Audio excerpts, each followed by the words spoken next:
Qingtian has traversed into another realm, occupying the body of a young sect master endowed with unparalleled cultivation talent. Upon his arrival, he finds himself at the pinnacle of life. However, he soon realizes that his cultivation has inexplicably faltered. His breakthrough failed, resulting in his demise. Alarmingly, the young sect master's life lamp has extinguished, attracting the attention of the elder who has long sought to usurp his position. What should he do? He is in urgent need of a solution. As Qingtian opens his eyes in bewilderment, his entire body aches, rendering him powerless. At that moment, sharp pains pierce his mind, and unfamiliar images flash before his consciousness, gradually familiarizing him with his strange surroundings. After a firm slap to his face, his chaotic thoughts begin to settle. His gaze shifts from confusion to clarity, and a fleeting glimmer of determination ignites within him. He confirms a singular truth.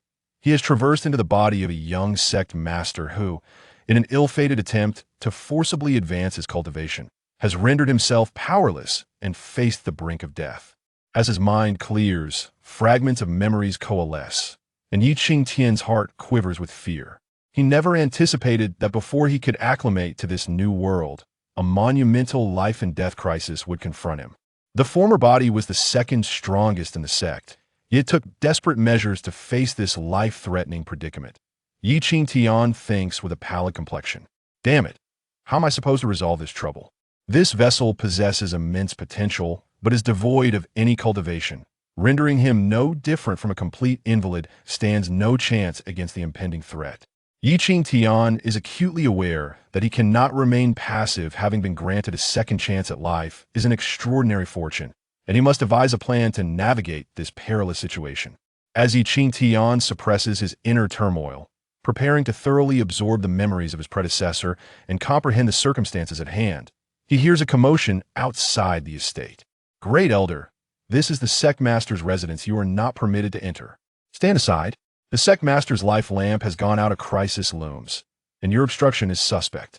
An elderly voice, though aged, carries an undeniable vigor. Upon hearing it, Qingtian is struck with shock, his complexion paling as tremors course through his body. The young sect master's greatest adversary has arrived. What should he do? Must he meet his end so soon after arriving in this realm? The heavy door is forcefully pushed open. Three figures enter in succession, two anxious guards leading the way, followed by an elder with graying hair who strides with assured poise, his piercing gaze scanning the room. That intense gaze suddenly fixes upon Qingtian, who sits in disarray, his demeanor betraying his inner turmoil. The great elder's expression shifts to one of solemnity, his brow furrowing as he speaks in a deep, emotionless tone. I have heard that the sect master's life lamp has extinguished, and my heart is ablaze with urgency. Thus, I have come. He succinctly states his purpose, his gaze locked onto Qingtian, revealing profound confusion in his eyes. The essence of a martial artist, refined through a special secret method, ignites to form a life lamp, intricately linked to the practitioner. Unless a powerful formation severs this connection, the extinguishing of the lamp signifies the end of life.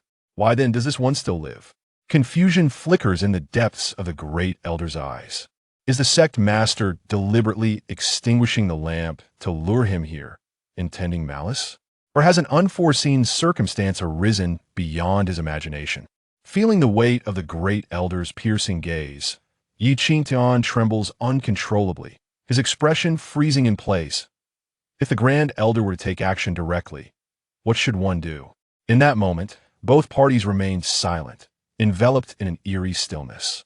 Contrarily, the two guards, amidst this silence, were drenched in cold sweat, their eyes betraying a flicker of fear. Without hesitation, they dropped to their knees with a resounding thud, their knees crashing against the ground, sending fragments of the heavy stone tiles flying. The force emanating from them sent a jolt through Qingtian's mind. With their strength, they could dispatch him as easily as one would a mere dog. Please spare us, sect master.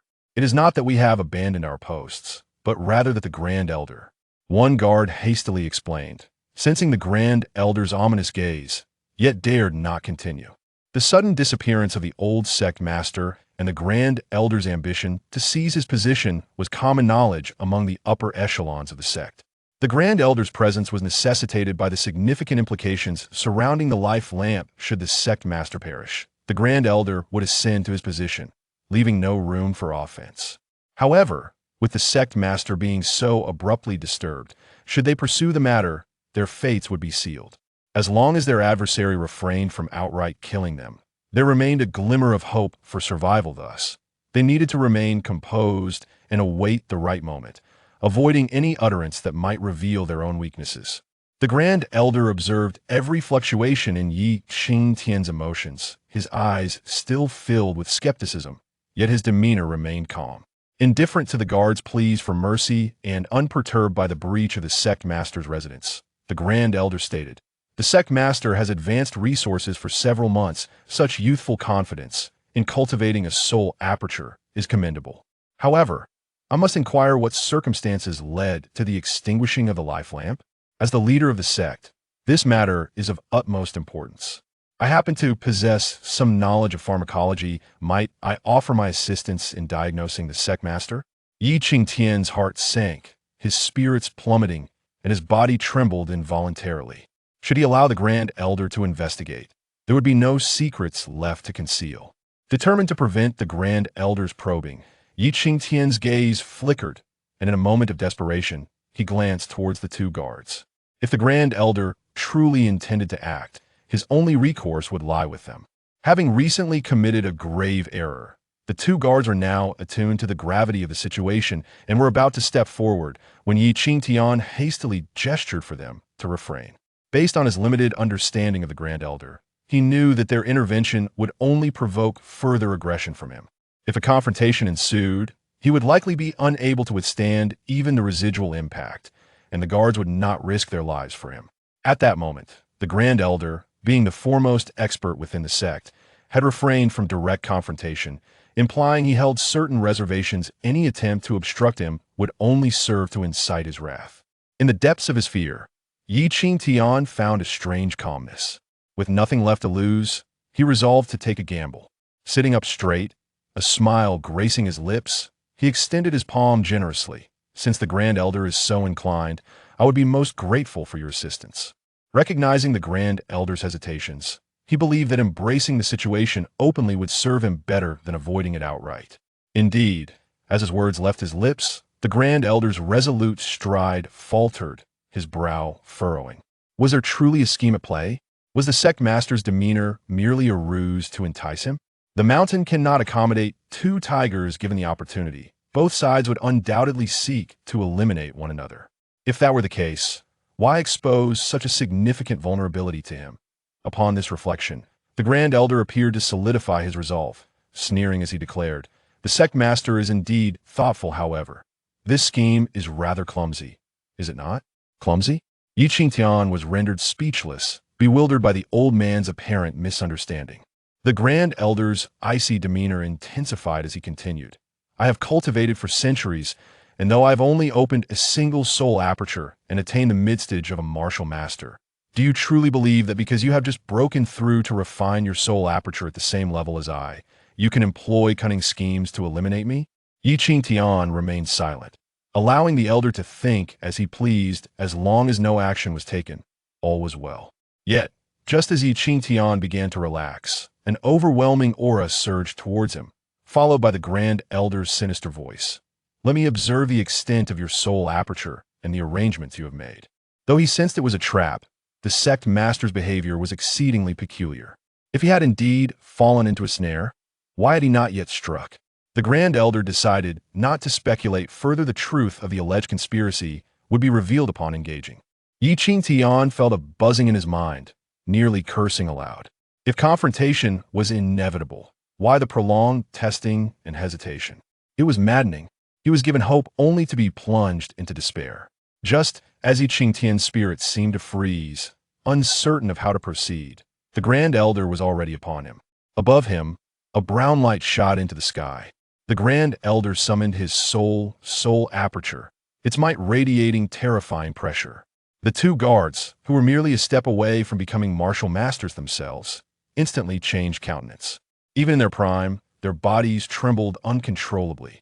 The Grand Elder's initial strike was his most formidable, showing no signs of restraint. The soul aperture descended upon Yi Qingtian's head, its dreadful force warping the very fabric of space.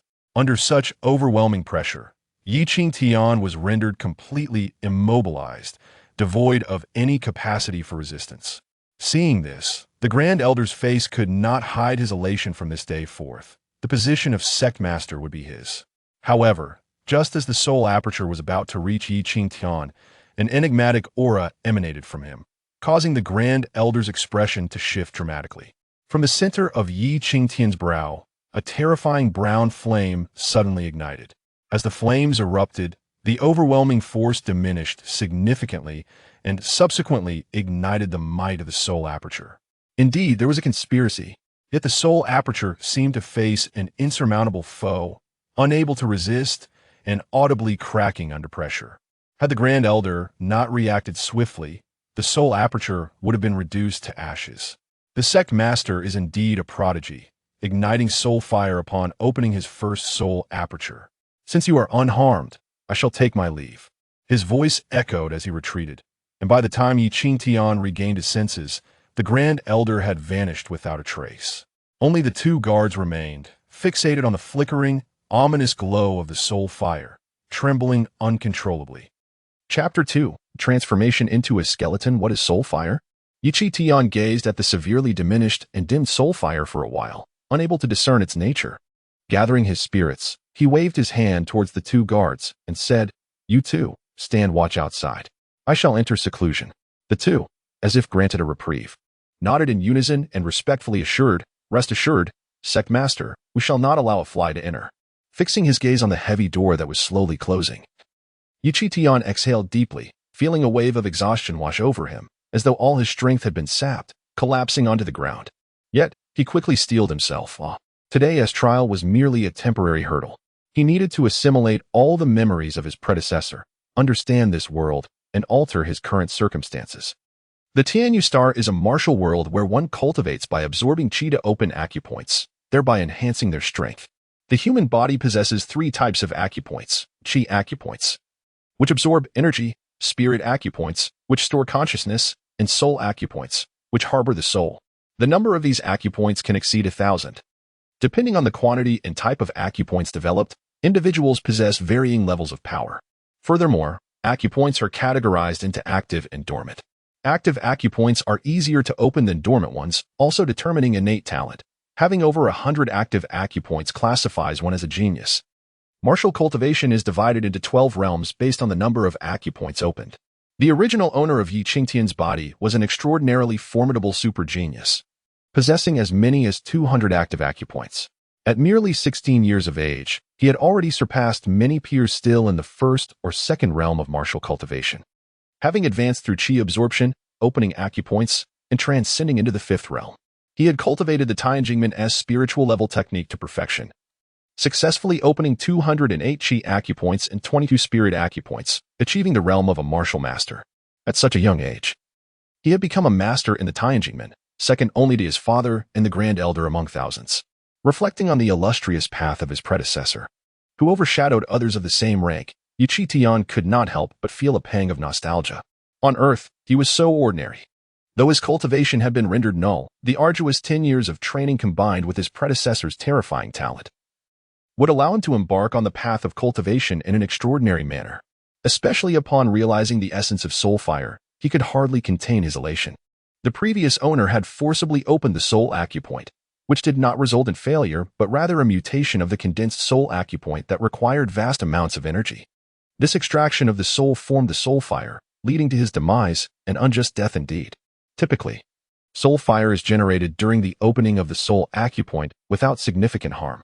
However, Yi Qingtian's soul fire, born from the soul acupoint, was the culmination of his predecessor's essence, making it nearly a top-tier soul fire. Soul fire possesses remarkable properties. Its most direct effect is to sharpen one's senses. With the assistance of soul fire, the opening of acupoints becomes significantly more efficient. Additionally, it provides a natural restraint against the trials of the soul acupoint. If Qingtian were to dedicate effort, employing the soul fire in alchemy, artifact refinement, or the creation of acupoint puppets, the enhancements would be immense. With the soul fire, combined with his innate talent, no matter where he ventured, as long as time permitted, returning to the status of a martial master would be but a matter of time. Qingtian had already made up his mind. He would leave this place of turmoil. Within the confines of the Lord's residence, there exist several clandestine passages known solely to the master, allowing for discreet departures, unnoticed by any. Just as Qingtian had begun to assimilate a significant portion of his memories and resolved to leave this tumultuous place, an extraordinary scene unfolded. His frail body began to pale visibly, contracting and twisting in an astonishing manner. In the blink of an eye, his corporeal form transformed into a mere skeleton. The skeleton towered above his former physical state, and the dormant brown soul fire within his mind appeared to undergo a transformation. At that moment, it emanated a brownish-white glow from the skull, exuding a more formidable presence than the soul fire itself, accompanied by an oppressive heat wave. This unforeseen occurrence left Qingtian in shock, awakening within him memories buried deep enough to instill trepidation in his former self. The transformation into a skeleton was a secret of utmost importance, one that must remain concealed from all.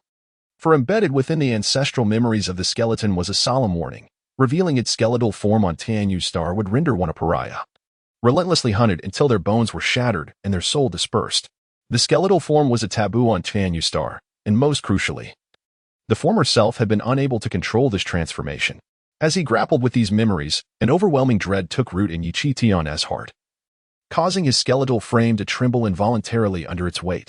Just as one colossal dilemma seemed unresolved, another daunting challenge emerged. Qingtian felt a deep sense of helplessness, his voice trembling with fear. Should he carelessly expose himself, the repercussions would be dire. Yet, almost instantaneously, he stood frozen, as if struck by lightning. Since the age of 6, every full moon night, his predecessor had uncontrollably transformed into a skeleton, completely unable to govern this form, only maintaining his sanity within the sanctum of the Lord's residence. Yet now, he found himself capable of controlling the skeletal body to speak.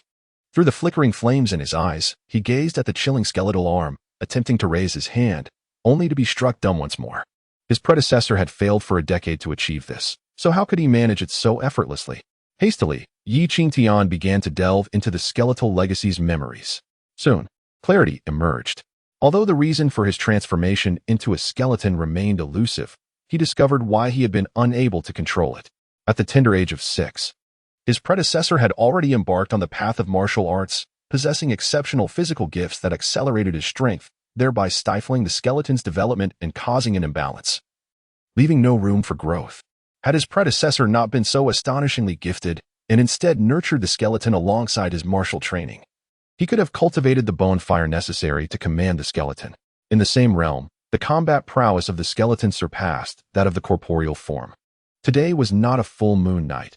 The transformation into a skeleton was due to the soul fire giving rise to the bone fire, the two flames merging to create a fire that allowed for more complete control over the skeleton.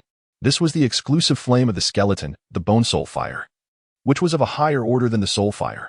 With a sudden movement, the skeleton surged forward with remarkable speed. A punch was thrown, unleashing a powerful force that sliced through the air with a deafening crack. It appeared that even with control over the transformation, there remained a temporal limitation to the skeletal form. In Qingtian's eyes, a glimmer of brilliance flickered. Despite his frail physique, the power unleashed by the skeleton was several-fold stronger than his corporeal form. Qingtian summoned the flames from his mind, witnessing the brown-white fire pulsating within his skull shrink, shedding its white hue, and gradually transforming into the appearance of soul fire. The skeletal figure morphed, and in the blink of an eye, Qingtian reverted to his physical state. The bone spirit fire once again transformed into soul fire, lying dormant deep within his consciousness. Qingtian exhaled deeply. Although the existence of the skeleton was a taboo, if he could master it, it would not only avert a great calamity but also serve as a significant boon. At that moment, an idea struck him, and he abruptly tapped his head. The skeletal form possessed numerous inherited memories, which were of great importance. He had been so preoccupied with familiarizing himself with the skeletal power that he had only managed to extract a few of those memories. Qingtian attempted to transform once more, but no response came, indicating that the frequency of his transformations into a skeleton was indeed limited. Realizing this, he dismissed the notion of leaving the sect immediately. According to the inherited memories, the cultivation of the skeleton differed vastly from that of his corporeal body. To harness the skeleton's power, he needed to cultivate in tandem with his physical form. The resources required for such joint cultivation were several times greater than those needed by practitioners of the same rank. To recklessly depart from the sect, regardless of the faction he might join, would render him unable to acquire substantial cultivation resources, even with considerable innate talent. Remaining within the sect posed numerous dangers. Yet if managed wisely, leveraging his status as the sect leader could yield many conveniences. In dire circumstances, departing would not be too late, though his innate talent remained. His cultivation had been crippled, and his meridians were damaged, even though the environment within the sect leader's residence was exceptionally conducive to cultivation.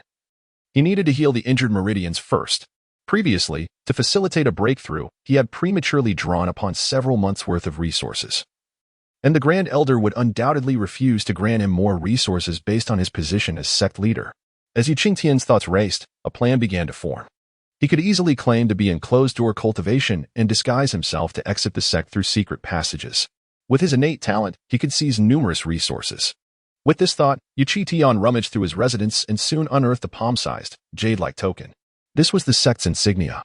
Possessing it would allow him to bypass the outer disciples and directly become an inner disciple, gaining access to training. If memory served correctly, the new batch of recruits was currently cultivating their sense of qi. Seizing this opportunity to join the inner sect would also potentially allow him to partake in the aptitude test alongside the newly initiated disciples. With sufficient talent, he could earn a substantial number of points to exchange for resources. Chapter 3. A surge of collective fury through the secret passage. Qingtian arrived at the foot of the sect's mountain, emerging from an abandoned cave. After walking for a short while, he found himself in a vast square surrounded by numerous buildings, where hundreds of disciples congregated at its center, creating a lively and bustling scene. Those with exceptional talent were granted immediate admission as inner disciples, while those of lesser aptitude became outer disciples. The disparity in resources was staggering, with inner disciples enjoying at least tenfold the advantages of their outer counterparts. Such a profound distinction in status left no room for complacency. Each individual was fervently devoted to their training. Qingtian adjusted his appearance, ensuring that his disguise was flawless before striding purposefully towards the center of the square. "Who are you? This place is not meant for someone like you," a disciple loitering nearby exclaimed as Qingtian approached the square, stepping forward to block his path with an air of superiority. Although they were new initiates with modest ranks, each felt a sense of pride in confronting Qingtian, who was clad in ordinary garments. Unforeseen trouble met Qingtian upon his arrival. Ordinarily, he would have taken the time to explain himself, but the imminent threat loomed over him like a blade, ready to claim his life at any moment. Time was of the essence. He needed to acquire resources and restore his cultivation without delay. "I have no intention of engaging in idle chatter with you. You continue your training. I am different from you, as I seek the steward," he declared. These disciples needed to undergo rigorous assessments to ascertain their identities, while he was poised to become an inner disciple without such trials. With that, Qingtian moved toward the center of the square, where the atmosphere for testing one's aptitude was palpable and the stewards typically resided. "Stop!" Someone from the crowd barked, stepping in front of Qingtian with a mocking tone. "Indeed, you are different from us. Seeking the steward merely reveals your desperation for admission. We have encountered many like you before. Since recruitment has concluded, what is the point of your persistence?" Evidently, during the recruitment period, there were those who had been eliminated and had pleaded for another chance. Qingtian found himself unfairly grouped with such individuals. Amused yet exasperated, he took a deep breath and halted his advance. "If you refuse to let me pass, might I request that you summon the steward?" he inquired. Laughter erupted among the group. They were not inclined to allow Qingtian to disrupt the steward, nor would they be swayed by his pleas. The disdain on their faces was unmistakable. Words had failed to yield results, and Qingtian lacked the patience for further discourse. Without hesitation, he revealed a jade-like token from his palm. "Surely this will facilitate your assistance in relaying my message." Even the newly admitted disciples, though they might not grasp the significance of the token, could instantly discern its extraordinary nature. A few youths exchanged glances, their skepticism wavering as they considered the potential consequences if they delayed Qingtian. Among the crowd, a gaunt young man's eyes lit up upon seeing the token, a fleeting glimmer of greed passing through his gaze. He stepped forward, asserting, "Hand me the token. I shall present it to the steward." Qingtian retracted the token, knowing it was the sect's insignia, unregistered to any individual. Anyone possessing it could gain immediate access to the inner sanctum. He did not dare to directly reveal the purpose of the sect's token, for such a revelation would likely incite jealousy. The emaciated youth lamented inwardly, casting a glance around. Aware that his lack of prestige made it difficult to forcibly seize the token. Suppressing his greedy desires, he declared, "Very well, wait here, I shall report this matter." Before long, the emaciated youth returned, accompanied by a handsome young man who strode with the grace of a dragon and the might of a tiger. Onlookers cast astonished glances at the emaciated youth. Though they were all newly initiated disciples, they respectfully bowed to the handsome young man. His name was Qingtian, the most gifted among the newly recruited disciples. While others were still cultivating their energy perception, Qingtian had already opened his first energy channel, establishing himself as a genuine expert among this cohort of disciples. What was more significant was Qingtian's deep connections within the Tianjing sect. He was privy to many matters unknown to the others. However, despite such stature, Qingtian was merely a newly admitted disciple. And what authority did he possess to handle this situation? Do you wish to see the steward? Qingtian disregarded the thoughts of others. Although he spoke to Qingtian, his gaze was firmly fixed on the token, an insatiable greed evident in his eyes. This was the sect's token. Possessing it would grant him direct entry into the inner sect, even if he was the most talented among this group. He could not guarantee his admission to the inner sect. If he could obtain this token, his position as an inner sect disciple would be assured. Suppressing his avarice, Qingtian, concerned that others might recognize the token, hastily urged Qingtian, "Show me the jade token." Qingtian scoffed, under the influence of his soul fire. His keen senses detected Qingtian's intentions. He replied coolly, "You are merely a newly initiated disciple. The matter of inspecting the token is not for you to oversee." Qingtian's expression shifted, but he soon erupted into a hearty laugh, brazenly proclaiming, "I lack the authority? Do you not know who I am? If I am unqualified, then who here possesses the qualification? Your reluctance to present the jade token for inspection reveals your unease and impure intentions. Come now, expel him. This place is not for just anyone to enter." Almost simultaneously with Qingtian's command, the emaciated youth received a signal and stealthily moved to ambush from the direction Qingtian had arrived. With so many spectators around, deceiving them was difficult, and public theft would be ill-advised. Qingtian's words turned the previously uncertain youth's attention squarely onto Qingtian. Qingtian, being someone with connections within the Tianjing sect, had considerable knowledge about it. If he believed the jade token to be a forgery, it was likely not genuine. Qingtian smiled wryly. He did not wish to waste time and had spoken with kindness. Since dialogue was futile, he decided to forego further discussion. Thus, holding the jade token aloft, Qingtian announced loudly, "Is the steward of the Tianjing sect present? I come bearing the sect's token. Please summon him at once." At first, those who heard him were furious.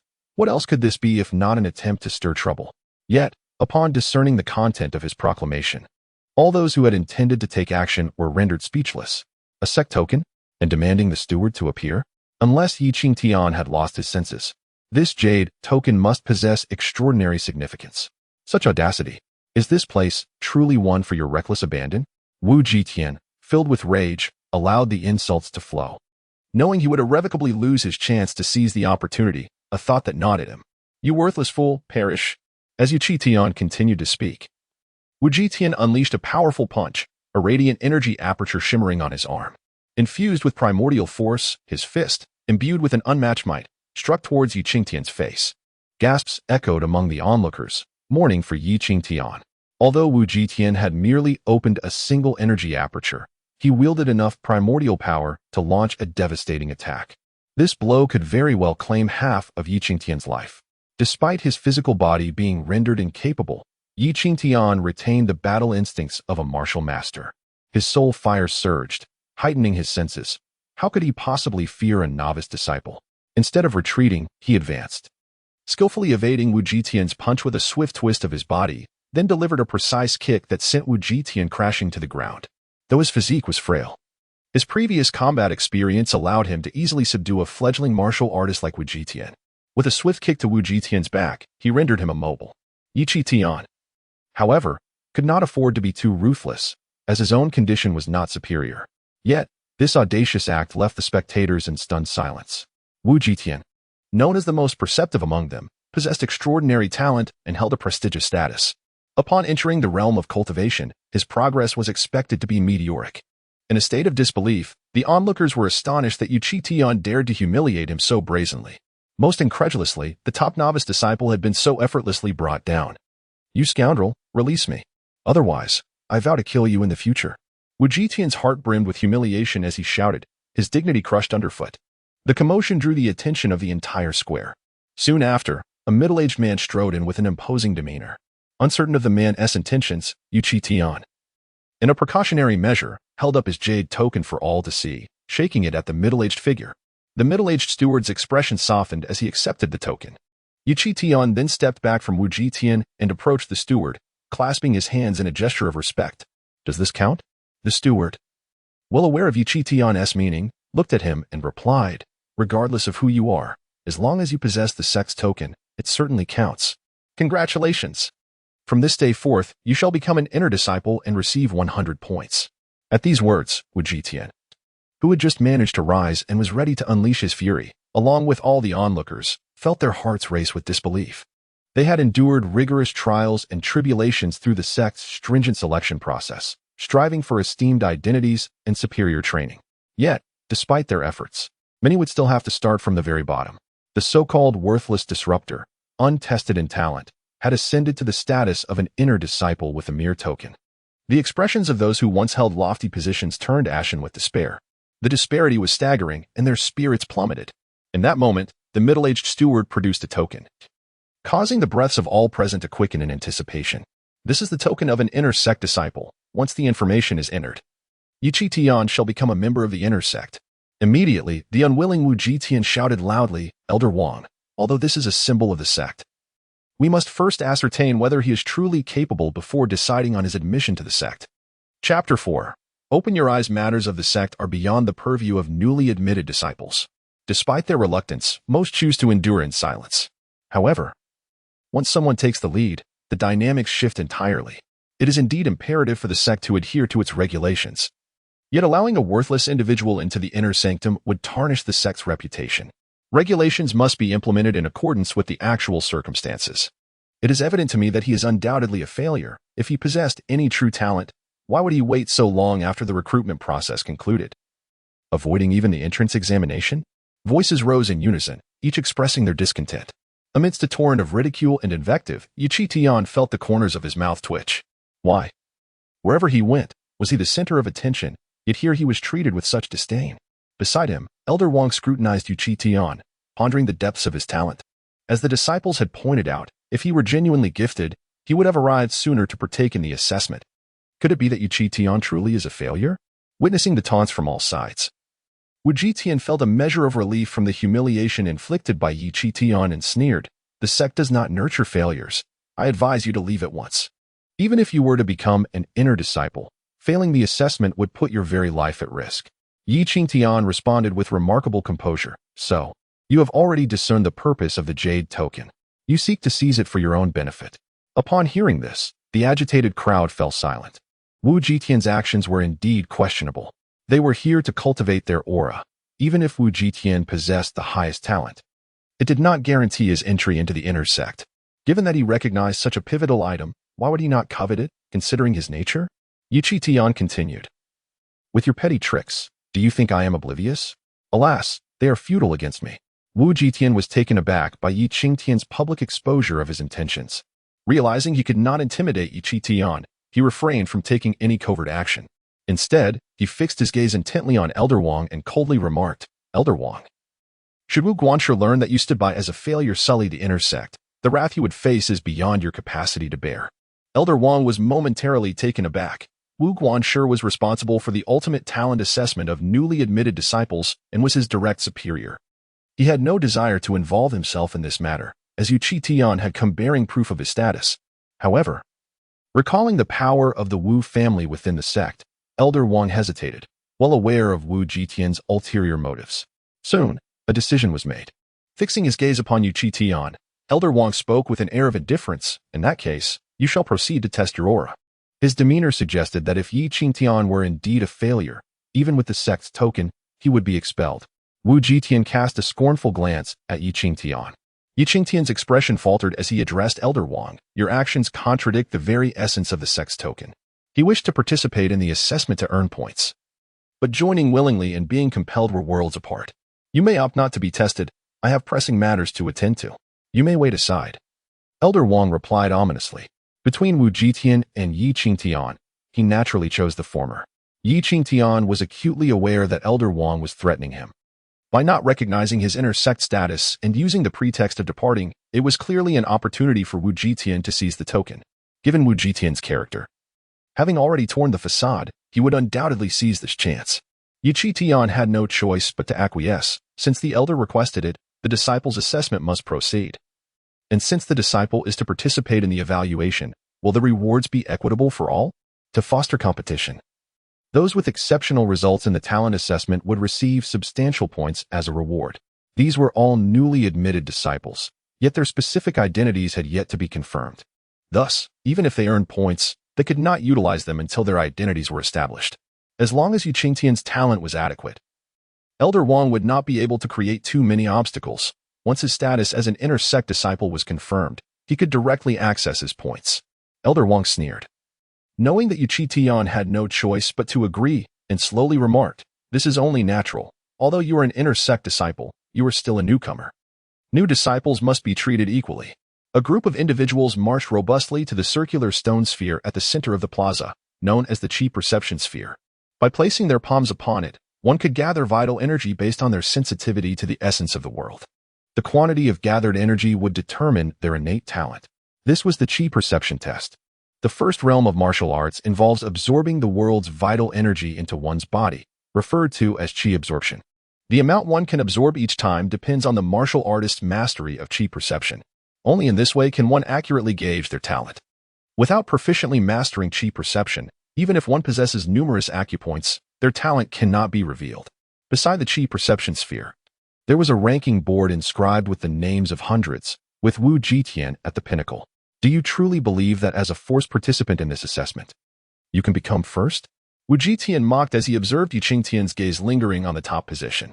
His claim to the first place was indisputable. Hundreds had failed to challenge his position.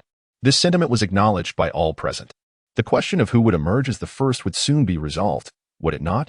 Qingtian stood confidently before the Qi perception sphere. Until this moment, the onlookers were still filled with derision. If one possessed true talent, they could have come during the recruitment of disciples. Even if their assessment scores were lacking, they could still gain entry into the inner sect with the sect's token. And no one would object. To choose this timing, having not undergone days of Qi perception training, what results could one possibly achieve? Was this individual a fool? Based on Wu Jitian's Qi perception results and cultivation speed, it was determined that he possessed at least 70 acupoints. Did he still aspire to the top position? What qualifications did this braggart, who relied on backdoor dealings, have to compare with others? At this moment, no one held any optimism for Qingtian. Rather, many were prepared with scornful remarks. With a decisive motion, Qingtian placed his palm on the Qi perception sphere, memories of his childhood assessment flooding his mind. He took a deep breath, closed his eyes, and steadied his breath, seeking harmony with the dozens of acupoints within him. Though these vital orifices bore some damage, the resonance of the Qi sensing sphere remained intact, immediately emitting a series of resonant hums. Waves of Qi surged forth, each crescendo surpassing the last. Streams of primordial energy fervently coalesced atop the sphere. In a striking display, Qingtian's rank ascended at a visible pace, 300, 150. First place. Everything transpired in an instant, like a flash of lightning. Qingtian had claimed the title of the foremost in Qi perception. With a sweeping gaze over the crowd, Qingtian cleared his throat and proclaimed, "Who dares to say that one who holds the sect leader's token and joins the sect is a mere waste? Open your eyes and behold who the true waste is." Silence enveloped the assembly. Had he uttered such words before the assessment, he would have undoubtedly faced a barrage of opposition. A sense of satisfaction washed over Qingtian as his gaze settled upon Elder Wang, who had already produced his inner sect disciple token, yet hesitated in confirming his identity. Such exceptional talent had left Elder Wang astounded. Clearing his throat, he dared not delay further and retrieve the inner sect identity token. Name: Qingtian. Age: 16. A series of inquiries ensued, culminating in a drop of blood sealing the intricately patterned token, which then fell into Qingtian's grasp. Elder Wang also assigned him a relatively secluded dwelling at the edge of the square, not as a slight against Qingtian, but simply because he had arrived too late. And the prime locations had already been claimed. Clutching the identity token, Qingtian exhaled in relief. Despite some setbacks, his status had ultimately been secured. Observing the token S120 points, he nodded in satisfaction. Although claiming the title of first in Qi perception garnered only 20 points. Maintaining this record would yield a steady daily income. While it may not surpass the initial points earned, it was still a considerable gain. He could now proceed to exchange resources and develop his orifices. As for following others in a regimented cultivation of Qi perception, Qingtian felt no inclination. Chapter 5. The Vitality Pool. As Qingtian received the identity token representing his status as an inner sect disciple, a myriad of expressions flickered across the faces of the onlookers. What had once seemed trivial now appeared utterly ludicrous. Given Qingtian's innate talent, even without the token, he was most likely destined to become an inner sect disciple. Qingtian, however, did not linger to engage with the crowd. He turned and made his way towards the inner sect. Deacon Wang, who permitted you to grant him the identity token? Wu Jitian, recovering from being supplanted as the top contender, voiced his dissatisfaction towards Deacon Wang. If Qingtian possesses such extraordinary talent, why must he rely on the sect's token to join? The sensation test is merely the first step in assessing talent. The second step involves examining the acupoints to ascertain whether he is truly a failure. While the sensation test can infer the number of acupoints, it remains just that, an inference. Wu Jitian's remarks sparked a flurry of thoughts among the crowd. Indeed, if Qingtian was a prodigy, why had he only agreed to the test under duress? Surely, there must be a deeper reason. Perhaps even the test itself was rigged. Otherwise, why would he flee immediately after the assessment? Deacon Wang contemplated intercepting the sect token. But with hundreds of eyes upon him, and Qingtian having successfully passed the sensation test, he shook his head and remarked, he arrived bearing the sect token. Regardless of whether he tested or not, his status is established. Fear not. During the acupoint examination, if he proves inadequate, he will still be eliminated. Yet, the die is cast. Having lost his first place and with Qingtian's departure, Wu Jitian smirked coldly as he gazed in the direction Qingtian had vanished. Upon reaching a corner, he produced a communication talisman and called out, "Brother Chu." A rugged voice responded, "Wushidi, what brings you to seek your brother?" Indeed, it is fortuitous news. A plump target has just entered the inner sect. He proceeded to relay the details. 120 points is no small sum, huh? I am truly grateful that you thought of me for such a windfall. There is no need for thanks. Merely assist me in breaking one of his legs. Wu Jitian replied, "Leave it to me." As he pocketed the communication talisman, a sinister smile crept across Wu Jitian's face. Brother Chu had been within the inner sect for 3 months, having at least opened 12 acupoints. Even if Qingtian possessed some rudimentary skills, he would stand no chance of resistance. The moment Qingtian acquired the identity token, he dashed towards the inner sect, having secured his status and points. His next course of action was to exchange for resources. Strength, he yearned for strength, following the memories etched in his mind. Qingtian navigated effortlessly to the inner sect's resource exchange, his eyes unwavering as he expended all his points to procure 12 warm acupoint pills. The resources within the inner sect were indeed more economical than those in the outer sect. Warm acupoint pills were not in high demand. Their sole purpose was to nurture the acupoints. If one could not locate the acupoint positions, or if the acupoints remained undamaged, the pills would be of no use whatsoever. Having acquired the elixirs, Qingtian hurriedly retraced his steps, running with fervor, his pace unrelenting, clearly reflecting his insatiable thirst for power. Not long after Qingtian departed from the resource exchange, a youth with a scarred face and an aura of menace stood before the exchange, humming a peculiar tune while gripping a black staff, patiently awaiting his opportunity. In his estimation, a new disciple unfamiliar with the inner sect would likely make this place their first stop. Drawn by the promise of various resources and extraordinary martial arts techniques essential for their initiation, Chu Mu lingered here, like a hunter waiting for his prey. Meanwhile, oblivious to the unfolding events, Qingtian hastened away from the inner sect, skillfully evading the crowds as he sprinted towards the dilapidated cave he had come from. The training environment at the sect's residence was unparalleled, boasting the purest essence pools. Practicing there would yield exceptional results. Accessing such an essence pool within the inner sect required a substantial amount of points, and currently, the sect's residence offered a secure haven. Qingtian swiftly entered the abandoned cave, unaware that shortly after his arrival, a gaunt youth who had been lying in wait nearby revealed himself. Approaching the mouth of the cave, the emaciated boy wore a look of skepticism. This cave, once a mining site, had long been forsaken, and its expansive interior could not be thoroughly explored without a sizable group. Before long, Qingtian and Brother Chu arrived. The beast's entrance into the inner sect was merely a ruse. The true objective lay within these confines. Jimu gritted his teeth. Having not encountered Qingtian in the inner sect, Qingtian's expression was equally grim. The aura testing had nearly reached his limit. Brother Chu, I entrust this to you. Ensure he receives a lesson he shall never forget, Qingtian instructed. Brother Chu smirked. Rest assured, this task is in my capable hands. 120 points was no trivial sum. Resolving this matter could also bolster his standing through Qingtian's formidable connections, an opportunity too good to pass up. Had Qingtian adhered to the new disciples' training, they might never have found an opportunity to strike. But with Qingtian's reckless wandering, his fate would be justly deserved. Upon returning to the sect's residence and traversing the lengthy corridor, Qingtian made his way directly to the basement. Surrounding the basement was a formation that condensed the essence of heaven and earth, and in the center lay a vast pool shrouded in ethereal mist. This was an essence pool capable of supporting martial masters in opening their energy channels, arguably the finest in Tianjing's sect. Qingtian did not plunge directly into the pool for cultivation. The essence within was far too dense for him to bear. Instead, he sat cross-legged beside the pool, focusing his breath and calming his mind as he contemplated the Tianjing sect's spiritual level technique, the breakthrough art. Typically, new disciples practiced extraordinary techniques, which served as foundational methods, differing only slightly and enabling practitioners to enter the extraordinary realm with a maximum of 64 energy channels, with only the spirit channels varying in number. Above the extraordinary techniques lay the innate techniques, which similarly facilitated practitioners in reaching the martial master level, with the number of opened energy channels varying according to the tier of the technique. Indeed, the technique of breaking through the meridians, belonging to the spiritual tier of martial arts, embodies the essence of innate methodologies. When cultivated to its utmost potential, one can transcend the realm of martial masters and ascend to that of spiritual masters. The cultivation of lower-tier techniques must align with the meridians that have already been opened within the body, otherwise, conflicts may arise.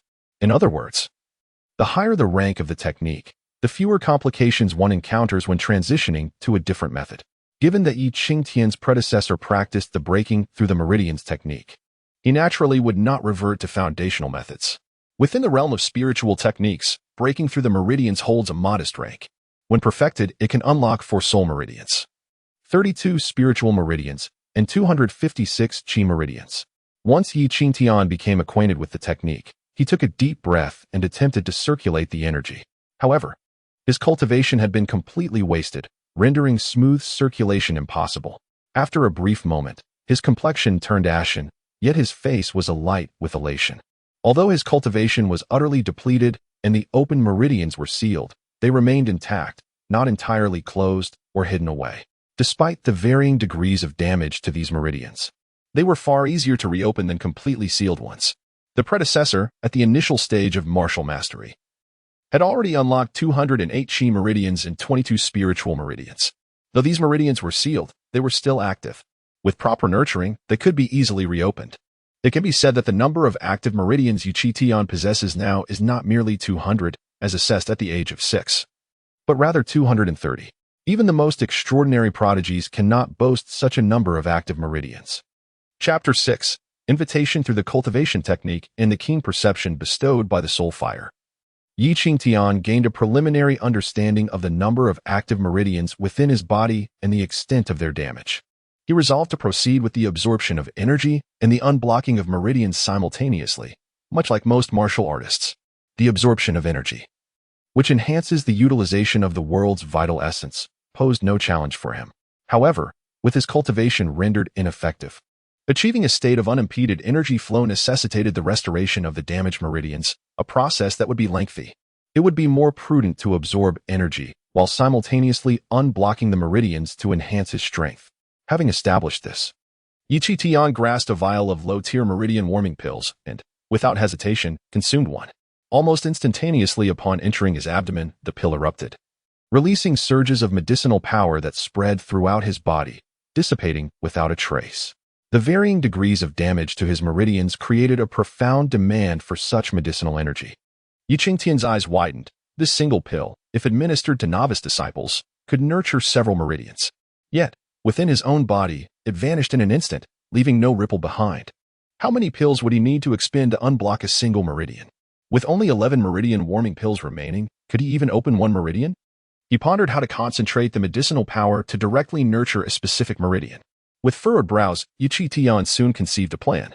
With a mere thought, the soul fire residing in his mind surged through his meridians into his lower abdomen. Elation coursed through him. Since discovering the soul fire, he had found it remarkably easy to control, as though it were an extension of himself. Subsequently, he swallowed another meridian-warming pill, and as it detonated within him, the soul fire enveloped it. Under the protective embrace of the soul fire, the medicinal energy did not disperse. Overjoyed, Qingtian directed the soul fire towards a less severely damaged meridian in his arm. The meridian shimmered with radiant light as it was nurtured by the medicinal energy.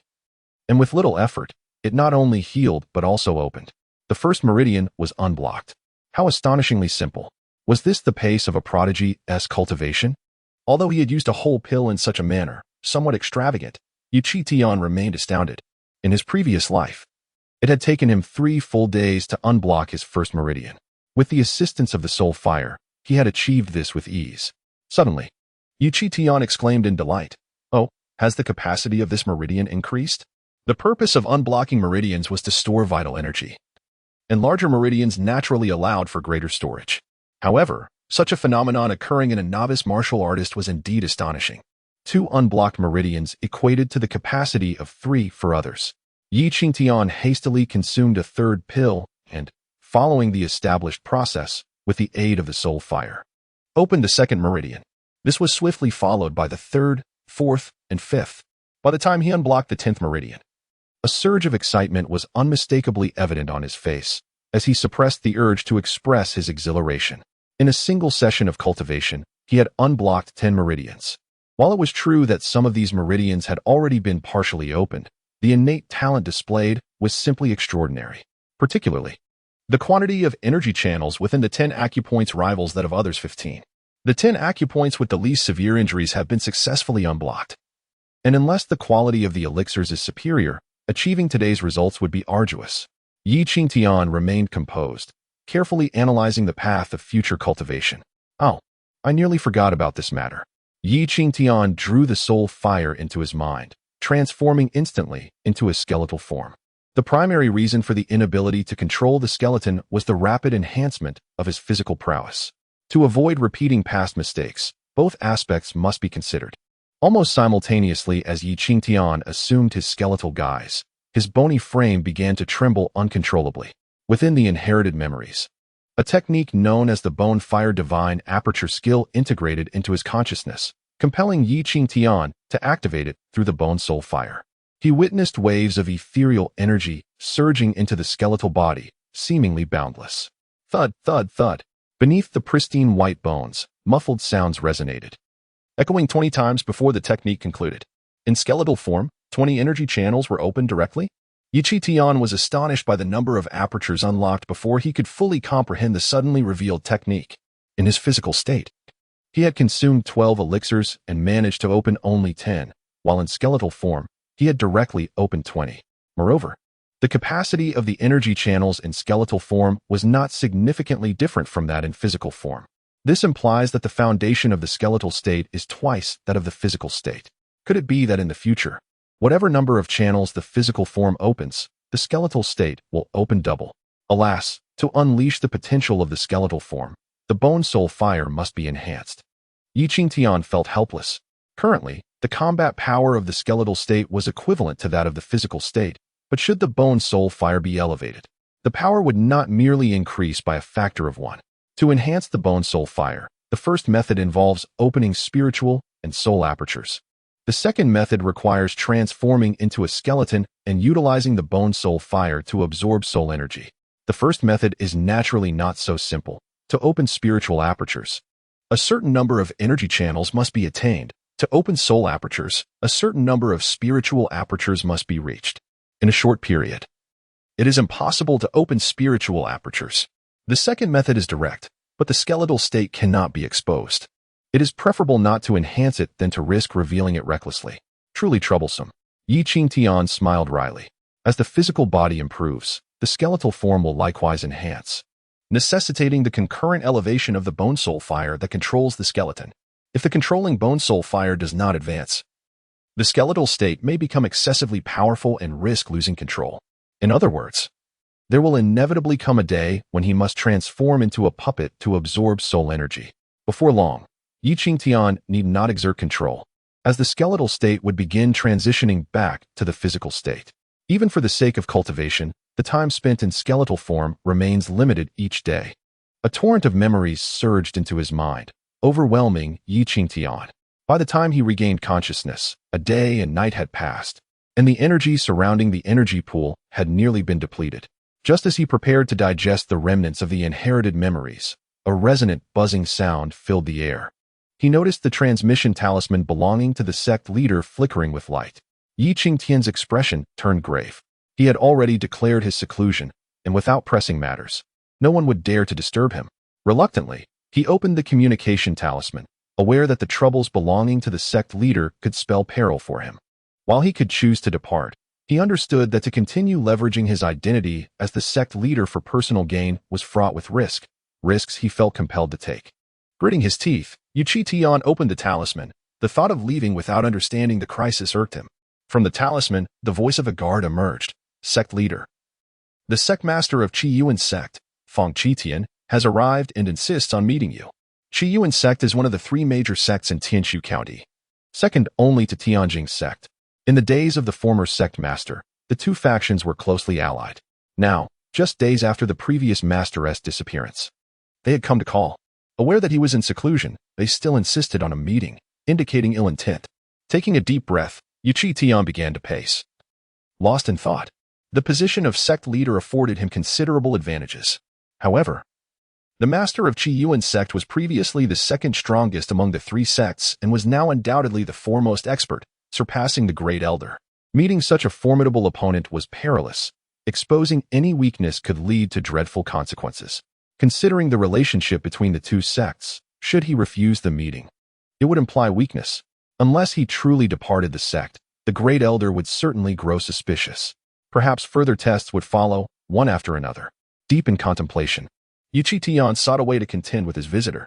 As he recalled the recently assimilated memories from his inheritance, a glimmer of inspiration sparked in his eyes. Resolute, he made preparations and gritted his teeth. Upon reaching the grand hall of his residence, he called out loudly to the guard, "Please invite Sect Master Fong."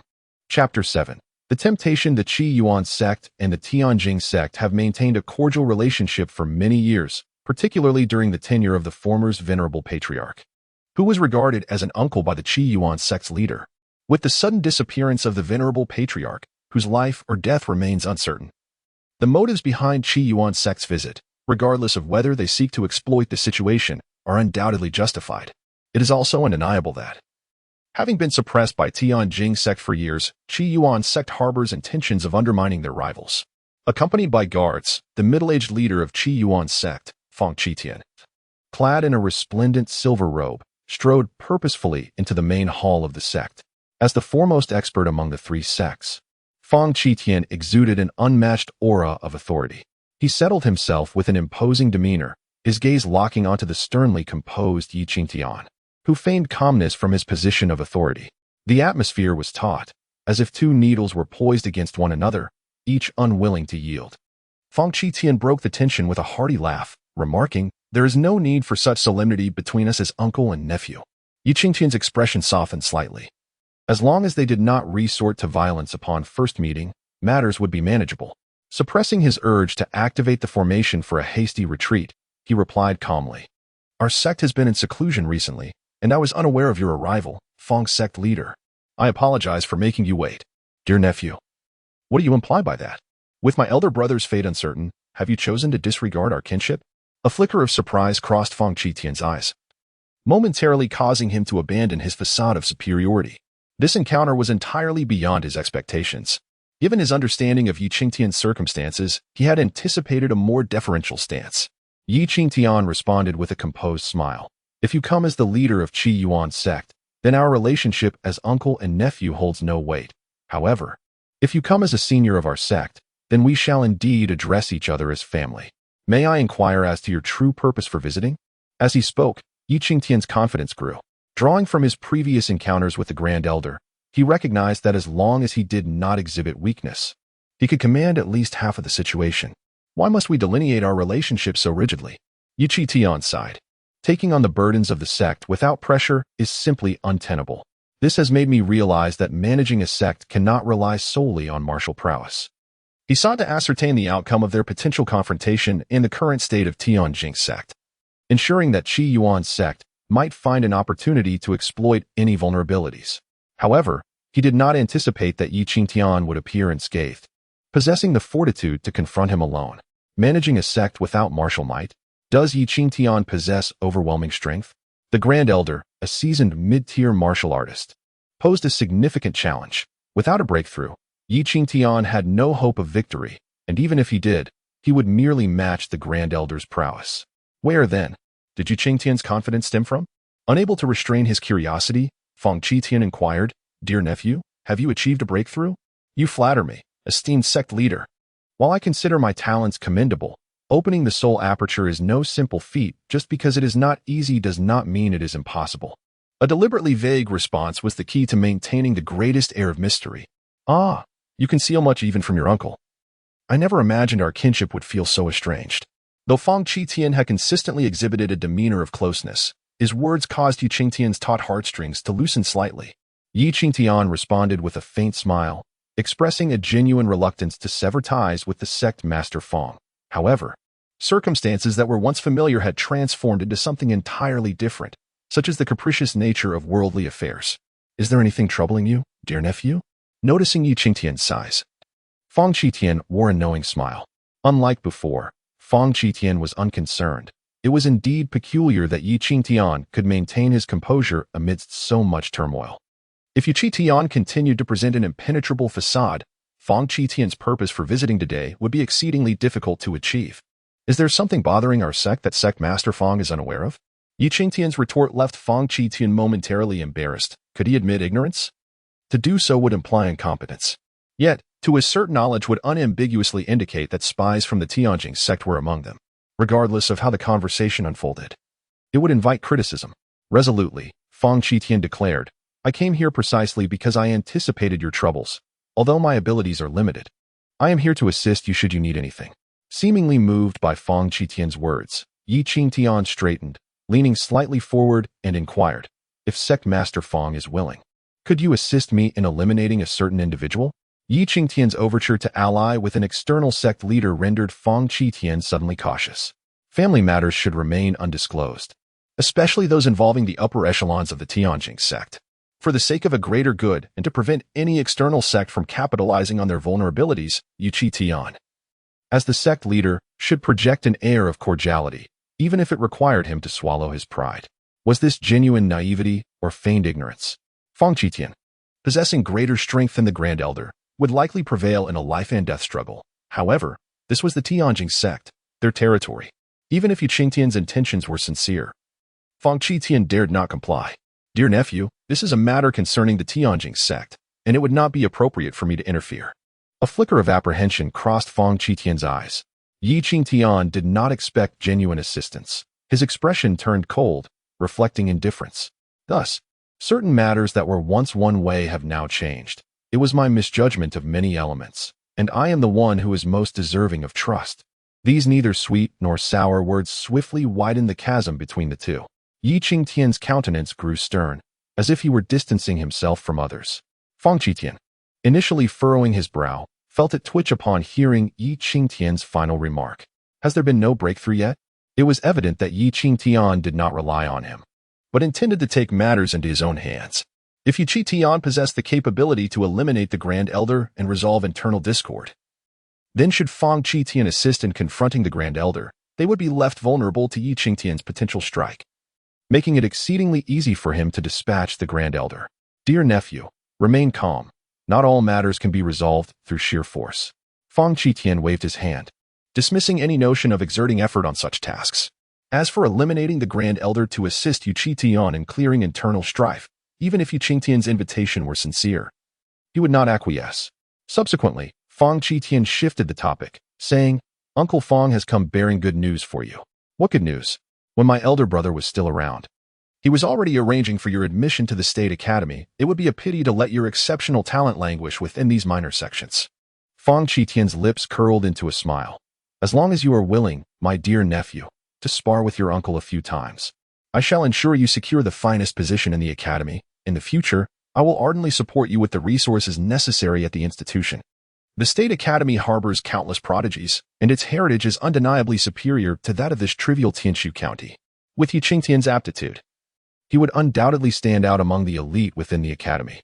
It must be said that Qingtian felt a stirring within. Yet, he also understood that the other's intentions were far from pure. A spot at the State Academy was exceedingly precious, so why would he go to such lengths for himself? This was merely an attempt to gauge his capabilities. Of course, even if he discerned the ulterior motives.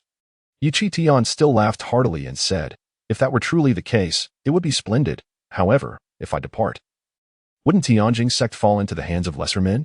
I wonder if Uncle Fong has any interest in taking the reins." Had he agreed to spar with him? And even suggested that he take over Tianjing's sect? The delectable opportunity he had long coveted was now being presented to him on a silver platter. Qingtian was instantly thrown into disarray, rising abruptly with a look of incredulity plastered across his face as he stared at Qingtian. Chapter 8.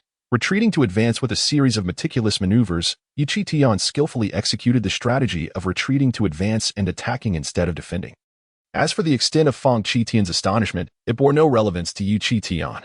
Were it not for the myriad conveniences and resources bestowed by the position of sect leader, he would have relinquished it long ago, leaving it to those who desired it. Were he to adhere to the traditions of his predecessor, he would strive relentlessly to preserve this legacy. Yet, Qingtian's thoughts were predominantly centered on self-preservation. As long as the Green Hills remained, one need not worry about firewood. He had contemplated forsaking the position of sect leader, and thus, when it came time to speak grandly, it flowed effortlessly from his lips. In the future, as he achieved mastery in his cultivation, Tianjing's sect would remain unassailable, impervious to theft by others. Qingtian's expression was one of unabashed shock, revealing the profound impact of Qingtian's words upon him. The invitation to send Qingtian to the State Academy was merely a pretext to gauge his prowess. The Tianjing sect had been the lifelong guardianship of the previous sect leader. As a son, how could he so easily speak of abandonment? At that moment, seizing the opportunity, Qingtian rose slowly and declared, "Let us proceed to the plaza, where we, uncle and nephew, may exchange a few techniques. Allowing Uncle Fong to gain a deeper understanding of my capabilities, whether I secure a favorable position at the State Academy shall depend on you." Unbeknownst to him, Qingtian's address towards Qingtian had naturally shifted, revealing an unexpected intimacy. After speaking, he intended to make his way to the plaza but paused, as if struck by a thought. With a swift motion, he raised his palm, and a swirling orb of brown flame manifested within his grasp. The flame's intensity had been tempered to the utmost degree, appearing indistinguishable from an ordinary flame. However, to Qingtian's eyes, the astonishment was unparalleled. The soul fire was a formidable weapon against soul orifices. "Esteemed nephew, you have condensed soul fire?" Qingtian was astounded. This information had not been disclosed to him. Did Qingtian not know this before coming?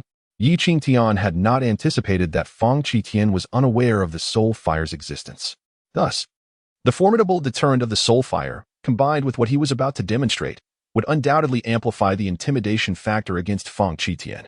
With a grin, Qingtian remarked, "In recent days, I have been diligently focused on mastering the soul fire. Should there be any missteps during our combat, I hope Uncle Fong will be understanding." Qingtian earnestly conveyed this. "Are you not eager to test my abilities? Let us see if you dare," he challenged. Prior to this, Qingtian had been oblivious to Qingtian's acquisition of soul fire during the tenure of the previous sect leader. He had refrained from placing spies within the upper echelons of the Tianjing sect. With the presence of soul fire, unless it came to a life and death struggle, Qingtian would find himself in an invulnerable position. Qingtian maintained his composure, saying, "I truly did not anticipate that you, esteemed nephew, would possess such an opportunity. Were it not for the pressure of circumstances, I too would not dare to advance recklessly." Qingtian smiled faintly as the soul fire in his palm flickered wildly, coalescing into the nascent form of a lotus, yet it remained unable to fully materialize. With a hint of regret, he remarked, "The time has been too brief. This flame lotus remains unformed, disappointing the teachings of my master." "What? The flame lotus?" Qingtian could no longer maintain his composure. "Is that not the spiritual level technique for enhancing flame control? The art of spiritual level fire control is non-existent throughout the entire Tianshu County." Observing Qingtian's astonishment, Qingtian remarked, "Uncle Fong, your extensive knowledge is truly remarkable. You even know of the flame lotus." Qingtian's lips twitched. "Have you taken on a master?" "Master? What master?" "There is no such thing," Qingtian replied with a serious expression. "Come, Uncle Fong, let us exchange a few moves. A genius like you wants to spar? If you haven't taken on a master, how could you possibly possess a spiritual level fire control technique that is absent in Tianshu County? Even if you were to break through and condense your soul fire, you would merely reach the mid-level of a martial master. How could you evade the elder's attack? If your master were here, would I dare to strike you?" Qingtian waved his hand dismissively. "There is no need for a battle. Just by condensing your soul fire, you have already garnered the Academy's utmost attention. However, this matter requires patience." Qingtian, with a look of regret, retracted his soul fire and said, "Indeed. It must be approached gradually. However, since I am destined to depart and take over the Tianjing sect, I hope, Uncle Fong, that you will take this to heart. Entrusting it to another would leave me uneasy." Bringing this topic up again, Qingtian continued, "This matter cannot be rushed. The Tianjing sect is the foremost power in Tianshu County. It is of great significance. Even if you agree, the entirety of the Tianjing sect will not. The Tianjing sect has always held a significantly higher status than the Qiyuan sect. For the Qiyuan sect to absorb the Tianjing sect is not only a matter of courage, but also one that the various factions in Tianshu County would vehemently oppose. Originally, there was a balance of power. The merger of the two sects would lead to a cataclysmic shift in the situation. What can be done?" Qingtian feigned inquiry. "Since my esteemed nephew has taken on a master and possesses such a high-ranking individual, this should not pose a problem." Qingtian fixed his gaze on Qingtian. To have the fortune of receiving guidance is already a tremendous blessing. To trouble him with trivial matters would seem rather presumptuous. Before he could finish his sentence, Qingtian awkwardly smiled and said, "Uncle Fong, you must assist me." At that moment, Qingtian's heart raced, but upon reflection, he continued, "In a few days, the three sects will hold a martial gathering, which was originally to be hosted by the Qiyuan sect. If my esteemed nephew is willing, how about we host it at the Tianjing sect? As long as the Qiyuan sect excels during this gathering and gains recognition, when you eventually go to the academy, the Qiyuan sect's management of the Tianjing sect would be justified. The martial gathering of the three sects only permits disciples who have joined within the past year to participate.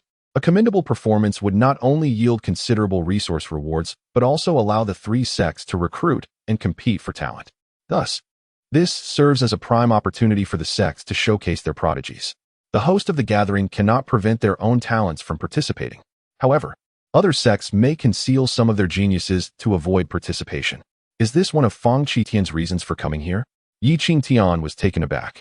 He had completely forgotten about the martial gathering. If it were hosted by the Qiyuan sect, as the sect leader, he would have to attend. Being unfamiliar with the surroundings, the risk of exposure would be too great. If it were held at the Tianjing sect, however, the circumstances would be entirely different. Thus, without hesitation, Qingtian nodded. Then let it be held at the Tianjing sect. Qingtian had no choice but to acquiesce. He was willing to relinquish his own sect. So how could he refuse to allow others to recruit a few talents and enhance their reputation? For this reason, he must comply. Qingtian was exceptionally easy to converse with, straightforward and direct, devoid of any pretense, embodying sincerity to the utmost degree. Qingtian was lost in thought, his expression a complex tapestry of emotions. Although he was aware that Qingtian could not represent the entire Tianjing sect, the notion of entrusting the sect to him was somewhat exaggerated. However, for the time being, the trust Qingtian placed in him, supported by a master capable of handling calamities, was indeed profound. Qingtian smiled and reassured, "Rest assured, my esteemed nephew, given your talents, your admission to the academy is as good as guaranteed." Qingtian's face lit up with joy. With Uncle Fong's words, "I am at ease." Yet, Qingtian furrowed his brow, a sense of foreboding settling within him. In terms of innate talent, no one in the entire Tianshu County could surpass Yu Qingtian. Thus, in terms of identity and status, Yi Qingtian was on par with Sun Qing, if not superior. The rationale was sound, and their relationship had already deepened, making the request entirely reasonable. Simultaneously, this also represented a transaction of interests. His willingness to relinquish control of the Tianjing sect to host the tri-sect martial gathering was a gesture of sincerity. However, Fang Qingtian's promise of an academy slot was merely verbal, lacking the substance required for a mutual exchange of benefits. Should they consider a union, the entanglement of their interests would be solidified. Fang Qingtian's expression turned grave in an instant. If he declined, the relationship they had just begun to forge would regress. He thus stated with difficulty, this matter must be discussed with Sun Qing to seek her opinion. With the mandate of parents and the words of a matchmaker, my esteemed nephew is so exceptional, blessed with unique talents. If Uncle Fang is willing, how could Sister Sun refuse? Yi Qingtian said, though internally he was elated, fully aware that he had no knowledge of who Sun Qing truly was.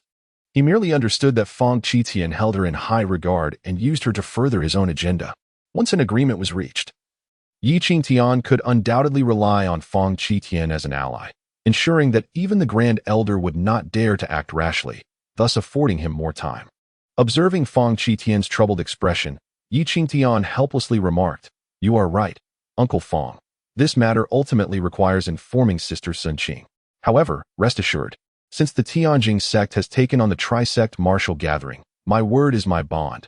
I will not go back on it." This declaration left Fang Qingtian utterly speechless. A word is indeed a bond? How many of Fang Qingtian's own statements today could he uphold? Yi Qingtian's confidence in meeting him alone likely stemmed from the backing of his master. If Yu Qingtian's mentor was indeed observing this situation, Fang Qingtian felt a chill run down his spine. It was possible that the mentor would remain indifferent to the disputes over interests among the three sects. Perhaps allowing Yi Qingtian to manage the Tianjing sect was a test of his capabilities. Yet, if he were to deceive his disciple too much, what would be the consequence? Chapter 9. Do not let him escape. Fang Qingtian departed with a stark contrast to his earlier assertiveness.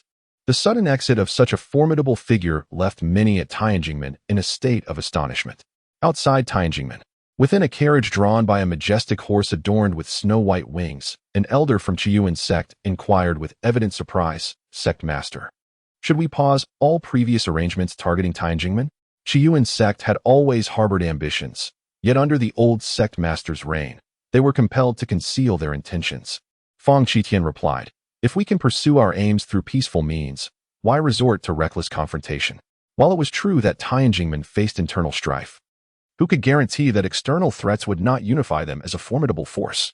Send out word that the three sects meeting will be held at Tianjingmen, he instructed, a glint of determination flashing in his eyes. And at an opportune moment, let the news of that old man's demise circulate. In a typical martial assembly of the three sects, the majority of prodigies would naturally gravitate towards the foremost power, Tianjingmen. However, if Tianjingmen were to lose its primacy and strength and its internal troubles became apparent, all eyes would inevitably shift towards the second strongest sect, Qiyuan's sect. Once Qiyuan's sect's reputation eclipsed that of Tianjingmen, even if hostilities were to erupt, the morale of Tianjingmen would be in disarray, allowing them to reveal their true ambitions without hesitation. Contemplating this, Fang Qingtian added, "Moreover, investigate whether any spiritual masters have recently emerged in Tianshu County." The elder appeared momentarily taken aback. Fang Qingtian, after a brief hesitation, remarked, "Such beings at this level are unlikely to meddle in the disputes of the three sections." In the vast emptiness of the grand hall, Yi Qingtian's lips curled into a cold smile. The day's events unfolded due to his overly cooperative demeanor. His mastery of the fire control technique, derived from the memories of an imagined master, had enabled the opponent to retreat so effortlessly. "If the greatest talent still falls to Tianjingmen at the martial assembly, I shall be keen to witness what prestige Yu Qiyuan's sect can attain," he scoffed. Despite feeling somewhat constrained in his responses, ultimately he had passed this trial. The forcibly acquired memories were largely fragmented. To obtain a complete recollection, he must extract it from the skeletal lineage's inheritance. Even the astonishing Fire Lotus control technique that left Fang Qingtian astounded constituted merely its beginning. Fortunately, it proved effective in intimidation. Nonetheless, this underscored the terrifying breadth of the skeletal inheritance, which evidently included even spiritual-grade fire control techniques. implying the existence of far more secrets. The refinement of the fire lotus indeed enhanced Qingtian's control over soul fire. Yet, at present, what he desperately sought was the warm aperture pill. Without treating his meridian injuries, breakthroughs would remain elusive. It appeared he would need to procure resources to exchange for the warm aperture pill. Qingtian once more declared a retreat into seclusion, forbidding any disturbance. Utilizing a secret passage, he entered a desolate cave, concealing the entrance. He swiftly maneuvered through the cave's mouth. Outside the abandoned cavern lay a dense forest. As Qingtian stepped onto the soft foliage, he inadvertently produced a sound. Instantly, an unsettling feeling prickled at his back. Sure enough, not far from the cave's exterior, a gaunt youth perched in the trees, his emaciated face fixed with piercing eyes. Intently observing him, the emaciated youth shouted at the imposing figure resting against a massive boulder, "Brother Chu, the fat lamb has arrived." Chu Mu, startled from his slumber on the stone, awakened to find Qingtian before him, his eyes filled with a fierce glint. He had been waiting here for a full day and night, cursing Qingtian to the heavens. Had it not been for Wu Jitian sending the frail youth to keep watch, he would have abandoned this endeavor long ago. Although he bore no personal grudge against Qingtian, at this moment, there was an unmistakable animosity akin to that of sworn enemies. With a black staff in hand, Chu Mu strode forward, his face adorned with a chilling grin. The fire of determination ignited within him, sharpening his senses as he charged. Qingtian cast a glance at the gaunt youth perched on a distant tree, and then sprinted in the opposite direction from which Chu Mu approached. His speed exceeding Chu Mu's expectations. "What are you dawdling for? Quickly intercept him. Do not let him escape." Chu Mu bellowed, his frustration palpable. "Damn it.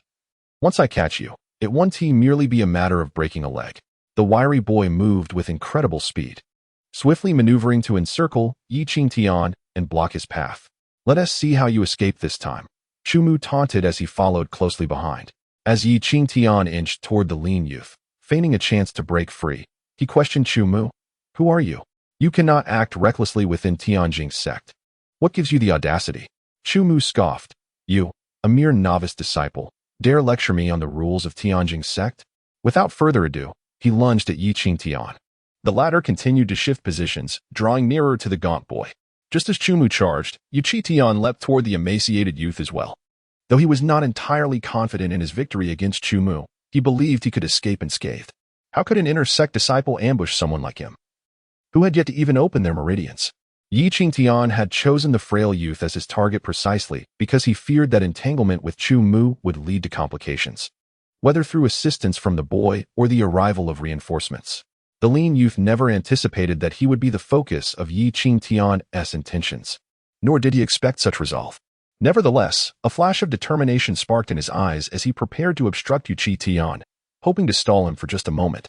Suddenly, Qingtian unleashed a surge of formidable energy from his feet, creating a deep crater in the ground beneath him. The sight left the frail boy momentarily stunned. He had not foreseen that Qingtian had opened a meridian in his leg, allowing him to explode forth with a speed that was beyond his capabilities to match. With a resounding crash, Qingtian's fist descended with tremendous force, his arm's meridian flickering with energy. Empowered by this force, his punch was executed with such swiftness that the emaciated boy, still in retreat, could not muster a suitable defense. The blow struck him squarely in the chest, sending him hurtling backward into a sturdy tree, his complexion draining to a ghostly pallor as he coughed up blood, suffering internal injuries. He was left utterly incapacitated. Beneath Qingtian's feet, the acupoints flickered once more. With a powerful stomp on the ground, he swiftly evaded the strike of the black staff, creating a significant distance between himself and Chu Mu. "Who granted you the audacity to act without clarity of your opponent's capabilities?" A cold smile played at the corners of Qingtian's lips, as a surge of agitation welled up within him. Today, in the presence of Qingtian, he had felt an overwhelming suppression. Yet, here was an opportunity presented to him to vent his frustrations. To his surprise, within just a few days of entering the sect, he had already opened 2 acupoints. Chu Mu was equally astonished, yet his expression was more one of ferocity. With a sudden tremor, he unleashed the brilliance of his 12 acupoints. "What significance do 2 acupoints hold in my presence?" Waves of elemental force surged through Chu Mu's body, causing him to swell in stature, his might reaching its zenith. The black staff emitted an ominous black glow as it descended menacingly toward Qingtian. Qingtian's speed exploded to its utmost, the acupoints in his legs radiating waves of elemental energy, creating deep craters in the ground as he deftly changed his form. Throughout their confrontation, he primarily relied on the acupoints in his legs. Conversely, Chu Mu, despite launching a full frontal assault, found his energy rapidly dwindling after several fruitless attempts. The flickering acupoints began to lose their luster due to excessive consumption of energy. An opportunity presented itself. With a swift motion, Qingtian advanced rather than retreating, leaping toward Chu Mu. In terms of physical prowess, Qingtian fell short. However, when it came to combat experience, Chu Mu could not compare. With a quick motion, Qingtian raised his palm, the acupoints on his arm shimmering as torrents of elemental force surged forth, solidifying into a formidable palm strike aimed directly at Chu Mu's face. Throughout the encounter, he had revealed only 2 acupoints. Initially, Chu Mu contemplated using his staff to block the strike, but upon witnessing the palm imprint, he froze in shock, exclaiming, "This is impossible." Qingtian had unexpectedly executed an extraordinary martial technique, the cyclone palm. This technique, a fundamental skill, was accessible to newly initiated disciples. Chu Mu had practiced it for a considerable time, achieving only a minor proficiency. Yet, Qingtian, having just entered the sect for 2 days, unleashed a strike of unparalleled might. Chu Mu was sent flying by the impact of the palm strike, his expression devoid of pain, merely reflecting a dazed bewilderment. As if this single blow had utterly shattered his understanding of reality. Chapter 10. Can points be seized? As Chu Mu lay gasping on the ground, Qingtian was utterly astonished. He had not anticipated that merely utilizing 2 chi orifices would allow him to defeat Chu Mu, who possessed 12. As for why Chu Mu was so inept, that was of no concern to Qingtian. Casually picking up the discarded black staff, he swiftly charged towards Chu Mu. Taking advantage of his weakness, he intended not to take his life, but to ensure that Chu Mu would be unable to retaliate. This was a martial world where strength reigned supreme.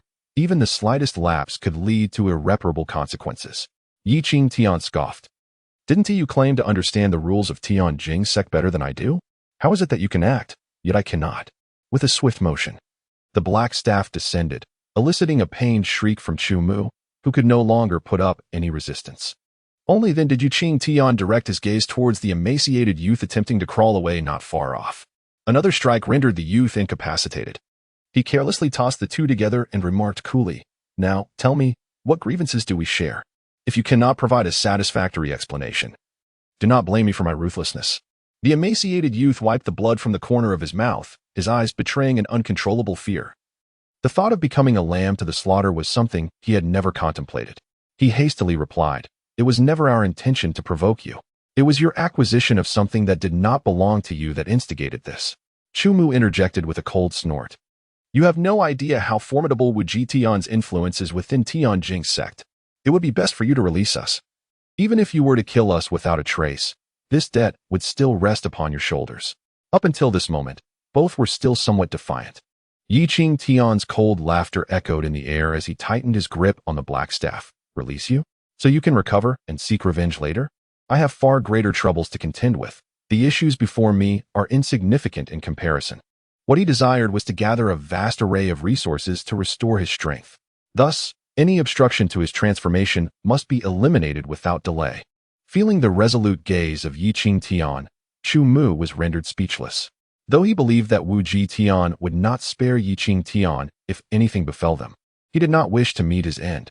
"Spare me, and I, Chu Mu, vow never to stand against you," he declared loudly. However, Qingtian's expression remained unchanged. Chu Mu, in a moment of desperation, blurted out, "I only aim to avenge Wu Jitian, at most. I sought to seize your points. I never intended to kill you, truly." Qingtian paused, a glimmer of intrigue sparking in his eyes. Can points indeed be seized? He pondered, recalling that his previous incarnation had entered Tianjing sect as an unparalleled genius, cultivating at an astonishing pace. Who would dare to covet his possessions? Being the center of attention, his former self had never lacked resources, nor had he ever deigned to snatch from others. With this realization, Qingtian's gaze traversed the dense forest, landing on the distant square.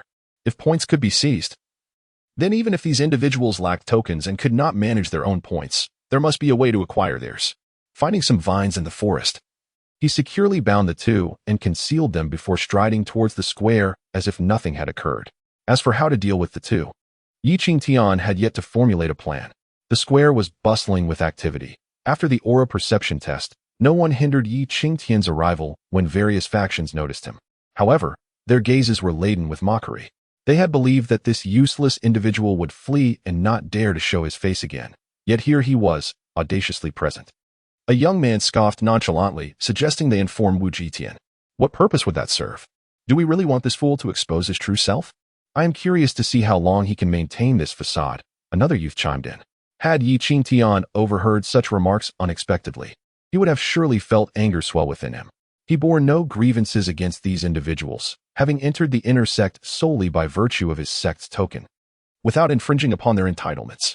Though they had previously hurled insults at him under Wu Jitian's instigation, he had chosen to disregard them. Yet, the aura perception test had validated his capabilities, and their relentless taunts ignited a resolve within him. Nevertheless, in the face of their derision and scorn, he did not react with fury. Instead, a subtle smirk graced his lips. Qingtian bore no grudges and paid no heed to anyone, striding confidently towards the center of the square as if embodying a retreating figure. The square held not only the aura perception test, but also numerous facilities to enhance aura cultivation. The prime cultivation area was currently teeming with people, a place dominated by Wu Jitian. What? Qingtian has arrived? Wu Jitian, engrossed in a spar with two outer sect disciples, gasped in astonishment upon hearing this news. His disbelief was palpable. He could not fathom how Qingtian could be present there, especially with Chu Mu and the gaunt young man stationed nearby. As long as Qingtian remained absent, his claim to the title of the greatest in aura perception would soon be rendered obsolete, replaced by Wu Jitian himself. Yet, at this moment, Qingtian had fortuitously appeared in close proximity. Following the direction indicated by a youth, Wu Jitian cast a cold glare upon Qingtian. Oblivious to the scrutiny, Qingtian stood with his hands clasped behind him, scrutinizing the aura leaderboard beside the aura perception orb. To his satisfaction, he noted that he still held the top position, standing tall and proud. A triumphant smile adorned his face, epitomizing the essence of being number one. Initially, he had been somewhat perplexed about how to amass a substantial number of points during this visit, but after the incident with Chu Mu, a strategy began to take shape in his mind. Even if Wu Jitian chose not to provoke him, he would create an opportunity for Wu Jitian to do so. True to form, Qingtian's actions bore little significance to others, yet Wu Jitian felt as though he had received a resounding slap to the face, his expression contorting as he strode purposefully towards Qingtian. Qingtian, have you finally shed your cowardice? Wu Jitian bellowed. As he approached, two young men clad in outer sect attire emerged from the crowd, also advancing toward Qingtian. In response, Qingtian remarked with relief, fortunately, no one has come to challenge my position. At these words, Wu Jitian erupted like a raging bull. He had attempted to overpower Qingtian in aura perception before, but had consistently found himself unable to surpass him. No one to challenge. No one. Qingtian's words were nothing short of an indictment, akin to branding him a cowardly turtle. Wu Jitian immediately erupted with rage. Qingtian, what does being first in energy perception truly signify? Does it indicate that you are not a worthless individual? If even one who ranks first in energy perception cannot escape the stigma of being useless, then what does that make you, who ranks beneath me? Confronted by someone intent on crippling him, Qingtian showed no signs of deference. Wu Jitian trembled with fury. Regardless of whether Qingtian was truly worthless, the reality of the energy perception test weighed heavily upon him. This was an irrefutable fact. Gritting his teeth, Wu Jitian retorted. Energy perception signifies little. In the end, it is strength that speaks volumes. Qingtian, do you dare to engage in a genuine contest with me? Chapter 11. The cyclone palm. The commotion here had captivated all the onlookers in the square, especially when Wu Jitian boisterously called for a challenge. The two outer disciples beside him did not hide their scorn towards Qingtian. One of the outer disciples spoke up. Wu Xiao has opened 5 acupoints in just over a day. What have you accomplished? You are nothing. The other disciple chimed in. Do you think being the first in Qi perception is something remarkable? There are countless individuals at Tianjin Gate who are stuck at the acupoint opening stage. These two confirmed that possessing strong Qi perception does not guarantee a smooth path in martial arts. Despite being outer disciples for a year and being called upon by Wu Jitian for practice, their own lack of progress was evident. Yet, their testimony bore significant weight. Upon hearing that Wu Jitian had opened 5 acupoints in a little over a day, many gasped in astonishment and envy. Having just entered the sect for about 10 days, and with the acupoints he had previously opened, Wu Jitian had now achieved a total of 6. This accomplishment was indeed formidable for new disciples still grappling with qi perception. Had Yi Qingtian not experienced the arduous process of consecutively opening 10 acupoints over half a day, with ample resources to facilitate further openings, he would have marveled at Wu Jitian's talent. However, upon learning that Wu Jitian had spent over a day opening acupoints, Yi Qingtian felt no shock, but his brow furrowed in concern. Wu Jitian's talent might not be lacking. Yet to open 5 acupoints in just over a day would undoubtedly require considerable resources. If Wu Jitian had exhausted his resources, then Yi Qingtian's efforts in confronting him would be in vain. Originally viewing Wu Jitian as a prize target, Yi Qingtian now regarded him with utter disdain. A sheep devoid of meat is of no use. This silent shift in emotions was perceived by Wu Jitian as profound contempt, an overwhelming disregard. He stepped forward, fixing his gaze on Yi Qingtian to prevent his escape. "What are you blocking me for? I am of great value," Yi Qingtian retorted sharply. Wu Jitian asked, "Are you afraid?" Yi Qingtian replied, "Afraid. If any mediocre fool could challenge the top in qi perception, I'd be overwhelmed." It must be said, the rules of Tianjin Gate were indeed imposing. The last time Wu Jitian dared to confront Yi Qingtian was because Yi Qingtian was not yet considered a member of Tianjin Gate. A fight was merely a fight. But now, Yi Qingtian was an inner disciple, and no matter how furious Wu Jitian became, he dared not act recklessly. Even the 2 outer disciples, who had been in the sect for a year, wore expressions of trepidation. The title of the foremost in qi perception was painfully grating to Wu Jitian. "You are right." As he spoke, Wu Jitian produced a vial containing 3 acupoint opening pills, declaring, "Here are 3 acupoint opening pills. As long as you fight me, regardless of the outcome, these will be yours." The revelation of 3 acupoint opening pills caused a collective gasp among the crowd. Each pill was worth 25 points. Thus, 3 amounted to 75 points. Most present lacked such an abundance of points. Yi Qingtian's eyes sparkled momentarily, while the pills held little value for him. The ease with which Wu Jitian presented 3 indicated a level of financial resources beyond his imagination. In the realm of martial arts, there is no need for excessive politeness during a sparring match. Yi Qingtian's demeanor shifted dramatically as he confidently accepted the elixir vial, inspecting it thoroughly before tucking it away. He turned to Wu Jitian and inquired, "Are we truly prepared for battle?" "Of course," Wu Jitian replied, his expression brightening, yet a cruel glint lingered in his eyes. "However, should you fail to withstand even 10 of my strikes, these 3 elixirs will not be within the grasp of the unworthy, as long as their contest remained fair. Any unforeseen circumstances during the duel would not provoke the sect's intervention." 10 strikes, is it? "No problem," Yi Qingtian responded with a satisfied grin. Casting a significant glance at Wu Jitian, embodying the confidence that if he could endure those 10 strikes, he would emerge unscathed. This attitude immediately darkened Wu Jitian's countenance. Having sparred with Yi Qingtian before, he realized that if Yi Qingtian managed to endure 10 strikes and then withdrew, he would not only fail to claim a legitimate victory over him, but might also lose the 3 elixirs. "Yi Qingtian, are you daring enough to wager with me?" While Wu Jitian pondered this, Yi Qingtian observed silently from the sidelines.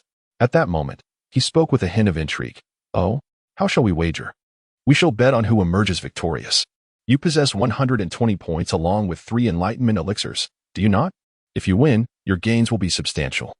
If you lose, those treasures that do not rightfully belong to you will be surrendered to another. Thus, no one will covet what you possess, will they?" Wu Jitian proposed. Ensuring that Yi Qingtian could not simply withdraw without a clear outcome from their contest, Yi Qingtian's face displayed a flicker of hesitation. This doubt caused Wu Jitian's expression to shift. Fearing that excessive confidence might intimidate Yi Qingtian into retreat, he provocatively added, "I fearlessly inform you that I have already mastered the cyclone palm technique. Should you feel intimidated and wish to retreat like a coward, you may still concede." "Concede? How naive," Yi Qingtian scoffed inwardly, maintaining a composed exterior as he retorted, "Concede. You should prepare for your impending defeat." With merely 6 acupoints, he believed that even without a deep understanding of martial arts, he could easily overpower his opponent with just 10 acupoints.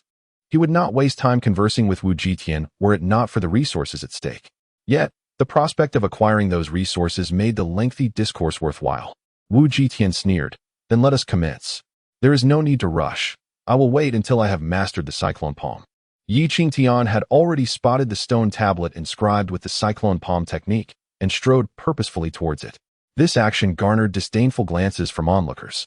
Although the cyclone palm was a single acupoint technique that could be executed with just one acupoint, mastering it required the development of a vital acupoint.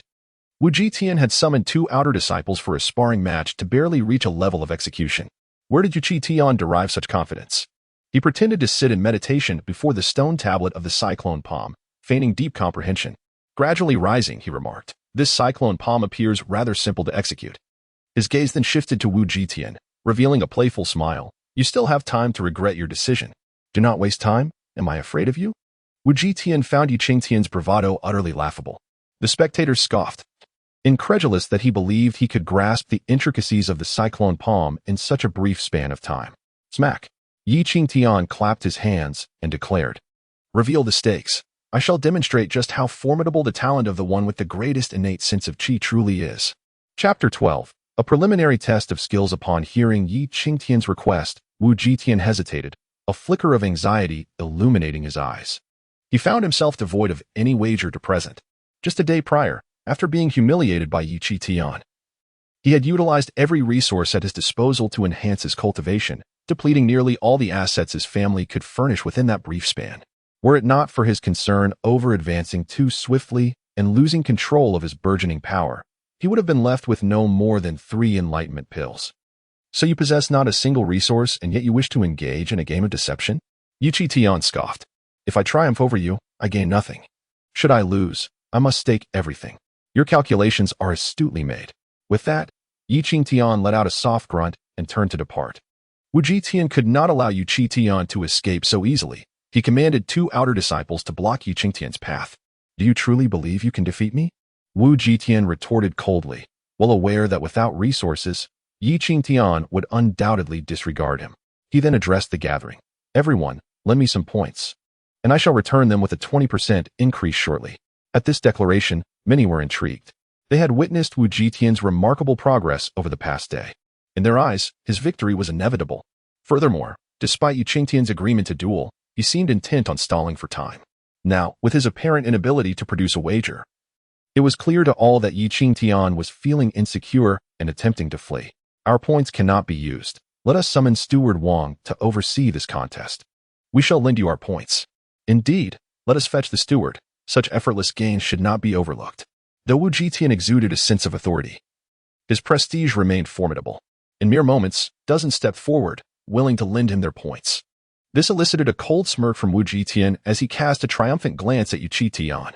Seeing Steward Wang summoned by a disciple, Qingtian swallowed hard and implored, "Everyone, this is a personal grudge between Wu Jitian and myself. I do not wish to implicate any of you, so I kindly ask you to refrain from involvement."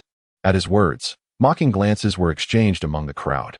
Even at this juncture, he still contemplated withdrawing. Such a feat would not be easily accomplished. As many observed with glee, only a handful chose to remain neutral, and Qingtian recognized that the moment had nearly arrived. He then calmly stated, "Since you insist on intervening, do not blame me for being ungracious. I shall now set up a betting table. 3 enlightenment pills and points from the tokens shall serve as the stakes. Anyone daring to wager, step forth. I shall accept all bets." Qingtian, as if driven by madness, proclaimed, "I ask you all, who dares?" Wu Jitian's expression shifted once more. If Qingtian accepted bets from others, then his assets could very well be seized by an outsider. Having already been provoked by Qingtian, the disciples, emboldened, swiftly placed their bets on Wu Jitian's victory, accumulating a total of 200 points in mere moments. Wu Jitian, in a frenzy, invested all the points he had received, totaling an impressive 80 points. "Should you lose, you will toil like a beast to repay your debts," Wu Jitian taunted. "The steward Wang has arrived, overseeing the entire bidding affair, requiring every participant to sign their names." All present made way, creating a sufficiently large space. Although a strong sense of aura does not necessarily equate to formidable martial talent, great martial aptitude invariably commands a powerful aura. Qingtian stepped into the arena, calmly addressing Wu Jitian. "You and I are not comparable." No one anticipated that Qingtian would still dare to provoke at this moment. However, as soon as Wu Jitian entered the combat zone, the onlookers gazed in astonishment at Qingtian. They beheld the glimmer of an aura aperture on Qingtian's leg and another on each of his arms. Qingtian had actually opened 3 aura apertures. This revelation cast a heavy shadow over Wu Jitian's countenance, compelling him to concentrate the power of 6 aura apertures. 3 apertures were insufficient. With a sinister grin, he infused his palms with energy, layering them together, unleashing a terrifying force that howled skyward. It was indeed the cyclone palm. The sheer might of this technique drew admiration even from Steward Wang, who recognized Wu Jitian's talent. In stark contrast, Qingtian merely struck a pose, the energy within his apertures dormant and unprovoked. With a swift motion, Wu Jitian launched a palm strike towards Qingtian's face, mercilessly intent on defeating him. Yet Qingtian remained unmoved. As Wu Jitian closed in, he suddenly found himself hurtling backward, a palm imprint emblazoned upon his chest. Wu Jitian coughed up blood, crumpling to the ground like a defeated beast, blood trickling from the corner of his mouth, unable to rise. Those who had wished to avert their gaze from Qingtian's potential demise were now, as if confronted by a specter. Wu Jitian had lost. More decisively than the previous day's defeat, was this the vengeance Wu Jitian sought to impose upon Qingtian? With double the number of aura apertures, he fell in a single exchange? The expressions of the betting participants shifted to one of sheer disbelief. Had the combat been closely contested, a loss could have been rationalized. But this? The entirety of the battle witnessed only by Steward Wang, who now regarded Qingtian with a mix of astonishment and respect. Qingtian had mastered the art of stillness to counter motion, seizing the moment with utmost decisiveness, utilizing the ground beneath him to propel his attack. He struck with astonishing speed and ferocity. What appeared to be a simple palm strike belied intricate finesse. Even Wang, despite his initial underestimation, would have found it difficult to evade such a move, let alone Wu Jitian. Wu Jitian's defeat was indeed well-deserved. Are we not continuing? Qingtian slowly approached the bloodied Wu Jitian, a faint smile gracing his features. Wu Jitian, however, longed to continue. The searing pain in his chest and the tumult within his internal organs rendered him powerless. Qingtian, brimming with confidence, remarked, "What do you think? I told you of my profound affinity with the cyclone palm, yet you refused to believe it." Wu Jitian could not suppress another spurt of blood. Qingtian chose not to further provoke him. Though this plump target was not as lucrative as anticipated, his appeal remained significant. Ignoring Wu Jitian, Qingtian directly approached Steward Wang, who, amid the envious gazes of the other disciples, awarded the points to Qingtian. "Little one, some matters are not easily grasped." The Steward Wang stated quietly, words meant solely for Qingtian's ears. Qingtian, with an air of indifference, dismissed him. After all, he was merely a steward of an extraordinary sect, hardly worthy of his concern. Ignoring everyone, Qingtian sprinted towards the inner sanctum. Wu Jitian, having already regained his composure, could only muster a feeble gaze towards the receding figure, particularly stung by the contemptuous glances cast his way, which intensified the bitterness in his heart. 2 outer disciples stood guard beside him, their eyes reflecting astonishment. "Follow him," Wu Jitian ordered one of the outer disciples in a hushed tone. He then turned to another, commanding, "Immediately seek out my cousin. Instruct him to take action, at any cost, to ensure that this person is eliminated." In that moment, Wu Jitian's murderous intent was unmistakable. The 2 outer disciples were taken aback. Qingtian was an inner disciple, and should he be slain, the uproar would be significant. The 3 sects' competition was imminent. And Wu Jitian considered himself the true genius among this batch of disciples. Anyone who obstructed his path must perish. He gritted his teeth in frustration. The 3 sects' competition was a time for showcasing one's worth, and though he had endured being overshadowed by senior disciples, he could not abide the thought of anyone consistently standing in his way, stealing his spotlight. Chapter 13. The powerful fisherman in this round. A total of 280 points were won, coupled with the 2 days of occupying the top spot in the Qingtian ranking, which earned 5 points each day. The grand total reached 290 points. Qingtian, without a moment's hesitation, exchanged all his points for 29 warm opening pills, depleting his score entirely, with 3 pills dedicated to opening meridians. It was anticipated that these 29 warm opening pills would at least enable the opening of 20 additional Qi meridians, bringing the total to a remarkable 30, including the previous 10. In terms of quantity, Qingtian's meridians rivaled those of a novice in the extraordinary realm, perhaps due to his injuries. He was the weakest among them, yet he undoubtedly stood as the foremost among those below the extraordinary tier, concealing the elixirs within the storage ring. Qingtian swiftly departed from the inner sect. He exhibited considerable patience, hiding within the dense forest while vigilantly observing for any signs of being pursued. However, he overlooked one crucial fact. The outer sect disciples possessed a far superior understanding of the area surrounding the sect.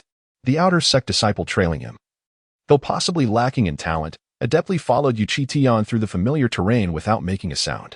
Before long, another outer sect disciple arrived in haste, accompanied by a 16 or 17-year-old inner sect disciple.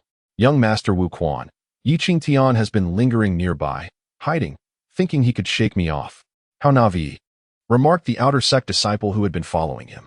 Wu Quan, a tall figure with a square face and slanted eyes, was the cousin of Wu Qingtian.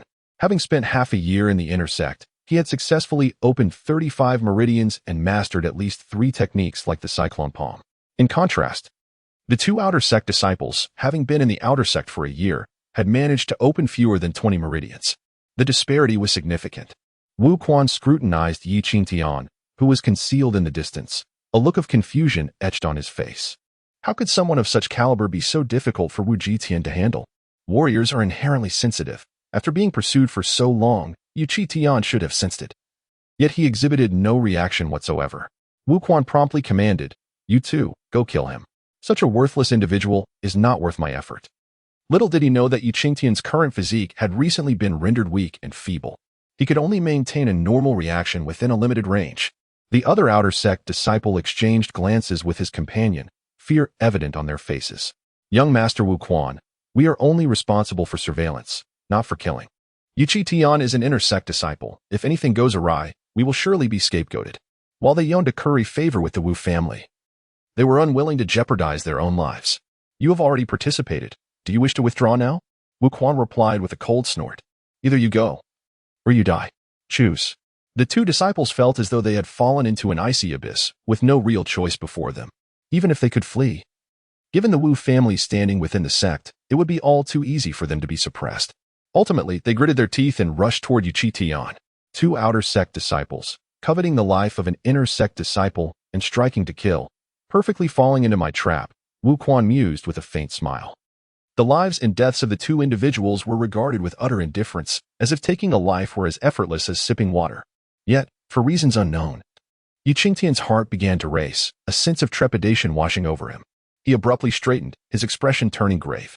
Throughout his journey, he had not sensed anyone trailing him. Having lingered in this location for quite some time, where did this feeling of dread originate?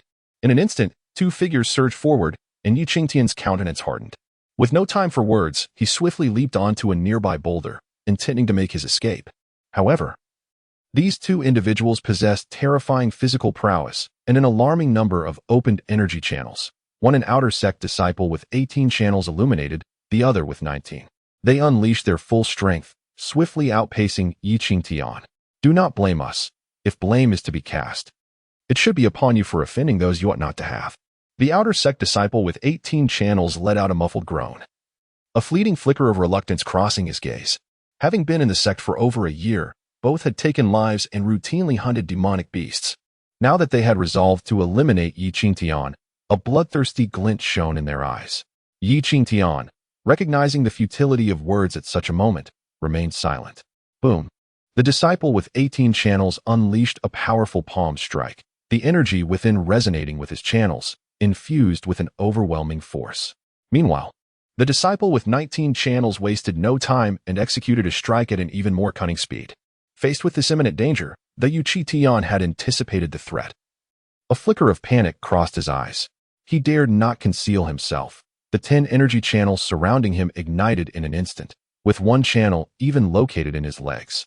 At this moment, the energy from these 2 channels surged into his feet, and a gust of wind erupted beneath him, allowing him to retreat thrice in quick successions, narrowly evading the 2 strikes. At that moment, both outer sect disciples stared in disbelief at one another. 10 energy channels? That was a technique for single-channel martial arts. The energy spiral step. A martial artist who had not yet entered the 4th realm of martial arts, the channeling realm, could not connect their internal channels. Thus, prior to reaching the channeling realm, the most one could practice were single-channel techniques. Only upon attaining an extraordinary state, opening spiritual channels, and mastering their utilization could one practice multi-channel techniques. Qingtian had only been initiated for 2 days and had already opened 10 energy channels, an astonishing feat. and he had also mastered single-channel techniques such as the energy spiral palm and energy spiral step. He cannot be allowed to live. The two acted without a moment's hesitation. Qingtian's rapid ascent and deep concealment were far too alarming. A fierce glint flashed in their eyes as they lunged toward him. Fist shadows swept like the wind. Palm strikes surged like dragons, offering Qingtian no respite. His expression grew increasingly solemn as a thunderous palm strike descended upon him before he could raise a defense. Crashing into his chest. Although the energy within the channels around his chest rapidly spread and coalesced into an energy spiral shield, it was still shattered by the blow. And Qingtian felt a sweetness in his mouth as he was sent flying. The two disciples were once again taken aback. Qingtian had even mastered a third single-channel technique, the energy spiral shield. The energy spiral shield relied on the swift condensation of vital energy to form a protective barrier. Kill. The outer disciples of the 18 apertures shouted fiercely, their fear of Qingtian growing with each display of his extraordinary prowess. They believed that he must have a formidable backing. Though they contemplated eliminating him, they feared the potential repercussions. Yet, if they refrained, they would have no chance of escape. The outer disciples of the 18 apertures surged forth, lunging at Qingtian, who lay on the ground, clutching his chest. Almost instantaneously, upon their advance, the outer disciple of the 19 apertures changed his expression and shouted, "Retreat swiftly." Unfortunately, it was too late. Before them, Qingtian, struggling to breathe while holding his chest, suddenly produced a dark staff. The staff glimmered ominously, charged with elemental force, and with a piercing whistle. It struck the hands of the approaching disciples.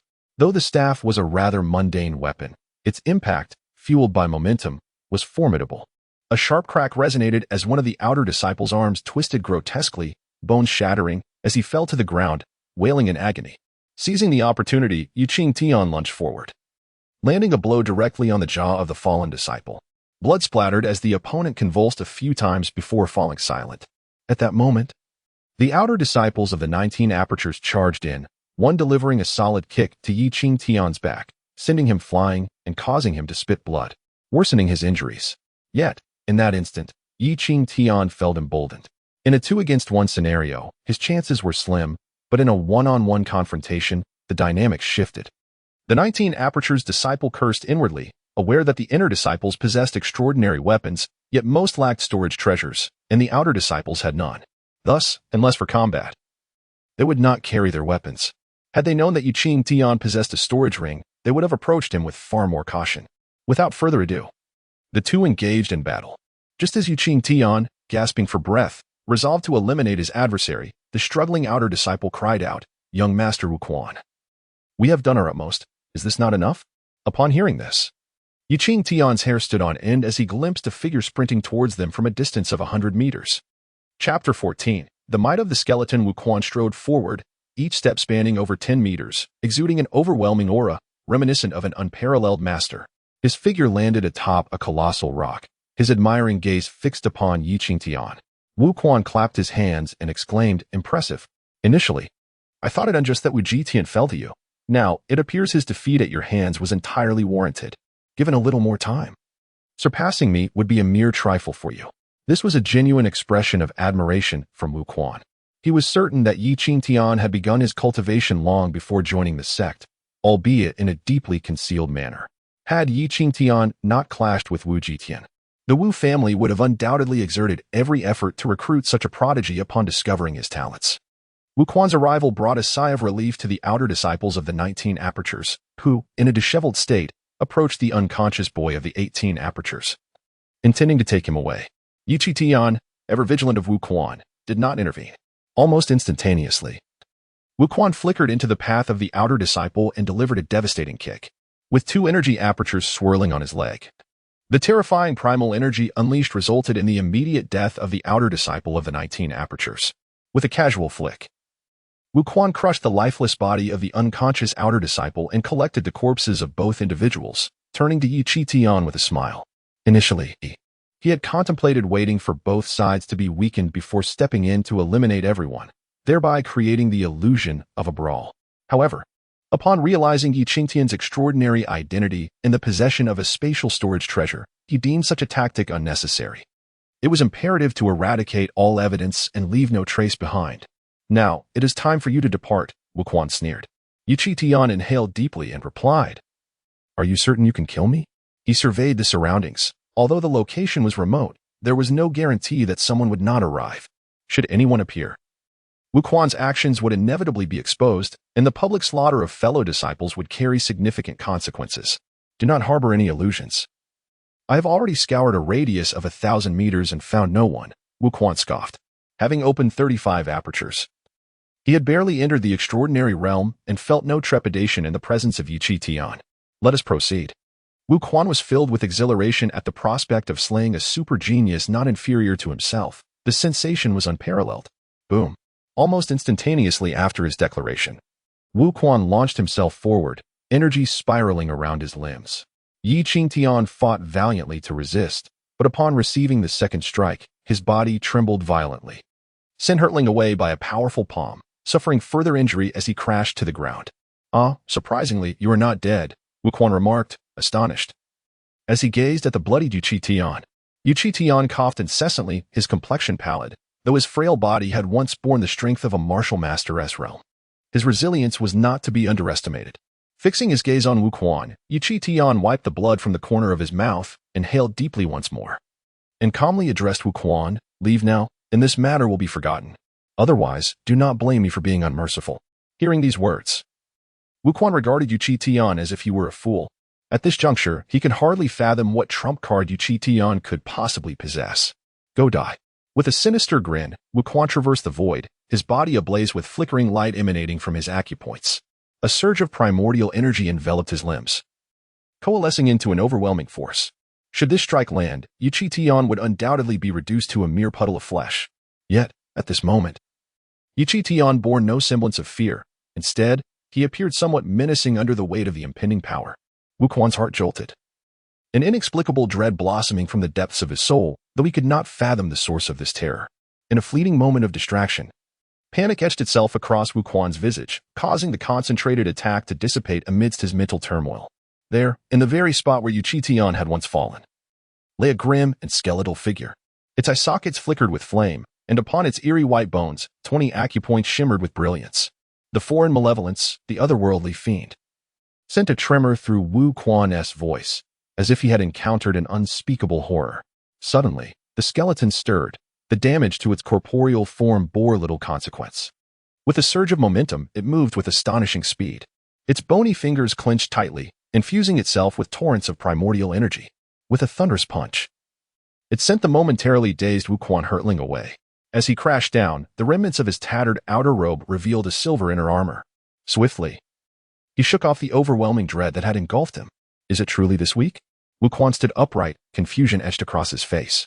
His low-grade extraordinary inner armor should withstand the full force of an initial foray into the extraordinary realm. How could the otherworldly fiend breach even this meager defense? Without a moment's hesitation, Wu Quan turned to flee. The revelation of the foreign malevolence was far graver than the prospect of slaying Qingtian. Faced with such an entity, he found himself devoid of combat experience. Having revealed his presence, Qingtian would not let him escape. The brownish-white flames in his eyes flickered as his acupoints seemed to intertwine. In an instant, the flames coursed throughout his body via the acupoints. The skeleton surged forward. Its speed nearly doubled that of Wu Quan's, closing the distance in the blink of an eye. Wu Quan, were you not intent on killing me? The skeletal form intoned with a chilling voice. In desperation, Wu Quan fought back, unleashing an attack forged from primordial energy that surprisingly sent the skeleton staggering back. Qingtian, lacking ample experience in wielding the skeleton, would never have revealed it had it not been for the life and death circumstances. The skeleton, having failed to breach his defenses and now sent flying by his own power, saw Wu Quan's dread diminish significantly, prompting him to laugh heartily. The otherworldly fiend is nothing but this. Qingtian paid no heed. Time was of the essence, for the transformation into the skeleton was fleeting. He swiftly adapted to combat in this new form. Wu Quan, sensing impending doom, turned to flee in horror. Witnessing this, Qingtian disregarded all caution, channeling his energy as the flame of the bone spirit detached from his mind, enveloping his palm. With a bone hand, he unleashed a strike fueled by the skeleton's full might. As he struck, the skeleton trembled uncontrollably. Devoid of the bone's spirit flame, it plunged into a state of chaos. The strike shattered Wu Quan's protective barriers, and the bone spirit flame surged like a torrent, invading Wu Quan's very being. Wu Quan trembled incessantly, as the brownish-white flames danced above each of his acupoints. With each flicker, an acupoint extinguished. In a mere moment, Wuquan collapsed softly to the ground. A nearly swollen circle of brownish-white flames erupted from his brow, crashing into the eye socket of the skeleton, thereby regaining control over its erratic body. Subsequently, he utilized Wuquan's storage bag to collect his remains, drawing the blood into the bag before departing swiftly. As he sprinted, the strain on his injuries caused beads of sweat to cascade down Qingtian's face, yet he dared not pause. Fortunately, he encountered no one along the way. Qingtian believed it improbable that Wu Jitian could muster a second group of such formidable foes. Only after distancing himself from the battlefield did Qingtian take a moment to conceal himself and recuperate. The path ahead, leading to the desolate cave, posed the possibility of encountering newly initiated disciples, compelling him to maintain an air of nonchalance. Half an hour later, Qingtian resumed his journey, having acclimated to the pain, his demeanor unwavering. As anticipated, he indeed came across several novice disciples. However, the battle with Wu Jitian had solidified his standing, creating a vast chasm between them. Thus, the new initiates could only watch him depart with a mixture of awe and respect from a distance, none daring to approach. Chapter 15. The one valued by the old sect master. The path was unobstructed as Qingtian approached the desolate cave. His gaze sharpened as he fixed it upon the concealed cavern not far away. Chumu and the emaciated youth were bound and placed there, previously left undecided on how to execute them. At this moment, however, his resolve had solidified. Drawing forth a black staff, Qingtian inhaled deeply. Having already slain Wuquan, he deemed the presence of another, Chumu, unnecessary. Leaving any potential survivors would become a significant complication. The instant Qingtian stepped into the dim cave, his brow furrowed in astonishment. Having already broken free, why did they not escape? The cave, in its utter abandonment, surprised Qingtian. He had not anticipated that the once merely perceptive emaciated youth could cultivate a qi aperture in such a place and free himself from confinement. Although he had gained mobility, he neither fled nor sought to release Chu Mu from his bonds. Upon Qingtian's arrival, the emaciated youth seemed to have been waiting. And with a resounding thud, he knelt before Qingtian, declaring, "Zhao Xian followed Wu Jitian because he was insignificant. It was wrong of me to act against you. Yet I wish to survive." In an instant, Qingtian comprehended why Zhao Xian had remained. The establishment of a qi aperture merely enabled Zhao Xian to free himself from captivity. His injuries persisted, and to venture out recklessly would undoubtedly lead to his demise should he encounter Qingtian. Chu Mu, equally gravely wounded, was of no use even if saved. When it comes to survival, no one wishes for death. Intrigued, Qingtian pondered upon what grounds Zhao Xian believed he could preserve his life in front of him. Suddenly, Zhao Xian rose, seizing a stone prepared nearby, and hurled it at Chu Mu.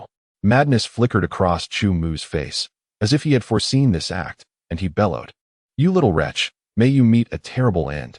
No sooner had he spoken than the stone struck brutally against his neck. Moments later, Chu Mu breathed his last. Zhao Xian then turned to Qingtian and stated, "I wish to live." Regardless of the reasoning, Zhao Xian, a disciple whose identity remained unconfirmed, had openly slain an inner sect disciple, an act that would not go unpunished. This served as Zhao Xian's declaration of loyalty. Qingtian's gaze bore into Zhao Xian as he approached, the latter bowing his head, surrendering any pretense of resistance. With a single strike, Qingtian could extinguish Zhao Xian's life. Yet, Zhao Xian stood firm, his body erect, though trembling slightly, exuding an undeniable spirit of defiance. This quality garnered Qingtian's admiration. "How do you intend to handle the matter of Chu Mu?"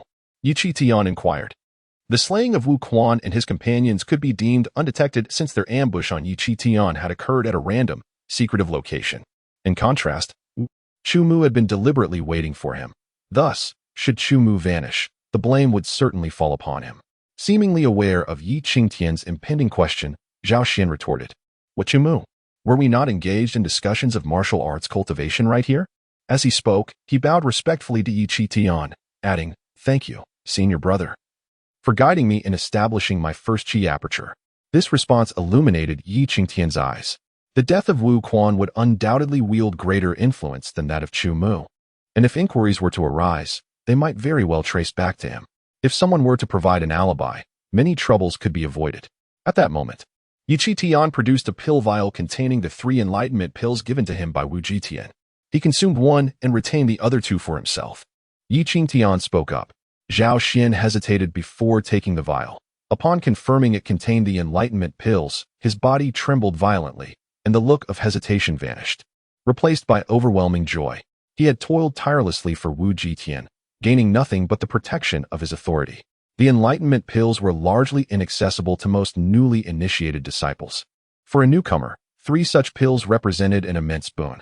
Qingtian did not bestow the pills without reason. These 3 would bind the 2 together, making it difficult for Zhao Xian to retract his words later. If he were not genuinely close to Qingtian, what merit would he have to receive 3 pills? Without delay, Zhao Xian swallowed one of the enlightenment pills, secured the vial close to him, and began digging a hole to conceal the corpse of Chu Mu. Qingtian looked on with satisfaction, raising his hand to store Chu Mu's body within his storage pouch. Zhao Xian stared at Qingtian, astonished. It was evident that Qingtian's possession of a storage space astonished him even more than the 3 pills. Without a moment's hesitation, Zhao Xian meticulously cleared away all traces of blood from where Chu Mu had bled. After Qingtian collected the soil, there remained no evidence aside from the lingering scent of blood. At this juncture, Qingtian spoke calmly. In critical times, I may need you to stand forth and vouch for me. With that, he turned and departed. Upon returning to the sect's residence, Qingtian was nearly devoid of energy. Collapsing to the ground with a thud, exhausted, he crawled and rolled until he finally reached the energy pool in the basement. As he tore open his robe, bruises of a dark hue were visible all over his body. Even the slightest movement made him gasp in pain. Wu Quan's strength was beyond imagination. Even in his skeletal form, the struggle for survival had been dire. For a martial artist, flesh wounds were trivial, and in just half a day, his injuries had mostly healed. Had it not been for Qingtian's exclusive access to the energy pool, any other would have needed to rest for 10 days to a fortnight, even with timely consumption of pills. After tending to his wounds, Qingtian was too fatigued to keep his eyes open, and he fell into a deep slumber that lasted until the following day. Rested and rejuvenated, he finally retrieved Wu Quan's storage pouch. This pouch possessed a mere 3 cubic feet of space, from which Qingtian extracted the bodies of Wu Quan and Chu Mu, 2 outer disciples. After thoroughly searching their remains, he emptied the pouch's contents. Gazing at his haul, a smile crept across Qingtian's face. Although Wu Quan had only been an inner disciple for 6 months, it was evident he was exceptionally talented, as evidenced by his possession of a storage pouch. Therefore, his wealth was undoubtedly considerable. The items included 12 enlightenment pills, 22 enlightenment pills, 8 elemental stones, 1 piece of inner armor, various ointments for bruises and injuries, healing pills, more than a dozen assorted stones, and 7 or 8 medicinal herbs sealed in wooden boxes. Most precious of all was a mid-grade extraordinary weapon. The value of these items alone exceeded 1,000 points, and the storage pouch itself was worth at least 2,000 points, bringing the total to a minimum of 4,000 points. Qingtian transformed into an outer sect disciple, tirelessly moving about, exerting every effort. Yet he merely acquired a few hundred points worth of resources. A genius from the inner sect possesses such wealth, not to mention the points contained within their identity tokens. Of course, even if Wu Quan and Chu Mu's identity tokens held points, Qingtian would not dare to transfer them, as such actions could be traced. Yesterday, the injuries he sustained had been meticulously treated, and with internal and external remedies, Qingtian felt his wounds had healed somewhat, no longer hindering his subsequent cultivation, provided he refrained from overexerting himself in the short term. With this assurance, Qingtian took a deep breath, only to find himself in a state of solemnity once more. The troubles of his physical form were alleviated, yet the complications of his skeletal state remained unresolved. In an instant, Qingtian transformed into a skeleton, acutely sensing the fervent waves of his bone-soul fire surging within his mind. It seemed that the potency of this bone-soul fire had indeed increased. Qingtian was astonished. He had summoned the bone-soul fire to slay Wu Quan out of desperation, initially fearing that such an act would significantly impact the fire. Could it be that invoking the bone-soul fire in that manner allowed it to consume souls? Without hesitation, Qingtian sat down cross-legged, delving into the cultivation techniques from his inherited memories. The brownish-white bone-soul fire flickered incessantly within the hollow eye sockets of his skeletal form, its searing heat gradually coalescing. In a brief span, the flames shrank, yet the intensity escalated steadily. After controlling the bone-soul fire to assimilate Wu Quan's soul, Qingtian's thoughts became exceedingly intricate. The power of the bone-soul fire had indeed ascended a level, granting him greater mastery over his skeletal body. However, Wu Quan was akin to a transcendent martial artist. While Qingtian could only be deemed at the entry level of Qi opening, such a soul had merely elevated the still nascent bone soul fire by one tier. Would the challenges of advancement only increase from here on? Yet soon, Qingtian found himself too preoccupied to contemplate the escalating difficulty of enhancing the bone soul fire. In his skeletal form, he experienced almost no pain. It was only at this moment that he realized the extensive fractures throughout his skeleton, a far graver injury than that of his physical body. His limited time spent in skeletal form had hampered his understanding of skeletal combat. Had he been more knowledgeable, he would not have clashed head-on with Wu Quan, who was clad in inner armor. Fortunately, Wu Quan had been considerably intimidated by the foreign malevolence and refrained from utilizing his extraordinary artifacts. Otherwise, the injuries he sustained would have been far more severe. In the following 2 days, Qingtian remained in seclusion, fully dedicated to consuming elixirs to open his meridians. However, he had been overly optimistic regarding his progress. The 29 warm meridian pills acquired through points, combined with the 12 from his spoils, totaled 41 consumed, yet he had only managed to open 15 meridians. Adding the previous 10, that made 25 meridians in total. The quality of these warm meridian pills was rather inferior, and having consumed too many, the efficacy had diminished significantly. He needed to devise a way to procure higher quality warm meridian pills. As Qingtian contemplated this, his brow furrowed. The deaths of Wu Quan and Chu Mu should have begun to stir up reactions after 3 days. Upon his reappearance, he would likely become a target of investigation. Although on the surface it appears that he did not slay Wu Quan. With the second round of tests for the newly initiated disciples approaching, it is conceivable that Wu Jitian might use this incident to hinder his examination. There is no other choice. After pondering for a moment, Qingtian made his way to the hall of the sect master and summoned the gatekeeper, instructing, "Please investigate whether there is a new disciple among the recent initiates who possesses the sex token." Chapter 16. The capture of Qingtian to his surprise. It was the sect master who had taken the initiative to inquire about the protection of a newly initiated disciple. As the sect master's guardian, upon receiving the command, Kong Hao naturally bowed in obedience, stating, "I shall investigate at once." Qingtian, indifferent to Kong Hao's thoughts, merely responded, "Just pay more attention." Upon returning to his residence, Qingtian contemplated the possibility of Kong Hao's duplicity. He truly required this ally. Ultimately, he reassured himself that the other party would not be insincere over such a trivial matter, allowing him to relax. In the past couple of days of cultivation, Qingtian had little inclination to draw upon the memories of his inheritance, devoting himself almost entirely to healing his skeletal injuries. Although not fully recovered, the condition had improved significantly. However, the energy required for the restoration of the skeleton was staggering. Even with his unique energy pool, the consumption still left him apprehensive. As the energy channels of his physical body had reached 25, the skeletal state required 50. With the energy reserves of Qingtian's corporeal form, he was already comparable to a martial artist at the initial stage of the third realm, the extraordinary level. In his skeletal form, he could even triumph over opponents in the mid-extraordinary stage. His cultivation had approached the threshold of the extraordinary, with just 5 more energy channels to open. He would then prepare to develop the spiritual channels. Without the opening of spiritual channels, even if he could establish energy channels, it would lead to an imbalance of power, resulting in more harm than good. Moreover, the resources to nurture spiritual channels were far more precious than those for energy channels. The training of the newly initiated disciples in energy perception was set to conclude today, followed by the second round of testing to assess innate talent and the number of energy channels. The disciple with the highest innate talent would not only earn 500 points, but also gain the opportunity to exchange those points for resources, including the coveted warm spirit grass for nurturing spiritual channels. This was currently the swiftest means for Qingtian to acquire resources for warming his spiritual channels. Securing this would bring him closer to entering the extraordinary realm. The square was bustling with excitement today. The previously overlooked new disciples had now become the center of attention. It was destined that some would soar to great heights while others would remain in obscurity. Over 300 newly initiated disciples gathered at the heart of the square, drawing the gaze of over 1,000 outer disciples, with several congregating around the top position in energy perception. Wu Jitian, a prodigy nurtured by the Wu family, stood out as the leader in energy perception, a clear indication of his exceptional talent. It appeared that yet another rising star was about to emerge from the Wu family within the Tianjing sect. Beside Wu Jitian, many outer disciples lavished him with praise, while those from the Wu family showered him with compliments, causing a subtle smile to grace his lips. Although some outer disciples had joined the ranks earlier and possessed far greater strength than Wu Jitian, none dared to act arrogantly.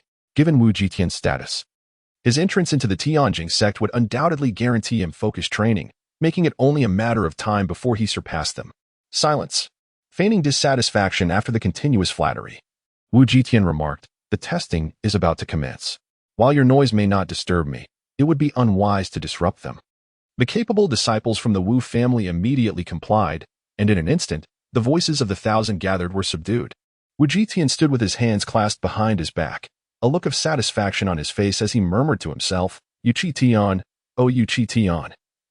If only you could witness my current magnificence, even with tenfold courage, you would not dare to offend me." As Wu Jitian basked in the adoration of the crowd, many of the newly initiated disciples, who were striving to adjust their states, could not restrain themselves from rising to their feet. Their piercing gazes were fixated on the handsome young man adorned with the inner sect identity token, gracefully weaving through the dispersing throng. The majority of those gathered were outer sect disciples, and thus, upon the unexpected appearance of an inner sect disciple, they instinctively displayed respect and trepidation. "Greetings.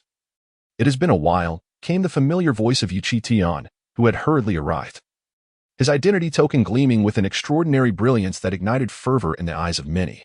Having already discerned the disparity among the newly initiated disciples who looked to him for guidance, hearing that recognizable voice caused Wu Jitian to be taken aback. He turned to see the face he had long since hoped to eliminate, now standing before him. "You, how could you?" Wu Jitian stammered, rendered speechless by shock. After 3 days of absence, he had presumed Yu Qingtian had been eliminated by Chu Mu, who had subsequently gone into hiding. Even Elder Wang had declared Wu Jitian the rightful heir to the position of the strongest. To his astonishment, Yu Qingtian was indeed alive. At that moment, many of the newly initiated disciples shared the same sentiment. They were all too familiar with Wu Jitian and had believed Yu Qingtian to be dead. As Yu Qingtian calmly approached Wu Jitian, he stated, "This position belongs to me." The onlookers were left perplexed, unable to comprehend the purpose of an inner sect disciple's presence in such a setting. Yet, nearly all the newly initiated disciples gazed silently at Wu Jitian, as if urging him to yield the position of the strongest to Yu Qingtian, who was indeed deserving of it. This scene drew the attention of all spectators. Upon hearing those words, Wu Jitian's eyes instantly reddened, his fists clenched tightly, a surge of rage emanating from him. He could not argue, for the title of the strongest rightfully belonged to Yu Qingtian. Yet, he could not relinquish this position without losing face. Moreover, he could not allow Yu Qingtian to partake in the upcoming test. Such a prestigious honor was not something he could permit this potential threat to possess. While strong energy perception did not necessarily equate to high talent, it was undeniable that high talent often resulted in strong energy perception. With a cold snort, Wu Jitian commanded, "Quickly, seize him. He is a wanted criminal of the discipline hall." Having been subdued by Yu Qingtian on 2 occasions, Wu Jitian dared not take action himself. Before Yu Qingtian's arrival, he had never considered that Wu Quan's death could be linked to him. However, if Yu Qingtian was indeed alive, then Wu Quan had agreed to intervene on that fateful day before his life was extinguished, establishing a connection. Regardless of any potential ties to Yu Qingtian, he had to be apprehended. While the other outer sect disciples were still processing the situation, those from the Wu family quickly realized the identity of the newcomer and understood Wu Jitian's intentions. Such audacity, committing a grave offense and yet daring to flaunt it. "Your grandfather Wu Hao will come to subdue you." The atmosphere crackled with tension. At that moment, a figure, the epitome of sycophancy, suddenly materialized beside Wu Jitian. From the emaciated form, 13 acupoints erupted, unleashing a tempestuous wave of energy that swiftly spread throughout the vicinity. Wu Hao, with his sharp features, stood defiantly before Wu Jitian. Without uttering a word, he brought his fingers together, unleashing a howling gale that surged towards Yu Qingtian's vital points, showing no intention of holding back. He employed the cyclone palm technique, capable of maximizing the power of the acupoint realm, demonstrating his intent to incapacitate Yu Qingtian. Chapter 17. The downfall. Amidst the swirling energy and the vibrant force enveloping him, Wu Hao unleashed his cyclone palm with a ferocity that stirred the winds. Many outer disciples stood transfixed, astonished by the spectacle. How could Yu Qingtian have offended anyone, let alone provoke Wu Jitian? Wu Hao had been in the outer sect for nearly half a year, mastering the cyclone palm, and with 13 energy points at his disposal, He was more than capable of overwhelming all newly initiated disciples. While numerous onlookers silently lamented Yi Qingtian's fate, none dared intervene. The Wu family wielded considerable influence, and none were inclined to jeopardize themselves for an unrelated individual. With a powerful gust, Wu Hao's palm surged forth, yet Yi Qingtian remained unflinching. His expression serene as he remarked, "Today is a test for the new disciples. Do you dare to disrupt the rules?" Wu Hao scoffed. "Rules? Child. Let me impart a lesson. Rules are dictated by the strong." Before his words could fade, the formidable cyclone palm descended mercilessly towards Yi Qingtian's face, prompting expressions of sympathy among the spectators.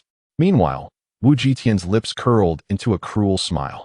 In a flash, before anyone could react, the relentless Wu Hao was sent flying. His hand drooping, pallor washing over his face as blood spilled from his lips. In stark contrast, Yi Qingtian stood his ground, seemingly untouched by the chaos unfolding around him. Writhing in agony, Wu Hao felt the surging energy within him wreaking havoc, his gaze towards Yi Qingtian filled with terror. At that moment, the crowd noticed two energy points faintly visible on Yi Qingtian's arm. Many gasped in disbelief. Had Wu Hao, who had unleashed his full 13 energy points, been defeated by Yi Qingtian's mere 2? How could this be? Who did you just call a child? Yi Qingtian advanced slowly, each step instilling greater fear in Wu Hao, whose complexion grew increasingly ashen. What are you waiting for? Attack! Wu Jitian's face darkened at the sight. Instantly, 5 outer disciples from the Wu family surged forward, their energy points erupting. Some possessed as many as 15, while the least had 13. Yi Qingtian, you are indeed formidable, but what of it? Wu Jitian's face twisted with malice. You would do well to surrender and kneel. I might show you leniency. Otherwise, today marks your end. Leniency? What right do you, a mere new disciple, have to dictate terms to me? Yi Qingtian retorted, laughter mingling with disdain. I lack qualifications? Ha ha ha, look at them. These 5 are my qualifications. Attack. First, cripple his limbs. Without uttering a word, the 5 disciples charged at Yi Qingtian. Many in the audience turned pale. While it was permissible for outer disciples to belittle new initiates, this was a grievous breach of sect rules. As the 5 surrounded one, it was clear that they had crossed a line, prompting some outer disciples to report the situation to the sect. In that moment, the battle erupted. Despite possessing extensive combat experience and instincts, Yi Qingtian knew he could not afford to hide. With a resounding crack, 10 energy points erupted from his body. This scene elicited sharp intakes of breath from all the newly initiated disciples, with one unable to contain a gasp. He has only joined the sect for a few days, yet he has managed to open 10 meridians? This exclamation left many spectators bewildered, for Yi Qingtian was already an inner disciple. What was so astonishing about opening 10 meridians? Immediately, someone clarified. Yi Qingtian became an inner disciple 6 days ago, holding the sect's token. Upon hearing this, a wave of astonishment swept through the crowd. 6 days hardly seemed sufficient to even familiarize oneself with the energy, let alone open 10 meridians. However, amidst the shock, Yi Qingtian, besieged by attackers, took the initiative. With a sweeping motion of his hand, layers of elemental energy surged forth, and a cyclone of energy enveloped his palm. The cyclone palm. In just 6 days as an inner disciple, Yi Qingtian had not only opened 10 meridians but also mastered a single meridian martial technique, the cyclone palm. To many, this was nothing short of a fanciful dream. With a resounding impact, Yi Qingtian struck, his palm crashing into the foremost assailant's hand, the force penetrating through to his chest. The man was sent flying backward, tumbling over a dozen meters, his clothing torn as a vivid crimson handprint appeared on his chest. With a single blow, he had sent a 15-meridian outer disciple reeling. Astounding, truly astounding. Someone exclaimed in utter disbelief, which further incited a clamor among the onlookers. Then, with the wind at his feet, Yi Qingtian unleashed a flurry of punches and kicks, bringing all 5 outer disciples, each possessing at least 13 meridians, to the ground. Wailing in despair, the 5 were no match for even a single strike from Yi Qingtian. You intend to cripple my limbs? Yi Qingtian said nonchalantly, stepping before one of the outer disciples and placing his foot directly upon the man's arm. A sharp crack echoed, followed by a blood-curdling scream as beads of sweat rolled down the disciple's face, his complexion turning ashen. Yi Qingtian, you dare to harm a fellow disciple? The sect's regulations will not spare you. The youth with the broken arm shouted vehemently. Now you wish to invoke the sect's regulations? Yi Qingtian retorted with a cold laugh, tapping his identity token at his waist. Very well. Let me remind you of the rules. Any outer disciple who attacks an inner disciple may face the lightest punishment of having their cultivation abolished, or worse, be killed on the spot. With a swift motion, Qingtian stepped forward, crushing another outer disciple's leg bone. He scoffed. To recklessly assault a newly initiated disciple is equally a violation of the sect's rules. With successive cracks, 5 were left maimed, their hands and feet broken. For an ordinary person, healing from such injuries would take 100 days, and even for a martial artist, without divine elixirs, recovery would span at least a month or two. While some of the new disciples trembled in fear, others displayed faces alight with excitement. This was precisely the demonstration expected from the one with the greatest affinity for energy among their ranks. Stay back. Wu Hao, witnessing Qingtian approach, had lost his earlier bravado. He turned to Wu Qingtian, pleading desperately, "Young Master Wu, save me, please. Your sister, Miss Wu Yao, is an inner disciple prodigy with a talent of 99 active meridians, and she ascended to the extraordinary realm in merely 6 months. With just a word from you, he would not dare to disobey." With a pallid complexion and trembling heart, Wu Qingtian was abruptly roused from his stupor. He glared fiercely at Qingtian, exclaiming, "You scoundrel! Should you dare to strike again, your demise is assured." He had been genuinely intimidated by Qingtian's formidable prowess, yet this was the Tianjin sect, where the Wu family wielded great influence. Why should he fear Qingtian? However, scarcely had his words left his lips when a figure materialized before him. A resounding slap echoed through the air, leaving a vivid crimson imprint upon Wu Qingtian's cheek. Qingtian stepped up to Wu Qingtian, lifting him effortlessly and declaring, "It has been said that this position rightfully belongs to me." Chapter 18. The 4 techniques of the cyclone publicly humiliated. Wu Qingtian was engulfed in an unbearable sense of shame, his complexion shifting between hues of green and white as Qingtian held him aloft. Gazing coldly at Wu Qingtian, Qingtian inquired, "Was it you who rendered me incapacitated?" Wu Qingtian's gaze turned venomous, yet the moment his eyes met Qingtian's, he felt as though a deadly serpent had locked onto him. A tremor coursed through his body, fear spreading like wildfire. "Qingtian, do not act recklessly. You relish the idea of crippling others? Then let us see how you fare." Qingtian's eyes flashed with a fierce glint as his hands moved with astonishing speed. With a series of sickening cracks, Wu Qingtian's limbs were crushed to ruin. Without the aid of miraculous elixirs, even if he were to recover in a year and a half, he would be left with countless hidden injuries. Wu Qingtian lost consciousness, collapsing like a lifeless dog, discarded by Qingtian. From the moment Wu Qingtian had dispatched Wu Quan to assassinate him, Qingtian had harbored murderous intent towards Wu Qingtian. Were it not for the constraints of sect rules, the outcome would have been far more severe than merely rendering him crippled. Wu Qingtian was utterly vanquished. Witnessing Qingtian's ruthless actions, onlookers were aghast. This was Wu Qingtian, who had long relied on the formidable power of the Wu family within the Tianjin sect, brazenly tyrannical, now so easily incapacitated. Where did Qingtian find such audacity? Simultaneously, an outer sect disciple frantically sought out Elder Wang. This scoundrel seeks his own demise. Upon learning the details, Elder Wang's anger was palpable. He had promised manager Wu to assist Wu Qingtian in becoming the most gifted among them. Now, not only had that ambition failed, but Wu Qingtian had also been rendered crippled. The wrath of manager Wu was a burden he could scarcely bear. However, he quickly realized that even if he intervened, he could only suppress Qingtian's brutal actions due to his status as an inner sect disciple and the provocations initiated by Wu Qingtian and his companions. He could not impose excessively harsh penalties. If he were to act too drastically, the repercussions from the sect would be even more severe. How could he quell the Wu family's fury without neutralizing Qingtian? Immediately, Elder Wang addressed the outer sect disciple delivering the news. Who among the outer sect possesses sufficient strength? The disciple, taken aback, pondered before responding. Most of the outer sect's experts have accompanied the inner sect disciples to the Tianyuan Mountains to establish a training area for the newly initiated disciples. Currently, the strongest among us is Gao Yu. Gao Yu, the outer sect prodigy who had already mastered the 4 techniques of the cyclone and excelled in combat, had long aspired to enter the inner sect. Elder Wang's eyes brightened with delight at this revelation. After confirming, he promptly instructed the outer sect disciple to seek out Gao Yu. Before long, a well-proportioned youth approached. "Elder Wang, how may I serve you?" Gao Yu inquired.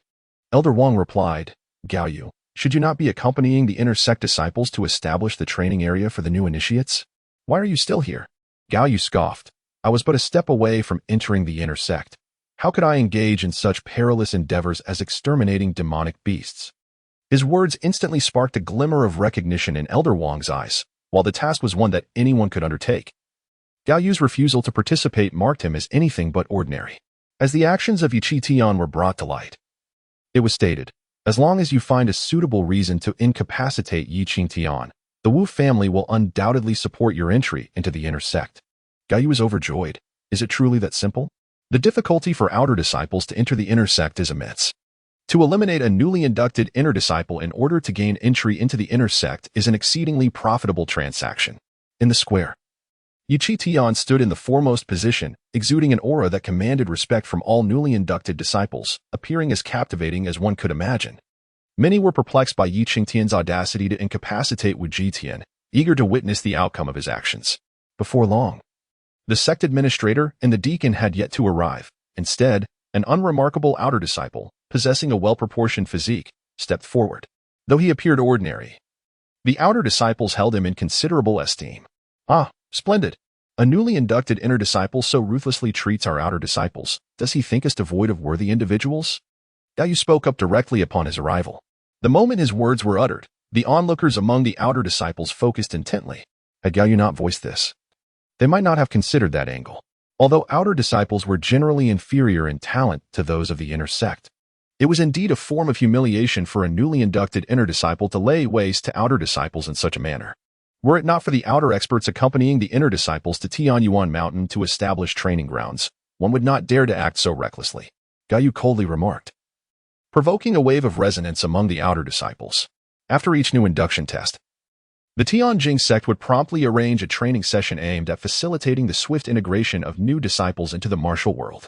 Given that the newly inducted disciples lacked sufficient strength, substantial manpower was required to eradicate the formidable beasts within the training areas.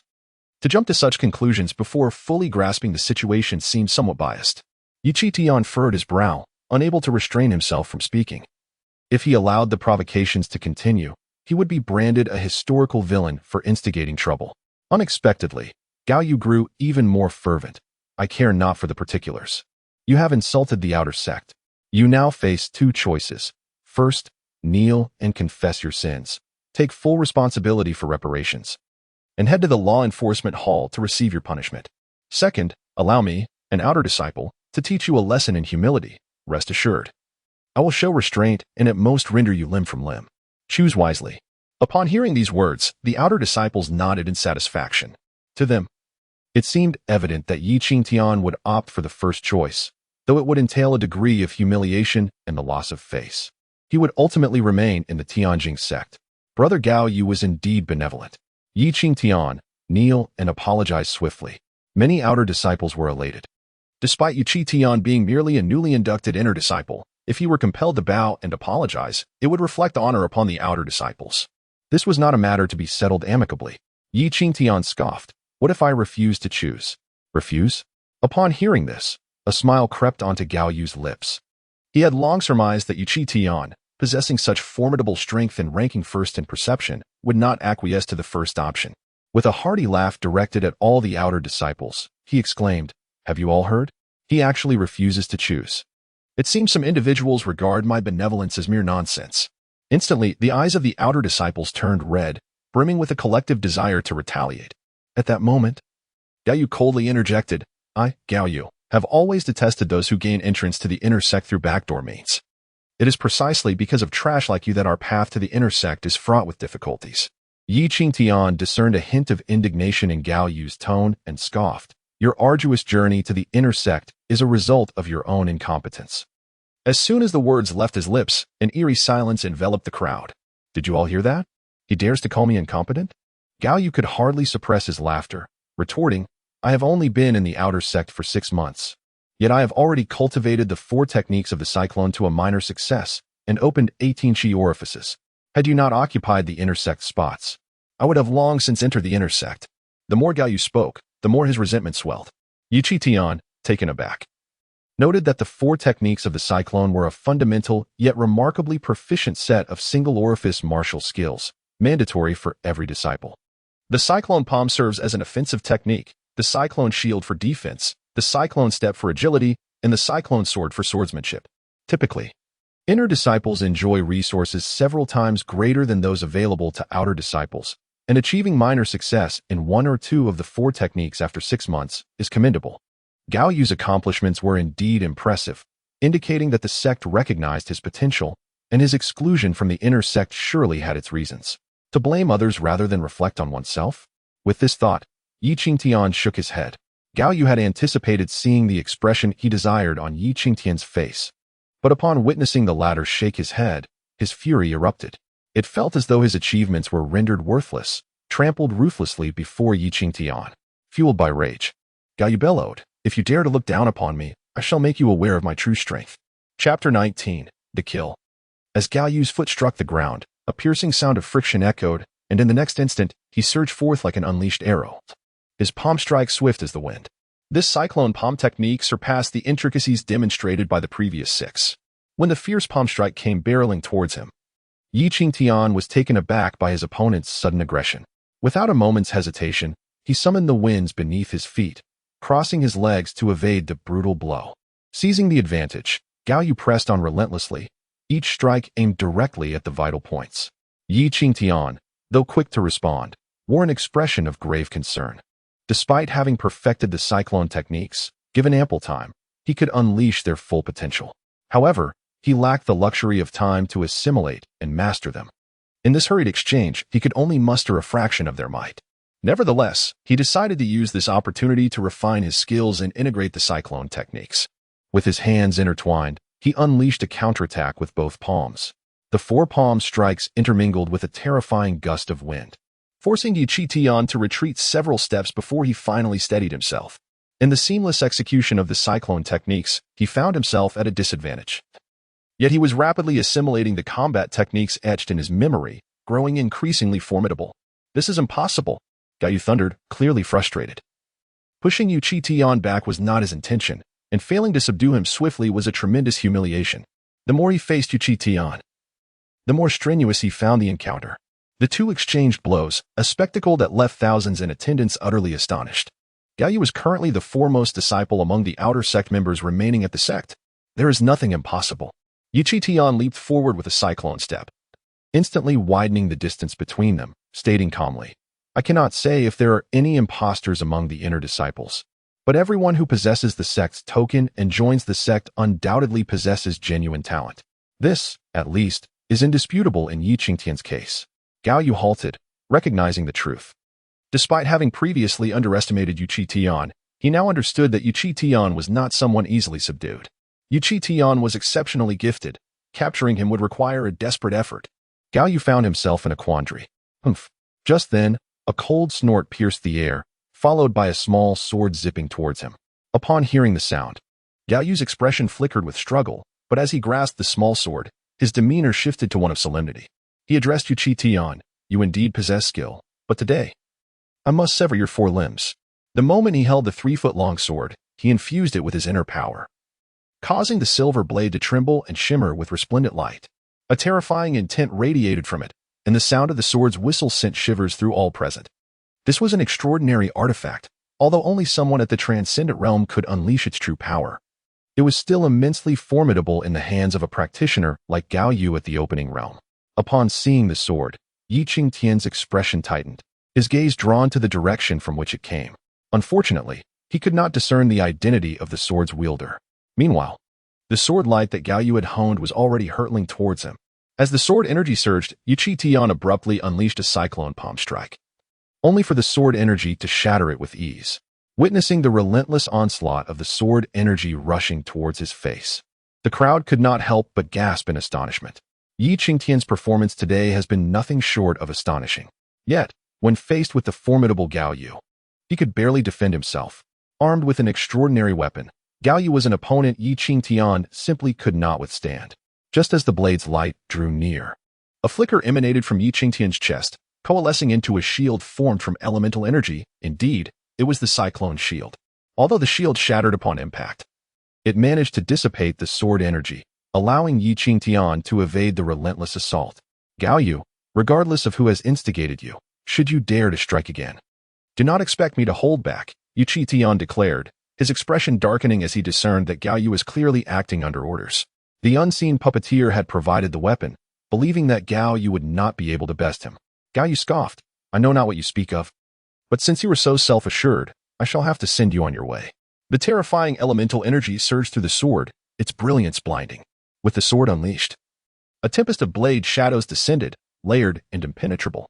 Qingtian was doomed. Gao Yu ignited his formidable reservoir of elemental power into a cyclone of sword energy, sealing Qingtian's fate. Many spectators anticipated the impending conclusion, some even hoping for a savior to intervene. Alas, even if those who had supplied the weapon possessed the ability to assist, they would remain indifferent. Stubbornly obstinate, Qingtian's countenance darkened further, morphing into a mask of ferocity. Boom, boom, boom, boom, boom. Suddenly, 5 additional energy orifices erupted from Qingtian's body, bringing the total to an astonishing 15. Gasps of astonishment erupted from the crowd. Many were rendered speechless. Just 6 days into his training, and he had achieved 15 energy orifices? The sudden emergence of 5 new orifices flooded him with an abundance of elemental power, which he swiftly coalesced into a cyclone shield to block the oncoming sword energy. Qingtian's energy orifices were 50% larger than those of an ordinary warrior, while Gao Yu had merely 18 orifices. Thus, Qingtian's prowess was akin to that of one possessing 22 orifices. With a terrifying friction, Qingtian surged forward, breaking through the layers of sword light. Holding his breath and focusing intently, he unleashed a palm strike. In that critical moment, the cyclone palm, empowered to a high degree, combined with the cyclone step, pierced through the sword light and struck Gao Yu squarely in the chest. Stumbling backward, Gao Yu's expression was one of disbelief as Qingtian delivered several consecutive strikes, forcing him to retreat until he finally lost his footing and was sent flying. Instead of retreating, Qingtian pressed forward, each cyclone palm strike becoming increasingly proficient with each execution. The pace of battle was so swift that many spectators could scarcely follow the exchange. "Stop!" A furious shout rang out, and only then did the onlookers realize that Qingtian's hand was now clasped around Gao Yu's neck, while crimson palm prints marred Gao Yu's chest and back. His life hung precariously in Qingtian's hands. The crowd was parted by a wave of energy, revealing the figure of Elder Wang, whose cold gaze bore an unmistakable sense of astonishment as he beheld Qingtian's strength, far surpassing his expectations. "You command him to stop. Yet why did you not do so sooner?" Qingtian grasped Gao Yu by the neck, and Gao Yu could distinctly sense the murderous intent gleaming in Qingtian's eyes, causing his body to tremble uncontrollably. "Do you know why, despite your extraordinary talent, you cannot gain entry into the inner sect?" Qingtian scoffed, blaming fate and others. "Lacking principles, you shall forever remain outside the inner sanctum. You are talking nonsense." Crack. Gao Yu's furious gaze widened to its maximum. His face, losing vitality, was etched with boundless terror. The world spun around him, and ultimately he was enveloped in darkness. Had it not been for Gao Yu harboring murderous thoughts against him, Qingtian would have never contemplated killing this man. "How dare you claim the right to commit such an act?" Elder Wang erupted in fury. However, with a death on his hands, it would become an untenable situation. If the sect were to discover that Gao Yu was incited by him, the ramifications would be far more severe.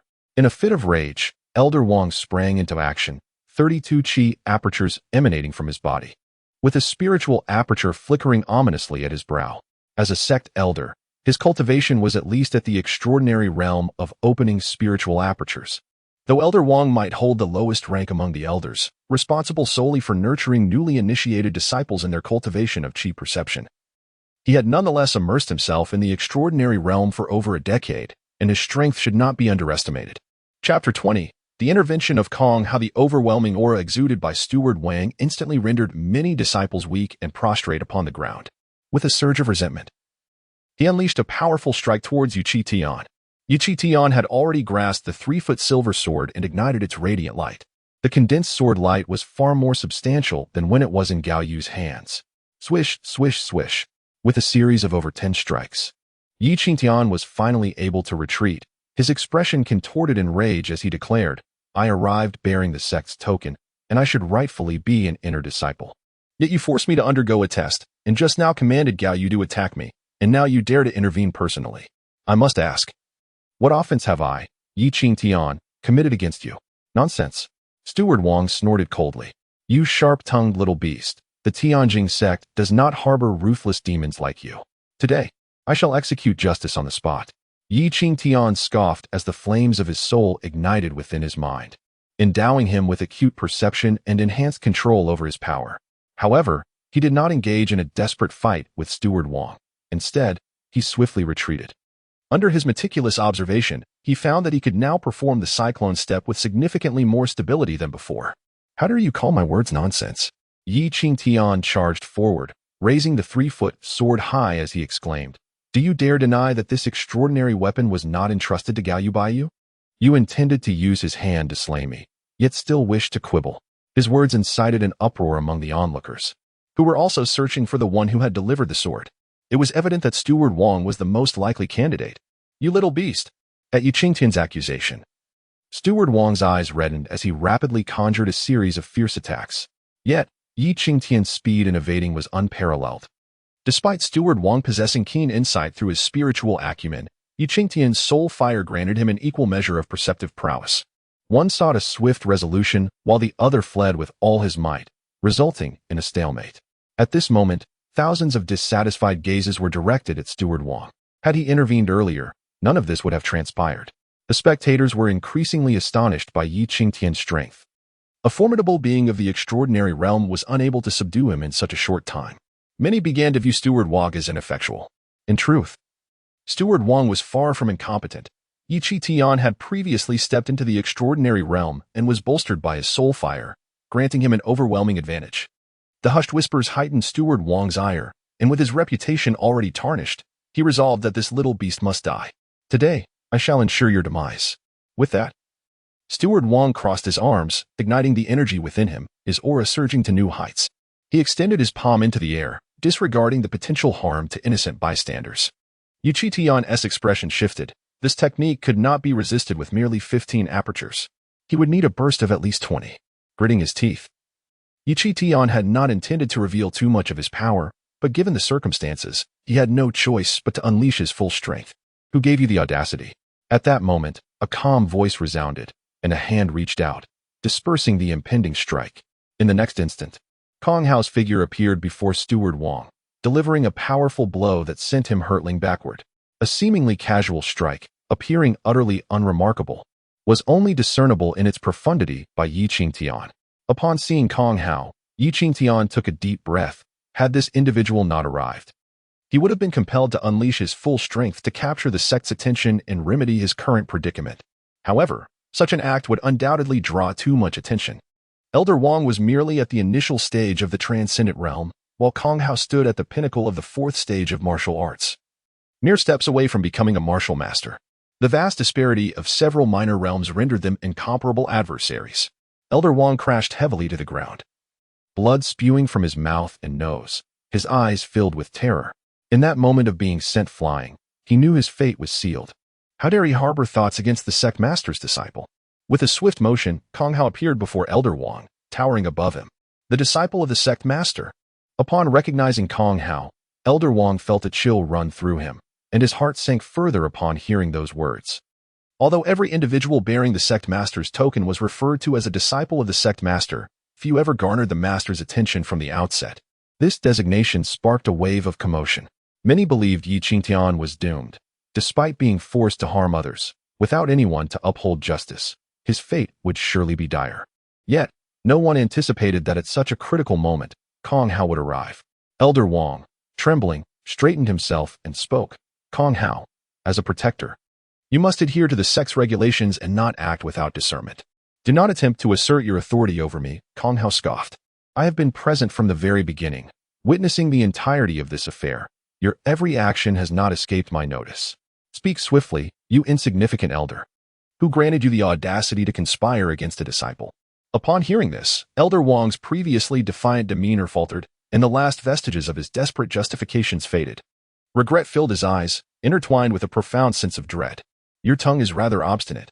Do you think I cannot deduce your intentions? Is there no one capable of prying the truth from your lips?" Kong Hao uttered a low grunt. "Confess honestly, and there may be leniency. Do not harbor false hopes." Elder Wang clenched his teeth, glancing around but remained silent. Kong Hao's anger surged. Had he not been representing the sect master, he would have ensured a severe punishment today. Yet, as the representative of the sect master, he was bound by the rules. Qingtian, regaining his composure, cupped his hands in salute to Kong Hao, saying, "Thank you, Senior, for coming forth to uphold justice." Although Kong Hao had been summoned for his protection, the fact that he heeded the words of the currently weakened sect master and intervened in time warranted gratitude, both for his esteemed status and his identity as the sect master's disciple. Kong Hao replied with a faint smile, "There is no need for thanks. I am merely fulfilling my duty." Upon hearing this, all the disciples looked on with envy. Kong Hao's might was formidable and his status exalted. To have such an individual behind him, was that not the sect master himself? Qingtian had indeed captured the sect master's attention.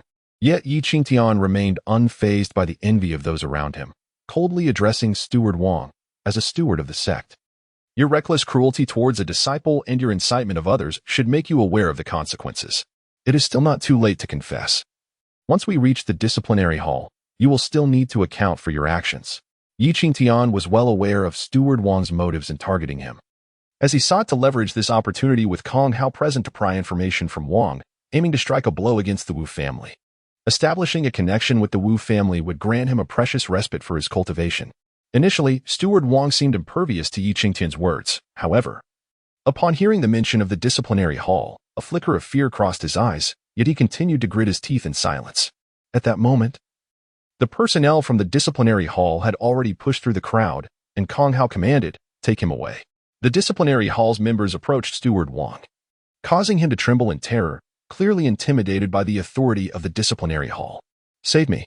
In that instant, the resolute Steward Wang, who had remained unyielding despite threats and temptations, shouted towards a direction in the crowd.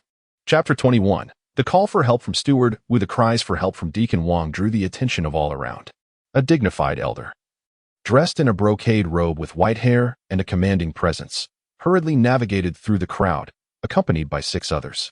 The leading figure was none other than Wu Hai, the steward responsible for conducting the final aptitude test for new disciples. To attain the position of steward within the sect, one must possess a minimum cultivation level of the Qi refinement stage. Wu Hai's piercing gaze swept over the crowd, landing on the pitiful figure of Wu Jitian. His face was a mask of barely contained fury, his eyes aflame with murderous intent, fixed intently on Qingtian, though he refrained from unleashing his wrath immediately. It was evident that Wu Hai had been informed of Wu Jitian's unfortunate fate prior to his arrival. With an icy demeanor, Wu Hai addressed Kong Hao, saying, "How could the protector Kong Hao neglect the safety of the sect leader and arrive here? Do you presume that your connection to the sect leader grants you the authority to interfere in other matters of the sect?" Kong Hao retorted, "I have not overstepped my bounds. This is not for you to dictate. If I witness injustice, what harm is there in raising my voice?" Unjust? Kong Hao's righteousness was apparent. Wu Hai offered a slight bow. "Since I have arrived, this matter no longer requires your involvement, Protector Kong. You may leave." Without a hint of courtesy, Wu Hai issued an eviction order to Kong Hao. How could Kong Hao possibly depart? It was only due to his presence that Wu Hai had not assaulted Qingtian directly. Should he leave, Qingtian would surely face dire consequences. At that moment, Wu Hai exchanged glances with the injured disciples of the Wu family. Wu Hao, being the quickest to react, cried out, "Steward, we are merely here to observe the aptitude test and wish to spar with Qingtian. Yet he has resorted to such brutality." "Indeed," added senior brother Gao Yu. "He merely needed to apologize for humiliating our outer disciples, yet he chose to resort to murder. We implore Steward Wu to advocate for us on behalf of the Tianjin sect." The 6 outer disciples of the Wu family wailed, careful not to completely distort the truth, knowing that amidst the crowd of thousands, someone might reveal the reality of the situation. However, their ambiguous words made it difficult for anyone to interject with clarity. Silence. Wu Hai's expression darkened, and the 6 were rendered mute, each one as silent as a grave. His sharp gaze fell upon Qingtian, and with a cold snort, he declared, "Regardless of your reasons for taking action, such matters should be reported to the sect for resolution. Nevertheless, you have harmed a fellow disciple, and you shall not escape the consequences. Seize Qingtian. If he dares to resist, execute him on the spot," Wu Hai commanded. The members of the discipline hall exchanged glances, caught between the authority of Kong Hao and Wu Hai, while the protector of the sect leader had no jurisdiction over them. Kong Hao's connection to the sect leader still held sway. Wu Hai seemed to anticipate the hesitation of the discipline hall members, nonchalantly stating, "No matter the magnitude of the situation, it must not interfere with the aptitude test." Wu Hai's refusal to address Qingtian's actions indicated that he did not intend to conduct the aptitude test properly, causing uncertainty among the members of the discipline hall. The new disciples represented the lifeblood of the sect, while the aptitude test may not be a matter of life and death for the sect. It was imperative that it be conducted thoroughly and punctually. Any delay would incur significant repercussions. As everyone processed their thoughts, Wu Hai turned to Kong Hao surely. Protector Kong does not wish to see the test delayed. Kong Hao's expression remained remarkably calm as he stated, "How shall we address this matter concerning Elder Wang? There is no need for you to concern yourself, guard Kong." Wu Hai, with a hint of disdain curling at the corners of his lips, cast a fierce glare at Qingtian, anticipating the moment they would dismiss Kong Hao and deal with Qingtian. Was the sect master's guard truly formidable? In this moment, the sect master resembled a turtle retreating into its shell, too timid to face anyone, while Wu Hai regarded the powerless guard with utter contempt. Yet, unexpectedly, Kong Hao maintained his composure and replied, "What if I insist on knowing?" This provoked a furrow in Wu Hai's brow. He had underestimated Kong Hao's strength and the latter's unwavering resolve. Whether Elder Wang's actions were rash in punishment or for other reasons, an investigation will clarify the matter afterward. After explaining, Wu Hai, noticing that Kong Hao had no intention of leaving, boldly inquired, "Does Guard Kong have any objections?" Wu Hai's attitude ignited Kong Hao's ire. "Wu Hai, do you think me someone to be trifled with?" The law enforcement pavilion fell under the jurisdiction of the Grand Elder, in his absence. Even if Qingtian entered the discipline pavilion unscathed, the Wu family would ensure his fate remained perilous. Wang's culpability would surely be glossed over with ambiguity. As a guardian of the sect, representing the lineage of the sect master, Kong Hao could hardly contain his anger at such blatant disrespect. With a thunderous roar, Kong Hao erupted, unleashing a torrent of energy as he struck out a powerful fist toward Wu Hai. The blow sent Wu Hai reeling, his features contorted as if caught in a tempest. In the prime of his youth, Kong Hao was formidable, while Wu Hai had grown frail, one accustomed to combat, the other to governance, rarely taking action. In terms of cultivation, one was stuck in the early stages of the connecting aperture realm for years, while the other had reached its pinnacle. Kong Hao's strike caused Wu Hai to spew blood, his face flushed and disfigured, his front teeth shattered. Had Kong Hao not held back, the outcome would have been far worse. All present were left in stunned silence, including Qingtian, who had believed Kong Hao might yield to Wu Hai's persuasion, never anticipating such a turn of events. Was this not the very essence of a martial world where strength dictates respect? With blood streaming from his lips, Wu Hai raised his frail hand. His face twisted in fury as he pointed at Kong Hao. But Kong Hao raised his fist once more, prompting Wu Hai to retreat in terror. "I have witnessed everything," Kong Hao coldly declared. "Since you dare to disregard me, let us escalate this matter. I wish to see who would dare distort the truth. The sect master's faction may be weak, yet that does not imply they lack a voice in this minor affair. Other factions within the Tianjing sect would find it absurd to twist the truth against the sect master over such trivialities. However, should this matter escalate, the sect master's faction could certainly assert their presence." Wu Hai's complexion fluctuated between shades of green and white. "Arrest Elder Wang." In that moment, Kong Hao exuded an overwhelming dominance, determined to oversee the matter thoroughly. The members of the discipline pavilion, without a moment's hesitation, advanced to apprehend Elder Wang.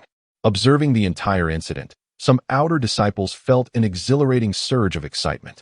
At that moment, Kong Hao nodded towards Qingtian, determined to lead Steward Wang towards the discipline pavilion, displaying an unwavering resolve. Qingtian, both amused and exasperated, could certainly grasp Kong Hao's determination. However, this meant he would inevitably miss the aptitude test, which was currently his most expedient avenue to acquire materials for nurturing his spiritual acumen. Steward Wang's eyes widened in desperation as he turned to Wu Hai for help, pleading for rescue. If this matter were to escalate within the discipline pavilion, with Kong Hao following closely, it would spell doom for him. Under such punitive measures, Steward Wang understood that he would not only lose half of his life but ultimately be compelled to reveal the truth. Without someone to protect him, his fate would be dire. He had resorted to actions against Qingtian due to the Wu family's promise, yet circumstances had veered away from their original course. Wu Hai's expression was equally grim. After all, Steward Wang was serving the interests of the Wu family. Should Kong Hao spearhead this uproar, the fallout would not merely tarnish Wu Jitian's reputation but would also implicate Wu Hai himself. At this moment, allowing Kong Hao to escort them into the law enforcement pavilion left the Wu family with scant time to react. A delay was imperative. Chapter 22. Is Qingtian truly talentless? With a somewhat sinister demeanor, Wu Hai cast a glance at the furious Kong Hao, his mind racing. Suddenly, An idea sparked in his eyes. He was convinced that if he could detain Qingtian, Kong Hao would not dare to take away Elder Wang. He then addressed Qingtian. Considering your status as a disciple of the sect leader, would you be willing to defer your punishment until after the talent assessment? The talent assessment held immense significance for every new disciple. Since you ranked first in the Qi perception test, you have a promising chance to secure the top talent position. Achieving this would grant you 500 points, along with rewards equivalent to 500 points in resources, totaling a remarkable 1,000 points. Generally, inner disciples earn merely 200 points a month, barely sustaining their basic cultivation needs. To acquire more, they must undertake tasks. However, engaging in tasks consumes valuable time, and a single misstep can lead to a cascade of setbacks. The advantages of 1,000 points are monumental. As one's strength increases, the opportunity to accept superior tasks arises, leading to a rapid accumulation of progress.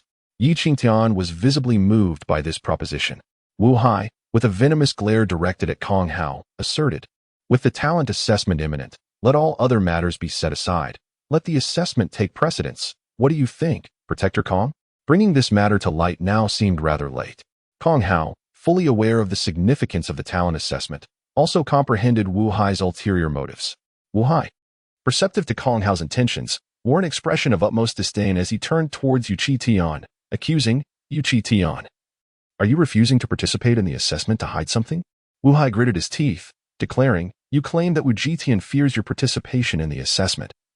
Yet he has diligently progressed to this day, and all fellow disciples have witnessed his journey, whereas you were coerced into participating in the Qi perception test. And even after the test, you dared not reveal yourself, taking advantage of the chaos to incapacitate Qingtian. Are you not worried he might surpass you in the assessment?" This argument held considerable weight. Strength does not necessarily equate to high talent. If Qingtian were to open 15 Qi apertures, that achievement would indeed be astonishing. Yet, one must not forget that Qingtian is a disciple of the sect leader, and who can ascertain the extent of resources bestowed upon him by the sect leader? Moreover, no one knows if Qingtian had already undergone prior cultivation. The number of apertures opened and the level of strength attained cannot measure innate talent. Only the individual burdened by doubt understands their own heart. Qingtian scoffed coldly. Kong Hao represented the sect leader and, by extension, himself. He could not allow the assessment to hinder his opportunities. Yet, to his surprise, Wu Hai shouted even more frantically, "If you are not apprehensive, why do you shy away from the assessment? Could it be that a disciple of the sect leader is but a waste?" Ignoring Qingtian, Wu Hai pressed on towards Kong Hao. "Protector Kong, you allow the sect leader's disciple, Qingtian, to act against Qingtian and forcibly prevent him from participating in the assessment. Are you assisting Qingtian in covering up something?" Under relentless scrutiny, Qingtian remained composed, while Kong Hao's countenance darkened to an extreme, exclaiming, "Nonsense." Kong Hao had his suspicions regarding Qingtian. The young sect leader had been engrossed in cultivation, seldom leaving the sect. This implied that Qingtian possessed the sect's insignia, bestowed by the former sect leader. How could someone favored by the former sect leader possibly be inferior? Regardless of the number of open meridians or combat prowess, he was exceptionally gifted yet disparaged as worthless. His commitment to justice was met with scorn. How could he not feel enraged? Is this not mere folly? A simple test would reveal the truth, would it not? Let us wager, then. Seizing the moment, Wu Hai declared, "If Qingtian proves to be a genius in the aptitude test, my family will fully cooperate with today's investigation, and the four halls will join in the scrutiny. However, if he is merely mediocre or indeed worthless, you, Kong Hao, must clarify your purpose for being here." This statement left Kong Hao momentarily speechless. He had a reason to act earlier. Yet to be forceful now would be akin to a cornered dog desperate to escape. If Qingtian truly possessed talent, why would he shy away from testing? Just as Kong Hao was about to lose his composure, Qingtian calmly interjected, "I accept your wager." The serene and gentle words momentarily bewildered Kong Hao, who found it challenging to quickly assess the situation. Looking at Qingtian, he perceived an extraordinary confidence that eased his taut nerves. Qingtian then smiled. "Though I am uncertain of my own aptitude, since a senior has bestowed upon me the sect's token, I trust it cannot be lacking." Upon hearing this, Kong Hao regained his composure. Regardless of the current state of the old sect leader, he was once the greatest master of Tianshu County, possessing an eye for talent that could not be underestimated. Wu Hai, having achieved his objective, barked at his companions, "What are you all waiting for? quickly set up the meridian sensing array. The atmosphere, once charged with tension, suddenly fell into an uncomfortable silence as many felt the weight of the moment. However, as more individuals learned about Qingtian, their curiosity regarding his aptitude intensified. His elusive nature left them pondering the truth of his abilities. The meridian sensing array, as its name suggests, is a formation designed to sense innate meridians. New disciples, once placed within the array, can utilize their own energy perception to absorb the mixed essence of special medicinal powers, thereby resonating with their internal meridians, ultimately revealing their quantity. As the array was meticulously established, all new disciples felt a wave of anxiety wash over them.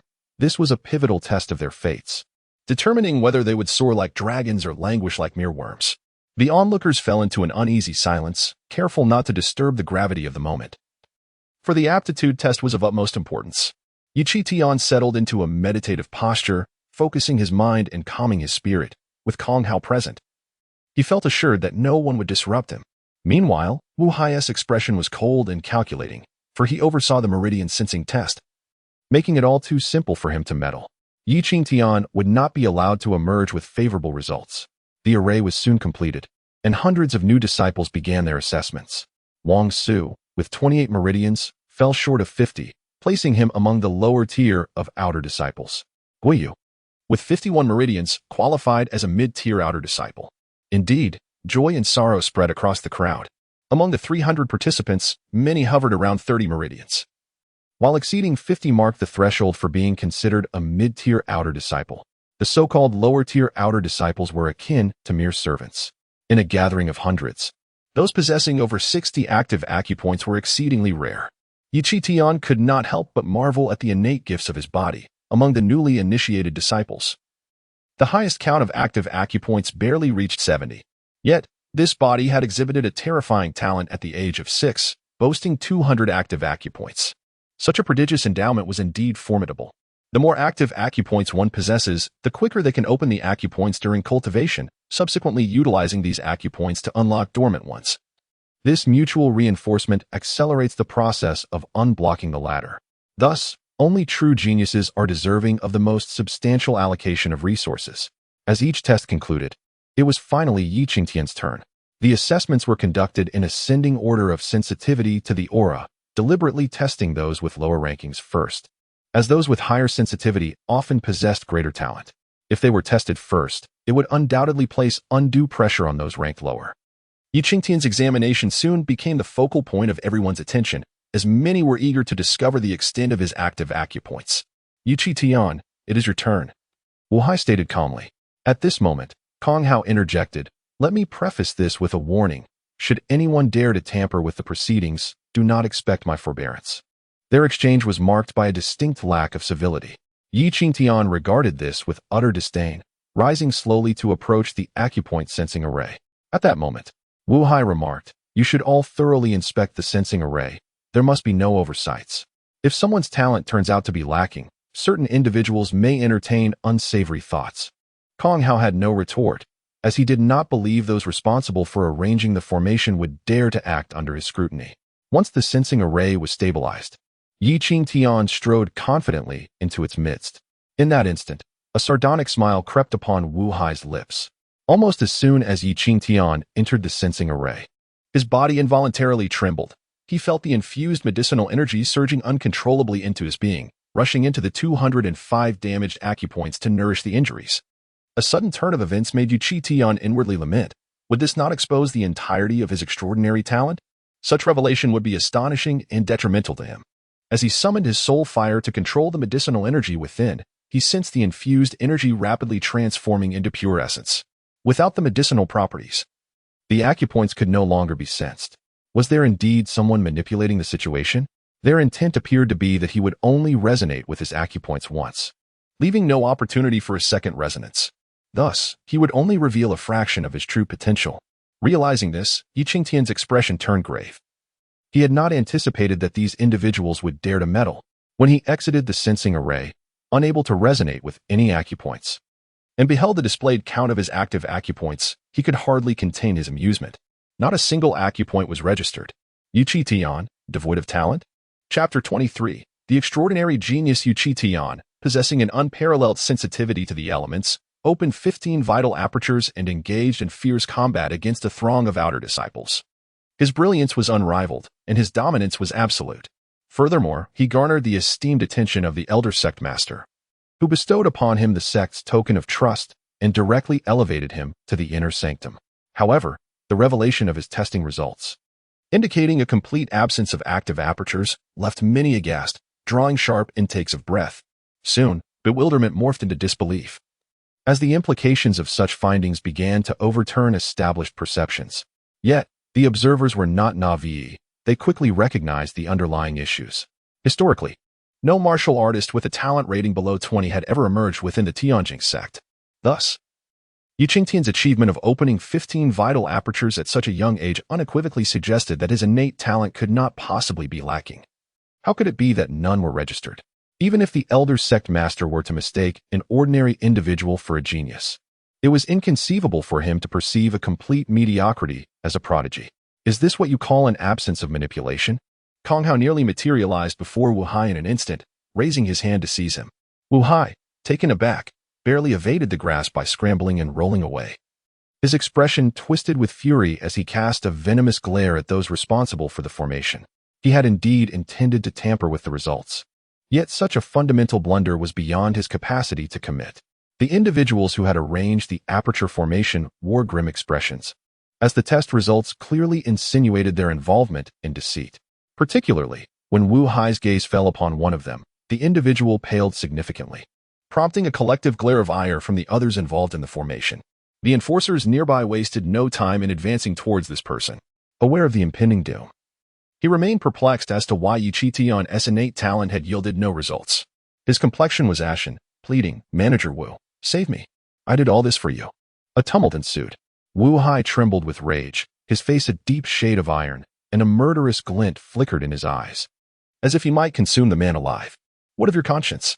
After all these years, to conspire against a child in broad daylight, have you no shame? Kong Hao could not contain his outrage. Wu Hai, in a desperate attempt to defend himself, retorted, "This individual disrupted the formation, delaying Qingtian's assessment. It has nothing to do with me. He acted on his own accord. I will ensure that Qingtian undergoes the test anew."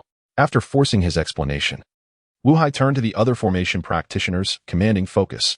"Should there be even a hint of error again, you shall answer for it." The formation practitioners, now grave in demeanor, hastened to rectify the adjustments. Standing before the formation, Kong Hao maintained a stern watch. Moments later, the aperture formation stabilized once more. Although this nurturing process bore limited effects on certain apertures, it proved significantly beneficial for those less severely injured. In the current context, relying on ordinary warming elixirs to nurture the apertures had become increasingly challenging, while the medicinal properties mingled within the elemental force of the formation offered far superior results. Re-entering the aperture formation, Qingtian's mindset shifted dramatically. He was not only determined to regulate the quantity of active apertures, but also to absorb the medicinal essence to heal himself as thoroughly as possible. Almost the instant Qingtian entered the sensory array, he fervently began to absorb the medicinal energy, resonating with a portion of the active orifices within his body. In an instant, the array shone brilliantly, and a dazzling light flickered around Qingtian. As the number of active orifices appeared, nearly everyone stood agape, staring in a daze. The corresponding active orifices would gradually reveal their quantity, but to display such a multitude all at once was truly astonishing. 90, 100. Before anyone could react, the count of active orifices surpassed 100, leaving nearly all present breathless, as though they could scarcely draw air. Up until now, the most gifted among them had barely reached 70. According to the standards for inner disciples, such talent would qualify one for focused cultivation. 101, 102. The number continued to rise. The results of 100 active orifices left everyone utterly astounded. Yet, 100 was far from Qingtian's limit. The number kept increasing. At this moment, Wu Hai felt a burning sensation on his face, his heart swirling with endless dread. He had lost, defeated without a shadow of a doubt, with no possibility of struggle. In terms of talent and combat prowess, Qingtian excelled in every aspect. 103, 105. As the count of Qingtian's active orifices continued to rise, many were both shocked by his talent and perplexed. Testing typically yielded swift results in determining the number of active orifices, So why was Yi Qingtian revealing them one by one? At this moment, Kong Hao, with a sinister expression, glared at Wu Hai. Others were able to complete the tests directly, yet Yi Qingtian's method was suspect, suggesting foul play. Wu Hai's face darkened to the extreme. He had already lost the bet and faced greater troubles ahead, making it impossible for him to feel at ease. Observing Kong Hao's demeanor, he furrowed his brow. Was there indeed foul play? Meanwhile, the gasping Elder Wang scoffed. He deserves this. He barely participated in the cultivation of sensory perception, so such a result is to be expected. Although Elder Wang's remarks were harsh, they provided a reasonable explanation. And the newly initiated disciples all nodded in agreement. Yi Qingtian had not engaged in the cultivation of sensory perception. Failing to refine this aspect could indeed lead to such consequences. Many felt a sense of regret for Yi Qingtian, believing that his lack of practice in sensory perception greatly impacted the testing of his orifices. What could Kong Hao possibly say in response? Yet, upon hearing this, Wu Hai's gaze remained fixed on the sensory array, his eyes darkening with malice. 108. 109. The count of active orifices increased at an increasingly sluggish pace.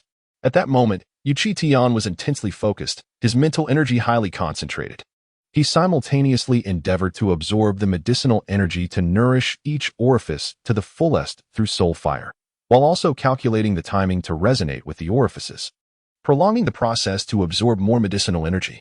Without formidable control, even a moment's distraction could lead to the revelation of even more active orifices. As time passed, although everyone remained eagerly anticipating Yi Qingtian's final result, a sense of numbness began to settle in. The speed of this test was painfully slow. As Yi Qingtian's innate talent reached an impressive 112, the previously silent Wu Hai's expression of despondency morphed into one of malevolence. He barked vehemently. The testing time has concluded. Immediately cease the operation of the formation. How dare you? Kong Hao exclaimed, his countenance shifting in alarm as he roared in protest. Yet, those controlling the array exhibited no hesitation whatsoever. They promptly terminated its operation. With a resounding boom, the formation was abruptly severed, unleashing a powerful shockwave that hurled Yi Qingtian, who was seated within the array, into the air. Chapter 24. The malevolent Wu Hai. To attune to the vital orifices, one must invest their entire being. For the tester and the array must resonate in profound harmony. Should the operation of the formation be interrupted, the repercussions for the tester would be incalculably severe. In the least, the meridians may be damaged, resulting in a loss of innate talent. At worst, it could lead to annihilation. Witnessing Yi Qingtian being swept away by a violent surge of energy, his previously serene countenance was now tinged with a flush, as power surged uncontrollably through him. And crimson blood gushed forth from his lips. Kong Hao, consumed by rage, charged forth with vengeance in his heart. Wu Hai, having issued the command, had already devised a strategy to counter Kong Hao. He casually seized an outer sect disciple nearby and hurled him toward Kong Hao. Though Kong Hao was overwhelmingly powerful, he would not harm the innocent, forced instead to fortify his defenses, yet his eyes burned with an insatiable thirst for blood. Concealed within the crowd, Wu Hai let out a chilling laugh. Kong Hao, do you dare to commit murder? The talent assessment is time-bound. Shall we allow his negligence in cultivating his sensitivity to waste everyone's time? His words were cloaked in a veneer of righteousness. You scoundrel. With 112 vital orifices and an additional 15 opened, that amounts to 127. Yi Qingtian is the greatest talent the Tianjing sect has seen in years. Kong Hao's eyes blazed with fury. Who has given you the audacity to act thus? Such brilliance ought to be revered by any sect. Wu Hai's actions were laced with malice. Wu Hai was acutely aware of the consequences of his deeds. Yet he understood that with a talent like Yi Qingtian's, the stakes of their prior wager were not merely a loss. The sect would undoubtedly take heed, and he would face dire consequences. A genius rendered incapable was rendered worthless. Ultimately, he acted within the confines of regulation, regardless of the discontent it stirred. What could others do to him? Unfazed by the tumult around him, Wu Hai proclaimed with a hint of madness, I care not for his genius. Rules are rules, and none shall transcend them. The onlookers were utterly astonished. 127 vital orifices, what extraordinary talent! Yi Qingtian has squandered his chance at the talent assessment and is now rendered invalid, Wu Hai declared loudly. Such a conclusion, while deeply unsettling, was irrevocable. Hiding amidst the throng, Wu Hai addressed Kong Hao. In this wager, I have triumphed. Out of mercy, I shall not hold your actions against you. Now be gone. Be gone? You old cur, who dares to harm the genius of the Tianjing sect? No one can save you today. Then try it, Wu Hai scoffed. Rules are rules. I shall see what you can do to me. Kong Hao seethed with indignation. Wu Hai was cunning, hiding among the masses, making it difficult for him to strike. At that moment, a hoarse voice emerged. Old scoundrel. As this voice resonated, all eyes turned, revealing the astonishment etched on their faces. There lay Qingtian, blood still fresh at the corner of his mouth, slowly rising to sit upright. The flush from his face had diminished significantly, replaced by a pallor. The sudden severance of the formation had impacted him greatly. However, fortunately, most of the medicinal energy within him had been enveloped by the soul fire. As the severance occurred, Qingtian found himself struggling with the control of the soul fire, which surged within him, causing an upheaval in his internal energy. He remained on the ground for an extended period, endeavoring to assimilate the residual medicinal power within. Are you all right? Kong Hao inquired with concern, his gaze fixed on Qingtian, a prodigy from the sect. Such a talent could significantly elevate the morale of their lineage, and his safety was paramount, as he had been assigned to protect Qingtian. I'm fine, Qingtian replied after a moment's contemplation. During the severance of the Qi aperture array, I had nearly completed my test. I merely experienced some minor turbulence. It is not severe. As he spoke, he revealed 15 apertures to demonstrate his well-being, which eased Kong Hao's worries.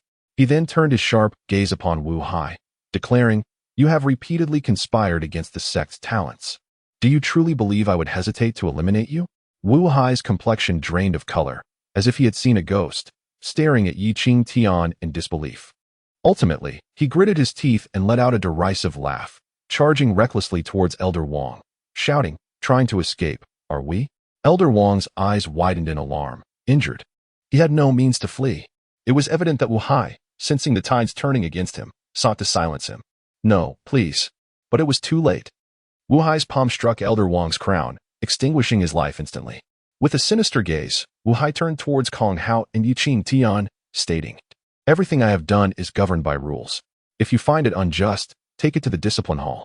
"Where is the discipline hall?" "Bind me and take me to the law enforcement hall. I am eager to see what sins I am accused of." Dragging his weary body, Wu Hai approached the guardians of the discipline hall, extending his hands in anticipation of being bound. This old man had been struck by Kong Hao multiple times and was now even further weakened, likely to be easily dispatched even by an ordinary practitioner. Having eliminated Elder Wang to silence him, Wu Hai presented himself before the guardians of the discipline hall, which served as a shield for his own protection. Kong Hao had not anticipated this clever maneuver from Wu Hai. Impressive, Qingtian marveled at Wu Hai's decisiveness. Within Wu Hai's aged and murky eyes resided boundless arrogance and animosity. He bypassed Kong Hao and addressed Qingtian directly, saying, "The old sect master possesses discerning vision. Having sought out a prodigy like you for the sect. However, you must understand that excessive rigidity is prone to fracture. In the realm of martial arts, high talent does not guarantee an untroubled path." Though his words seemed to serve as a warning, they undoubtedly carried an underlying threat. Wu Hai might find his standing within the Tianjing sect plummeting due to today's events, yet his menace should not be underestimated. Initially, everything was within Wu Hai's calculations. Winning the duel, even at the cost of a prodigy, would adhere to the rules, and the penalties would not be severe. However, with Qingtian emerging unscathed, the situation had dramatically shifted. Given Qingtian's exceptional talent, not only were the sect's regulations likely to favor him, but even absent such provisions, Wu Hai would need to be dealt with to appease Qingtian. "You old fool, do you think that by going to the discipline hall you can escape unscathed?" Kong Hao's expression darkened. While he could resort to forceful measures, the repercussions would be immense, particularly under the jurisdiction of the discipline pavilion and the Grand Elder. The act of seizing individuals and committing murder by those of the discipline pavilion provides the Grand Elder with ample justification to challenge the sect master. Whether peace prevails or not is ultimately determined by the discipline pavilion. Wu Hai's countenance has now settled into a profound calm, though his posture appears somewhat stooped. Casting a glance at Wu Jitian, a flicker of compassion crosses his eyes as he softly states, "Wu Jitian incited the outer disciples to take action, and now he faces the consequences of his own machinations. Let him be carried away." With that, he disregards everyone around him. At this moment, Qingtian tugged at Kong Hao's sleeve, who mistakenly believed Qingtian was urging him to eliminate Wu Hai. As he prepared to explain, he noticed Qingtian's raised eyebrow, which sparked a glimmer of understanding in his eyes. With the death of Elder Wang, the trail leading to the ambush against Qingtian had inevitably been severed. However, despite Elder Wang's demise, his storage pouch remained intact. Although such items are typically beyond the reach of ordinary inner disciples, Elder Wang, being an elder, possessed one. Accumulated over many years, despite his less-than-stellar standing, Kong Hao directly appropriated the storage pouch, indifferent to the gazes of others. The occurrence of such a significant event would undoubtedly rouse the sect, yet by the time they arrived, the situation would be quite clear. Qingtian's formidable talent, boasting a remarkable 127 active channels, would undoubtedly draw attention and, as the news spread through the sect, would undoubtedly create a considerable uproar. Qingtian was destined to become a key disciple under the sect's guidance. I am responsible for the sect master's protection, making it difficult for me to intervene in sect affairs. However, as long as you refrain from causing trouble, we shall not fear it, Kong Hao conveyed, handing a communication talisman to Qingtian. Should you encounter any insurmountable issues within the sect, feel free to shatter it at any moment. Qingtian accepted the talisman with heartfelt gratitude, as the day's developments far exceeded his expectations. Given Wu Hai's character, even if he possessed considerable talent, he would have likely acted ruthlessly against Qingtian had Kong Hao not been present. Moreover, the Wu family holds significant sway within the Tianjing sect, and many capable outer and inner disciples are currently absent, necessitating extra caution when encountering such individuals in the future. Kong Hao, seemingly recollecting something, offered another warning. Additionally, be wary of Wu Yao. This woman harbors a vengeful spirit. Should she learn of her brother's downfall, she will undoubtedly strike during your trials. Although she is an inner disciple and may not be able to confront you directly, she will surely dispatch outer disciples on her behalf. The trial areas for newly admitted disciples are typically cleared by the disciples themselves, with powerful inner disciples leading the initial wave of purification, while outer disciples follow to eliminate any remaining beasts. Inner disciples are positioned at the outermost edge, unable to directly engage with the newly admitted disciples. I understand. Qingtian nodded slightly. Kong Hao was quite pleased with Qingtian's demeanor, such talent, yet devoid of arrogance or impatience. After watching Kong Hao depart, Qingtian sat to one side, observing the newly appointed steward distributing identity tokens and attire to each new disciple. Once this task was completed, the steward approached Qingtian. Qingtian said nothing. Most inner disciples had already left, and the stewards, alongside the elders, had gone to provide protection, leaving no one to assist him with his exchanges. After the instructions were conveyed, the newly appointed steward addressed everyone. This trial, though perilous, presents an opportunity for each of you. The exploration site has recently been unveiled. Despite the majority of precious materials having been extracted, there remain several ordinary yet valuable resources that have eluded capture. Securing these will allow you to exchange them for points within the sect. Following this, the steward elaborated on the particulars of the trial and subsequently unveiled a collection of weapons, healing ointments, bandages, and essential supplies. The weapons, forged from fine iron, may not rival true artifacts, yet they possess considerable lethality. These items are not provided free of charge, they must be acquired using points. Some individuals expended nearly all their points to procure an assortment of items, while others, having only exchanged for a single weapon, clearly harbored intentions of plunder. Although this group of newly initiated disciples had spent merely 10 days in each other's company, once thrust into the wilderness and the trial grounds, competition and conflict were inevitable. Qingtian exchanged for some medicinal supplies and a long sword, ostentatiously strapping it to himself, while the storage bag belonging to Steward Wang remained concealed within his robes, containing Wang's extraordinary small sword. This exceptional blade served as Qingtian's trump card, with his 25 chi apertures and the extraordinary quality of the artifact. He felt no fear towards anyone beneath the extraordinary realm. In this trial, cooperation would prove crucial, yet it appeared that everyone had forgotten the formidable strength of Qingtian, as not a single individual approached him to form a team, seemingly having entirely overlooked him. Qingtian remained indifferent. These individuals were not foolish. They understood that he had offended both the outer disciples and the Wu family, making them hesitant to associate with him. After a brief respite, a colossal gray eagle soared through the sky, heralding the arrival of those who would escort them to the trial grounds.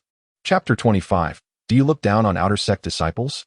A gray eagle swooped down, its wings spanning over 20 meters, exuding a formidable presence that shook the heavens, its piercing eyes capable of instilling fear in the heart.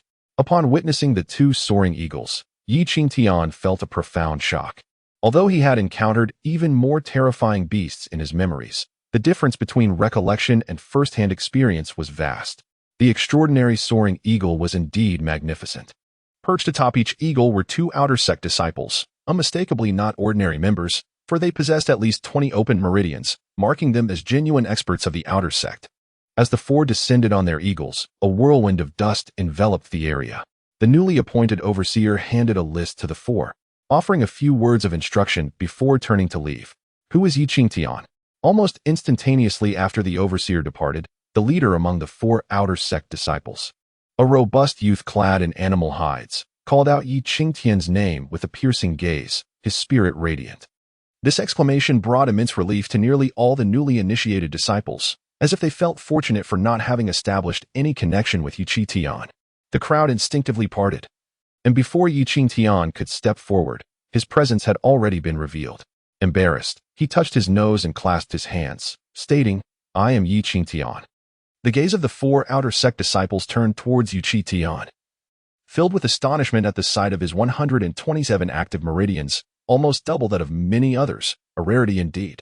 The robust youth, Mao Ji, upon meeting Qingtian's eyes, felt a tremor within himself, and although his expression remained stoic, he was inwardly unsettled.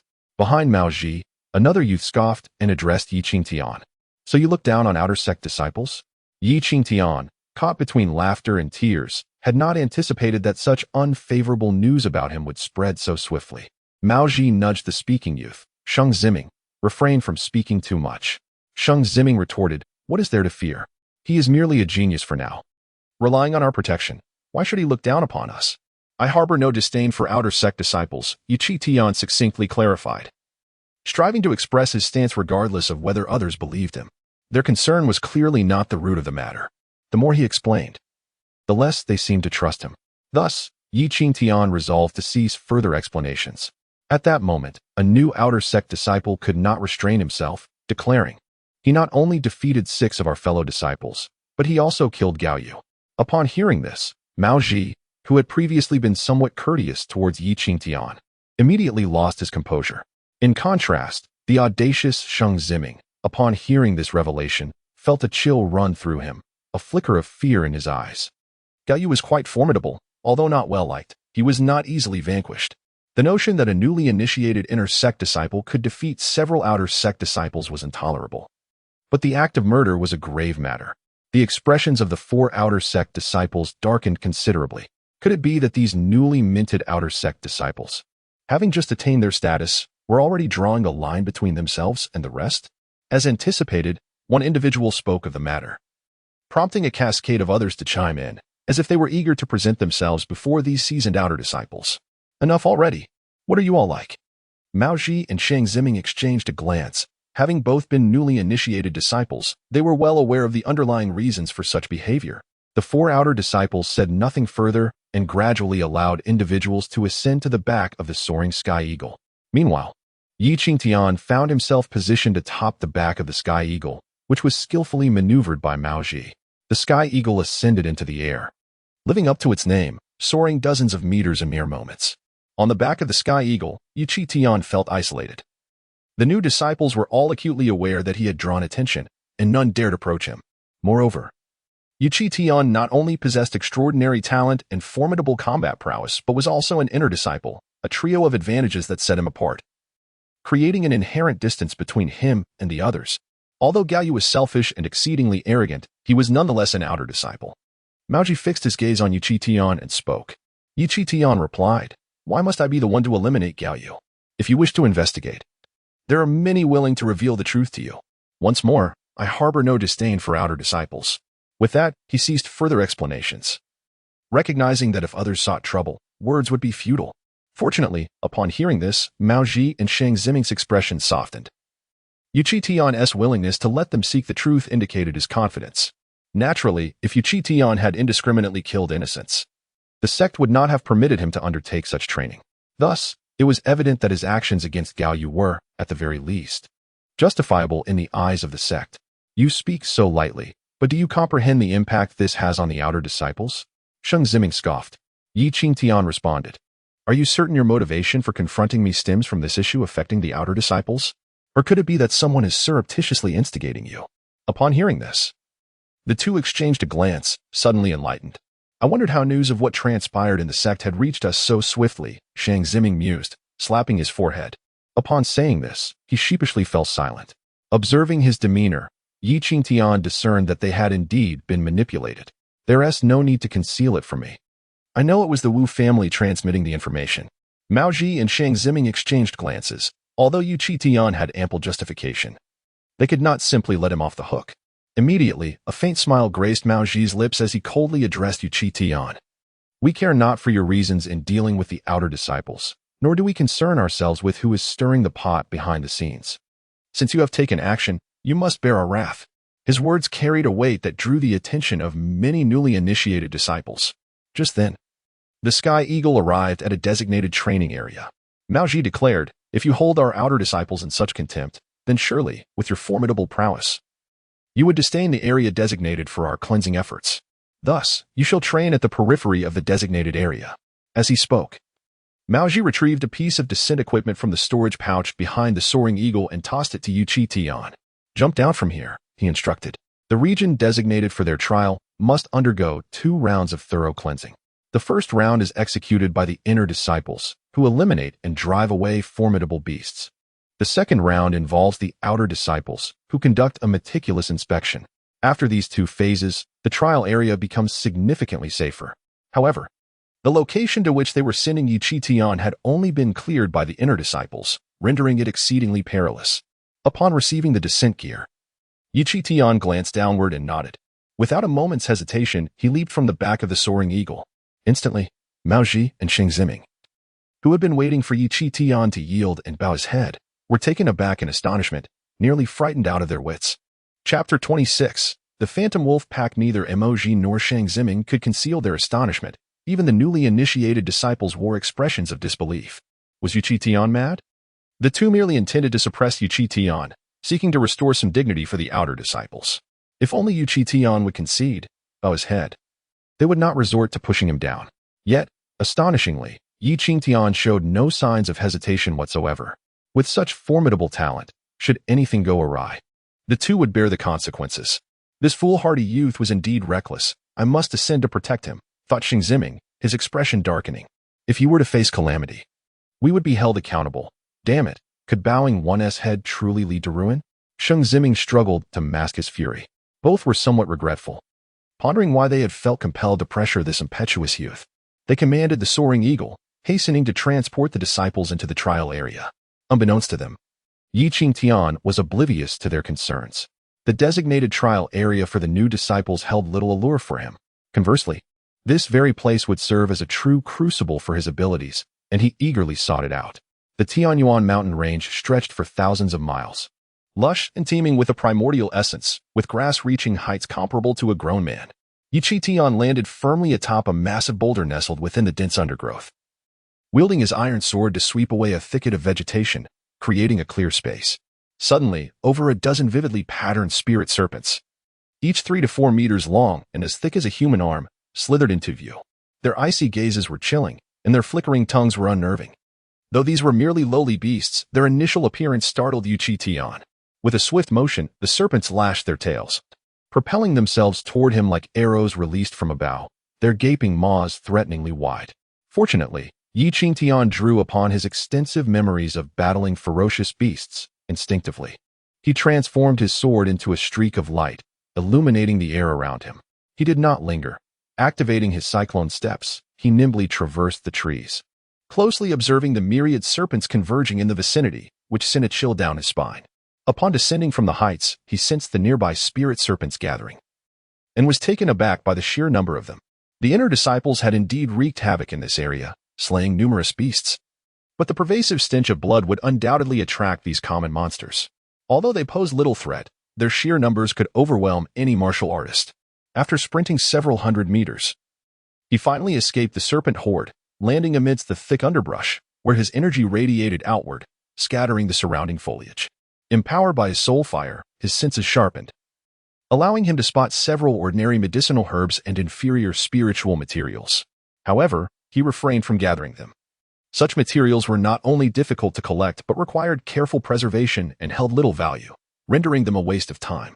Suddenly, as Qingtian continued his dash, a colossal azure dragon, measuring over 10 meters in length and adorned with shimmering scales, charged toward him. Its enormous jaws parted, unleashing a force that tore through the air, aimed directly at Qingtian.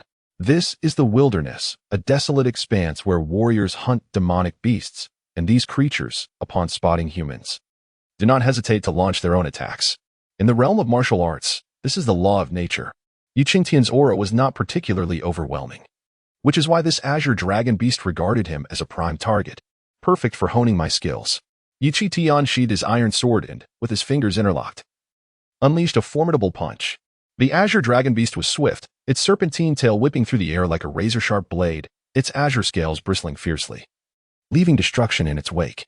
With a resounding bang, Qingtian conjured a vortex shield with his palm, absorbing the force of the beast's tail attack.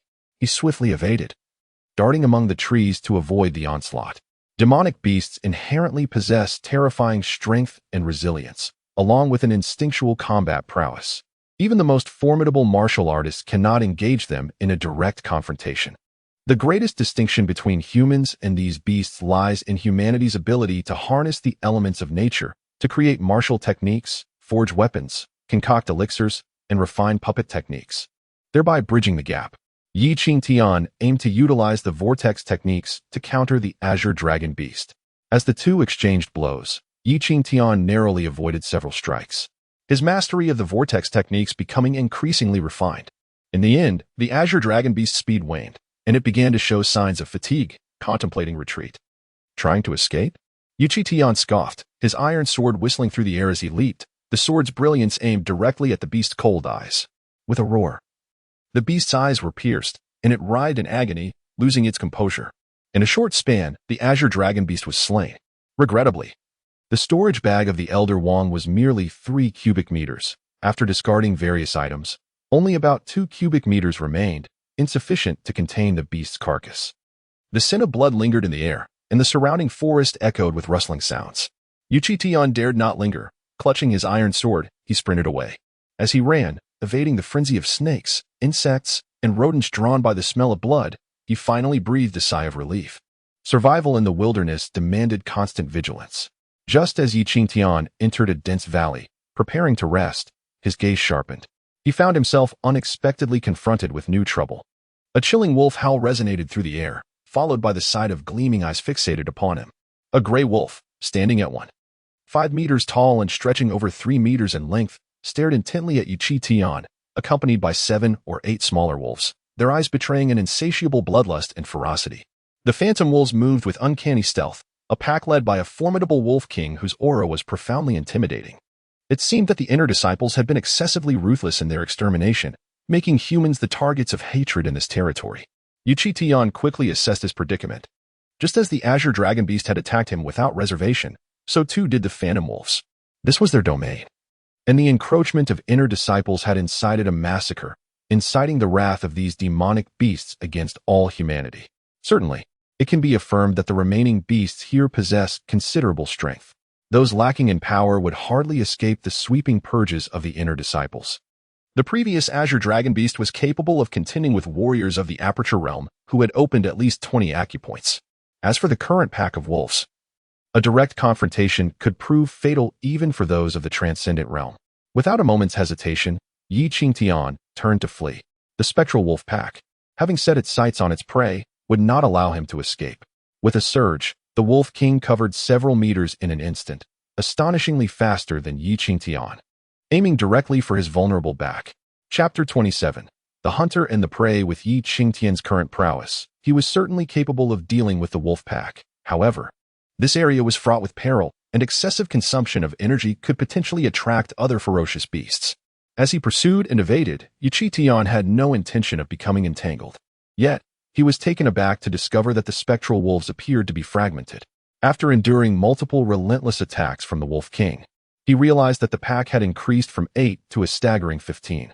Fortunately, during his flight, he not only honed his skills, but also assimilated the memories within his mind, resulting in rapid progress with the Cyclone Step technique.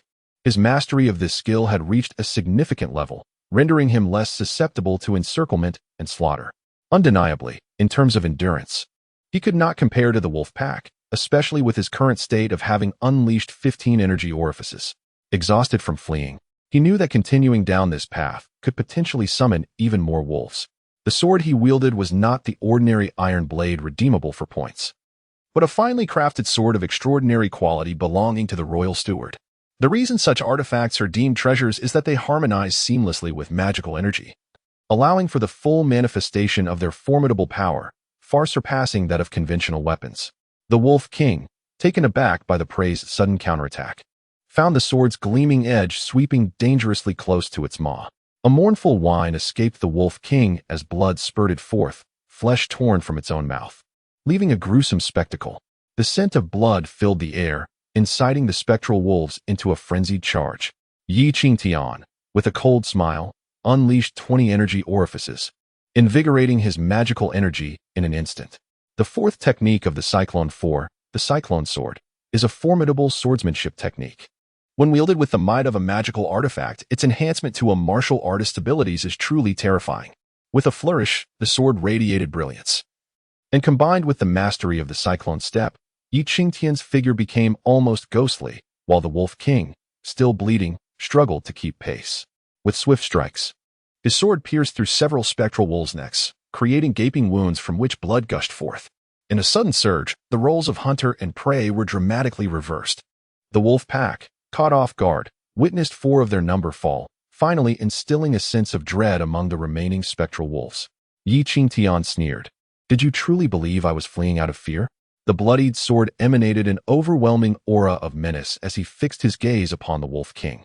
In a decisive lunge, he charged forward. Eliminating the Wolf King would sever the pack's leadership, compelling them to retreat.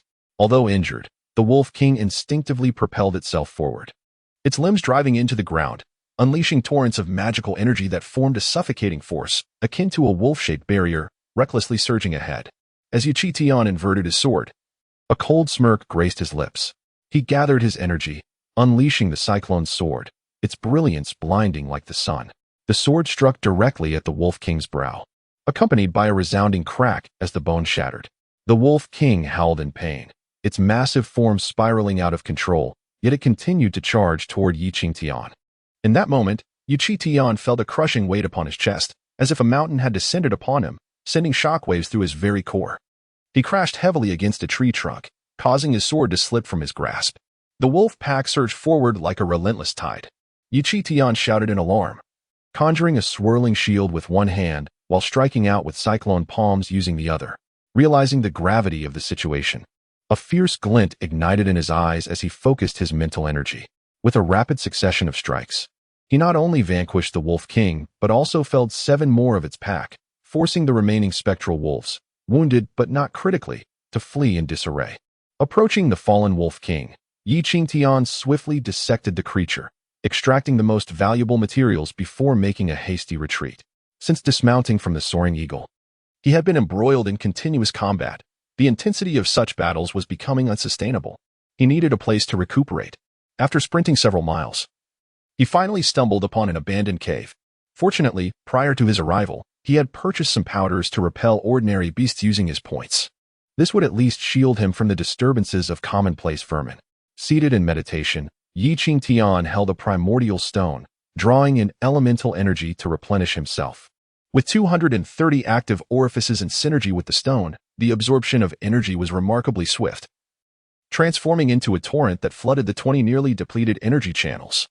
Such innate talent and early-stage cultivation offered a recovery rate 3 to 4 times that of those with 50 or 60 orifices. In less than half an hour, the 20 orifices were revitalized, depleting several primordial stones in the process. Qingtian finally exhaled deeply in this desolate wilderness. Maintaining optimal condition was paramount for his peace of mind. Rather than continue hunting, he opted to digest the spoils of battle here. Meanwhile, the Qingtian was nearly consumed by serpents and vermin, leaving only bones behind, as 2 figures paused nearby. These individuals were none other than Mao Ji and Sheng Ziming, tasked with escorting newly initiated disciples into the training grounds. Having delivered their charges, they had hurriedly come to this place. Damn it, how could there be a Qingtian here? That boy wouldn't he have perished, would he? Sheng Ziming's face was etched with bitterness. The consequences of losing such a prodigy would be dire. The traces of battle had been largely erased, making it difficult to deduce what had transpired. Enough lamenting, there are still traces to follow. Let us pursue them, Mao Ji asserted, determining their direction and setting off. Shang Ziming, puzzled, remarked, "Do you really believe these departing traces belong to Yi Qingtian? Don't be absurd.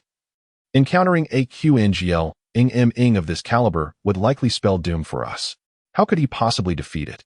Regardless of his chances, we must investigate." "Damn the Wu family for using us as pawns," Shang Ziming growled, "and to inquire about Yi Qingtian's whereabouts. I'd rather be ill than divulge that information." Both were warriors with 20 active orifices, their strength formidable and their pace swift. They had come to rescue Yi Qingtian, knowing that the sooner they found him, the sooner they could offer assistance. A sudden howl caused them to falter, terror washing over their faces. Their extensive hunting experience allowed them to discern the sound was a signal of wolves closing in. They beheld several spectral wolves, each bearing various injuries and bloodshot eyes, charging towards them, accompanied by 10 more intact yet disheveled wolves.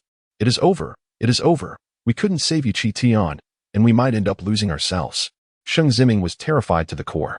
As a dozen ghostly wolves appeared in an instant, the two were utterly paralyzed with fear, fleeing in a frenzy without the slightest hesitation. Chapter 28. Who rescues whom? After nearly half an hour of contemplation, Yi Qingtian had thoroughly assimilated the experiences from the recent battle, and his mastery of the 4 cyclone techniques had reached a commendable proficiency. This was not merely due to his innate talent. Rather, this body had originally possessed an impeccable command of the 4 cyclone techniques. However, with a soul transfer, he needed to reacquaint himself with the skills. Naturally, while attaining a high level of proficiency in the 4 cyclone techniques was achievable, reaching perfection and achieving complete integration within a short span was utterly impossible. Nonetheless, it was undeniable that the formidable enhancement provided by the proficient level of the 4 cyclone techniques still held considerable power when confronting the realms of enlightenment and transcendence.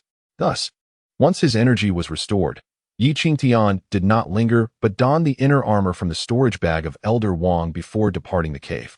The training grounds were rich in resources, and by hunting more, he could alleviate the pressure of resource consumption. Unfortunately, upon entering this area, he was first targeted by a green dragon and then by a pack of wolves. Now, apart from lowly snakes, insects, and rodents, it was challenging to find any formidable beasts. Reluctantly, Yi Qingtian resorted to gathering some precious herbs and spiritual materials. As he traversed the surrounding forests, the howls of the wolf pack reached his ears, igniting a thrill upon his face. The phantom wolves possessed numerous valuable materials, and Yi Qingtian was eager to hone his skills against this pack. Almost instinctively, he followed the sound. The roles of hunter and prey had been irrevocably reversed. After several hundred meters, Yi Qingtian caught up to the scene, where he saw Mao Ji and Shang Ziming, their faces pale and their bodies marked with deep gashes down to the bone. Clearly, they had encountered the wolves more than once. What were these two doing here? Yi Qingtian pondered, for even if the outer disciples were to conduct a second sweep of this area, it should not involve just the two of them. Growing wary, Yi Qingtian realized that these individuals were incited by the Wu family, although they had yet to make a move against him. It was possible they were merely waiting to ambush him. After a careful observation and confirming that no one else was present, Yi Qingtian was taken aback. If he allowed these two to be pursued by the wolves, they would undoubtedly meet their demise, and with no one coming to their aid. Could it be that they had come to hunt him? Yi Qingtian swiftly followed, noting that the wolf pack had swelled to 20. Thankfully, the Wolf King was already dead. Otherwise, the two would have been devoured whole. As their injuries mounted while they traversed the terrain, the wolves, being too familiar with the area, left them no room for escape. This was untenable. If only he had refrained from rescuing that insufferable Yi Qingtian. Blood trickling from the corner of his mouth, Shang Ziming, weary and fatigued, turned to Mao Ji and said, "We ventured here on our own. It is impossible for anyone to come to our rescue. Let us fight to the end. If we die, then so be it." Mao Ji gritted his teeth. When the wolf pack had numbered 10, they had fought desperately. Yet, as the number of wolves grew, both escape and resistance seemed equally fatal. With their strength waning, they had to make a choice before it was too late. Were they here to save him? Just as the two were about to gamble everything, Yi Qingtian, hidden within a crevice of a massive rock, slowly rose, his face a mask of astonishment. Had his whereabouts been revealed? Were these individuals speaking for his benefit? Or had they truly come to rescue him? Yi Qingtian swiftly dismissed the possibility of being exposed. He observed discreetly for a considerable time, noting that the duo's situation was deteriorating rapidly, making it impossible for them to notice him. Suddenly, a sound startled them. Upon seeing the vigorous Qingtian, they looked as though they had seen a ghost. How is this possible? Shang Ziming exclaimed, almost evading an attack from a spectral wolf. Mao Ji swiftly slashed with his sword, wounding one of the spectral wolves. The two of them fortified their defenses against Qingtian, with Mao Ji shouting, "You need to leave quickly. We cannot escape now." Although they were unaware of why Qingtian remained unharmed, it was evident that they did not believe he possessed the strength to confront the pack of wolves, let alone the possibility of joining forces against them. Wait, Qingtian felt a sense of confusion. You have caused us enough trouble? Isn't that sufficient? Shang Ziming bellowed, his eyes bloodshot and filled with desperation. Are you truly here to rescue us? It seemed almost surreal. Suddenly, a figure, propelled by a gust of wind, flashed past him.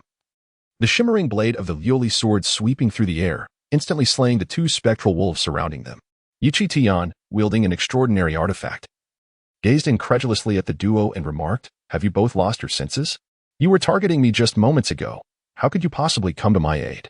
At that moment, two more spectral wolves charged forward, and the duo's expressions changed dramatically, leaving them no time to warn him. What followed was an even more bizarre scene. Qingtian's foot slipped slightly, yet he deftly maneuvered, his movements ghostly, as the extraordinary small sword pierced the hearts and throats of the spectral wolves. The two beasts collapsed nearby, gasping for breath. Great success in the cyclone step. Mastery in the cyclone sword. Utterly astonishing, the duo stood agape, unable to comprehend the spectacle unfolding before them. More questions for you. Qingtian continued impatiently. You were clearly sent by the Wu family to deal with me. What madness compelled you to come here and rescue me? The pack still numbered in the dozens, yet within moments, 6 spectral wolves lay lifeless in pools of blood. Qingtian, sword in hand, boldly exposed his back to the remaining wolves, which hesitated to attack. Among the pack were several wolves that had previously been taught a lesson by Qingtian. We merely intended to teach you a lesson. We never anticipated you would actually arrive here. If our sect were to discover that you encountered trouble because of us, we would naturally have to come to your aid. Shang Ziming's crimson gaze softened, revealing an undeniable embarrassment. Moments ago, he had resolved to buy time for Qingtian's escape, feeling a moment of grandiosity, only to find himself saved by Qingtian upon turning around. Mao Ji added, "The inner sect has issued orders to suppress you. We could not simply ignore that. Had you bowed to us then, we could have justified our actions, but you?" With a series of swift strikes, 4 more spectral wolves fell to the ground, and the pack finally lost its resolve, retreating in disarray. Qingtian, having pieced together the events, calmly stated, "Do you honestly believe I would need to bow to you?" The two exchanged a glance, rendered speechless. Qingtian was more suited to this place than the combined efforts of the two. Had it not been witnessed firsthand, who could have imagined that Qingtian, with merely 15 energy points activated, could unleash such formidable combat prowess? It was imperative to clear the battlefield. Lingering here was unwise. The duo hastily dissected and collected various materials. This action elicited a slight raise of Qingtian's brow. They worked with remarkable speed, soon producing a bundle. The 3 of them then sprinted to a desolate cave. The pair scattered some powder, their expressions softening as they slumped against the wall to tend to their injuries. Qingtian, brandishing a bloodied small sword, couldn't help but curl the corners of his mouth into a smirk as he asked, "So, how do you two wish to meet your demise?" The two, engaged in treating their wounds, paused abruptly. Shang Ziming, his face awash with terror, exclaimed, "Qingtian, we came to save you." Who is saving whom? Upon uttering those words, Shang Ziming found himself at a loss for further speech. Qingtian let out a cold laugh. "Give me a reason not to kill you, for I will not spare 2 traitors ready to turn against me." Chapter 29, The Wu Family's Power in the Desolate Wilderness. The 2 individuals were gravely wounded, and it was indeed the perfect moment for vengeance in the pursuit of treasure. Had they not uttered words of salvation, Qingtian would have certainly taken matters into his own hands, for these 2 held a certain influence within the outer sect. Their ill intentions towards him could incite a host of outer sect disciples to harbor animosity as well. Eliminating them would resolve everything, allowing him to act without detection. Mao Ji coughed lightly, his pallid complexion revealing his distress. Indeed, if we were to perish here, it would be without anyone knowing. Shang Ziming stared incredulously at his companion, as if urging Qingtian to reconsider such a perilous course of action. "Mao Ji, are you out of your mind? Is it not better to be alive? If you wish to kill us, could you withstand such an attack?" Mao Ji continued, "I cannot fathom a reason to persuade you against killing us, but rest assured, we shall answer all your inquiries without reservation." Qingtian was taken aback. Mao Ji was astute. recognizing that his delay in taking action suggested he was not inclined to slay them outright. Instead, he had brought the matter to light. Without hesitation, Qingtian inquired, "How does the Wu family intend to deal with me?" Upon hearing this question, Maoji exhibited no surprise, as if he had anticipated it. He spoke with little hesitation. With thousands of disciples in the outer sect, the situation is complex. On the surface, the Wu family commands all outer sect disciples to show respect and obedience. However, covertly, while the Wu lineage will undoubtedly act without restraint, we cannot ascertain whether others will intervene. "Oh," Qingtian responded, intrigued. "As a newcomer, you may not yet grasp the Wu family's might," Shang Ziming interjected. One of the 4 elders of the sect, the 4th elder, is a member of the Wu family, overseeing one of the 4 divisions, the task division, thus holding sway over all disciples. Consequently, even if the actions of Wu family disciples are displeasing, one must feign compliance. At last, Qingtian comprehended why these 2 had targeted him amidst the chaos and why they had risked their lives to come to his aid. The Wu family was formidable, and their plans demanded serious consideration. Yet, certain actions carried inevitable consequences, and it was evident that some of those consequences would rest upon his shoulders. The 2 were evidently concerned that should Qingtian encounter misfortune, the Wu family would not bear the repercussions for their actions, prompting their clandestine intervention. Understanding this, Qingtian felt a pang of sympathy for these disciples. He stowed away his magical artifacts, suppressing his murderous intent. This action immediately relieved Maoji and Shang Ziming, who had genuinely feared that Qingtian would unleash violence. Of course, refraining from killing now did not guarantee safety in the future. Shang Ziming assured him, "Rest assured, we will not divulge your strength, and we shall remain tight-lipped regarding any inquiries the Wu family may have about your whereabouts." "Has the Wu family been seeking information about me?" Qingtian asked, astonished. Logically, having been cast into this perilous wilderness, he should have faced a near-certain demise. After all, without considerable survival experience, even possessing some strength would not ensure his escape. It was astonishing that the Wu family was actively searching for him, their murderous intent evidently pressing. Shang Ziming nodded, his brow furrowing in concern, as he realized that his declarations of loyalty had unexpectedly piqued Qingtian's interest. "If you do not speak, will they remain oblivious?" Qingtian queried, his expression grave. "If they discover that you have deceived him, do you think you can evade the consequences?" Upon hearing this, both men were taken aback. Qingtian had vacated the position of Qingtian, and aside from them, there were numerous newly initiated disciples who were aware of his whereabouts. Who could guarantee that these hundreds would remain silent? The mere thought sent chills down their spines. What, indeed, could they do now? Shang Ziming nearly slapped himself. He had almost confidently thumped his chest in assurance. Now, if they refrained from informing the Wu family, they would invite trouble upon themselves. Qingtian pondered briefly before speaking. If they were to learn of my location, what sort of individuals would they dispatch to eliminate me? Would they only send outer disciples? He nodded in acknowledgement.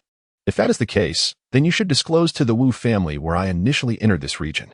The 2 exchanged glances, and their expressions brightened. In doing so, they would obey the Wu family's orders to act against Qingtian while also revealing his position, even if they did not reap any benefits afterward. They would bear no fault. Moreover, their current position was several miles distant from where Qingtian had first arrived. Qingtian would be forewarned of the Wu family's impending arrival and would thus avoid confrontation altogether. With a newfound strategy to balance both sides, the 2 men felt a sense of relief, aside from their lingering fear of Qingtian's potential wrath. If he intended to kill, he would have acted already. For Qingtian was not one to indulge in indiscriminate slaughter. It was evident that Maoji and Shang Ziming were not yet at the point of necessity for such drastic measures. "You have half a day to recuperate," Qingtian stated succinctly, rising to sit cross-legged upon a nearby boulder. Only then did the 2 men exhale deeply. "We must hasten our recovery. We cannot allow the Wu family to discover that we were here," Maoji urged urgently. Shang Ziming nodded in agreement, their voices unconcealed, as if fearing that Qingtian might not hear them. Qingtian, however, was acutely aware of their conversation, a smile creeping onto his lips. These 2 were far more resolute than he had anticipated. He had been weighing the possibility of their revealing his current location or admitting to their presence here, thus exposing his strength. But upon reconsideration, Qingtian felt assured that they would refrain from such actions. If they disclosed his whereabouts, how could they explain their knowledge of it without acknowledging their own presence? Having come here, if he survived, it would become even more difficult for them to justify their actions. Even if they exposed his capabilities or brought others, Qingtian could still escape, leaving them empty-handed and unable to guarantee their own safety. The repercussions could be dire. Thus, they were left with no choice but to maintain their denial of ever having been here. Once Qingtian confirmed their unified stance, a glimmer of murderous intent flickered in his gaze. Eliminating two individuals who posed little threat to him held no significance. If he were to kill, it would be those who truly harbored malice towards him, such as the members of the Wu family. He was well aware that the disciples of the Wu family would arrive here, and thus he could easily lay in wait, observing his adversaries, and seize the opportune moment to act. After a short while, Mao Ji and Sheng Ziming had recovered sufficiently, and they began to roast the tender flesh they had cut from the phantom wolf, saving a generous portion for Qingtian. This succulent meat was the essence of the phantom wolf, and after consuming it, they felt invigorated. Although they yearned for the materials from the phantom wolf, they knew they could not take them. Observing Qingtian's refusal to accept the bundle of materials, Shang Ziming expressed his helplessness. It was not that they did not desire it. Rather, they were too apprehensive. Since they had never been to this place before, they could not claim its treasures. Qingtian concurred, raising his hand to store the materials in his spatial pouch. "Thank you for your life-saving grace, fellow cultivator," they said, bowing in gratitude before turning to depart. From that moment onward, Qingtian resolved to maintain his utmost readiness to welcome the arrival of the Wu family disciples. Chapter 30. Natural Essence Milk. As Qingtian watched the two depart, he began to consume the remnants of their meal. The moment the food touched his lips, a surge of vitality coursed through his body, igniting his very blood in a fervent boil, and his eyes widened in astonishment. This body was experiencing the loss of its cultivation for the first time, having sustained varying degrees of injury that he could not reveal to others. Therefore, Qingtian had to find a way to heal himself. To his surprise, consuming the essence of demonic beast proved to have a significant restorative effect on his injuries. If he could continue to partake of such delicacies, the cumulative benefits would undoubtedly be remarkable. It seemed imperative to pay close attention to the collection of beast meat. As he digested the essence of the food, Qingtian felt a renewed vigor swell within him. Without hesitation, he raced towards the area where he had originally descended. Upon arriving, he found a suitable spot to conceal himself, remaining motionless. According to Qingtian's calculations, Mao Ji and his companion had likely revealed their position, and the disciples of the Wu family would soon arrive. Sure enough, after a brief wait of about 15 minutes, a soaring eagle streaked through the sky, followed by two extraordinary figures descending rapidly. One was stout and stocky, with a noticeable blemish at the corner of his mouth. The other was tall and thin, his sunken eyes reminiscent of a nest from which the precious contents had been extracted. The moment they landed, they began surveying their surroundings, hastily approaching the stone where Qingtian had fallen from the sky. The stout boy, scanning the area, remarked, "Mao Ji and the others were not mistaken. Qingtian has indeed been here." The tall, lean boy nodded in agreement. "This place is rather perilous. It is possible that Qingtian has already perished. Our search is akin to finding a needle in a haystack." As an inner disciple, Wu Yao had commanded the outer disciples, but her orders were merely to target Qingtian. Meanwhile, the Wu family disciples had received a different directive, to eliminate Qingtian. Without delay, the two set off, following the traces left behind. In the shadows, Qingtian waited for a moment, observing that no third party had arrived. A cruel smile crept across his lips. He refrained from acting immediately, choosing instead to let them distance themselves from this location. Engaging in combat here could attract more Wu family members, who would provide immediate support. Qingtian swiftly followed, utilizing his current agility to maintain a distance that would make it difficult for them to detect him while ensuring he could not be shaken off. The two possessed considerable outdoor experience and soon located the carcass of the Qinglong Mang. At this point, the once mighty beast had been reduced to stark white bones. Qingtian found it puzzling. The location was merely a few hundred meters from where he had descended, yet he could not make his move. However, the duo lingered too long by the Qinglong Mang's remains, piquing Qingtian's curiosity and prompting him to stealthily draw closer. As he neared, he could faintly hear their conversation. The stout boy said, "Let us not forget our mission. Why are we searching for the Qinglong Mang's lair now? If we fail to locate it, our task of eliminating Qingtian remains incomplete, and no one can bear the wrath of Lady Wu Yao. I excel at tracking the traces of demonic beasts," the tall boy explained. The lairs of Qinglong Mang are often places of cultivation, typically containing natural essence milk. We have been stuck at 25 qi apertures for far too long. If we can find the essence milk, we could swiftly advance to 30 chi apertures, which would put us on the brink of the extraordinary. Could we not wait until we track down Qingtian before proceeding? The stout boy hesitated momentarily. The traces of the Qinglong Mang were swiftly vanishing. The sooner they searched, the greater their chances. The tall and lean boy urged eagerly. Let us do this. You seek Qingtian, while I will pursue the lair of the Qinglong Mang, thus allowing us to accomplish both tasks without delay. Without waiting for the stout boy's consent, the tall boy dashed forward. In the shadows, Qingtian was taken aback. He had not anticipated that those hunting him would be so unprofessional. Had they already separated? However, considering the vastness of the Tianyuan mountain range, it was understandable that both were like headless flies, searching in vain for a needle in a haystack. If an opportunity were to present itself, he would certainly seize it. Qingtian's eyes flickered with thought. It seemed he could not simply eliminate them outright. Tracking the footprints of the demonic beast was inherently troublesome. And if the tall boy were to find them, the opportunity would be his. As Qingtian pondered, he inadvertently made a slight noise. Who is there? Without any companions. The stout boy was notably more perceptive, his gaze sharp as an eagle, fixed intently in the direction of Qingtian.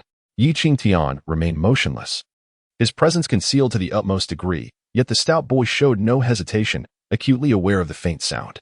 He retrieved a formidable wolf-tooth club from his storage bag, measuring an impressive 1.5 meters in length, heavy and imposing. Before he even arrived, the wolf-tooth club soared through the air, a fierce wind accompanying its swift and precise descent towards Qingtian's location. Although it did not strike him directly, landing a mere 3 to 5 meters away, it nonetheless betrayed Qingtian's position.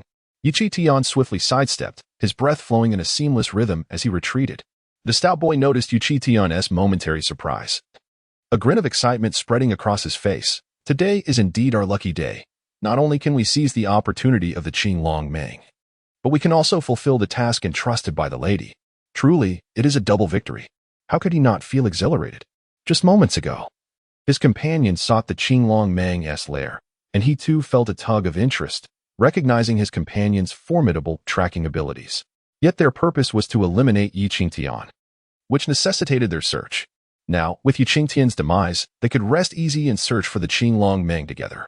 I have no time for your prattle, nor will I entertain your pleas for mercy based on your talents. Kneel before me and surrender your head, and I assure you, I shall grant you a swift end. The stout boy declared with utmost seriousness, You managed to slay Gao Yu, which indeed speaks to your strength, but before me, killing you would be akin to slaughtering a mere dog. Do not waste my time. His words were laced with unwavering conviction, as if offering Qingtian a swift death were the greatest act of mercy. Qingtian could not help but chuckle. Is it not better to live? Why seek my demise? The stout boy scoffed, the wolf-tooth club gleaming with menace, as he unleashed the explosive power of his 25 vital points. Since you do not wish to die peacefully, I shall beat you to death with my own hands. He paid no heed to why Qingtian had remained vibrant in this area for so long. His only thought was to join the tall boy in pursuit of the precious yuan milk. Without a moment's hesitation, as if he had exhausted the last vestige of patience with Qingtian, he charged forth, his gaze like lightning, having meticulously contemplated every escape route available to Qingtian, intent on delivering a fatal blow. However, Qingtian had no intention of fleeing. He stood resolutely in place. At the very instant the stout boy's menacing strike descended, Qingtian's aura erupted instantaneously, revealing all 25 of his energy orifices, comparable to the force of 47 orifices swirling about him. This aura immediately suppressed that of the stout boy, whose complexion paled dramatically, his mind reeling, and the calm in his eyes was swiftly replaced by terror. 25 energy orifices, an existence on par with his own level. Yet, the aura was a staggering 50% stronger, rendering such a being utterly invincible. Thinking of escape? Qingtian scoffed. He would never allow the other to depart. What if the tall, lean boy searching for the Azure Dragon's lair came to assist? The killing would be effortless. Who would seek the Azure Dragon's lair?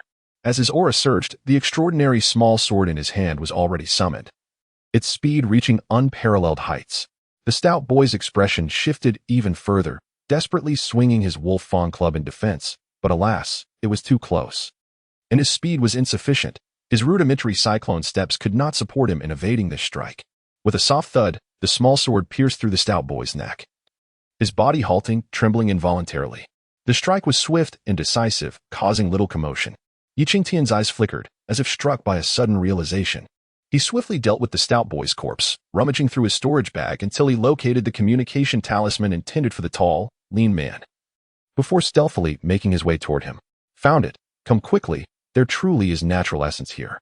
Approximately half an hour later, Qingtian heard the message transmitted through the inferior talisman. Upon receiving this news, Qingtian did not leap for joy. Instead, he paused, concealing himself. Chapter 31. Half-step extraordinary. Even a specimen of ordinary quality of natural primordial milk holds immense value. If the location concealing the primordial milk were devoid of peril, the tall, slender youth could easily gather it himself and claim a larger share. Upon discovering the lair of the Qinglong Mang, he called for his companions. Yet Qingtian harbored no illusions about their goodwill.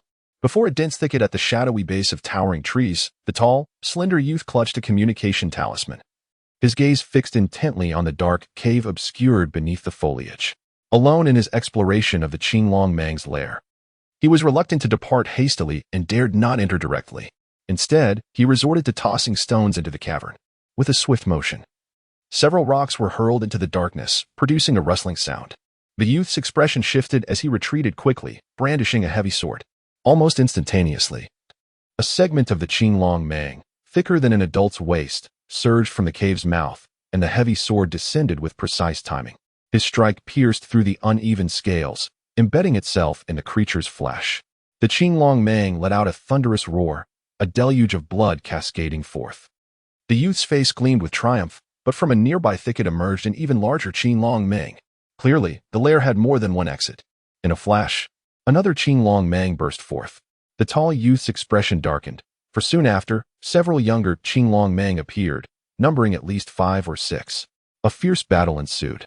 Although the youth possessed ample combat experience, his control over the cyclone techniques was mediocre, leading to a stalemate. A few hundred meters away, Qingtian wore a subtle smile. Thankfully, after receiving the communication, he had refrained from rushing out to seize the opportunity. Otherwise, the troubles with the Qinglong Mang would have become his own. He decided to ascertain the situation, beginning to circle around from a distance. Moments later, he arrived near another entrance to the lair. It must be noted that the tall youth's strength was not to be underestimated. Despite being covered in dirt and grime, he maintained the upper hand. Instead of waiting idly to reap the benefits, Qingtian crouched low and cautiously advanced into the dim, damp passage, filled with a foul stench and an icy chill. With the enhancement of his soul fire, he could observe the surroundings clearly. Vegetation clung to the cave walls, some of which appeared to be aged materials, indicating that this place had not been trodden for many years. After traversing the passage for a while, Qingtian encountered a juvenile Qinglong Mang. Its girth comparable to that of an adult's thigh and spanning 7 or 8 meters in length. Startled, he narrowly evaded a sudden attack from its gaping maw. Soon, he reached the convergence point of the passage, where juvenile Qinglong Mang occasionally charged forth to join the fray. Qingtian chose not to venture further but instead concealed himself on the spot. Approximately 15 minutes later, a blood-soaked figure entered from another passage, crouching low. With the aid of his soul fire, Qingtian required no external illumination, while the tall youth did. Damn it, where are they? This opportunity is mine alone. Not a shred shall be shared. The tall and lean youth bore significant injuries, cursing under his breath, yet his voice was laced with palpable excitement. Moments ago, at the mouth of the cave, he had caught a faint whiff of the essence of yuan milk, and now the scent had intensified, suggesting an abundant supply. Every effort was undoubtedly worthwhile. You think too much. As the tall youth departed from the convergence of the forked passage, a hoarse voice emerged from behind him. The slender figure felt as if struck by lightning, yet he reacted swiftly, retaliating with a palm strike aimed at the source of the voice. Since Qingtian dared to speak, he had already made his decision, seizing the initiative. The blade pierced through his palm, directly severing his throat, leaving the tall youth wide-eyed in shock. Until his last breath, he remained oblivious to the identity of his assailant and bewildered by the presence of a second individual. Qingtian removed the storage bag from the youth's body and discarded the corpse into the 1 cubic foot storage bag belonging to the stout boy, which he quickly buried around a bend in the passage before racing deeper into the cave. As he ventured further, the scent of yuan milk grew increasingly potent. He dispatched hundreds of juvenile snakes along the way and uncovered numerous snake eggs, along with several high-quality materials. With minimal hindrance, Qingtian collected treasures, ultimately reaching the depths of the cave. There, he discovered a pool encircled by a plethora of precious materials, with a milky white stone suspended above, continuously dripping yuan milk into the water below. Upon sighting the stone, Qingtian's eyes sparkled with delight. The condensation of yuan milk requires an environment of specific compatibility, and this stone was evidently designed to contain it. With a flash of his sword, he sliced away a thin layer from the bottom of the white stone, significantly increasing the rate at which the yuan milk dripped. He retrieved various containers and collected a substantial 5 pounds before the dripping slowed. This volume must have accumulated over several years. Qingtian hastily stored the yuan milk, leaping away to find an abandoned cave where he could meditate. Although the quality of the yuan milk was average, it possessed remarkable effects for martial artists who had yet to reach the extraordinary realm. He took several hearty gulps, feeling as if he had encountered a sweet rain after a long drought, experiencing unparalleled exhilaration. The pure and gentle essence of yuan power surged through his limbs, and within moments of sitting in meditation, the 5 acupoints within him began to tremble uncontrollably. With a series of cracking sounds, the 5 previously sealed acupoints burst open. Simultaneously, the 6th and 7th acupoints also quivered, ready to be unlocked if Qingtian so desired. However, he refrained from doing so, understanding that the 3 types of acupoints within him required a balanced approach to development. The 30 acupoints represented the pinnacle of the acupoint realm, often referred to as the half-step to the extraordinary. At this juncture, the first spiritual acupoint must be open to balance the internal forces. Regrettably, Qingtian had no time to exchange for the nurturing spirit grass needed for the spiritual acupoint. Otherwise, he could have swiftly ascended into the extraordinary realm. While others needed extensive refinement to open multiple acupoints, Qingtian only required rapid assimilation of the memories within his mind, his mastery accelerating at an astonishing pace. By the time he completed his physical cultivation, night had fallen, and he transformed into a skeleton. One can only transform once a day. Today should hold no peril. In an instant, he morphed into a skeletal form, and upon his surface, 10 energy orifices materialized. However, this was not a reservoir of vital energy. Devoid of abundant power supply, Qingtian hastily produced the hundreds of spirit stones he had acquired, thereby nourishing the 10 energy orifices. In his skeletal state, he possessed as many as 60 energy orifices. When unleashed to their fullest potential, the results would be truly terrifying. The night swiftly passed, and at dawn, a dozen individuals had gathered at the very spot where Qingtian had initially landed in this training zone. Had he been present, he would undoubtedly recognize the figure at the forefront. This individual was none other than Wu Hai. After the events of the previous day, having just been taken away by the law enforcement hall, he now appeared in this area accessible only to disciples. The 2 disciples who had accompanied him were still unaccounted for, leaving the fate of Qingtian uncertain. Wu Hai wore a grim expression, despite undergoing a night of treatment. His complexion remained pale, indicating the severity of his injuries inflicted by Kong Hao. Gritting his teeth, he ominously declared, "If he is alive, we shall see him. If he is dead, we shall see his corpse." Go. Chapter 32, The Relentless Hunt at the Break of Dawn. I awoke and spent the morning absorbing memories without engaging in any other activities. This time, the acquisition of memories was truly profound, unlike the previous hurried attempt, which yielded scant fragments of inherited knowledge. This occasion presented me with a wealth of memories, at least several times more substantial than before. However, as I processed these memories, a peculiar expression emerged on my face. In my earlier experience, the fragments I received were often disjointed and incoherent, but I had managed to glean some utility from the flame lotus fire manipulation technique. Yet, while this knowledge proved beneficial, it was merely an introduction. I had initially sensed that to attain a comprehensive understanding, I would need to delve deeper into the inherited memories. This time, as I successfully accessed the complete first layer of the flame lotus fire control technique, I was astonished by the plethora of additional, increasingly coherent memories. Among them were insights into alchemy, explanations of forging techniques from weaponsmiths, and methods for manipulating puppets, among others. Although many fragments were incomprehensible, akin to reading an ancient script, I felt an undeniable power within the knowledge being imparted. For instance, one particular memory discussed a purification method for elixirs called the 10,000 elixir purification technique, which primarily focused on eliminating impurities and enhancing quality. With sufficiently keen senses and adept flame control, one could purify elixirs effectively. Moreover, possessing spiritual fire, such as that condensed from spiritual apertures or soul fire from soul apertures, would align perfectly with this purification method. yielding even higher quality elixirs. There were numerous similar memories, but my interest was particularly piqued by this purification technique. I was already on the cusp of the extraordinary, having entered the sect to exchange for spirit-warming grass, and was poised to step into the realm of the extraordinary. Consequently, the non-extraordinary quality elixirs had little remaining value for my cultivation, while those of extraordinary quality were immensely valuable. If I could master the purification technique and leverage the advantage of soul fire, I could independently purify elixirs. Naturally, the ability to concoct elixirs myself would be even more advantageous. The memories also contained extensive knowledge on the characteristics of various spiritual materials. However, assimilating such knowledge would not occur overnight. I presently lacked the time for such endeavors.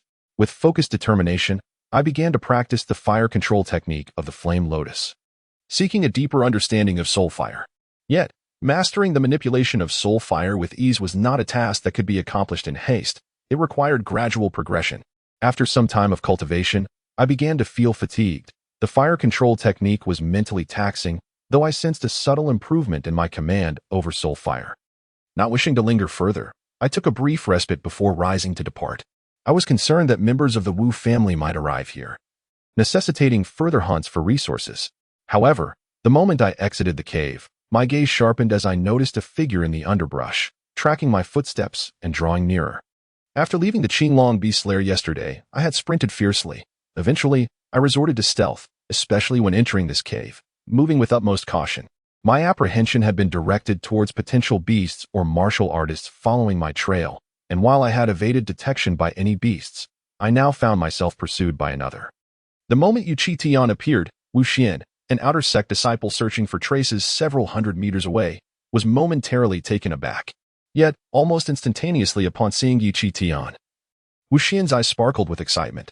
Without a hint of hesitation, he relayed through sound transmission, "Hurry, I have found him." As he spoke, Wu Xian was brimming with exhilaration. Yet his feet moved swiftly as he drew the large blade strapped to his back and charged forward, his 23 energy orifices erupting with vitality. Stowing away the sound transmission talisman, this seemingly astute outer sect disciple scoffed, "You certainly have a knack for running, making us chase you for miles." Just as Qingtian was about to exit the cave, Wu Xian swung his blade, coldly declaring, "Thinking of leaving? Have you consulted this blade?" With growing enthusiasm, he added, "Just wait until Steward Wu arrives. He will personally flay you alive to vent his anger." The more he spoke, the more he felt fortunate. As they all believed Qingtian was doomed, leaving Wu Hai with no opportunity to act personally. Who could have anticipated that Qingtian was as lively as ever? If Wu Hai could have a chance to vent his ire, how could he not reward Wu Xian? Upon hearing the name Steward Wu, Qingtian's brow furrowed immediately. "Is the Wu you speak of Wu Hai?" he inquired. "How dare you speak the name of Steward Wu so casually?" Wu Xian was instantly enraged, as if Qingtian had trespassed upon a sacred taboo. However, he refrained from striking, seemingly intent on relinquishing the authority to deal with Qingtian to Steward Wu. At this moment, Qingtian's frown deepened. The events of the previous day involving Wu Hai were neither trivial nor grave enough to warrant such a swift release. Moreover, Wu Hai had personally sought him out. "Thank you," Qingtian said, raising his gaze toward Wu Xian. Wu Xian paused, then burst into hearty laughter. "Thank me for what? I want to grant you a quick end. Just stay here patiently. When Steward Wu arrives, he will ensure you experience various tortures." "No. I am grateful to you for informing me of that old beast's presence here," Qingtian replied, stepping out of the cave. Yet, almost instantaneously, he sensed a flicker of movement before him, and before the swift, menacing strike could descend, Qingtian was already face to face with Wu Xian. With a hand hardened like iron through the infusion of vital energy, he swiftly grasped Wu Xian by the throat. Whispering in Wu Xian's ear, Qingtian said, "Farewell." His words coincided almost perfectly with the sound of a snap, as he unceremoniously tossed Wu Xian into the storage bag he had seized from the tall, slender youth the previous day. With a wave of his hand, he casually obscured the traces on the ground, then departed without hesitation. In the wilderness, the effectiveness of sound transmission talismans diminished significantly. Earlier, Wu Xian had directly transmitted, indicating that his companions were nearby. Therefore, Qingtian had no time to inquire about their numbers or arrangements and chose to flee without delay. Wu Hai was no ordinary figure. He was a steward of the sect, possessing at least the strength of the aperture realm, with interconnected orifices that far surpassed the capabilities of the transcendent realm. Indeed, Qingtian had not fled far when several figures surged forward, rapidly approaching the cave. The area surrounding the cave had been sprinkled with beast-repelling powder, and judging by the traces within, it was evident that someone had spent the night there. The marks of Wuxian's blade are evident. It seems a lead has been discovered. But where has he gone? After several outer disciples conducted inquiries, they reported back to Wu Hai with a darkened expression. Wu Hai observed the scene for a while, taking in all the traces, and furrowed his brow, stating, "The 2 disciples who arrived yesterday have yet to return. Wuxian has opened 23 meridians. Even if he did not leave anyone behind, he should not have vanished without leaving even a semblance of resistance." The other outer disciples frowned at his words. However, soon after, news arrived that a fierce battle had indeed erupted at the Qinglong Den, and these individuals swiftly located the lair. Upon learning that Qingtian might have obtained the rare natural essence milk, Wu Hai's brow tightened once more. This was merely of average quality. Even if acquired, Qingtian's enhancement in strength would be limited. It would not suffice to render a seasoned outer expert. One who had opened 23 meridians, entirely devoid of any capacity for resistance. Immediately, Wu Hai contemplated for a moment and declared, "From this moment forth, all individuals shall pair up for a thorough search, encircling the area with full force to seek out Qingtian. Once located, simply hold him and notify me." Chapter 33. Anti-hunting in the dense forest. Qingtian sprinted furiously, swiftly increasing the distance between himself and his pursuers. After reaching a vantage point 1,000 meters away, he ignited his soul fire and concealed himself, observing the rear. As expected, it wasn't long before 7 or 8 figures approached. Though they were too far away for him to discern their features, Qingtian's expression darkened. The communication talismans had limited range, and the gathering of several individuals in such a short time indicated that there were likely many more. The audacity of the Wu family was astonishing. Qingtian was utterly shocked. He had not anticipated such a blatant assembly of Wu family members at this location. Uncertain of their numbers and specific arrangements, he dared not make a hasty escape, as encountering them would only reveal his presence. He retrieved Wuxian's lifeless body and removed the package strapped to his back. Inside were merely healing herbs and various collected materials, devoid of any intelligence regarding the number of Wu family members. This left Qingtian feeling somewhat constrained. His brow furrowed in concentration.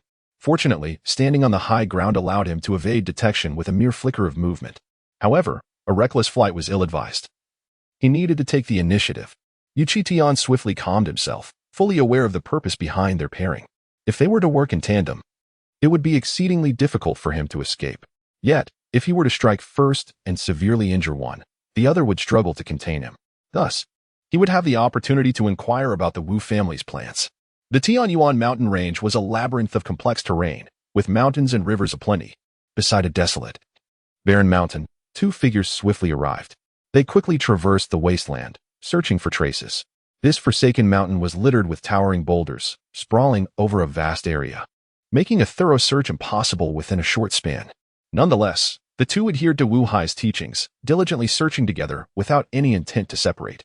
Suddenly, one individual paused amidst a cluster of massive stones, his expression grave as he surveyed the surroundings. His companion, sensing the tension, mirrored his vigilance. Both unleashed their energy channels, one possessing 25, the other 24. With their enhanced power came heightened senses. Behind a boulder, Qingtian was astonished. The instincts of a warrior were truly formidable. Despite his silence, he had been detected. Yet, he remained unfazed, embodying the patience of an experienced hunter. This was sufficient against those who had not yet opened their spirit channels. Once they did, their senses would sharpen to an unbearable degree, rendering concealment nearly impossible at such close quarters. Seeing no signs of movement in the vicinity, the 2 exchanged glances, their expressions betraying uncertainty. One was about to send a message through the talisman, but hesitated upon detecting the stillness. Advancing cautiously amidst the rubble, one moved forward while the other lingered behind, scanning for signs. As they approached Qingtian's position, both sensed something was amiss. One quickly retreated, while the other prepared to communicate. Indeed, no one was a fool. Qingtian had initially planned to wait for them to draw nearer before launching a surprise attack. But the duo's heightened awareness left him with no opportunity for a decisive strike. Empowered by the soul fire, Qingtian surged forward almost instantaneously as the 2 retreated. In his hand, the extraordinary small sword harmonized with the 30 energy orifices erupting around him. With swift footwork, His body darted forth like an arrow released from its bowstring. The proximity of the two was perilous. The one in front retreated too quickly, leaving the one behind unable to keep pace, resulting in a collision between them. Clearly, his choice was astute. Their disrupted movements presented him with an opportunity. Yet, as they regained their composure, both unleashed their attacks to confront Qingtian. With a resounding impact, their combined efforts momentarily thwarted Qingtian's lethal strike. Upon realizing that Qingtian possessed a half-step extraordinary cultivation, the two were astonished. Yet they believed that merely being half-step extraordinary would not pose a significant challenge when they joined forces. After the clash, they swiftly adjusted their stances, with one urging the other to send a message calling for reinforcements. Such thoughts were futile, despite being blocked. The terrifying rebound force did not push Qingtian back even a fraction. Instead, he altered his footwork, converting the rebound force into forward momentum, thrusting the cyclone sword straight ahead once more. Panic ensued as their expressions changed drastically. Previously, they had faced him together, but now only one was prepared to counter the attack as the other sought to send a message. With a swift motion, the lone defender attempted to react, but was unable to mount an effective defense. He could only evade a fatal blow, yet the deadly sword still pierced into his chest, sending him hurtling towards the outer disciple who had just realized the urgency of the situation and was preparing to engage. The other, caught in a frenzy, was no match for Qingtian, who had already closed the distance, disarming them with a flurry of strikes. "Speak, how do you wish to die?" Qingtian inquired, his gaze fixed upon the pallid faces of his foes, the extraordinary sword poised in his hand. Their faces drained of color, they stared at the extraordinary artifact he wielded, their eyes filled with profound resentment. Had they possessed such a treasure, despite their shortcomings in swordsmanship, agility, and cultivation, they would not have been so easily vanquished. "Qingtian, you have committed an unspeakable crime. Do not act rashly, or the sect's rules will not spare you," pleaded the disciple, blood seeping from his mouth where the sword had struck. Yet, scarcely had his voice faded when the sword's light flashed, severing his head. Blood sprang forth. His body slumped, revealing a hand tightly clutching a communication talisman behind his back. Empowered by the soul fire, such a feeble maneuver could not escape detection. "No. If you do not spare me, do not expect to gain anything from me," he gasped. "Is that so?" Qingtian retorted coldly, severing the man's legs with a single stroke, blood gushing forth as the man broke into a cold sweat from the pain. Although this desolate area was sparsely populated with creatures, it was not devoid of scorpions and ants. The scent of blood permeated the air, drawing these creatures swiftly towards him. However, Qingtian chose not to intimidate them. Instead, the snakes, insects, and vermin scurried toward the wounded man, eager to feast on his flesh. Terrified, he locked eyes with Qingtian. "You will not die a good death." Did he dare utter such words? Unfazed by the taunts, Qingtian remained indifferent. There was no enmity between them, yet he firmly believed that if captured by the adversary, even if he were not directly slain, he would inevitably be subjected to torturous torment until death at the hands of Wu Hai. What difference would that make from being killed by these two individuals themselves? With a sharp crack, witnessing the unwavering defiance of his opponent, Qingtian struck once more, severing the man's hands. Previously, he could have relied on his hands to fend off the serpents, insects, rodents, and ants. Now, he could only watch helplessly. This man had already been rendered incoherent by the relentless bites. Qingtian, revealing a fraction of his formidable aura, repelled the swarming creatures and calmly declared, "With my strength, annihilating all of you would be effortlessly accomplished." Upon hearing these words, the anguished outer sect disciple, acutely aware of his impending doom, was taken aback. He had anticipated that Qingtian would pose some inquiries, primarily aimed at gathering intelligence. However, he never expected such a proclamation from him. The nearly maddened disciples, with scarcely a moment for contemplation, howled in unison, "You, with your meager power, dare to think you can slay over 10 of us? Such folly!"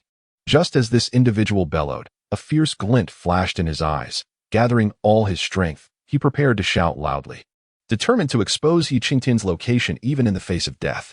Yet, Qingtian would not grant him that opportunity. With a swift stroke of his sword, the man's head tumbled away. A mere handful of adversaries remained. Qingtian exhaled deeply. Under these circumstances, the pressure had significantly lessened. At that moment, the long-dormant transmission talisman, previously set aside, suddenly activated. Qingtian's expression shifted. It was the voice of Wu Hai. After several breaths, Wu Hai's voice echoed once more. "Team 5 is in trouble. All personnel converge on the location of Team 5. This was dire news. Qingtian's countenance darkened as he shattered the transmission talisman with a single stroke of his sword, hastily collected the belongings of the two fallen foes, and, as the blood on the ground began to recede, he sprinted away with great urgency. Chapter 34. Peril. Throughout his participation in battles, Qingtian had always made a concerted effort to cleanse the battlefield, ensuring that even if his adversaries deduced his lethal capabilities, they would remain oblivious to his true strength. Leaving behind excessive traces could serve as evidence, and should it attract the attention of those with ulterior motives, it would become a convoluted matter to explain. However, he never anticipated that the members of the Wu family would encircle him in their search, forming a formidable perimeter. Should any one faction falter, the rest would converge from all angles to eliminate him. Had he been aware of their numbers from the outset, he would have undoubtedly had the assurance to escape the encirclement at the first opportunity. Alas, it was now too late.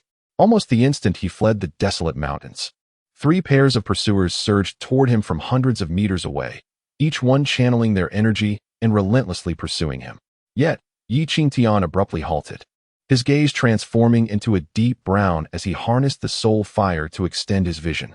He discerned potential escape routes from any direction, and even with 2 pairs of foes obstructing him, he felt confident in his ability to break free. However, he needed to ensure that his chosen path did not lead him toward Wuhai. For them, a distance of several hundred meters posed no significant challenge. In mere breaths, they would close the gap. Just then, Qingtian finally identified a direction where 2 pairs had established a blockade, making the prospect of escape exceedingly daunting. One route appeared unusually sparse, as if it had been deliberately left open for him. Yet, he dared not venture down that path, as his instincts warned him that the direction with the strongest interception would likely be devoid of Wuhai's ambush. Without a moment's hesitation, Qingtian unleashed the energy of 20 apertures, propelling his speed to its utmost limits. Indeed, just as he refrained from breaking through that gap, an elderly figure emerged from that very direction. Who else could it be but Wuhai? That little wretch is quite clever, Wuhai rasped.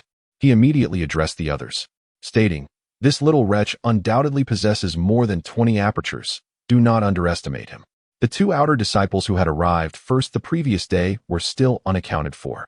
Previously, Wu Xian had spotted Qingtian, only for him to vanish without a trace. Now, 5 teams had not even been afforded the chance to communicate via sound transmission. These 3 incidents compelled Wuhai to reassess Qingtian's strength with heightened caution. All the pairs of 2 fell into a solemn silence. Irrespective of their disdain for this newly initiated inner disciple, they were compelled to muster their utmost focus. With Wuhai's position now confirmed, Qingtian refrained from assaulting the 4-person defense and instead charged directly toward one of the 2-pair formations. Is this fellow a fool? There is simply no time to break through in any other direction. One of the adversaries sneered as Qingtian chose his target, suddenly altering his trajectory. Qingtian found himself pursued by 6 assailants from 2 fronts.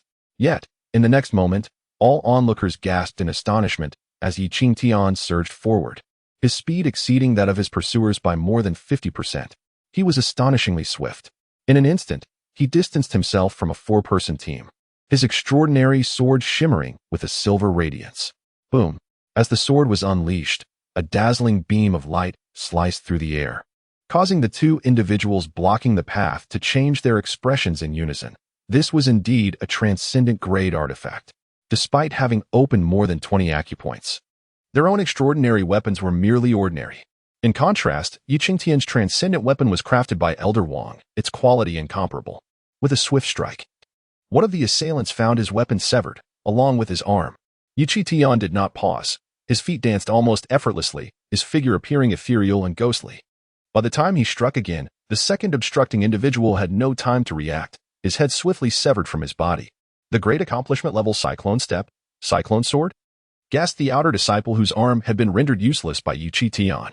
In that fleeting moment, Qingtian had already collected the fallen man's body, dispatching him with a single stroke and retrieving the opponent's storage bag.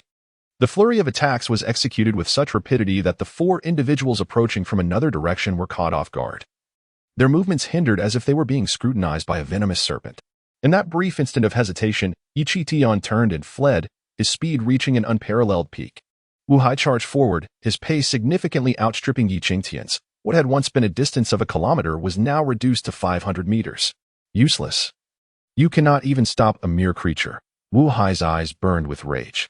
Yi Qingtian's combat prowess astonished him, with Yi Qingtian's mastery over the cyclone techniques. He believed that even if Qingtian had only opened 20 acupoints, he could still achieve such feats. Without a moment's hesitation, Wu Hai pursued. Followed closely by 12 outer disciples. Yi Qingtian sprinted forward, his expression grave. The 500 meters between them was closing at an alarming rate. The strength of the acupoint realm was overwhelming, with interconnected acupoints and refined energy, even with the perspective of a martial artist and utilizing every ounce of his vitality. The disparity in realms could not be compensated. You cannot escape, little creature. Wu Hai's voice was cold and menacing, his eyes a deep crimson as he surged forward, reducing the distance from 400 to 200 meters in an instant. The speed of the chase instilled a sense of despair in Yi Qingtian. It was too swift.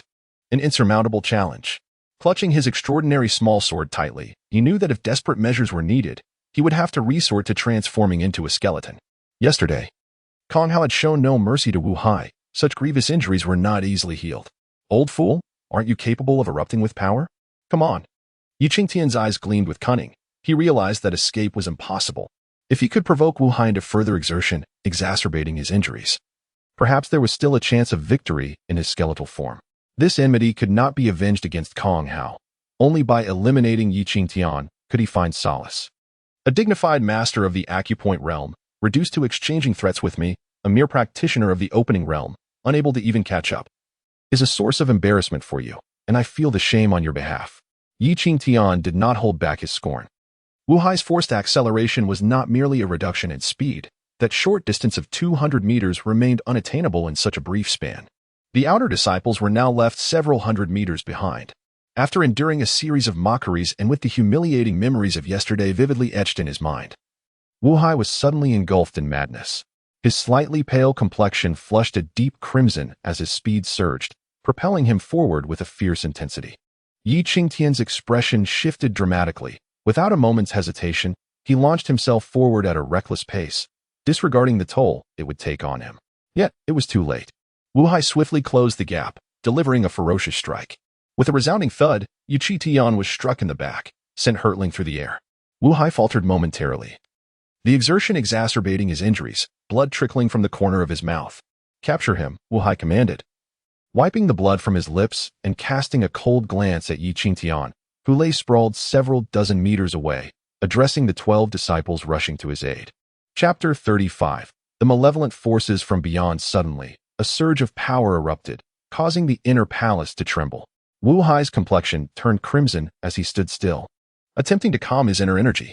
Yet, almost at the moment he issued his command, the youth he had sent flying several dozen meters, who had crashed into the ground and created a deep pit, sprang back to his feet. Yi Qingtian's expression was equally grim, yet he could not refrain from mocking. Is this the extent of your strength, even with your Qi realm? Old man, I feel embarrassed for you. The inner armor served as Yi Qingtian's source of confidence in his provocation. It absorbed the majority of the impact, and coupled with his deliberate effort to mitigate the force, the shock Yi Qingtian experienced was not overly severe.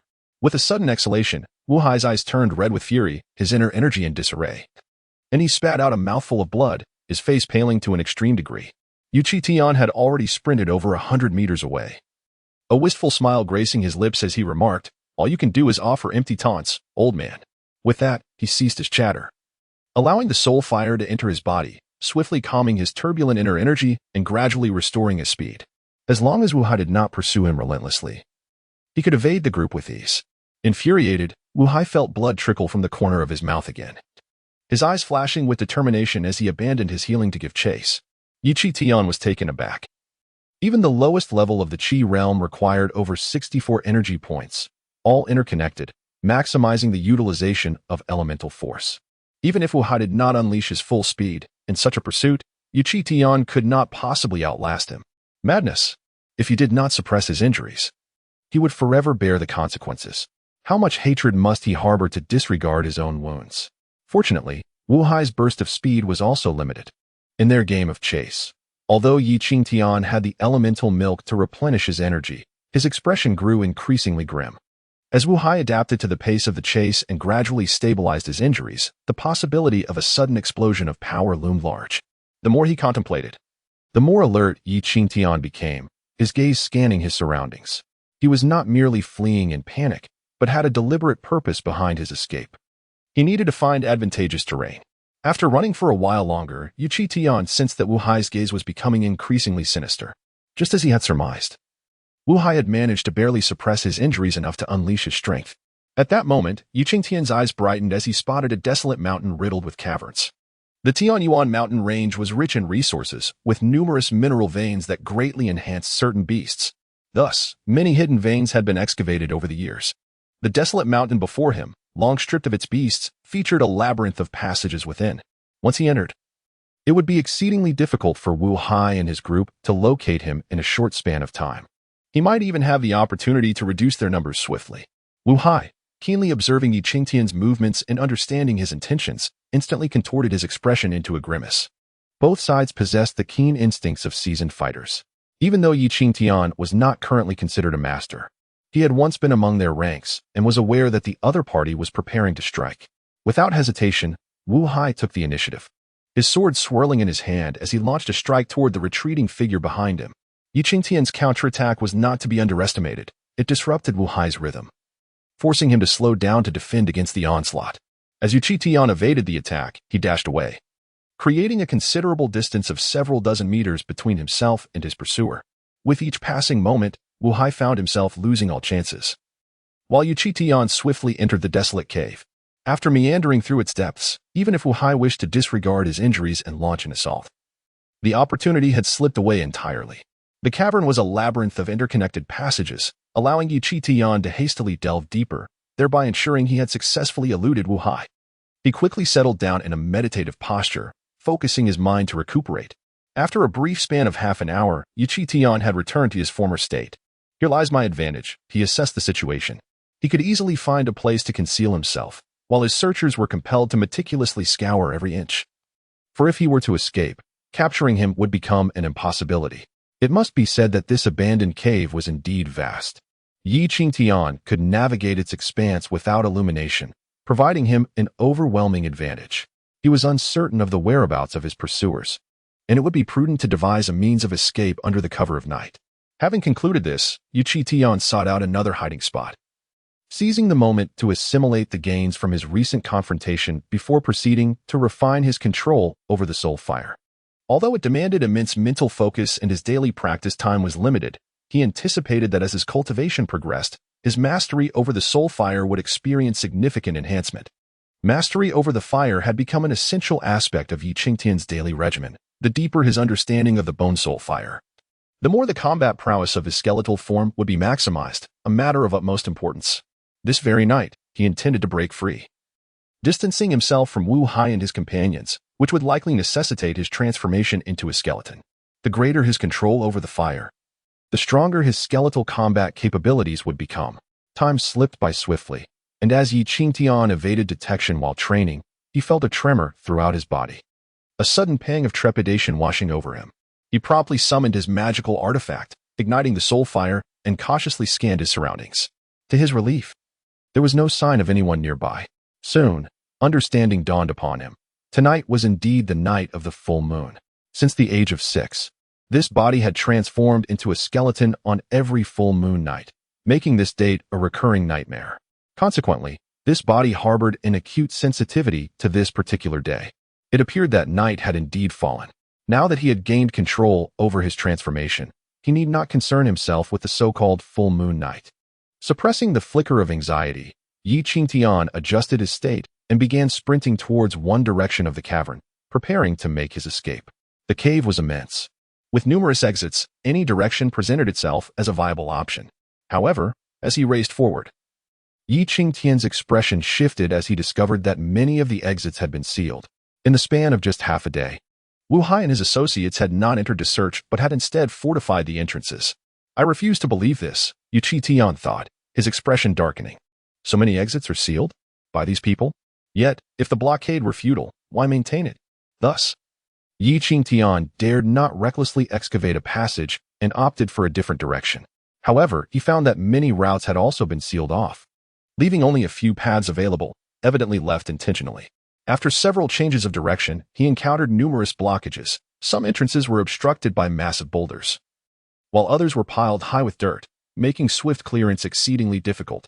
Such a monumental endeavor, it is evident that these individuals are incapable of scouring the subterranean depths, likely stationed at the periphery. Contemplating this, Qingtian hastened down the deliberately left passage. Numerous such passages existed, and he could hardly believe that fortune would be so unkind as to lead him to Wuhai. Soon enough, Qingtian realized that many ostensibly open passages ultimately converged upon the same exit. Upon entering this passage, he could faintly discern flickering flames. With keen senses, Qingtian deftly evaded the rudimentary warning traps, and as he darted forward, he beheld a quartet of individuals illuminated by a torchlight. The four appeared disheveled and weary, clearly having exerted considerable effort to seal the cave over the course of the day. They were undeniably fatigued, their faces betraying a sense of resentment. Originally, they had come for training, yet found themselves coerced into labor. How could they accept such a fate? If they were unwilling to resign themselves, then it would be I who would guide them to their end. Without a moment's hesitation, Qingtian surged forth as the four regained their composure. They were utterly unprepared for the fact that Qingtian could evade their numerous tightly woven rudimentary warning formations without the aid of light. Nevertheless, their reflexes were remarkably swift. Despite Qingtian's speed, he could eliminate but one. The individual at the rear shattered a communication talisman, and Qingtian's expression shifted dramatically, having slain but one. He could not prevent it. In that instant, Qingtian unleashed his full potential, revealing all his energy channels. With inner armor for protection and the confined space working to his advantage, within moments, the four lay lifeless in a pool of blood, swiftly gathering the bodies. He sensed Wuhai approaching with utmost speed. Although many passages at the periphery had been sealed, several remained within. After a half-day of recuperation, Wuhai had significantly increased his speed. However, after much circling, he found himself outpaced by Qingtian. Qingtian then lay in wait within the cavern for a time, restoring himself to peak condition before once again heading towards the previously mentioned passage. He could not fathom that Wuhai would be waiting for him there. Regrettably, that passage had been obstructed, rendering escape impossible. With no other option, Qingtian sought alternative passages and upon investigation, discovered that only two remained for egress. One appeared unguarded, while the other was manned by a full contingent of eight. 8 individuals, indeed? Qingtian grunted softly. The unguarded passage was undoubtedly under Wuhai's watch, and it would soon be sealed. Thus, the only route for escape remained singular. If he could blockade this exit, they would be utterly trapped. Yet, could he not breach the defenses of 8? He sprinted forth, charging towards the passage guarded by 8. The sentinels were exceedingly vigilant, and almost instantaneously upon Qingtian's appearance, they formed a defensive line, with one immediately relaying information to Wuhai. However, in the next moment, Qingtian transformed, his entire being enveloped in a radiant white, instantly captivating the attention of the 8. The domain and external malevolence. Chapter 36. Transformation. The concept of the otherworldly fiends is a veritable nightmare entrenched in the minds of nearly all. While the reasons for such dread remain a mystery, this innate fear is universally shared. With Qingtian's physical prowess, swiftly eliminating 8 adversaries, particularly when they are on guard, proves exceedingly challenging. Additionally, there is always the potential for reinforcement from Wuhai. Thus, transforming into a skeleton and swiftly concluding the confrontation becomes the sole viable strategy to clear this passage. He cannot excavate the sealed tunnel. Any digging would inevitably create noise, allowing Wuhai ample time to arrive before he could breach the passage. The imperative now is to leave no survivors. All must be annihilated.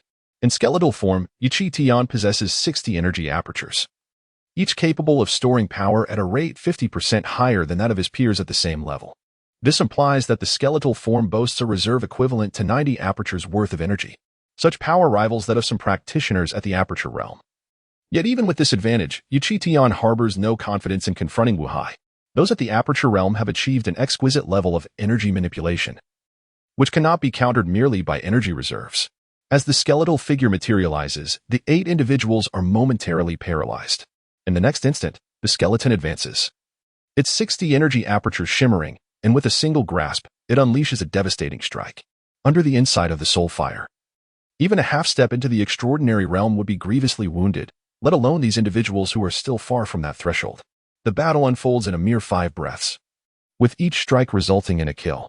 Swiftly collecting the corpses, Qingtian transforms into a streak of light, racing deeper into the cavern. The moon shines brilliantly tonight, casting a silvery sheen over the darkened landscape, creating a breathtaking spectacle. Before long, Wu Hai arrives, only to find the ground drenched in blood, his complexion draining of color, turning a ghostly pallor. These several outer disciples were specifically dispatched to hunt down Qingtian, all painstakingly nurtured by the Wu family. Their demise signifies a substantial decline in Wu family influence amongst the outer disciples. Instantly, his aura surges dramatically, stabilizing at the aperture realm. Wu Hai's animosity towards Qingtian eclipses all reason. He plunges into the cavern, his eyes ablaze with unrestrained madness. Qingtian remains vigilant against Wu Hai. In his skeletal state, he unleashes his full might, unreservedly utilizing his energy to evade. Fortunately, the expenditure of energy in this form does not significantly affect his physical body. Furthermore, he has been navigating the cavern, gaining a comprehensive understanding of the terrain. The passage Qingtian chooses to escape through is the very one Wu Hai previously guarded. Yet he makes a detour within the cavern to obscure his trail. At this moment, the moon hangs high, illuminating the Tianyuan mountain range. Without a hint of hesitation, Qingtian sprints towards the edge of the dense forest. With the conclusion of the trial imminent tomorrow, he has made a decisive choice. As long as he evades Wu Hai, he will join the newly initiated disciples at dawn. With hundreds of disciples gathered, it is unlikely Wu Hai would dare to appear openly. Having reached this resolution, Qingtian feels an exhilarating sense of freedom. While he may not be able to eliminate Wu Hai, the enmity between them has been irrevocably established. Yet, with the adversary suffering significant losses, he has acquired the wealth of all his foes, yielding far more than mere trifles. As Qingtian ventured into the dense forest, a sharp sound pierced the air, startling him. He turned to see a shadow rushing toward him. How could this be? Wu Hai could not possibly possess such speed. Nor could he have emerged to seek him in such a short span of time. Had Wu Hai employed some secret technique to suppress his injuries and draw upon his cultivation? Regardless of Wu Hai's motives, Qingtian began to tread cautiously, striving to remain silent. Though the moonlight cast a faint glow, the cover of night offered far greater concealment than the day.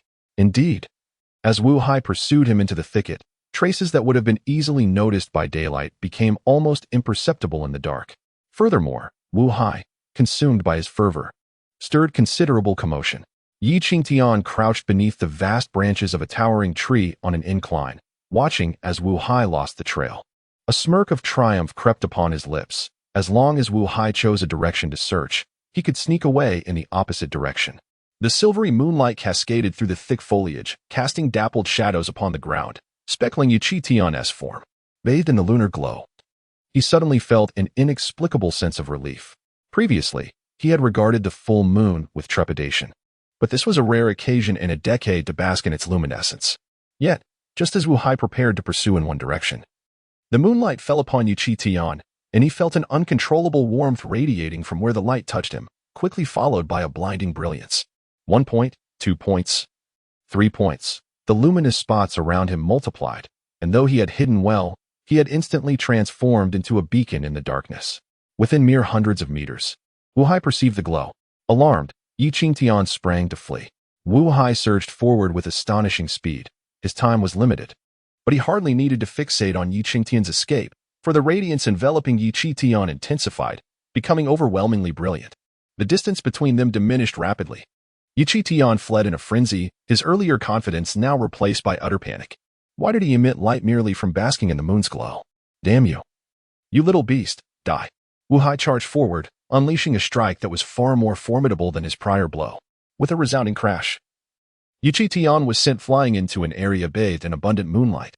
Seizing the opportunity, Wu Hai pressed forward without hesitation. Qingtian coughed blood, his injuries grave. Yet, under the moonlight, he felt a peculiar warmth enveloping him. What was the purpose of this damned moonlight? It was nearly leading to his demise. Cursing inwardly, Qingtian hastily rose to his feet. But in that very moment, he was astounded to see his flesh visibly blanch and twist, rapidly transforming into a skeletal form. Had he not already undergone this transformation today? In that instant, as Wu Hai barreled toward him, Qingtian completed his metamorphosis. Under the moon's illumination, the prior damage to his skeletal form began to recover at an astonishing pace. In the moment of transformation, Qingtian's body was no longer merely adorned with flickering specks of white light. Instead, His entire skeletal frame radiated brilliance, resembling a blinding sun. Boom, boom, boom. The nearby lurking beasts instantaneously awakened, their eyes turning a fiery red, heedlessly converging towards this location. Wu Hai, who had launched an attack, was also taken aback by the sudden turn of events. An extraterrestrial evil? How could the seemingly normal Qingtian be an otherworldly fiend? Yet, the assault had been initiated, leaving no room for retreat. With a resounding bang, Qingtian was sent hurtling backwards, unable to suppress a cry of pain. Chapter 37. The delicacy Wu Hai had little time left and needed to act swiftly. Meanwhile, Qingtian, who had been sent flying, suddenly attained clarity. In his limited transformation, he could not possibly defeat Wu Hai. As long as he could hold on until midnight, he would revert to his normal state. With 2 hours remaining before that hour arrived, with a swift motion, Qingtian dodged the long spikes, his skeletal hand firmly gripping the extraordinary small sword. The 2 hours of transformation still had the moonlight to replenish its energy. Although he was uncertain how Wu Hai could maintain his explosive prowess at the connecting aperture realm, it was evident that such a state could not be sustained indefinitely. Wu Hai could indeed be worn down. With a resounding clash, Qingtian parried with his sword and retreated rapidly, attempting to distance himself and remain beneath the moonlight, which would accelerate his recovery. The radiance surrounding him grew ever more brilliant, as if the very essence of his soul was being continuously refined. In a fury, Wu Hai unleashed his attack, the long spikes striking forth with the force of thunder. Qingtian strained to gather his primordial energy, erecting a protective shield. Yet it shattered as easily as tofu under the relentless assault. Despite their comparable reserves of primordial energy, the disparity between him and Wu Hai was insurmountable. The protective armor enveloping him was battered and rendered nearly useless, and his once pristine white bones began to show cracks and fissures with each violent impact. Though he felt no pain, Qingtian's heart raced with trepidation. He exerted all his effort to manipulate the extraordinary small sword. Yet it eluded the ease of control he possessed over his physical form. As the soul fire guided the primordial energy into the small sword, it trembled uncontrollably, its silver hue fading, shrinking until it mirrored the pallor of bone. Was he forging a weapon unique to the skeleton? As the extraordinary small sword continued to transform, Qingtian felt an increasing sense of mastery over it. Just as he believed the sword had become an extension of himself, a profound change occurred. A 3-foot-long white bone spike emerged. After being repelled multiple times, Qingtian bore many injuries, yet Wu Hai was unable to deliver a fatal blow. At last, Wu Hai's complexion paled, his aura from the connecting aperture realm waning, failing to even reach the mid-stage of the extraordinary realm. After the skeleton had withstood enough attacks to obliterate a physical form, Wu Hai's secret technique finally expired. "You old scoundrel, it is my turn now." With visible fractures marring his chest, Qingtian paid them no heed and surged forward wielding the bone spike. Wu Hai's expression changed drastically as a talisman materialized in his hand, affixed to his body, enhancing his speed as he turned to flee, snarling, "You wicked creature. You are an outsider's evil spirit. Once I spread the word, countless will seek to dismantle your bones and refine your soul. Just wait." Qingtian's expression darkened as well. Wu Hai's sudden burst of speed was astonishing. He could not allow Wu Hai to escape. Once he did, it would be nearly impossible to locate him in these rugged mountains. Yet, just as he exerted all his might to pursue, he was rendered motionless. A pack of wolves, serpents, giant bears, nightingales, and demon bats had gathered around him, dozens, even hundreds, of beasts, all with eyes ablaze, fixated upon him. Were it not for the overwhelming force of his battle with Wu Hai, they would have charged at him long ago. Qingtian swiftly realized that his luminous form made him the object of desire for all the demonic beasts around him, as if consuming him would grant them extraordinary power. Fortunately, despite the multitude of these creatures, this area had been previously cleared by the inner disciples, resulting in a scarcity of formidable beasts. As Wu Hai burst forth, he collided with the oncoming horde. Although these beasts were drawn to Qingtian, they would not neglect the opportunity to feast upon Wu Hai. In his frantic escape, Wu Hai stumbled directly into the throng of beasts, while Qingtian faced his own peril, beset by dozens of beasts charging towards him. Through the flames of his skeletal soul, he could even perceive demonic beasts approaching from miles away in the sky. His radiant presence in the darkness was a beacon, potentially attracting creatures from many miles around. Glimpsing the direction of the cave and then the besieged Wu Hai, Qingtian gritted his teeth and forged a bloody path toward him. Wu Hai, taken aback by Qingtian's arrival, understood that he could not escape and was prepared to fight alongside him. However, Qingtian's arrival also heralded the influx of numerous demonic beasts. Swiftly collecting Wu Hai's lifeless form, Qingtian fought with fervor. Despite the overwhelming numbers and razor-sharp claws of the beasts, few were truly powerful. Moreover, in his skeletal state, he lacked a corporeal body, granting him formidable bone defenses. As the moon ascended high in the sky, its light brightened, further enhancing his terrifying presence. After a relentless series of slaughters, Qingtian became somewhat numb to the carnage, yet his skeletal form felt no fatigue. The flames of his soul devoured Wu Hai's essence and the souls of the beasts, continuously growing in strength. Before long, he carved a bloody path through the chaos. Qingtian yearned to continue his rampage, for the flames of his soul would only grow stronger, and the materials from the slain beasts were of immense value, promising a significant bounty. Yet, he hesitated. Based on his past experiences with transformation, he knew that once the full moon reached its zenith, his metamorphosis would wane. At that moment, should a multitude of beasts remain unvanquished, his skeletal form would be unable to withstand the onslaught. To ensure his safety, he needed to retreat into the cave, concealing his radiant presence to avoid drawing the attention of too many beasts. Fortunately, many exits of the cave were sealed, and as Qingtian maneuvered within, the number of pursuing beasts gradually diminished, alleviating his pressure. Inside the cave, only a few areas were illuminated by moonlight, and it was there that Qingtian stood, annihilating the beasts while continuously soaking in the moon's radiance. It took him a full hour to nearly eradicate the gathered beasts.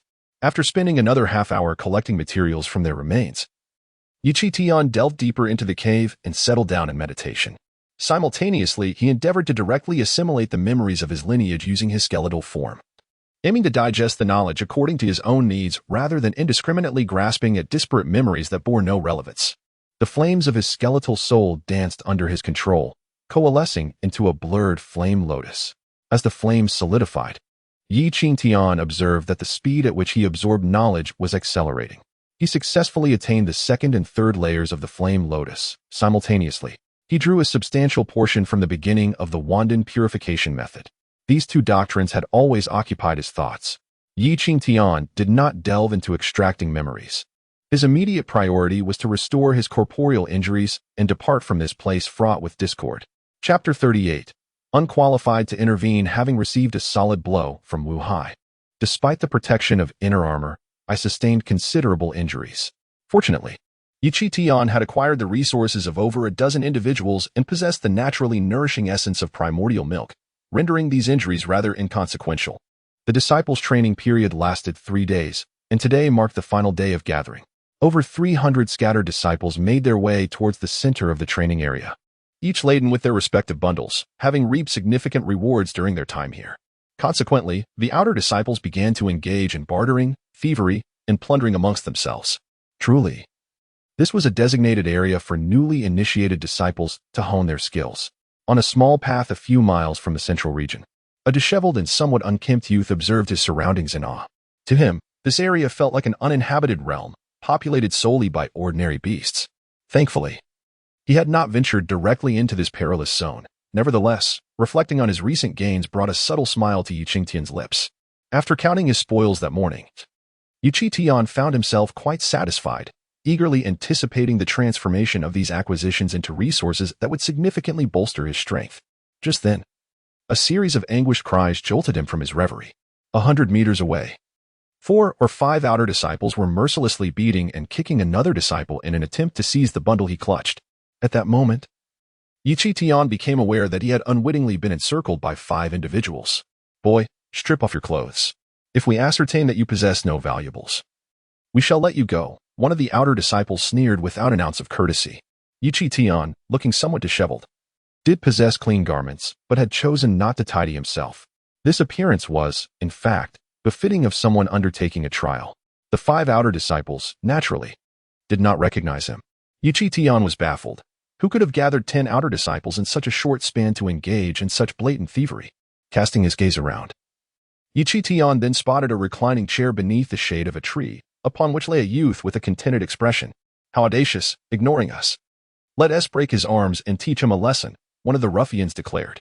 Newly initiated disciples typically possess only 3 to 5 apertures. Thus, the bravado of the 5 hardly piqued Qingtian's interest.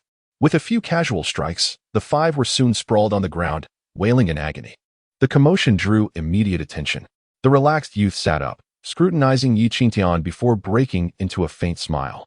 "Oh, isn't this our esteemed first?" he remarked. Blind to their own folly, they deserve no pity.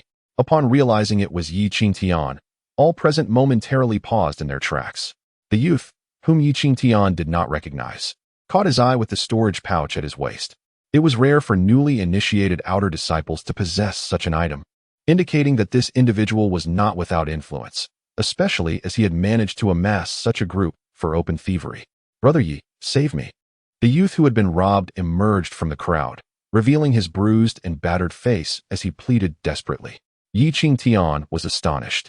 It was well known that almost all newly initiated outer disciples had previously kept their distance from him. Zhao Xian? Upon seeing this individual, Qingtian's eyes flickered. Zhao Xian had once been a sycophant of Wu Jitian, collaborating with Chu Mu to confront him, only to end up killing Chu Mu as a declaration of allegiance.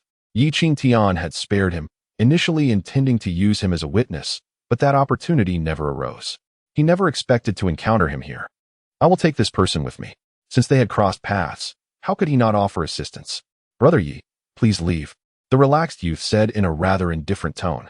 "This matter is beyond your jurisdiction." His words were rather impolite, entirely dismissing Qingtian, the foremost disciple, as if he were of no consequence. There was even an undertone suggesting that he might let Qingtian off the hook. "What did you say?" Qingtian couldn't help but chuckle. His strength was evident. He was still an inner disciple. He had yet to pursue the matter of being ambushed. And to think that he couldn't even command a modicum of respect for merely taking away an outer disciple? The relaxed youth's expression instantly turned serious, his eyes betraying a hint of apprehension, yet his pride remained intact. "You are an inner disciple. This is a matter for us outer disciples. Do you not understand?"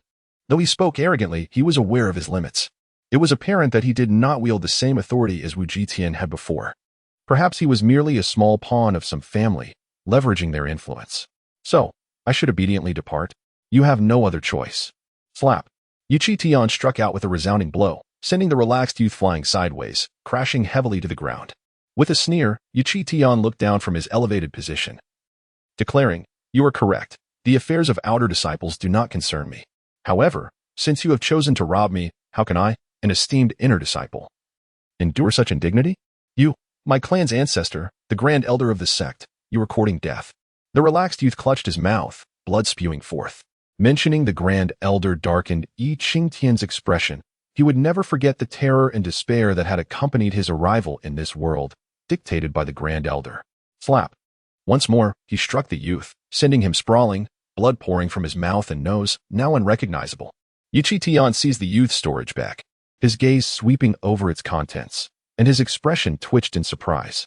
While the treasures within could not compare to his own, they were still quite impressive, comprising several valuable materials. It was evident that these materials had been acquired through plunder.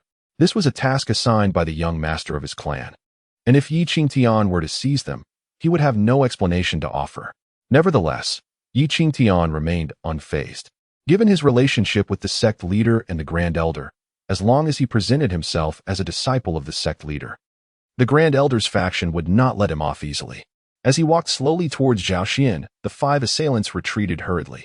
Qingtian turned to leave, and Zhao Xian wiped the blood from the corner of his mouth, limping as he followed him closely.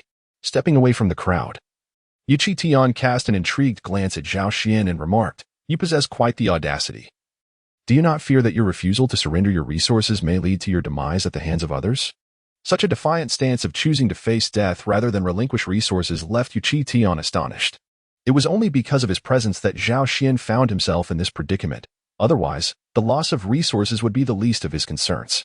Gritting his teeth, Zhao Xian fixed his gaze on Qingtian and declared, "These resources are of paramount importance. Surrendering them would undoubtedly seal my fate. But withholding them may afford me a fleeting respite." Qingtian, taken aback, perceived Zhao Xian's stance as somewhat presumptuous. For this area had already been purged twice by inner sect disciples and seasoned outer sect members. What valuable resources could possibly remain? At that moment, Zhao Xian unveiled a verdant treasure from within his bundle, presenting it to Qingtian with a solemn expression. "I cannot safeguard this item, so I offer it to you, Brother Yi, as a token of gratitude for your timely rescue." Chapter 39. Wu Yao's fury gazing at the verdant plant. Qingtian's eyes sparkled with excitement that he could hardly conceal. However, his attention swiftly shifted past this marvel, fixing intently on Zhao Xiandao. Tell me, where can I find the Lianmai flower? This was indeed the Lianmai flower, an essential and highly coveted resource for extraordinary martial artists stepping into the Lianxiao realm, immensely valuable, and of great utility to Qingtian. Yet, what held even greater significance for him was the root of the Lianmai flower. The Lianmai flower is instrumental in clearing the meridians between a martial artist's acupoints, facilitating the flow of energy throughout the body, and possesses an extraordinarily formidable effect on the nervous system. Its root, while sharing a similar potential, boasts only a fraction of the flower's power. If mishandled, its consumption could even be detrimental. Nevertheless, it possesses an extraordinarily potent ability. It can merge into the spiritual acupoints through the refining process of the soul fire. The intricate roots of the Lianmai flower can be connected to other spiritual acupoints. In doing so, the newly opened and condensed spiritual consciousness, the mental force, can permeate into other acupoints, nurturing them.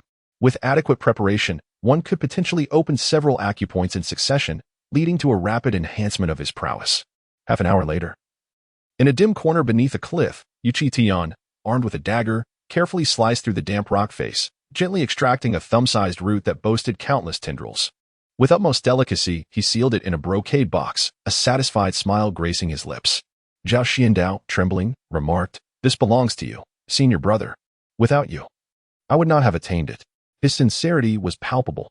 The Lianmai flower held immeasurable value for them. If discovered by those earlier individuals, they would not only seize it but would also resort to violence against him. Qingtian waved his hand, profoundly grateful for having intervened to save Zhao Xiandao. Otherwise, he would have missed this opportunity. With the Lianmai flower secured, the primary materials for transcending into the Lianxiao realm were now in hand. The two continued without pause, and with Qingtian leading the way, they soon arrived at the gathering point. The moment Qingtian appeared, Mao Ji and Xing Jiming, who were maintaining order, exchanged complex glances. They had dealt with Qingtian before, who had once saved their lives, and seeing him now stirred a myriad of emotions within them. Upon hearing his words, all eyes turned towards them, and those unaware of the previous machinations against Qingtian were left astonished. "Such audacity," murmured many. How could they dare to scheme against someone of Qingtian's exceptional talent and standing as an inner sect disciple? Had it not been for their backgrounds, none would have dared to provoke Qingtian lightly. A genius of such caliber, once fully matured, could be terrifying indeed. Mao Ji and Shang Jiming had not anticipated Qingtian would publicly confront them, but it soon dawned on them that if not for their prior intervention, this reaction was not entirely unexpected from Qingtian. They were no fools. Qingtian aimed to distance himself from them, particularly from the events that followed their rescue. Immediately, Mao Ji coldly retorted, "Nonsense. You were the one who recklessly ran off. What does that have to do with us?" "Indeed," Shang Jiming chimed in. Shang Jiming soon realized that since it was merely a performance, he felt emboldened. "You think so little of our outer sect disciples, yet you have not yet faced the reckoning for your arrogance. Just wait. You?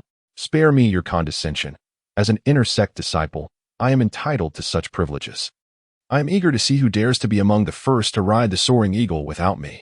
Upon hearing this, the newly initiated disciple shrank back. For if Qingtian did not depart in the initial batch, they would truly hesitate to leave. Mao Ji and Shang Jiming exchanged glances, a subtle understanding dawning upon them that Qingtian's request was far from ordinary, hinting at deeper implications. Before long, the first soaring eagle, piloted by two outer sect disciples, arrived. Qingtian, grasping Zhao Xian, wasted no time in approaching the majestic creature. The reason for his firm grip was to signal to all parties that Zhao Xian was taken captive by him, not allied with him, thus shielding himself from repercussions. As they ascended the soaring eagle, the remaining outer sect disciples followed suit, their names recorded as the eagle took to the skies. Only at this moment did Qingtian allow himself to relax. With so many disciples from the Wu family in the outer sect, it was inevitable that several inner sect disciples would also be present. Should the outer disciples converge here and discover he was still alive, how would the inner sect disciples of the Wu family react? It was prudent to keep his distance. Among a team of 5, the leader stood clad in sleek attire, exuding an air of confidence. Her sharp, phoenix-like eyes surveyed all with an imposing gaze. Those present regarded this woman with utmost respect, daring not to meet her eyes. This individual was none other than Wu Yao, a prodigy boasting 99 active meridians, who had ascended to the extraordinary realm within just 6 months of training. Wu Yao's expression was solemn, and the murderous intent in her gaze was palpable. As her keen eyes swept across the distance, she caught faint whispers from the new disciples. Abruptly, she called out, "Are you speaking of Qingtian?" The mere mention of his name caused several inner sect disciples to shift uncomfortably. In an instant, Wu Yao's aura surged, imbued with an overwhelming killing intent as she charged towards Mao Ji and Sheng Ziming, demanding, "Who gave you the audacity?" The previous night, she had received the grave news of Wu Hai's demise, extinguished like a candle in the night. However, the late hour had hindered any investigation. Early this morning, they had scoured the underground layer, which was teeming with serpents, insects, and vermin. But they had still discerned from the traces that it was indeed the site of Wu Hai's death. Wu Hai had led a group to eliminate Qingtian. Yet here stood Qingtian, very much alive. Mao Ji and Sheng Ziming turned pale, suddenly comprehending the gravity of the situation. They hastily explained, "Qingtian is incredibly domineering, and we previously cast him into the periphery of the trial area. He used this to coerce us. We had no choice but to comply." This explanation, coupled with the corroborating murmurs of the other disciples, somewhat eased Wu Yao's expression. Did they think that fleeing would absolve them? Wu Yu scoffed coldly. In that moment, the soaring eagle that had been approaching came to a halt midair. With a swift leap, Wu Yu coldly commanded the disciples controlling the eagle, "Pursue them." Chapter 40. You are not qualified upon the soaring eagle. Qingtian stood proudly, yet he did not allow himself to become complacent, occasionally casting his gaze towards the rear. Before long, a shadow emerged from the distance, rapidly closing in. Qingtian was not the least bit surprised, after all. Both were soaring eagles, one carrying over 100 people and the other merely a handful. It was entirely expected to be pursued. On the pursuing eagle, a graceful figure soared beneath the heavens, exuding confidence and poise, her beauty rivaling that of any man. Were it not for the murderous intent emanating from her enchanting phoenix eyes, it would undoubtedly be a breathtaking scene. Qingtian stood equally tall, their gazes locking in the air. Before Wu Yao, the red tassels danced wildly, and under the pressure of her power, the might of her treasured artifact intensified, as if she were poised to strike at any moment. In response, Qingtian merely scoffed, too disinterested to engage. This incited Wu Yao's fury. "Get closer." The outer sect disciple controlling the eagle urged urgently, "No. The two eagles are too close. They will affect each other. If you strike, the eagle will go berserk." And there are over 100 disciples aboard. The soaring eagle was already extraordinary, and with Wu Yao also at an extraordinary level. The eruption of her aura had begun to unsettle the beast. Should a battle ensue, the ramifications would be immense and catastrophic. Hearing this, Wu Yao could only suppress her wrath. Observing Wu Yao's eagle taking the lead towards the sect, Qingtian's demeanor turned serious. He gestured to Zhao Xian, who was seated nearby. The latter approached with a lowered head, and Qingtian, with a stern countenance, stated, "It would be wise for you to keep our matters to yourself. Otherwise, extinguishing your life would be as effortless as crushing an ant." As he spoke, he grasped Zhao Xian's collar to emphasize his threat, discreetly slipping a storage bag into the latter's chest before giving him a push. Zhao Xian landed on the ground, retracting his neck and shrinking away to create distance from Qingtian. Having promised compensation, Qingtian could not go back on his word. However, given the current situation, it was impossible to provide compensation within the sect. This method would serve to obscure the truth instead. "Zhao Xian, what exactly transpired?" Curiosity arose among the onlookers. One person queried, "Was it not said that Qingtian saved you? Could it be that he also robbed you?" Zhao Xian nodded slightly, yet he shrank back, casting a fearful glance at Qingtian. Upon grasping the situation, others naturally fell silent, fearing Qingtian's gaze would turn upon them. In their eyes, a palpable sense of sympathy for Zhao Xian was evident. Yet they remained unaware that the cowering Zhao Xian, while tightly clutching the storage bag, gazed at Qingtian's retreating figure with an unmistakable brilliance in his eyes. The soaring eagle descended upon the square where they had embarked, a gathering place for numerous outer sect disciples, as well as some from the inner sect. Each expedition drew hundreds of disciples to conduct a thorough resource collection across a designated area. Thus, after every endeavor, exchanges of goods would invariably take place here. As the soaring eagle descended, the other disciples departed first, leaving Qingtian as nearly the last to disembark. Wu Yao awaited him, kneeling. Her sharp voice echoed, causing a stir.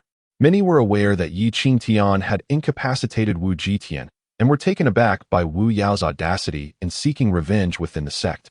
Naturally, Qingtian could not acquiesce to kneeling. With a cool gaze, he inquired, "Who are you? What do you amount to?" "Rogue." A flicker of delight crossed Wu Yao's eyes as her aura surged forth. Yet, Qingtian's energy erupted in tandem, unleashing 20 vital orifices within him. His voice resonating like thunder. "I possess 127 innate orifices, a disciple of the sect leader, and the foremost among this batch of disciples. As a fellow inner disciple, what right do you have to demand my submission?" This declaration stirred a tempest of reaction. Many struggled to associate Qingtian with the title of the first innate talent, while others remained oblivious to the fact that he was a newly initiated disciple. Initially, onlookers perceived Wu Yao's arrogance as merely another instance of her bullying. In the inner sect, many were often subjected to humiliation. However, Qingtian was different.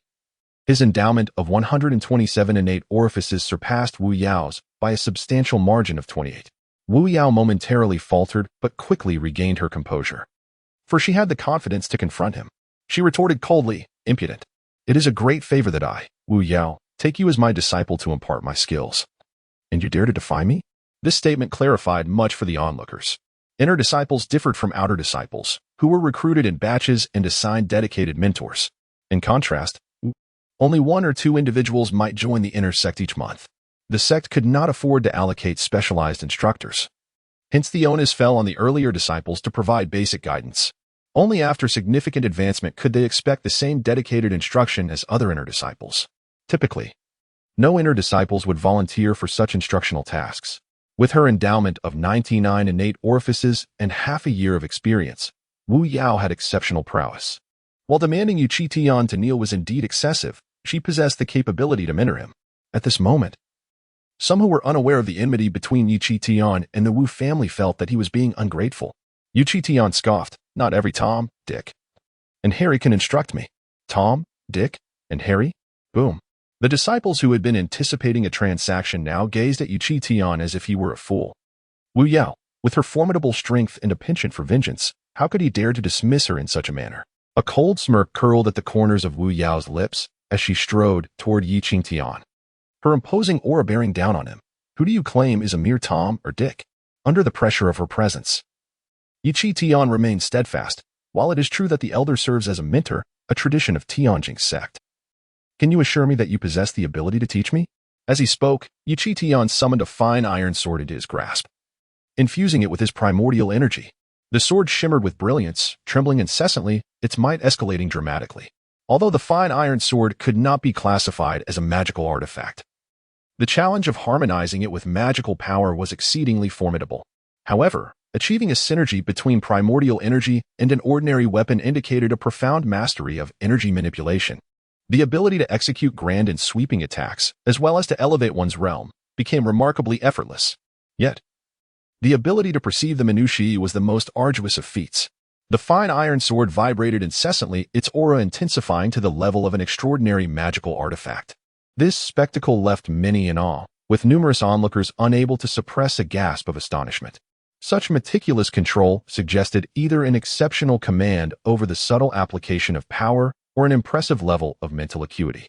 Regardless of the nature of this ability, it was evident that such prowess was beyond the reach of ordinary inner sect disciples. "If you wish to teach me, you are sorely lacking in qualifications." With a sudden air of authority, Qingtian pointed skyward, and the fine iron sword erupted with a thunderous roar, resembling the sound of a thunderclap as it detonated in a brilliant display. Chapter 41.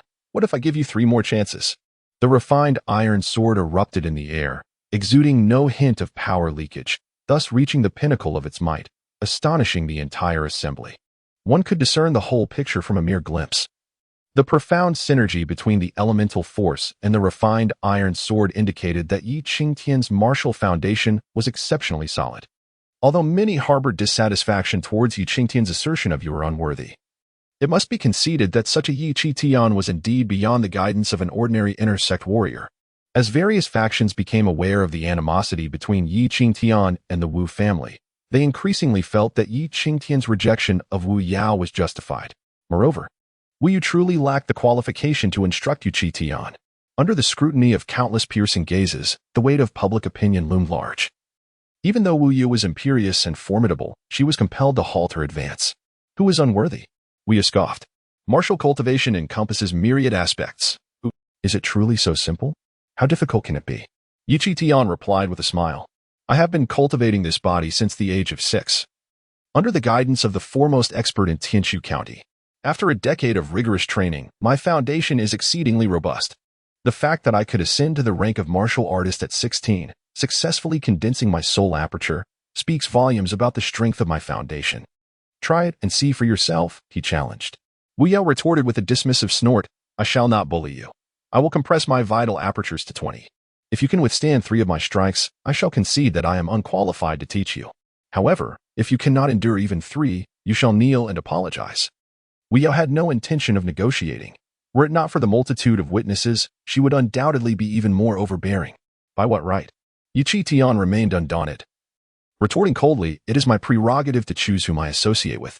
You think you can simply take me in? 3 strikes, so be it.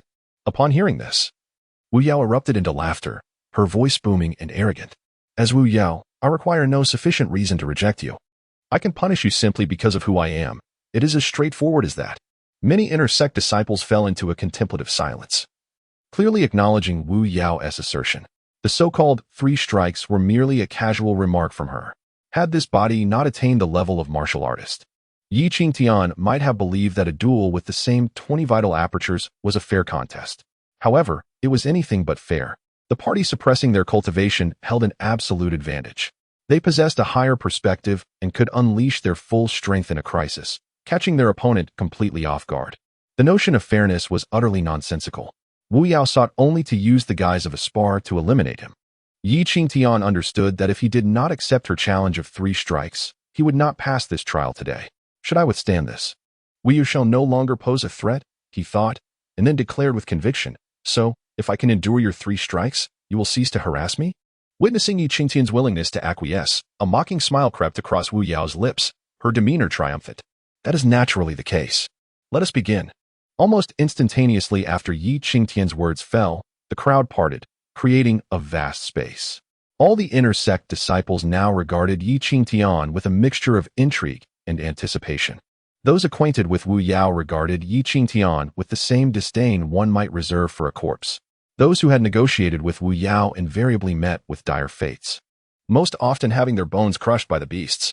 I shall not take advantage of you. Let us engage in a fair contest, Wu Yao remarked with a subtle smile. Allow me to demonstrate the significance of a solid foundation. Without further ado, a lotus bloomed beneath her feet as her alabaster hands grasped the air. In an instant, a cyclone palm coalesced and descended upon Qingtian with a swiftness and ferocity that left no room for a mere 20-chi warrior to react. Fortunately, Qingtian was neither a 20-chi warrior nor lacking in perspective, his insight far surpassing Wu Yao's. Without the aid of soul fire, he had already made his decision. With deft agility, he danced backward, evading the strike with remarkable finesse. His fingers converged, unleashing a counterattack at a most unexpected angle, catching Wu Yao off guard. As she attempted to unleash her lethal move, she was forced to swiftly sidestep, causing her own attack to dissipate. The initial exchange concluded, and both combatants returned to their original positions. Qingtian stood calmly, his demeanor serene. Wu Yao's expression darkened at once, her eyes betraying an unmistakable gravity, while the surrounding disciples were left in astonished silence. In terms of movement and technique, Qingtian proved himself to be on par with them, if not superior.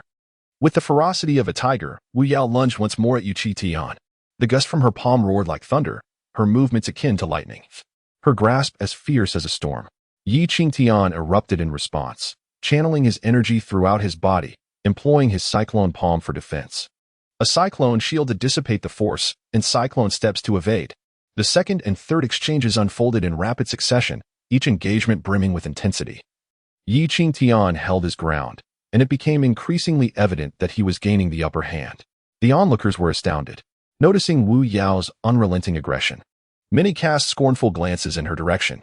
At that moment, Wu Yao's countenance bore the weight of profound anger. Within an instant, the energy points around her erupted with a series of explosive releases. Initially intended for 20, she unleashed a staggering 40. Raising her hand, she condensed her immense energy into a formidable sword of power, aimed directly at Qingtian's throat. The speed was breathtaking, the force unparalleled. Those who anticipated Wu Yao's duplicity made no attempt to intervene, and it soon became apparent that intervention was futile.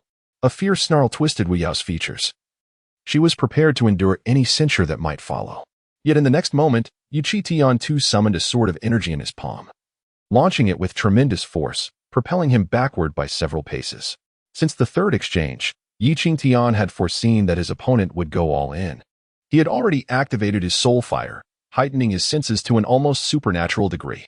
The murderous intent Wu Yao displayed was anticipated well in advance by Qingtian. As their energy swords clashed, Wu Yao's movement faltered momentarily. She realized that only by tapping into even more energy points could she withstand the ensuing shockwave. Just as she hesitated on whether to unleash her full power, Qingtian calmly remarked, "With your propensity for duplicity, you are unworthy to offer me guidance."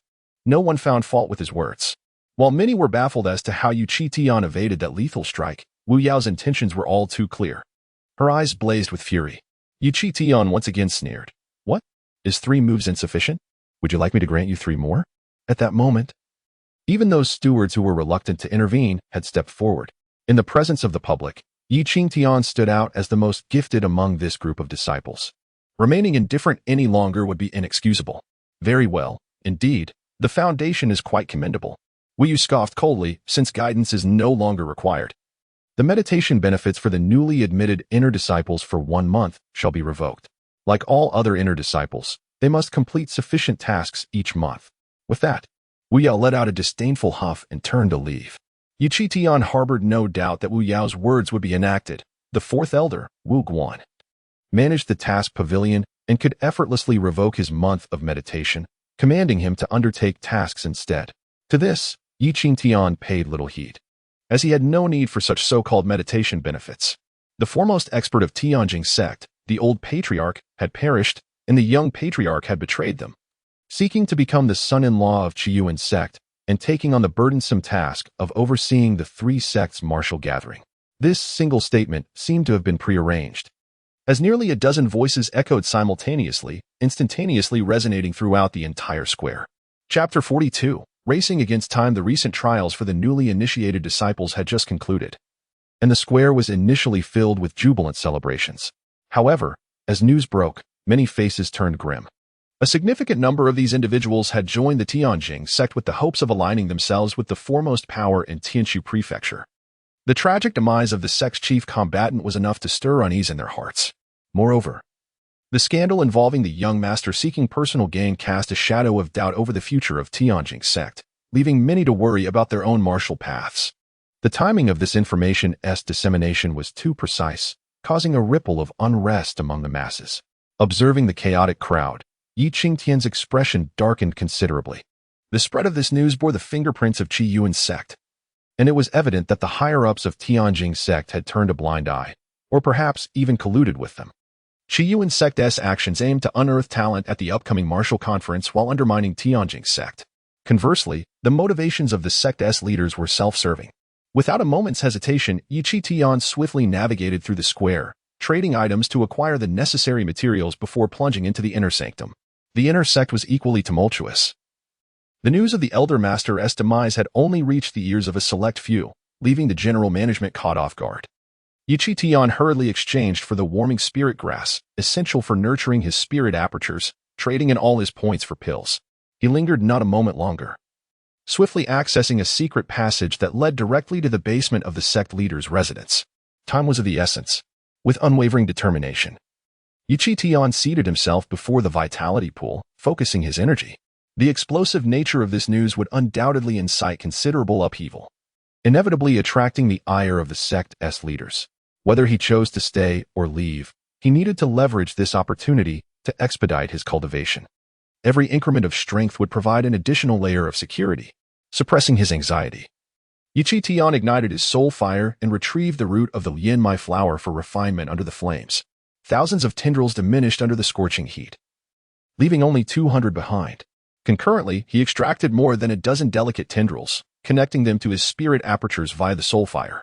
In martial cultivation, the opening of apertures is typically sequential, with the emergence of one often revealing the next, making it a challenging endeavor. However, Qingtian was aware of the locations of 230 apertures throughout his body. though he was undergoing a process of restoration. One could argue he was reclaiming his former prowess. As long as resources were sufficient, his advancement would be rapid, unmatched by others. Hence, if he could find a way to mend the injuries to his apertures, he could continually open new ones. With only one Lianmai flower available, Qingtian had procured similar pills for nurturing spirit apertures. To maximize the efficacy of the warming spirit grass, he would first nurture one aperture, directing the remaining potency through the Lianmai flower's roots to other apertures, thereby facilitating the continuous opening of new ones. Acting upon his thoughts, a martial artist could open 30 energy apertures, allowing them to resonate with the location of the first spirit aperture. With this resonance and Qingtian's prior knowledge of its location, the opening of the first spirit aperture was exceedingly simple. The soul fire melted the warming spirit grass and additional auxiliary pills. Break! Qingtian exclaimed, and the first spirit aperture was opened. The remaining half of the potency surged forth, breaking through to the second spirit aperture once again.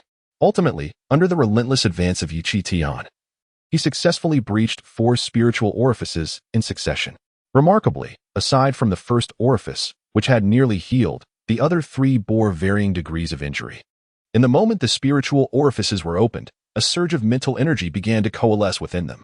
As this energy accumulated, Qingtian observed, almost in a daze, that the might of his soul fire was also escalating, significantly enhancing his control over it. The potency of this mental energy proved immensely beneficial to the soul fire. Previously, after consuming the natural essence, several of his energy orifices had healed, yet Qingtian hesitated to open any new ones, fearing a potential imbalance.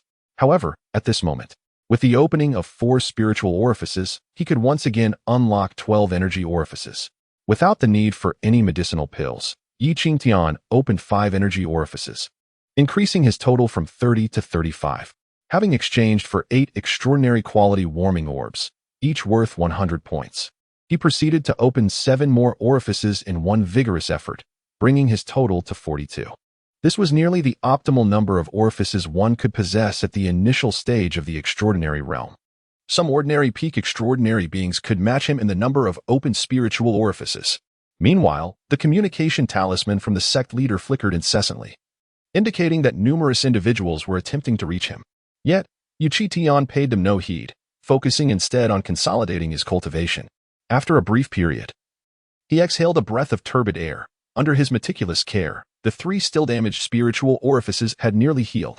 To his astonishment, he discovered that the capacity for storing mental energy in his orifices exceeded that of others by a considerable 50%. 4 spiritual orifices were equivalent to 6 of those belonging to others. It could be said that Qingtian had already positioned himself among the elite within the extraordinary realm. At this very moment, outside the sect leader's residence, a youth of 17 or 18 years, his complexion as radiant as jade and clad in a brocade robe, ambled alongside a gaunt elderly man. The elder walked with a steady gait while the youth exuded an air of youthful vigor. The guards, Kong Hao and Gao Jing, immediately heightened their vigilance. The elder was the 4th elder of the sect, Wu Guan, a practitioner at the initial stage of martial arts, one of the 5 martial masters of the sect. The youth was none other than Wu Tong, the young master of the Wu family, a prominent clan in Tianshu County, already distinguished as an exceptional talent within the extraordinary realm at such a tender age. As they approached, their gazes fixed intently upon Kong Hao, their murderous intent barely concealed. "Open the door. I wish to see the sect leader," Wu Guan rasped. Kong Hao exchanged a glance with Gao Jing before responding. "The sect leader is in seclusion and must not be disturbed." "You are overstepping your bounds," Wu Tong interjected coldly. "In this tumultuous time for the sect, we require the sect leader's presence. If you two continue to obstruct us, who will bear the consequences?" Wu Guan, the 4th elder, added sternly, "Step aside." The 2 guards were unmoved.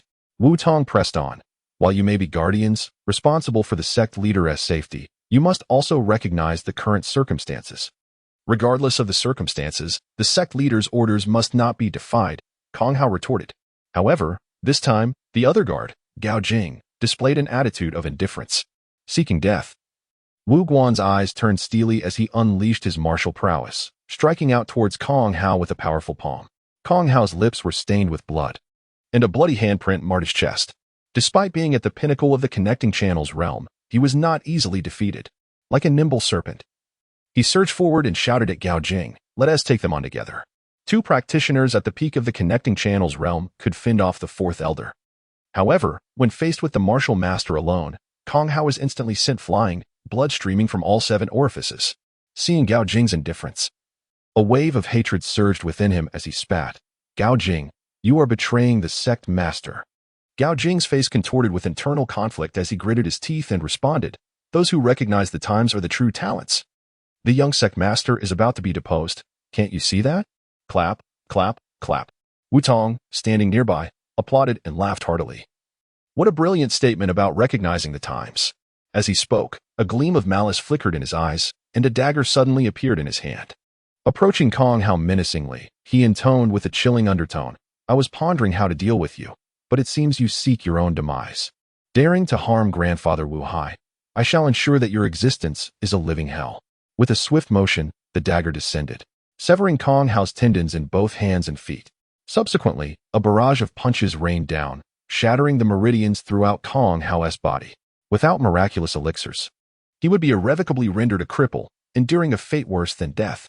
Chapter 43, The Palace Conspiracy. Wu Tong stepped forward and delivered a powerful punch, forcefully pushing open the heavy door. Without a shred of hesitation, the two entered. The moment they crossed the threshold into the grand hall, they were taken aback. There, beside the main seat, stood a young man leaning on a bronze sword. Upon seeing the bronze sword, the fourth elder, Wu Guan, faltered. It was the sword traditionally wielded by the sect master, known as the Shaoli sword, one of the few innate treasures within the Tianjing sect. This sword symbolized the sect master's status, and only the past sect masters knew its full significance. Standing beside the main seat, Qingtian slightly opened his previously closed eyes, suppressing the turmoil and unease within him, and turned to Wu Guan, inquiring, What brings you here, fourth elder? He was unaware of the events unfolding outside the hall. Even if he were aware, in his current state, leaving this place was not an option. Noticing that Qingtian's aura had been completely restrained, making him appear almost like an ordinary person, Wu Guan felt a renewed tremor of apprehension, his eyes glinting with caution. Nevertheless, he maintained a posture of dignity and replied, Recently, significant matters have arisen within the sect. As its representative, I must speak with the sect master. Qingtian's expression darkened, his eyes icy cold. Since assuming this identity, few had regarded him with respect. The doors seemed to open at will. Previously, when the Grand Elder intruded, at least the guards had followed. Yet now, there was not a soul in sight. The vast foundation of the Tianjing sect, established by the former sect master, was now in disarray under his leadership. Qingtian's frustration boiled over, and he asked in a frigid tone, What is it? As he spoke, Wu Tong produced a list crafted from animal hide and tossed it casually before Qingtian. The document enumerated over 20 names, including Wu Quan and Wu Jitian, along with a compensation amount totaling a staggering 100,000 first-grade yuan stones. Upon seeing the list, Qingtian could not help but feel a wave of incredulity wash over him. Had he not infiltrated the sect, he might have believed these individuals were genuinely deceased at his hands, while it was only fair to provide compensation for those who perished serving the sect. The disciples of the Wu family were solely motivated by personal interests, shamelessly seeking compensation from him. This was an exorbitant sum of 100,000 first-grade yuan stones. Typically, hundreds of yuan stones would suffice to cultivate an extraordinary individual. Such audacity was truly astonishing. With a swift motion, Qingtian tossed the list aside, a sardonic smile playing on his lips. This action immediately darkened Wu Guan's expression, though he managed to contain his displeasure. After all, he was the fourth elder and should stand on the side of the sect. However, Wu Tong, representing the Wu family, was incensed.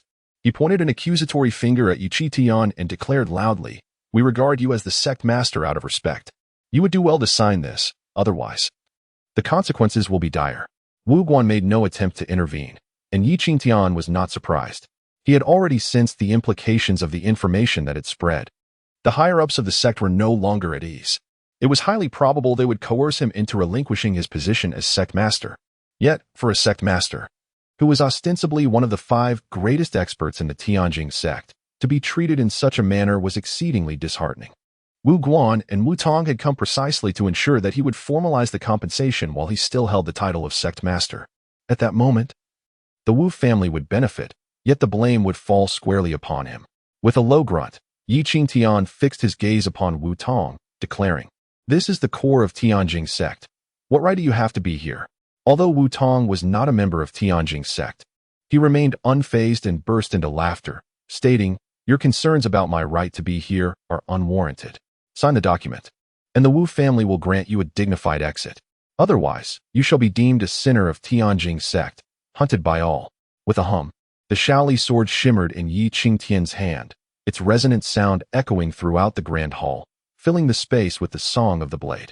Initially startled, both men quickly regained their composure, aware of the authority Yi Qingtian wielded as the young sect master. It was evident to Yi Qingtian that others lurked in the shadows. Otherwise, these two would not dare to act so brazenly. "Will you allow me to leave with my dignity intact? Do you dare?" Yi Qingtian asked, a mocking smile gracing his lips, his voice laced with derision. He was acclaimed as the foremost genius of Tianjing's sect, a fact acknowledged by the upper echelons of the sect. To let him depart would be akin to releasing a tiger back into the mountains. With a sudden flash of the Shaoli sword, a surge of formidable power erupted, its terrifying pressure mounting as if resonating with the very essence of the grand hall. Elder Wu Guan's expression shifted dramatically as he shielded Wu Tong behind him, sensing an imminent clash. At that moment, Yi Qingtian coldly remarked, "Come forth." "Rascal. What do you mean? Do you look down upon us?" Wu Tong's fury ignited, his hostility palpable. They were not alone. Others had indeed followed them. Yet, Wu Tong was taken aback by Yi Qingtian's blatant disregard. Yi Qingtian cast a scornful glance at Wu Tong, his contempt evident. Raising the Shaoli sword, he pointed at Elder Wu Guan and proclaimed, "I have no regard for you. If you do not summon your hidden accomplices, today will mark your demise." Wu Guan's countenance darkened. Though loath to admit it, he recognized his inability to confront the sect master alone. Just then, a resounding voice broke the tension as the imposing figure of Elder Di Yang strode into the hall with an air of authority. "It seems the world has underestimated the sect master," he announced, advancing step by step. Simultaneously, Wu Guan moved forward, forming a pincer attack toward Yi Qingtian. With a firm grip on the Shaoli sword, Yi Qingtian's expression grew solemn. Although he felt more poised facing the elder than he had in their previous encounter, the disparity in their strengths remained significant. Elder Di Yang raised an eyebrow, sneering, "Even if your injuries have healed and you possess soul fire, you cannot escape the combined might of the two of us. Sign the document, bind yourself, and you might live. Otherwise, we shall eliminate this threat to our sect." As Yi Qingtian had surmised, their intentions had never been to allow him to leave. They locked their focus onto him, exuding unwavering confidence. The last time Elder Di Yang had been injured by the soul fire, it had been a fluke. This time, armed with knowledge of the soul fire's existence, and with Elder Wu Guan's assistance, their confidence soared. Even Wu Tong, who was now overshadowed by their aura, could not suppress his delight, laughing as he advised, "You would do well to heed our words if you wish to continue living like a dog.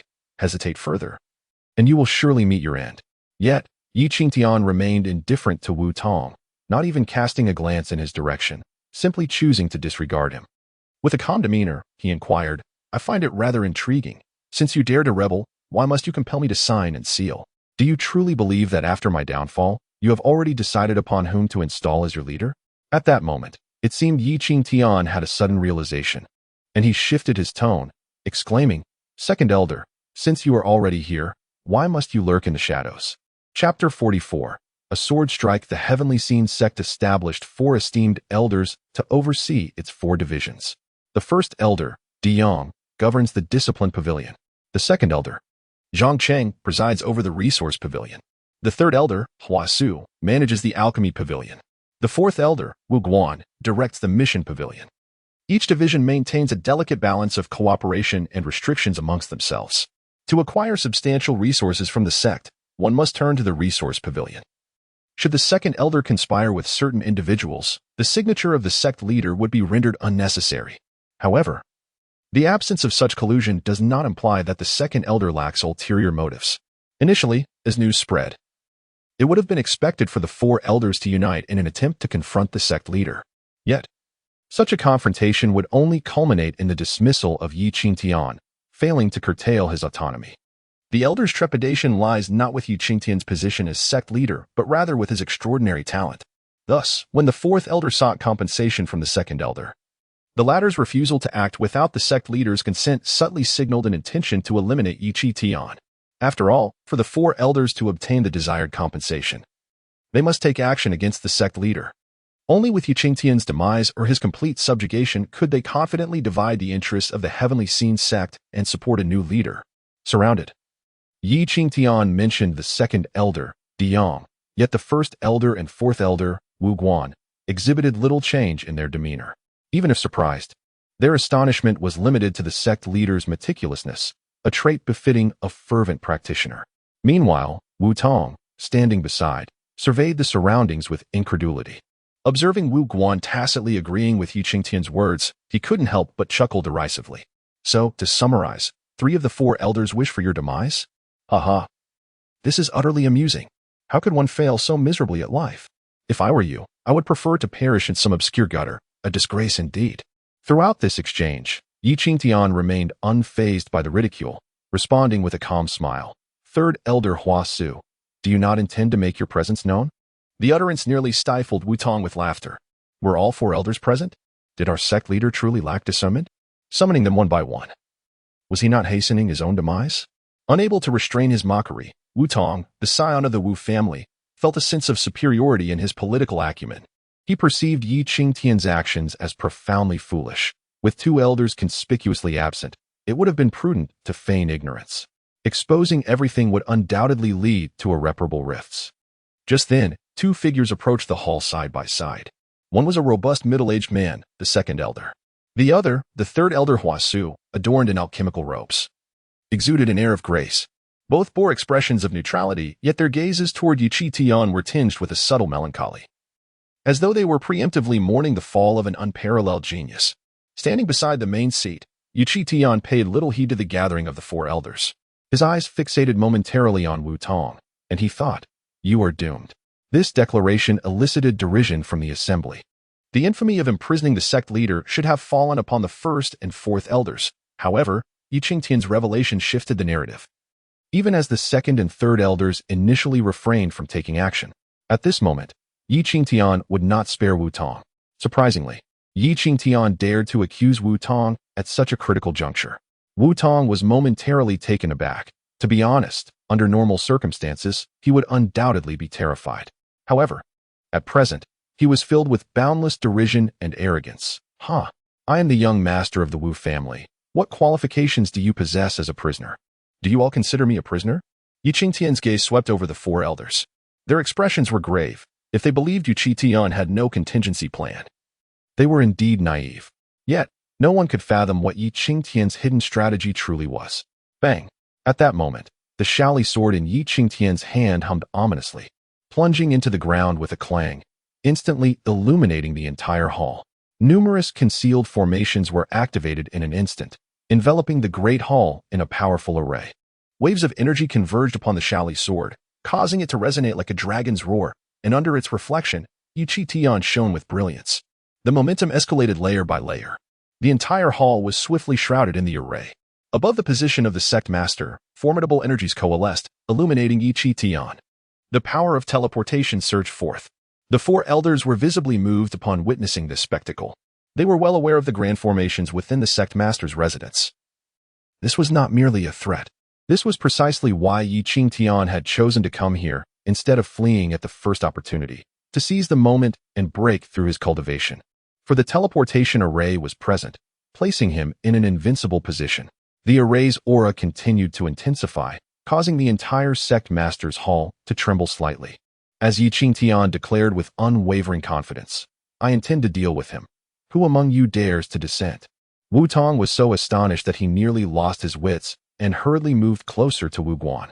Others might remain indifferent, but Wu Guan could not sit idly by.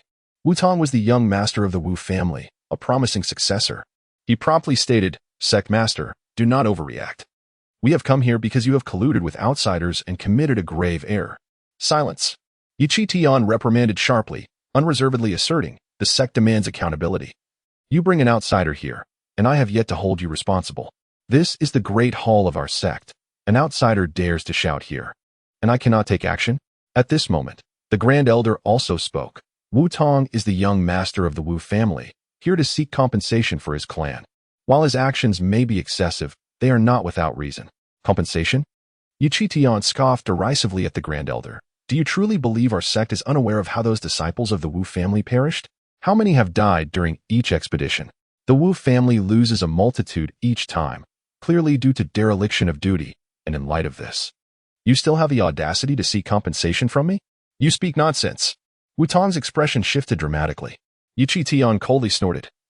Addressing the Grand Elder, are you concealing the truth to assist the Wu family in demanding compensation? Hoping to gain the support of the Fourth Elder and seize the position of sect master? The Grand Elder's face darkened, remaining silent. The fact that so many disciples of the Wu family had died, while others scarcely suffered losses, was inherently suspicious. The matter concerning the Wu family would be investigated later. The Fourth Elder, Wu Guan, sensing the escalating tension, promptly interjected. Regrettably, in the midst of his speech, he was interrupted by Qingtian. As the sect's grand formation had already coalesced for an attack, its might comparable to that of a martial master. At that moment, the Fourth Elder, Wu Guan, shifted his tone. Do you, the sect master, believe that our Wu family is to be trifled with?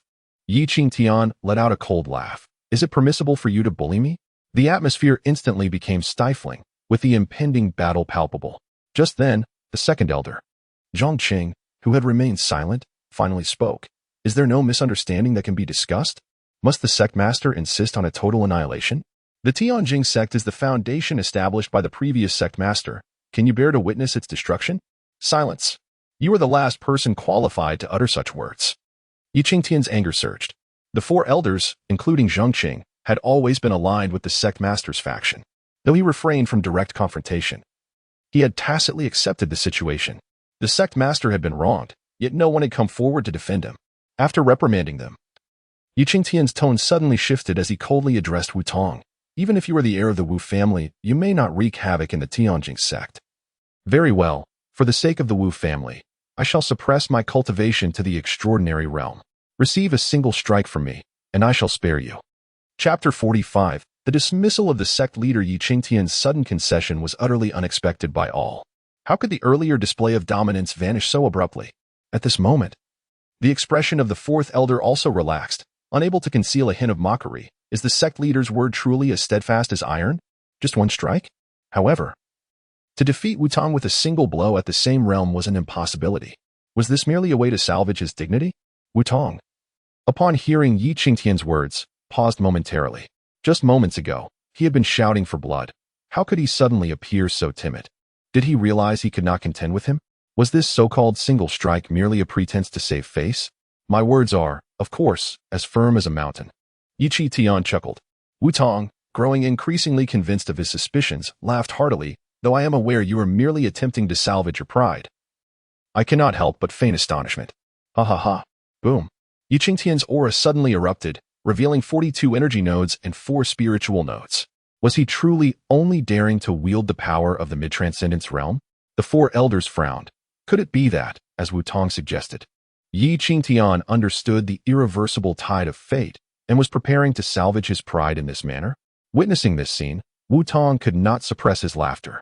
He moved, unleashing 64 energy nodes and 8 spiritual nodes, his aura soaring to unprecedented heights as he smiled at Qingtian. Come at me. I shall pretend to be in disarray to grant you face. In that instant, Qingtian's stance shifted, a fierce glint flashing in his eyes, his entire being darkening as he struck out with a palm.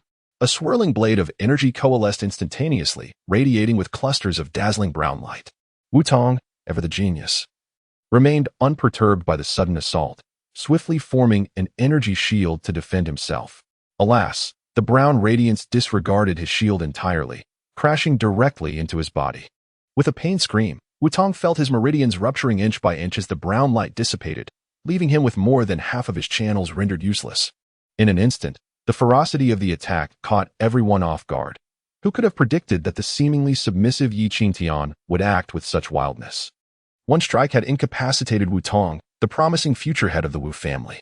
Witnessing the downfall of his family as future star, Wu Guan's fury soared, his eyes reddening.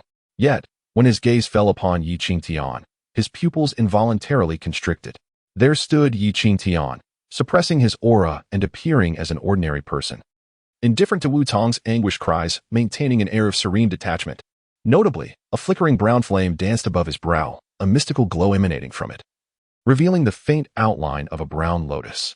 Fire control technique, gasped the third elder, who had remained silent until this moment. his expression now filled with astonishment. The others recognized the technique as well, their surprise palpable. How little time had passed. To advance to the point of condensing soul fire into a lotus was no small feat. No one had anticipated that Qingtian could wield soul fire even while being so heavily suppressed in cultivation. What had seemed to be a retreat was, in truth, merely an opportunity to eliminate Wutong. Had Qingtian displayed such prowess from the beginning, none would have allowed Wutong to endure such a blow from him. To the astonishment of all present, Qingtian remained utterly composed, devoid of any sense of triumph. While the fire control technique was indeed remarkable, he had no intention of using it to intimidate the four esteemed elders. Initially, Qingtian had approached with a sense of caution. He was not so desperate to consume the Tianjing sect. It was through a series of alliances and cooperative efforts that he had been deterred by the fire control technique. Now, however, Qingtian faced the necessity of swiftly addressing the four elders of his sect. The fire control technique could only serve as a limited deterrent. It was hardly sufficient to intimidate these seasoned individuals. Where were the sect's guardians? Why had they not removed the relevant parties? Qingtian snapped with authority. It was at this moment that Guardian Gao Kai finally appeared. Qingtian furrowed his brow and inquired, "Where is Kong Hao?" Gao Kai hesitated, disregarding Qingtian's question, and awkwardly brought forth Wutong. Qingtian's expression darkened, a sense of foreboding creeping into his heart. Among the two guardians, he held more trust in Kong Hao due to their prior interactions.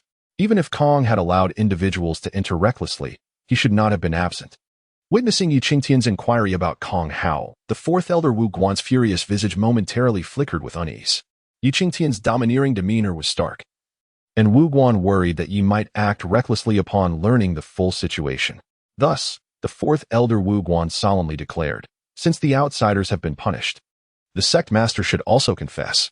Confess? To what crime? Qingtian scoffed coldly. The first elder Di Yang immediately interjected, "The sect master has acted without consulting the sect, recklessly accepting the hot potato of the Tri-sect Martial Assembly, colluding with Qingtian of the Qi Yuan sect, disregarding the interests of the Tianjing sect. Dare you not acknowledge your actions?" The fourth elder added, "With the previous sect master as fate unknown, have you, sect master, attended to any matters of the sect in recent days? What qualifications do you have to occupy this position?" Their words rang clear and unyielding. Qingtian sneered, casting his gaze towards the second elder Zhang Qing and the third elder Hua Su. Currently, the first and fourth elders were allied.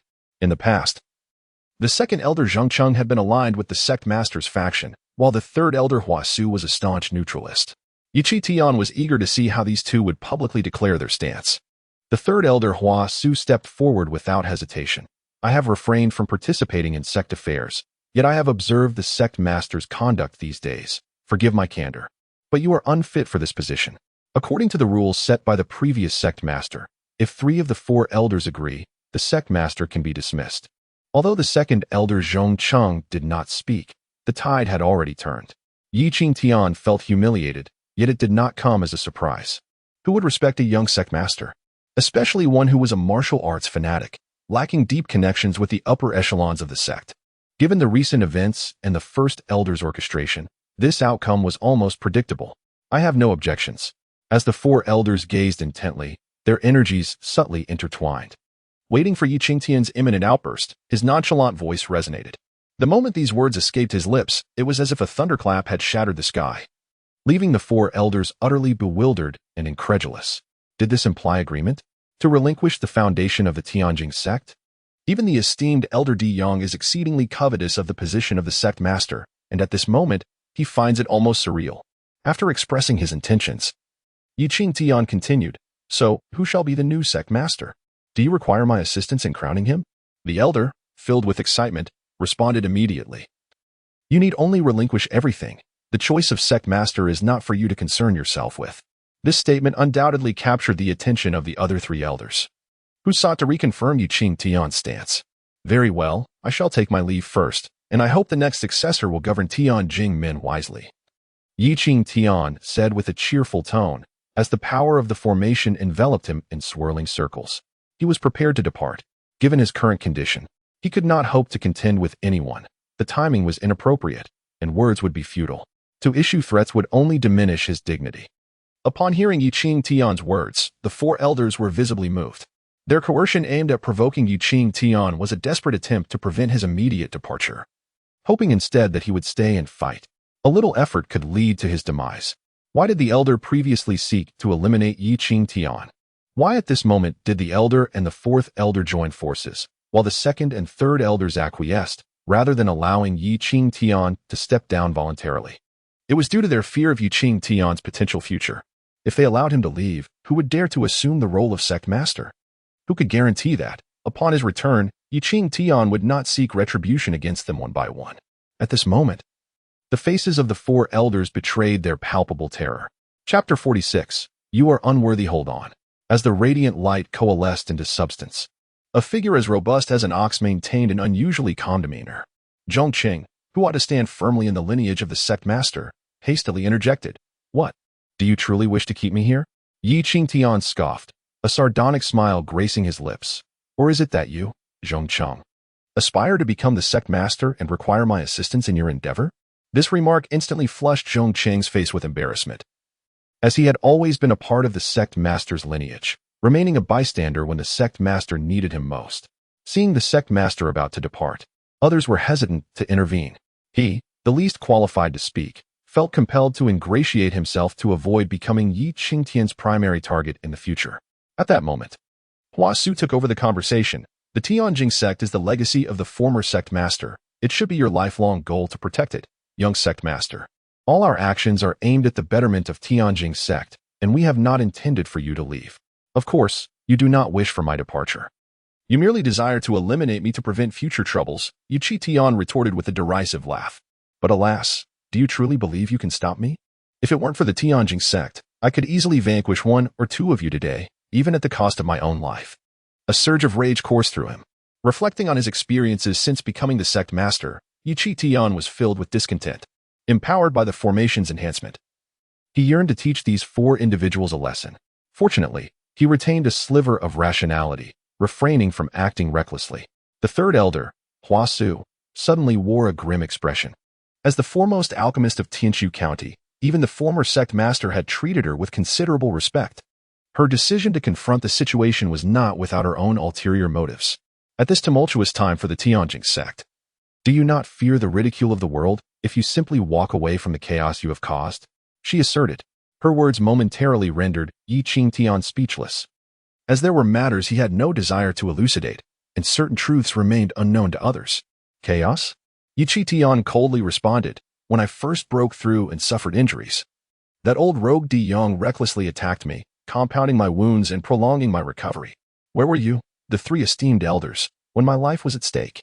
When Fang Qitian, the master of Qi Yuan sect, demanded to see me, where were you then? Given my injuries, if I had not placated him with empty words, would Tianjing sect enjoy the peace it has today? As he spoke, Qingtian pointed at the first elder, De Yong, declaring, Old rogue, you think yourself worthy of the title of sect master? With deeds such as yours, you are utterly unfit for the role. And you? Qingtian turned to the fourth elder, Wu Guan. Your selfish desires have led to the demise of disciples our sect has painstakingly nurtured, and yet you dare to seek compensation? I lay it bare before you today. Should either of you ascend to the position of sect master, do not blame me for my lack of courtesy. In this furious outburst, Qingtian felt an exhilarating release. Meanwhile, the expressions of the four elders darkened, particularly those of the first and fourth elders, whose faces displayed utmost distress. Yet, neither dared to act. Should they strike and fail to eliminate Qingtian, allowing him to escape would plunge their families into chaos. Acting impulsively now would bring unending calamity upon their clans. The elder, his complexion ashen, gritted his teeth and declared, This does not justify your actions during the three sects' martial assembly. In these tumultuous times, should we allow the talents nurtured by our Tianjing sect to be poached by others? You dare to pressure our sect and take action against us. Yet now you feign concern for Tianjing sect. Have you considered the ramifications of a sudden change in sect leadership? Qingtian's words resonated with gravity. Had I not accepted the three sects' martial assembly, do you truly believe that Qi Yuan sect would have remained tranquil until now? My father's fate is uncertain, and this matter cannot be concealed any longer.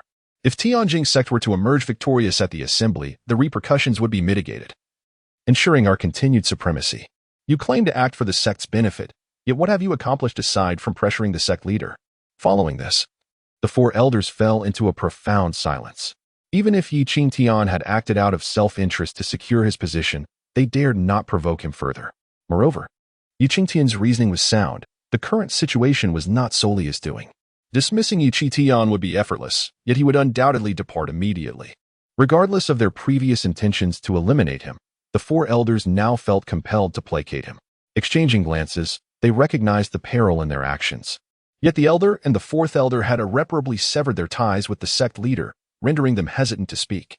The second elder, Zhang Qing, was the first to clasp his hands in respect. The sect leader has been most considerate. It is we who have acted rashly. The third elder, Hua Su, added, My obsession with alchemy led me to heed slanderous words. No one is more deserving of this position than the sect leader. In these precarious times for our sect, I implore you to uphold the will of the previous sect leader and protect Tianjing's sect. As he spoke, Hua Su raised his hand, revealing a medicinal vial. And with a bow, he stated, This is an innate quality Qi Ling pill, a token of my sincerity. May the sect leader's cultivation reach new heights and lead Tianjing's sect to glory. At this proclamation, everyone, including Qingtian, was momentarily stunned. The innate quality Qi Ling pill could directly open a spiritual aperture for a martial master. Such a precious elixir, even for the foremost alchemist in Tianshu County, Hua Su, would not be produced lightly. The three elders gazed at Hua Su in astonishment. One day, I shall depart from here, should anyone be eager to claim this position. If they are worthy, I will gladly step aside. This statement was delivered with an unassuming tone, yet the expressions of the four elders darkened. The confidence they had previously displayed now turned to a simmering frustration. At this moment, regardless of their reluctance, the elder and the fourth elder gritted their teeth and averted their gaze, refraining from further discussion about dismissing the sect leader. They were genuinely concerned about the threat posed by Qingtian's departure. This outcome did not surprise Qingtian. However, it also signified that his situation would become increasingly perilous. These individuals feared the teleportation formations, not him. Unless he chose to remain, they could act against him at any moment. The third elder, Hua Su, promptly clasped his hands and took his leave. The others followed suit, and in an instant, the once tense hall became eerily vacant. In this moment, Qingtian felt no exhilaration in repelling the four elders. Rather, he experienced a profound sense of calm. He opened the elixir bottle, gazing at the round, fragrant pills within, his eyes glimmering with curiosity. The third elder, Hua Su, was evidently swayed and had come to dismiss him, even though there were concerns about potential retribution for his departure. It was still inappropriate to present such a precious elixir to oneself. Was it truly an act of kindness? After scrutinizing the pills for a while, Qingtian found no faults and pondered within himself. Could it be that he had misjudged the third elder? As he stowed away the elixir, a sudden thought struck him, and he coldly inquired, Where are the guards? The two primary guards had performed poorly today, and he was determined to reprimand them thoroughly. At that moment, a bloodied Kong Hao crawled to the entrance of the great hall, trembling as he stammered, I am here. Qingtian's anger flared. He had suspected something had befallen Kong Hao, but he hadn't expected him to be so grievously injured. This was undoubtedly the result of Wu Guan's forceful intrusion, with Kong Hao attempting to thwart him. Given that Kong Hao had previously taken action against the Wu family, the assault must have been particularly brutal. As for Gao Kai, he likely chose to preserve his own safety. Otherwise, he would not have emerged unscathed, and his reluctance to see Qingtian stemmed from fear of retribution later on. Why endure such suffering? Qingtian sighed as he regarded Kong Hao's resolute face. Though he despised betrayal, he fervently wished for Kong Hao to show submission in the face of Wu Guan, as it would at least spare him from such a fate. Kong Hao replied, I am grateful for the old sect master's rescue. This life belongs to the sect master, and Kong Hao would never seek personal gain at the expense of loyalty. Cough, cough. After a fit of violent coughing, Kong Hao urged, Young sect master, you must leave this place. Even though the Tianjing sect was established by the old sect master, one must recognize the shifting tides as long as the Green Mountains remain. One need not fear the absence of firewood. In his current state, Kong Hao disregarded his injuries and instead pressed Qingtian to depart. Chapter 47. To save or not to save. Meanwhile, several hundred meters away from the Grand Hall, the three esteemed elders gathered in the pavilion, their expressions dark and foreboding. That wretched creature has gone too far. The first elder roared. The fourth elder's countenance was equally grim. He had believed that Qingtian would undoubtedly become a prisoner, which prompted him to take action against Kong Hao. Had he known of Kong Hao's circumstances, Who could predict how Qingtian would treat the Wu family? Qingtian must be eliminated. However, the third elder, Hua Su, remained unfazed, observing the two with an enigmatic smile. This young master is indeed remarkable. You both promised me a soul fire in exchange for my support. Now, without the soul fire, the neutral faction's reputation is utterly tarnished. Should he dare to emerge, we shall join forces to eliminate him. The first elder, in a fit of frustration, had long coveted the position of the sect leader. Yet he had never considered that the Grand Hall, aside from its formations, possessed teleportation arrays. Nevertheless, despite his agitation, he turned to Hua Su and inquired, "It is not my desire for things to come to this, but why have you bestowed such a precious elixir upon him?" A fleeting glint of sharpness flashed in Hua Su's eyes as he retorted, "My elixirs are meant for those who can take them, not for those who cannot survive their use." The sect's residents once had guardians, albeit not particularly diligent, yet they managed to maintain some semblance of order. Now, one had fled while another had been incapacitated. Qingtian was concerned that, once he dismantled the formation, he would be besieged by many. Thus, the formation must remain activated. At this moment, Qingtian's gaze was fixed intently on Kong Hao, his thoughts swirling in complexity. Today's predicament had made him acutely aware that the four esteemed elders of the sect were utterly untrustworthy. Whether it was their disdain for his youth or their covetousness for the leader's position, he found himself looked down upon despite possessing combat prowess second only to the first elder. How could this be? Because with his presence, he would undoubtedly uphold the late sect leader's will and continue to forge the Tianjing sect into an institution of strict adherence to rules. Once the rules were firmly established and unity achieved, how could the four elders, suppressed for so long by the late leader, hope to gain personal advantage from the Tianjing sect? Only by eliminating him could the sect fall into chaos, with the position of sect leader becoming a battleground of contention, a mere process of dividing the spoils. In times of upheaval, all factions would be scheming to carve out their share of benefits. At the very least, it was a rarity to find someone wholeheartedly loyal to him, a loyalty truly commendable. Qingtian now grappled with the dilemma of whether to save Kong Hao. The initial injury to Kong Hao presented the optimal opportunity for healing. Furthermore, should he proceed with the treatment, he would have to be directly involved in the process. During this time, there was a possibility that Kong Hao might discover his severe injuries and lack of martial prowess. To save or not to save? Just as Qingtian hesitated, Kong Hao, summoning nearly all his strength, urged, "Sect leader, the formation in the Grand Hall cannot remain active for much longer. I understand that the Tianjing sect is the legacy of the late leader, which you ought to protect. However, it is only by preserving your usefulness that you can safeguard the sect." Enough, enough. Ignoring Kong Hao's warnings, Qingtian lifted him and strode directly to the spirit pool in the basement. Fixing his gaze upon Kong Hao, he declared, "I shall reveal a secret. Our sect currently possesses only extraordinary level cultivation." At this moment, Kong Hao, who was previously bewildered, now widened his eyes in astonishment, his mouth agape, struggling to recover from the shock. Eventually, he stammered, "So, the Qingtian behind the door is you, the sect master?" This revelation startled Qingtian in return. He had considerable confidence in his disguise, and given that he had appeared as a newly admitted disciple, he had never anticipated that Kong Hao would associate him with the sect master. Little did he expect that Kong Hao would make the connection immediately after his words. Indeed, one should never underestimate anyone. The sect master need not be anxious. I have accompanied the young master since childhood, which is why I could discern your identity from the slightest clues. Very few in the entire sect are familiar with you, Kong Hao hurriedly clarified. Qingtian rummaged through his memories and nodded slightly. "You should now understand why I chose to remain in Tianjing sect." Kong Hao nodded, yet his expression was filled with helplessness. He felt utterly powerless, unable to offer any assistance. Knowing or not knowing, what significance did it hold? He shook his head, saying, "This matter is not something the sect master should have disclosed to me. The fewer who know, the less trouble there will be. Do you not trust me?" Qingtian asked.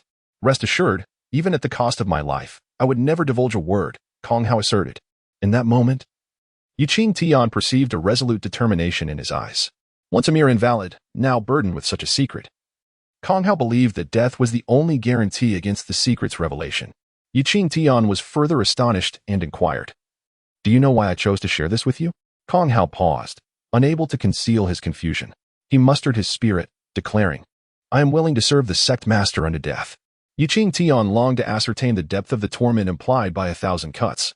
Yet upon seeing the unwavering determination in Kong Hao's gaze, he refrained from pursuing the matter further. The reason he had revealed this to Kong Hao was twofold. Firstly, to gauge the sincerity of Kong Hao's loyalty, and secondly, to provoke a response from him, understanding that his allegiance could transcend the value of life itself. Qingtian recognized the necessity of instilling hope in Kong Hao for the perilous journey of healing that lay ahead. I initially had but one method to save you, but resources are scarce. Even if you endure a near-fatal ordeal today, it would take at least 3 months to restore you fully. Qingtian produced a vial of Qiaoling Dan, placing it before Kong Hao. However, there exists a desperate gamble: to consume the Qiaoling Dan and utilize my soul fire to forcibly open your spiritual orifices. By harnessing the power of these orifices, you could recover your injuries in a short span of time. If successful, not only would you heal, but you could also ascend to the realm of a martial master. No, that elixir is too precious, Kong Hao protested. This elixir was given to me by Elder Hua Su, and even now, I cannot ascertain if it has been tampered with. Then let it be used on me, Kong Hao replied, initially resistant to the idea of consuming a primordial grade elixir. He accepted upon hearing Qingtian's words, as even he felt that Hua Su would not be so benevolent. After deliberating, Qingtian gained a comprehensive understanding of Kong Hao's cultivation status. In that moment, Qingtian realized that Kong Hao's cultivation method was, astonishingly, the same as his own, the pinnacle of Tianjing sect's techniques, the breakthrough technique. Kong Hao had long reached the pinnacle of the connected aperture realm, having opened 96 Qi apertures and 15 spiritual apertures, achieving a flawless mastery of the realm. At this stage of his cultivation, he needed only to open one more spiritual aperture to ascend to the rank of a martial master.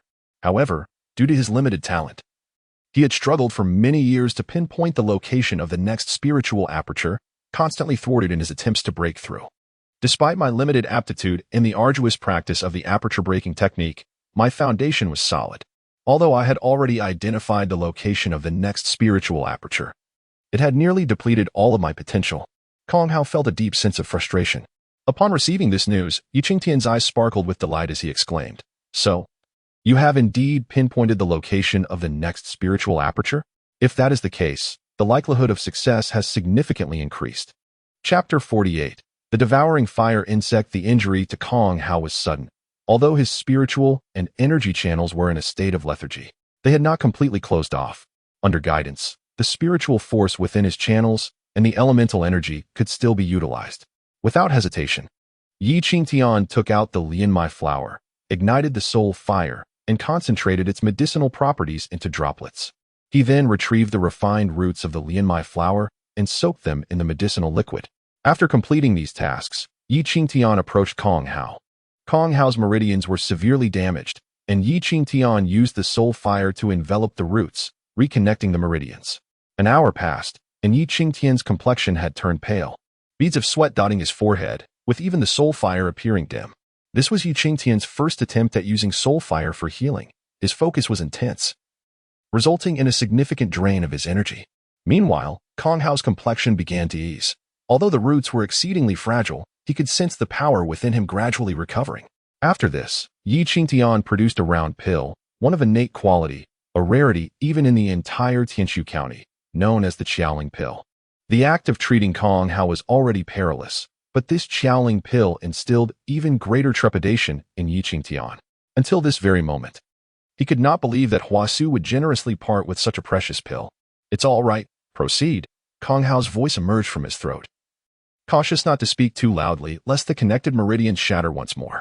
Qingtian took a deep breath and placed the pill into Kong Hao's mouth, using the soul fire to gently guide the medicinal potency through the meridians, slowly dispersing it throughout his body.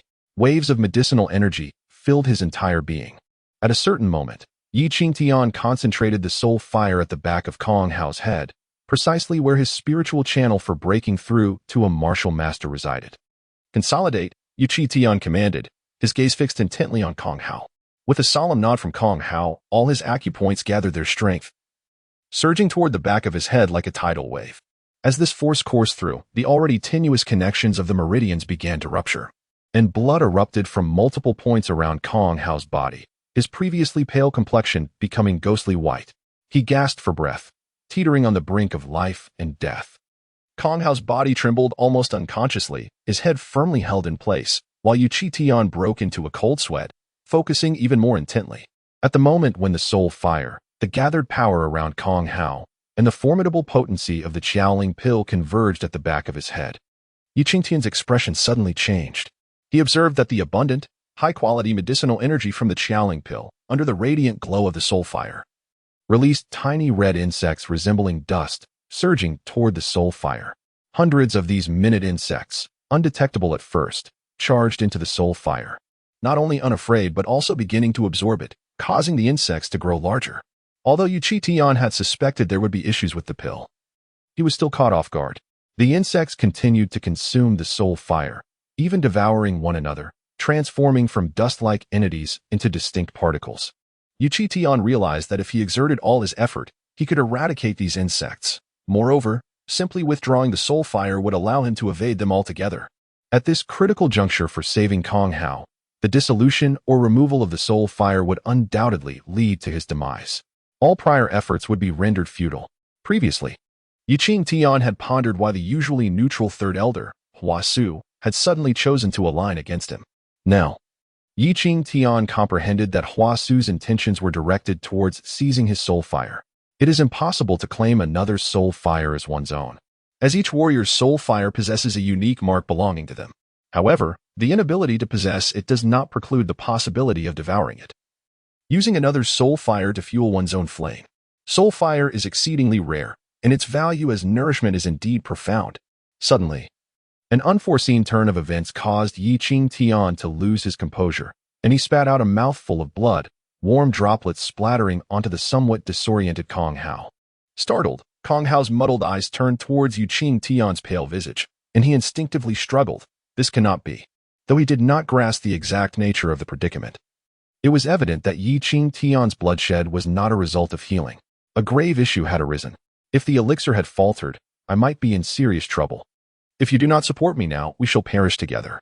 Qingtian let out a low growl, wishing to avoid unnecessary words at such a critical moment. Yet, in refraining from superfluous dialogue, he could not soothe Kong Hao's anxiety. Kong Hao's eyes reddened instantly. Despite the excruciating pain that seemed to strip away his vitality layer by layer, he steadfastly gazed at Qingtian, his determination unwavering. Open. Enduring the torment of having his soul fire devoured, Qingtian barked an order, and the soul fire, infused with the elixir's potency, surged with the energy cultivated within Kong Hao, erupting at the back of his head. In that instant, Kong Hao's spirit trembled violently, his mind momentarily clouded, only to become clear again. The spiritual orifice had been forcibly opened, yet Kong Hao's consciousness remained disoriented. Qingtian expended his last reserves of strength, propelling Kong Hao into the vitality pool, while he himself collapsed onto the ground. The brown soul fire hovering in the air was presently being gnawed at by several minuscule red insects. As the soul fire sustained damage, the agony overwhelmed Qingtian's senses. The soul fire was inextricably linked to his very being. It was his spiritual orifice. While other soul fires could potentially be confiscated, his could not. Losing it would be tantamount to forfeiting his life. In earlier times, when these insects were but larvae, Qingtian had the means to utilize the soul fire to eradicate them. However, at this moment, they had matured. Regrettably, it was of no use unless he could ensnare these insects within his own mind.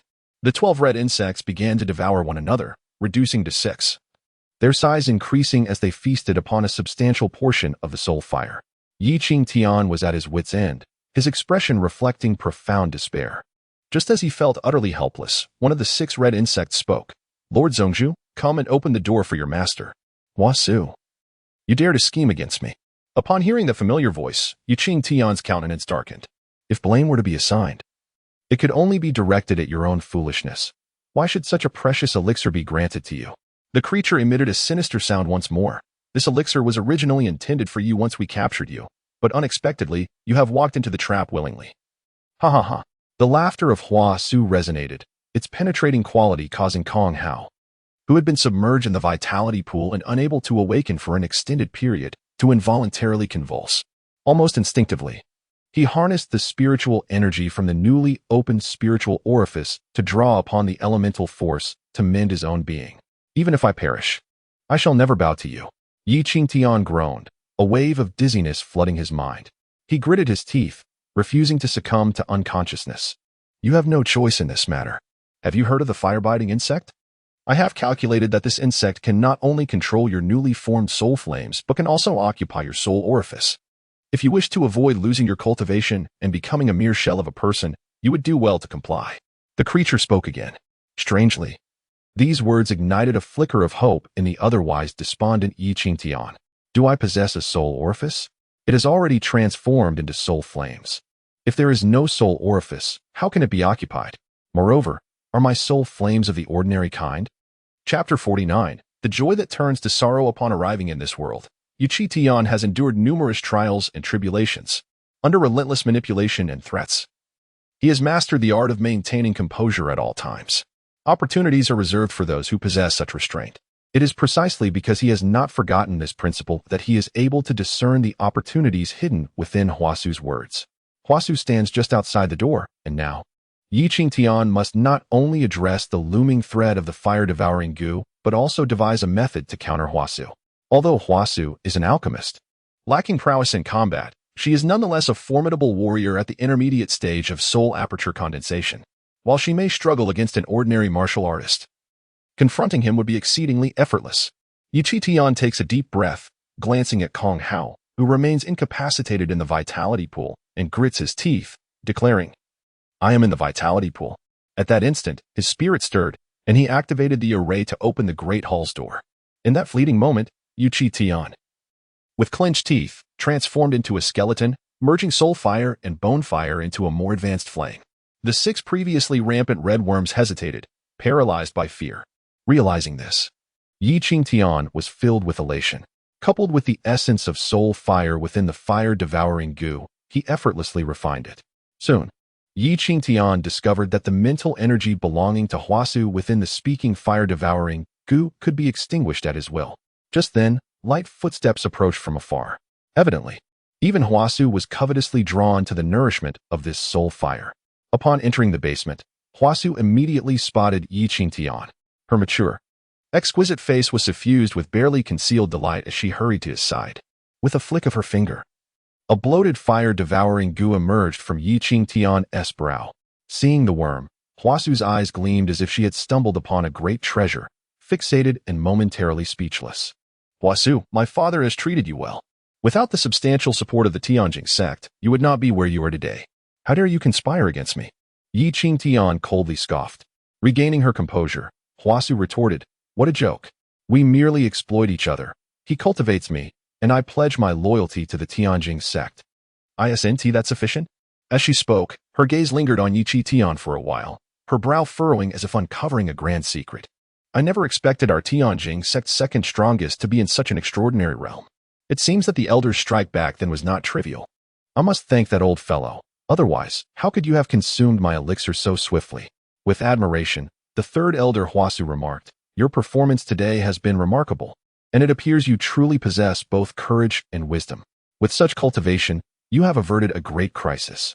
If you were to become the sect leader, it might indeed be a boon for the Tianjing sect. What a pity. Stop your feigned sincerity, Qingtian retorted coldly. With a resounding clap, Huasu struck Qingtian's chest. Her voice frigid. How dare you speak to the master in such a manner? If you were to be a dog, you must act like one. The force of the blow sent Qingtian flying, blood spurting from his mouth, a testament to the severity of her strike. Even with her restraint, it was beyond what Qingtian could withstand. With a casual glance at Qingtian, Huasu settled herself in a meditative posture nearby, a flickering azure flame abruptly manifesting in her hand. This was spirit fire, a potent essence formed during the opening of spiritual apertures. Although it could not be compared to soul fire in rank, Huasu had cultivated it over many years, rendering its might formidable. Though I wield the belongings of my pet dog, I must sincerely thank you, she remarked as she placed the fire-eater bug into the spirit fire, watching it grow rapidly. Excitement bubbling forth as she addressed Qingtian. I have spent half my life revolving around spirit fire. Yet you prodigies have managed to condense the coveted fire seed sought after by all alchemists in an instant. Fortunately, such treasures are bestowed upon the virtuous. Virtuous? Qingtian scoffed, wiping the blood from the corner of his mouth as he observed the fire-eater bug being consumed by the spirit fire. Huasu, unfazed, understood that anyone who falls from grace and sees their precious possession snatched away would naturally be discontent. She settled herself down, confidently absorbing the nutrients that belonged to the soul fire from the bug. The more spirit fire she absorbed, the more exhilarated she became. Astonished that such a small fire-eater bug could absorb such an abundance of soul fire's essence, and of such high quality at that. Time flew swiftly, and soon it was midnight. At that moment, Huasu finally absorbed her first fire-eater bug and reached out towards Qingtian, intent on seizing a second. Just then, Qingtian, who had been with eyes tightly shut, suddenly opened them. The power of the formation, which had been slowly coalescing, surged forth to strike at Huasu. Her expression shifted as she sneered, seeking death. She immediately urged the fire-eater bug within Qingtian's spiritual aperture to gnaw at him. However, Qingtian did not react by rolling in pain. Instead, he focused the formation's attack, and by the time Huasu attempted to counter, it was too late, resulting in her violently spitting blood. As she narrowly evaded the formation's onslaught, Huasu's expression hardened. If you were still that master, I might have feared you. But what are you now? Qingtian's formation attacks were nearly all deflected by Huasu until this moment, when he felt immense relief for not having acted in the sect leader's hall due to the formation's enhancement. Lacking sufficient strength, he struggled to unleash the formation's true power. Huasu struck out, shattering the void, sending a shockwave that hurled Qingtian away, crashing heavily beside the vital energy pool. Without hesitation, he spun and plunged into the pool. Huasu's expression turned vicious, her murderous intent ignited as she followed closely. Just as Huasu approached the vital energy pool, an alarming premonition surged within her. Suddenly, a robust figure emerged from the water, its palms striking out like iron pincers. Ultimately, lacking combat expertise, her instincts faltered. And by the time Huasu reacted, it was too late to evade. Blood erupted from her mouth and nose, while Kong Hao fared no better. His hard-won strength, due to the sudden explosion of energy, worsened his injuries, nearly costing him his life. Kong Hao smiled. It is my duty to protect the sect leader. If I do not survive, how can I allow the sect leader to face danger? Meanwhile, Huasu, bleeding, bore an utterly grim countenance, having never anticipated the presence of a third party. Naturally, she had not considered the possibility of communication between Qingtian and Kong Hao. Who could have anticipated that the beleaguered Qingtian would choose to rescue Kong Hao, whom she deemed unworthy of salvation? It was even more perplexing that despite his grievous injuries, Kong Hao still summoned the strength to strike at her. At this moment, Huasu felt an overwhelming sense of regret for venturing forth alone. Had she brought along the Grand Elder, such a predicament might have been averted. Could she escape now? Qingtian, her mind entwined with the formation, had been unable to reach Huasu with her relentless assaults. Yet now, with the latter weakened, success seemed imminent. Chapter 50, Counter-Control. Despite evading 2 successive formations of attack, Huasu had reached the brink of exhaustion. The instant the third assault descended, she was hurled backward, crashing heavily onto the azure stone floor. Once exuding an aura of mature allure and striking beauty, she now appeared utterly disheveled. Please, no. As the next assault began to coalesce, seemingly intent on her demise, Huasu implored desperately, Young master, considering my years of service to the sect and the favor of the former master, spare me. Spare?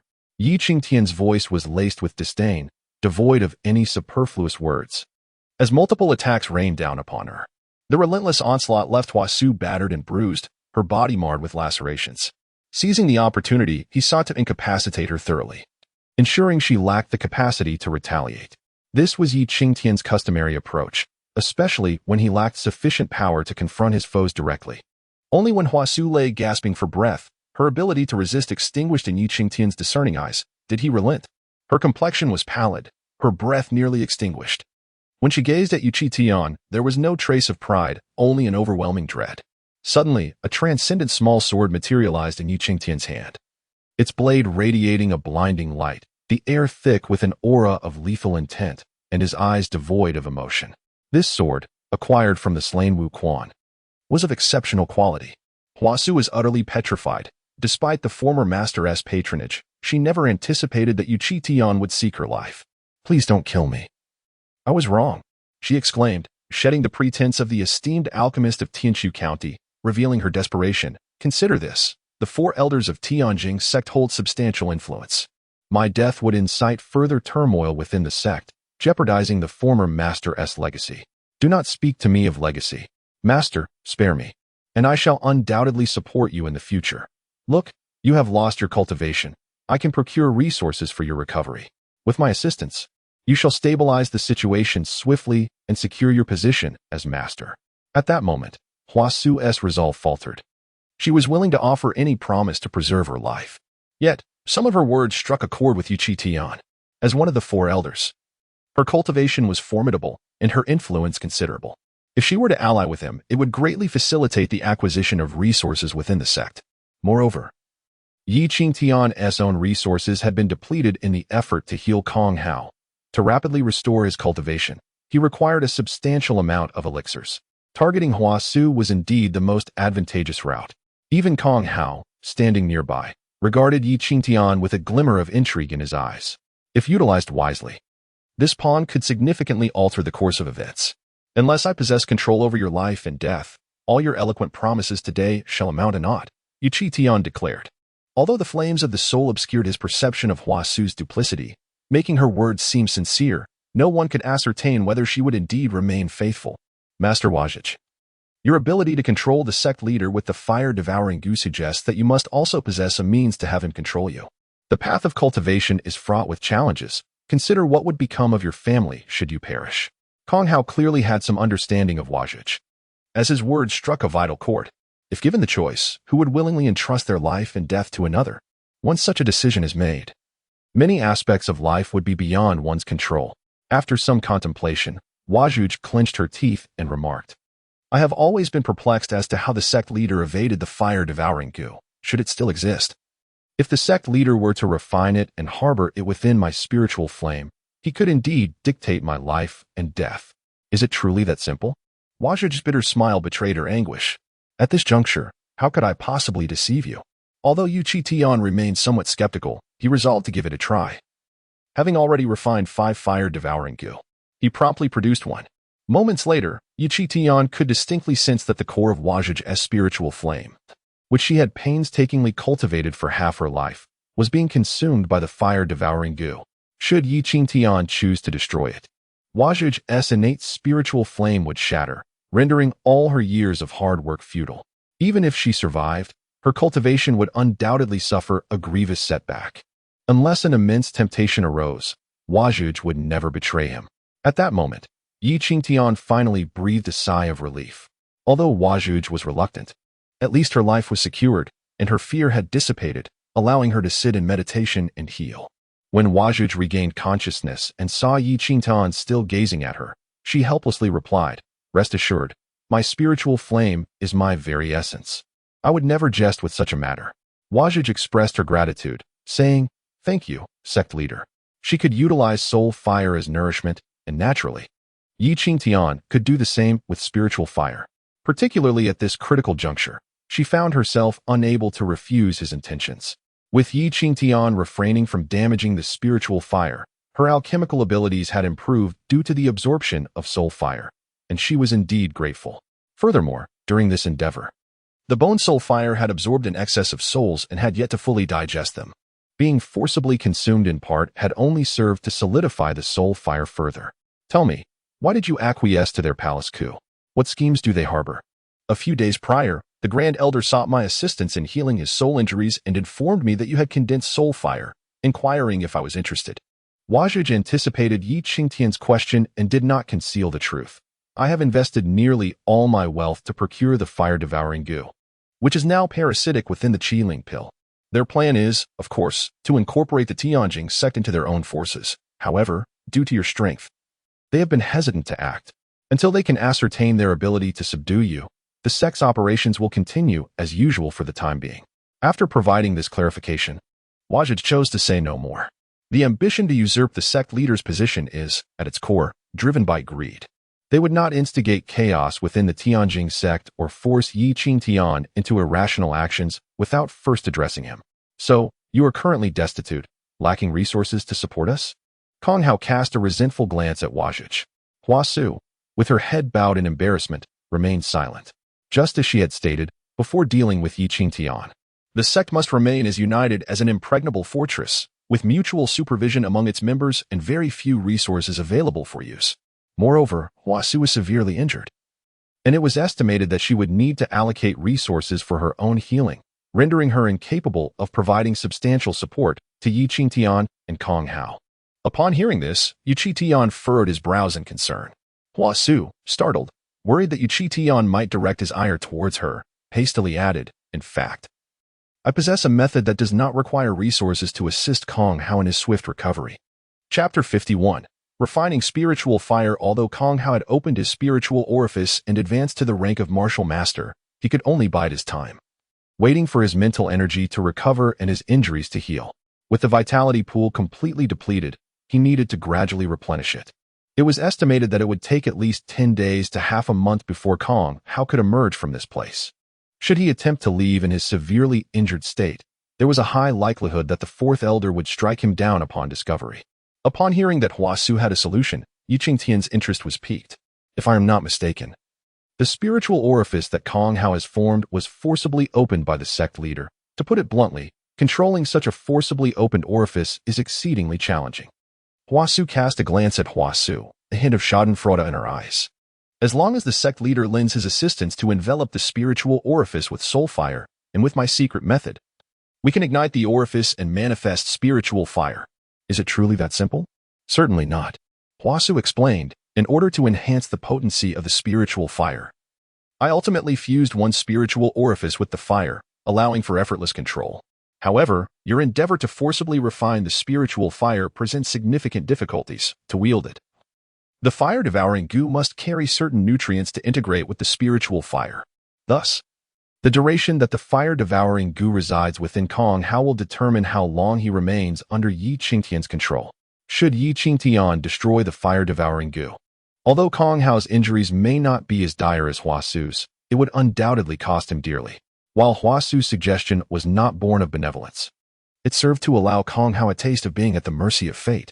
One cannot deny that this method was indeed effective. By refining the spiritual fire, it could draw upon the residual mental energy and vital force within other spiritual orifices, facilitating rapid physical recovery. Originally, Hua Su had hoped to see Kong Hao become agitated. Yet at that moment, Kong Hao gazed fervently at Qingtian and implored, "I beg of you." Qingtian initially intended to decline, but, after a moment's contemplation, nodded in agreement. His trust in Kong Hao did not necessitate the use of the so-called fire-devouring goo. Thus, whether or not to employ the fire-devouring goo on Kong Hao was of little consequence. Once you regain your strength, I will assist you in removing the fire-devouring goo. Until the sect leader's power is fully restored, there is no need for its removal, Kong Hao stated earnestly. While I can assure you that I will not reveal the sect leader's secrets, I would prefer to have something binding me. This scene astonished Hua Su, her eyes widening. She was still uncertain when she would be free from Qingtian's control. To her surprise, Qingtian's promise was met with Kong Hao's refusal. Under Hua Su's guidance, Qingtian successfully refined the spiritual fire for Kong Hao, the process proceeding remarkably smoothly. Though Qingtian felt significantly drained and somewhat listless, Hua Su remarked, "With the sect leader's mastery over soul fire, should you refine the spiritual fire and delve into alchemy, your progress would be meteoric." Qingtian, taken aback, responded, "Can I really refine spiritual fire?" The spiritual fire is also a fortuitous outcome of opening spiritual orifices. Kong Hao's ability to cultivate spiritual fire stemmed from the soul fire and the sacrifice of a spiritual orifice. Hua Su smiled bitterly and said, "For martial artists possessing soul fire, refining spiritual fire is as effortless as breathing. If you do not believe me, sect leader, why not give it a try?" Armed with the method of refinement, though utterly fatigued, Qingtian resolved to attempt it. To his astonishment, he succeeded on the first try. Having grown accustomed to manipulating the elusive soul fire, the sudden command of the inferior spirit fire felt remarkably effortless. However, the enhancement that spirit fire provided in terms of keen perception and awareness paled in comparison to that of soul fire. Yet, Qingtian remained exceedingly satisfied. For the low-grade spirit fire possessed its unique utility, particularly suitable for traversing the sect in his current form. Observing Qingtian's contentment, Hua Su felt a sense of relief.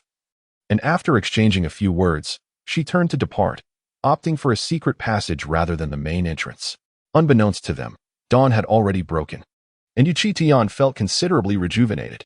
He advised Kong Hao to rest well and proceeded through the concealed passage to the inner sanctum.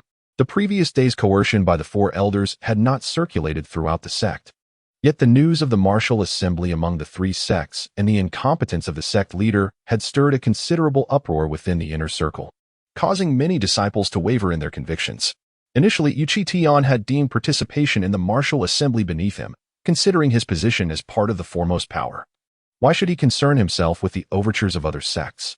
Yet now, he found himself reconsidering. After all, the young sect master was merely 16 years old. Solely focused on cultivation, what wisdom could he possess? Should he not step down and allow for a more capable successor before the martial assembly, they would indeed participate. As Qingtian ambled along the shaded pathways of the inner sanctum, he could hear numerous grievances being voiced if he attuned his senses. Ultimately, all blame seemed to rest upon the young sect master. Qingtian chose to feign ignorance, for the martial assembly was still 10 days away, and he intended to seize this time to acquire resources. The previous night had seen a considerable depletion of resources, leaving his storage pouch with only a few raw materials and some spiritual essence. He needed to visit the Tiandan Pavilion to exchange these spiritual materials for elixirs. He had long committed the 10,000 elixirs purification method to memory, enabling him to refine the elixirs and subsequently sell them at a higher price. High-purity elixirs held a significant market within the Tianjing sect. As he made his way toward the Tiandan Pavilion, some had already taken notice of him. Quick! Qingtian has appeared. The task pavilion is supposed to assign him a mission, informed senior sister Wu Yao. Shortly thereafter, Wu Yao, who was in quiet meditation at the task pavilion, heard the news and furrowed her brow. Her deprivation of Qingtian's month of meditation had certainly not been motivated by benevolence. Inner disciples were required to complete certain tasks each month. She had already arranged missions for him, which should have been dispatched directly. However, Qingtian had not claimed a residence within the inner sanctum, making him elusive. It appeared he was aware that the third elder maintained a neutral stance within the sect and intended to evade her assignments by seeking refuge in the Tiandan Pavilion. A cold smile crept upon Wu Yao's lips. Notify Lu Yin to expel this brat from the Tiandan Pavilion. The Tiandan Pavilion, while primarily focused on alchemy, also dealt with various aspects such as artifact crafting and formations. It was simply the flourishing state of alchemy that earned it the name Tiandan Pavilion. Esteemed friend, may I inquire what items you wish to exchange here? A disciple clad in the garb of an alchemy apprentice greeted Qingtian at a barter window. Without hesitation, Qingtian produced a vial containing the heart's blood of a particular beast, stating, "What can this vial of blood procure in terms of low-grade enlightening elixirs?" The apprentice, skilled in his craft, promptly replied, "This is blood from a beast nearing the extraordinary tier. 3 drops can be exchanged for 3 enlightening elixirs. Let us proceed with the exchange." The alchemical apprentice presented a potion to Qingtian. Subsequently, Qingtian produced a material, and without any negotiation, the apprentice promptly stated the price and exchanged it directly. Ordinarily, if a large quantity were to be exchanged, this apprentice would lack the authority to make such decisions. However, given that Qingtian only exchanged a few items at a time and the prices were reasonable, the apprentice was filled with excitement. Is that all? Very well. I shall proceed to the next exchange station. With 12 warm aperture pills and 8 opening aperture pills in hand, Qingtian turned to depart. The entire exchange process took less than 10 breaths.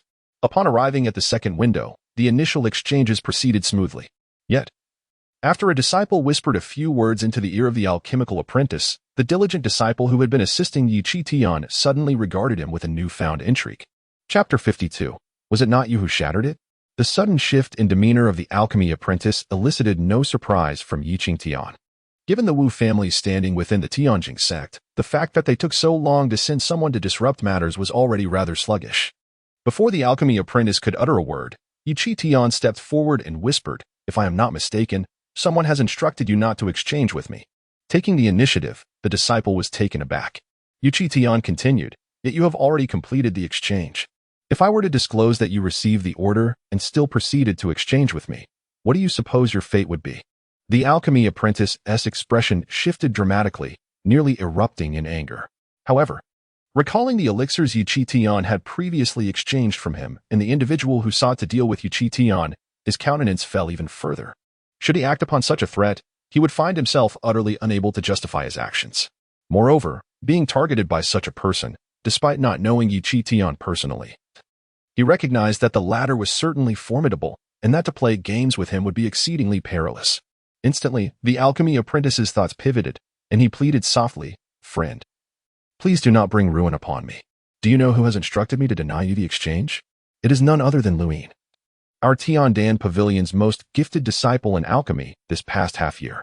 Not only is he capable of refining extraordinary quality elixirs, but he is also favored by the Pavilion Master. We dare not defy his orders. I implore you, show mercy and spare me. The disciple's response was remarkably quick, displaying no reluctance in admitting defeat. And who is this Lu Yin? Yi Qingtian pondered, perplexed as to why someone would go to such lengths to target him. However, upon witnessing the sincerity in the other SIs, he felt it unnecessary to further harm him. Then tell me, to which window can I go to exchange? The alchemy apprentice's eyes lit up, immediately grasping Yi Qingtian's intent. He replied in a hushed tone, you should go to the 6th window. It is presided over by someone from the Wu family. I have heard that Lu Yin maintains a close relationship with them, and she would likely be quite eager for you to exchange. This indeed clarified why Lu Yin would take issue with him. After imparting this information, the apprentice first offered Yi Qingtian an apologetic glance, then loudly admonished, begone.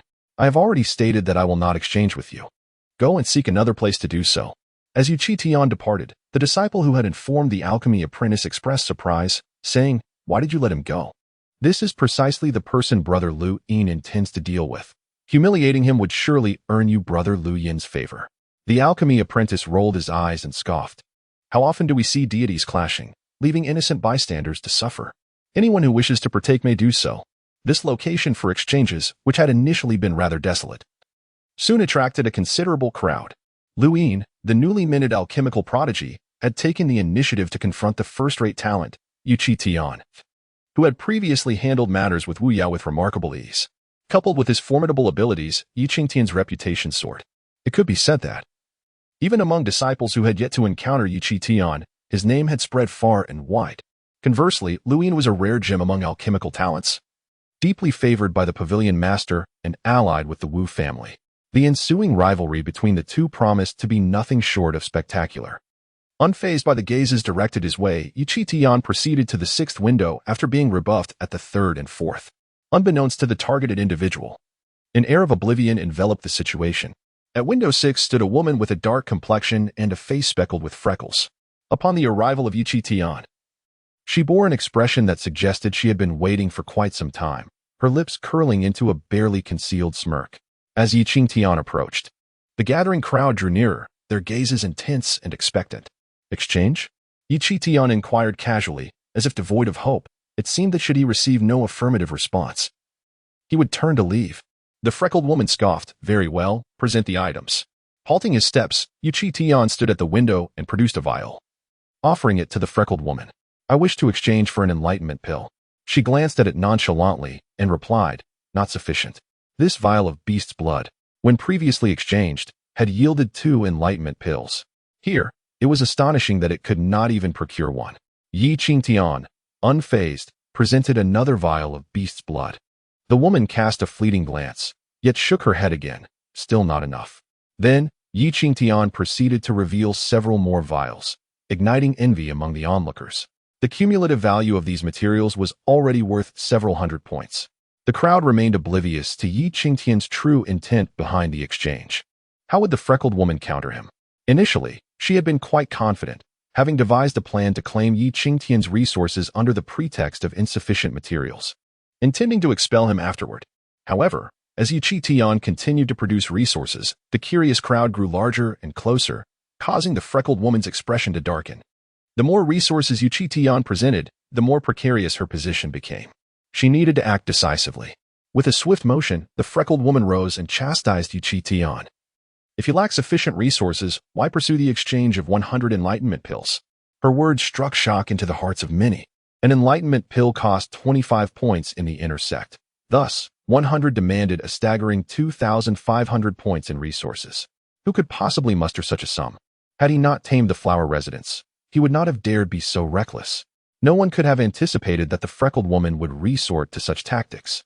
Observing Yi Qingtian's frozen expression, she smiled with satisfaction and coldly declared, failing to produce adequate resources will not only result in the confiscation of your assets, but also invoke the wrath of our exchange process. Her words were undeniably aggressive. Many in the crowd envied the freckled woman, Wu Yu, knowing that should her plan succeed, the benefits to Lu Yin would be substantial. I did not seek to exchange for 100 enlightenment pills. Fool, I heard you distinctly. Wu Yu retorted with a cold snort. You have 3 breaths time. Fail to present the items, and you shall face the consequences. A triumphant smile adorned Wu Yu's face. She genuinely doubted Qingtian could produce the necessary items. 1 breath.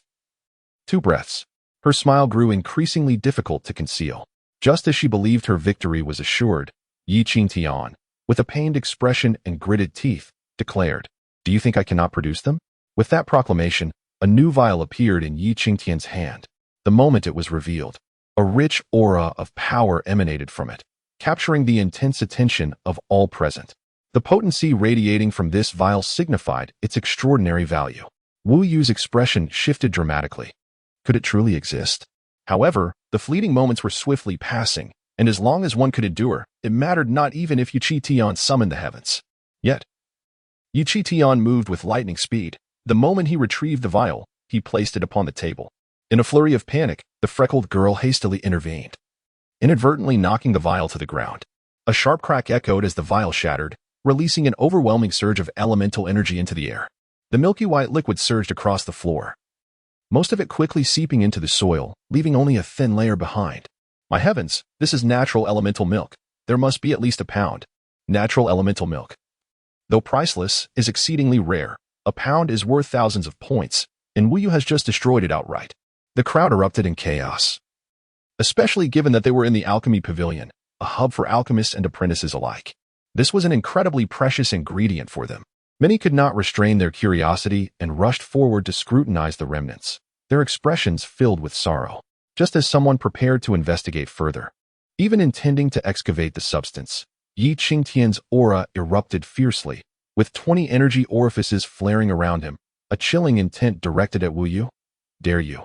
The alchemists who sought to reclaim the natural elemental milk found themselves unable to approach. Wu Yu, too, bore a ghastly expression, her dark features now pale. This has nothing to do with me. It was you who shattered it. Her words immediately drew the attention of many. Those who stood nearby had witnessed Qingtian placing the vial on the table, and it was indeed Wu Yu who had knocked it over. Dare you claim it was not you who broke it?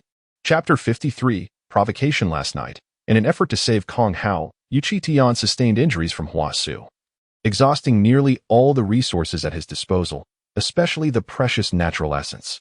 Upon learning that the freckled girl, Wu Yu, had spoken carelessly, Qingtian resorted to using his mental powers to manipulate his storage bag, leaving only a meager residue of the essence in the shattered vial.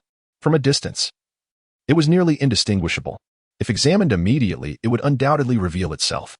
Thus, Qingtian had no choice but to unleash his imposing aura, compelling onlookers to maintain their distance and refrain from intervening. It is entirely understandable that anyone would be upset if their resources worth thousands of points were destroyed. Thus, no one paid heed to Qingtian's display of power. Under normal circumstances, very few would dare to act recklessly within the esteemed Tiandan Pavilion.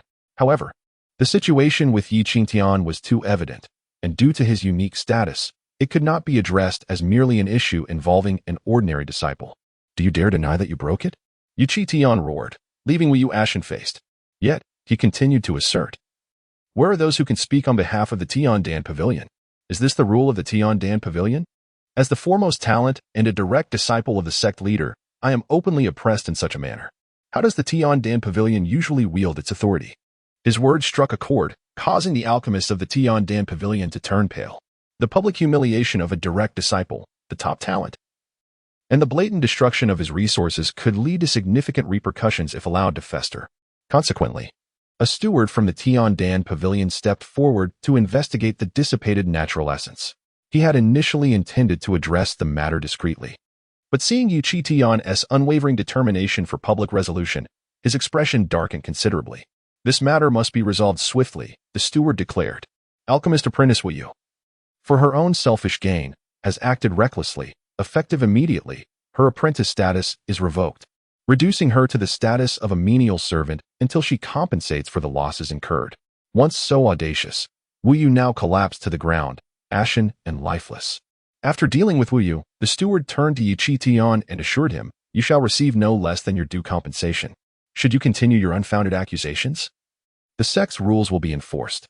"Thank you," Qingtian replied, a faint smile gracing his lips as he glanced at the pallid Wu Yu, indifferent to her plight.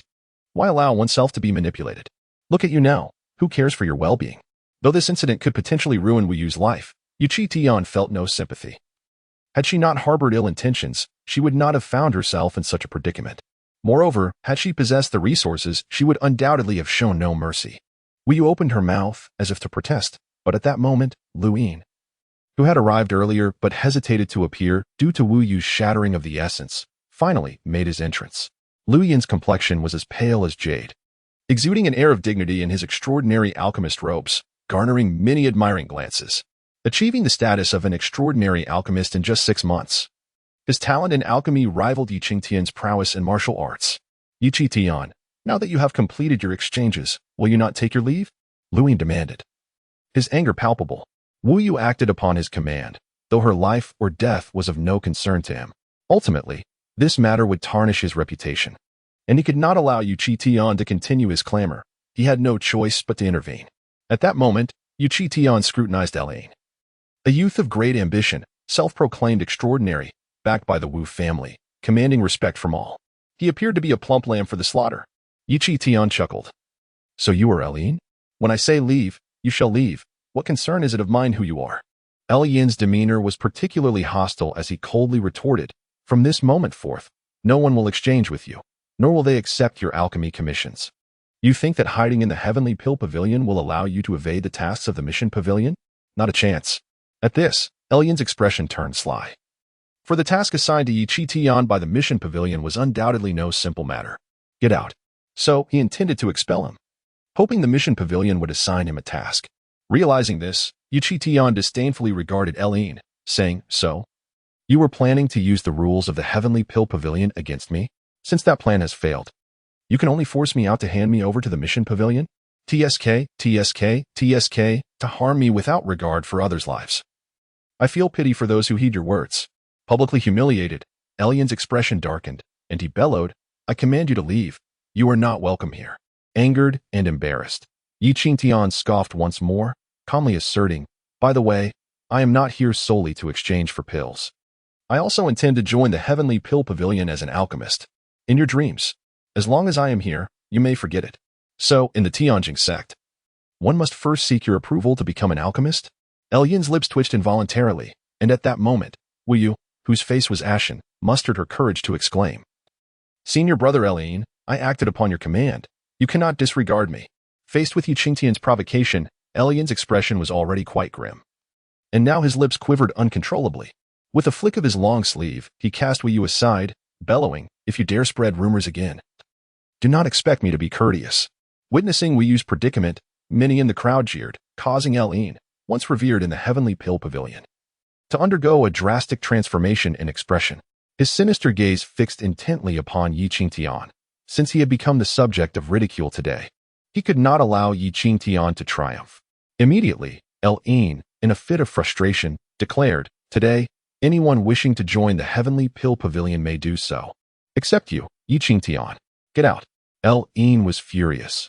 Although many considered his actions unwise, the Heavenly Pill Pavilion would not punish him for suppressing Qingtian over such a trivial matter. Observing the rage reflected in Yin's crimson eyes, Qingtian was taken aback. Had he truly been provoked? If so, it would be easier to handle. He promptly replied with a grin. Since the illustrious Yin can dominate here, who am I to act recklessly? With that, Qingtian turned his attention to the steward present. Provide me with the compensation for the natural essence. Yin had intended to mock Qingtian further, convinced that he had come to evade the Mission Pavilion's tasks. But upon hearing those words, his heart sank. Was he truly about to leave? Yet Qingtian approached Lu Yin's side and whispered, I am unafraid to disclose that the so-called natural essence is a fabrication. In that instant, Lu Yin's fury surged, his gaze fixated on Qingtian with unbridled intensity. A bottle of counterfeit substance had already caused harm to Wu Yu, tarnished his reputation, and yet he still sought recompense? Lu Yin's eyes blazed with rage. Meanwhile, Qingtian wore a look of amusement, his lips curling in unabashed mockery. It cannot be granted, Lu Yin declared vehemently. He could not allow Qingtian to triumph. Yet, upon uttering those words, Lu Yin immediately realized he had been ensnared. Qingtian's statement was crafted to provoke him. With a sly grin, Qingtian seized the opportunity, inquiring, Why can it not be granted? Does the manager of Tiandam Pavilion's recent directive regarding compensation not apply to you? Lu Yin replied darkly, Qingtian. You are well aware of the quantity of essence contained within that bottle. Do you truly believe that your deceit remains undiscovered? Chapter 54. A golden opportunity. How many schemes has Qingtian witnessed in his past life? Since arriving in this world, he has often relied on feigned compliance to escape peril, thus gaining ample practical experience. At this moment, as Luin seethed with anger, Qingtian displayed a facade of deep sorrow and indignation, eliciting profound sympathy from many onlookers. What's this? You wield such immense power that you deny me entry into the Tiandan Pavilion. Are you not merely suppressing me, but also questioning the elders of your own sect? Qingtian declared. The natural essence of the earth, however, has been personally verified by the steward of the Tiandan Pavilion. To deny compensation now is tantamount to negation, is it not? Upon hearing this, Lu Yin's expression shifted, and he hastily sought to explain to the steward. The steward, however, fixated his gaze upon Qingtian, incensed by the latter's continued slander against the Tiandan Pavilion. It was no surprise that his mood soured, even with ordinary materials. We would not dare to shatter them lightly. Recalling Qingtian's whispered words to Lu Yin only fueled Lu Yin's rage. At that moment, the steward raised a hand to halt Lu Yin, declaring publicly, "Though I am an elder, if anyone has doubts about my appraisal, I welcome their inquiries." This was a clear show of support for Lu Yin. Lu Yin's eyes gleamed with excitement, and he laughed heartily. Qingtian, did you ever foresee this? When reevaluation occurs, the truth will be laid bare. His exhilaration was palpable. With the steward's backing, it seemed undoubtedly possible to ensnare Qingtian through the so-called task pavilion. Qingtian, face aflame with indignation, retorted, "You were conspiring together. Just moments ago, the appraisal was acceptable. Now, with Lu Yin's intervention, you refuse my entry into the Tiandan Pavilion and demand a reevaluation?" Silence. The steward's expression darkened, his aura intensifying as he pressed down upon Qingtian, coldly huffing. "If your conscience is clear, why fear a reevaluation? I know my own heart," Qingtian shot back, "but whether yours is pure, I cannot ascertain." With a sardonic smile, he continued, "If I were in your position, having shown bias, I would simply expel me or arrest me. Once the essence dissipates, you could convict me and reap the benefits in one fell swoop." As their verbal duel escalated, Qingtian's eloquence shone, his expression a portrait of despair. The steward, taken aback by Qingtian's sharp intellect under pressure, found the atmosphere increasingly tumultuous. Whispers of disbelief spread among the crowd. Could the Tiandan Pavilion be so ruthless, engaging in such blatant manipulation in public? Indeed, the essence was steadily dissipating. How long had it been since the initial appraisal? Would a reevaluation yield the same results? Many hearts resonated with clarity, murmuring softly among themselves. The steward's countenance shifted. During the initial appraisal, Qingtian had been causing a disturbance, and he had only caught a fleeting glimpse of the situation. Sensing something amiss from Lu Yin's words, he considered a reevaluation. However, it became evident that should he arrive at a different conclusion, he would be perceived as engaging in favoritism. The steward's expression darkened, glaring fiercely at Qingtian. But upon witnessing Qingtian's woeful demeanor, he could only grit his teeth in frustration. Meanwhile, Lu Yin realized the gravity of the situation.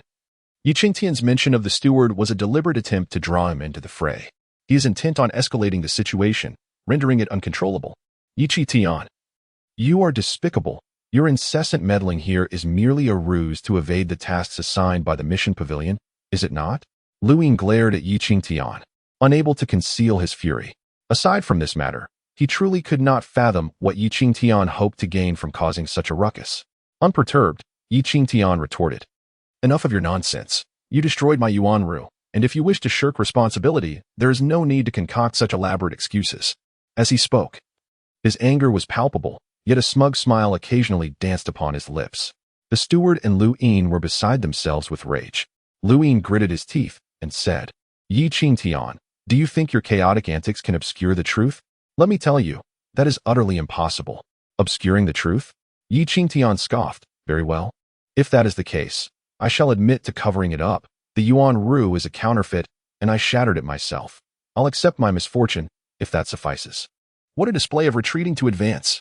This bold proclamation left many in the crowd wide-eyed with astonishment.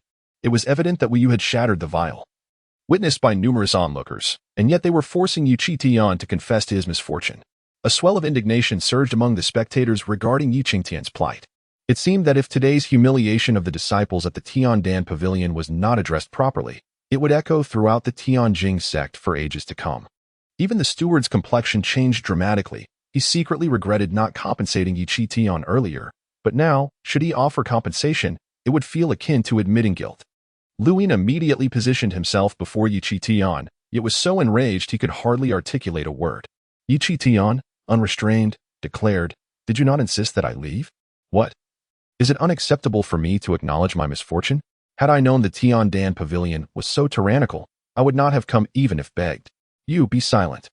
Luin roared, his fury palpable, feeling an immense imbalance. Was he not the one who should be confronting Qingtian? Why did it feel as though he was navigating treacherous waters? Was the Tiandan Pavilion still his domain? Qingtian fell silent, plunging the scene into an oppressive stillness, which only fueled Lu Yin's ire. The more Qingtian remained quiet, the more incensed Lu Yin became. As this farce unfolded, the crowd swelled, a majority appearing to relish the spectacle, yet a significant number of Lu Yin's allies gathered, including members from the mission pavilion. Upon seeing this gathering, a glint sparked in Qingtian's eyes. Having reached this point, he had finally attracted a veritable bounty, an opportune moment for harvesting. Qingtian swiftly shifted the conversation. "I do not wish to escalate matters unnecessarily. Thus, I propose this. Allow me to participate in the Tiandan Pavilion's assessment, and we shall consider the Yuan Ru compensation mode. I possess extraordinary talent in alchemy, and missing out on me would be a loss for the Tiandan Pavilion." The abrupt pivot left many in the audience momentarily bewildered. How had the discussion veered into this territory?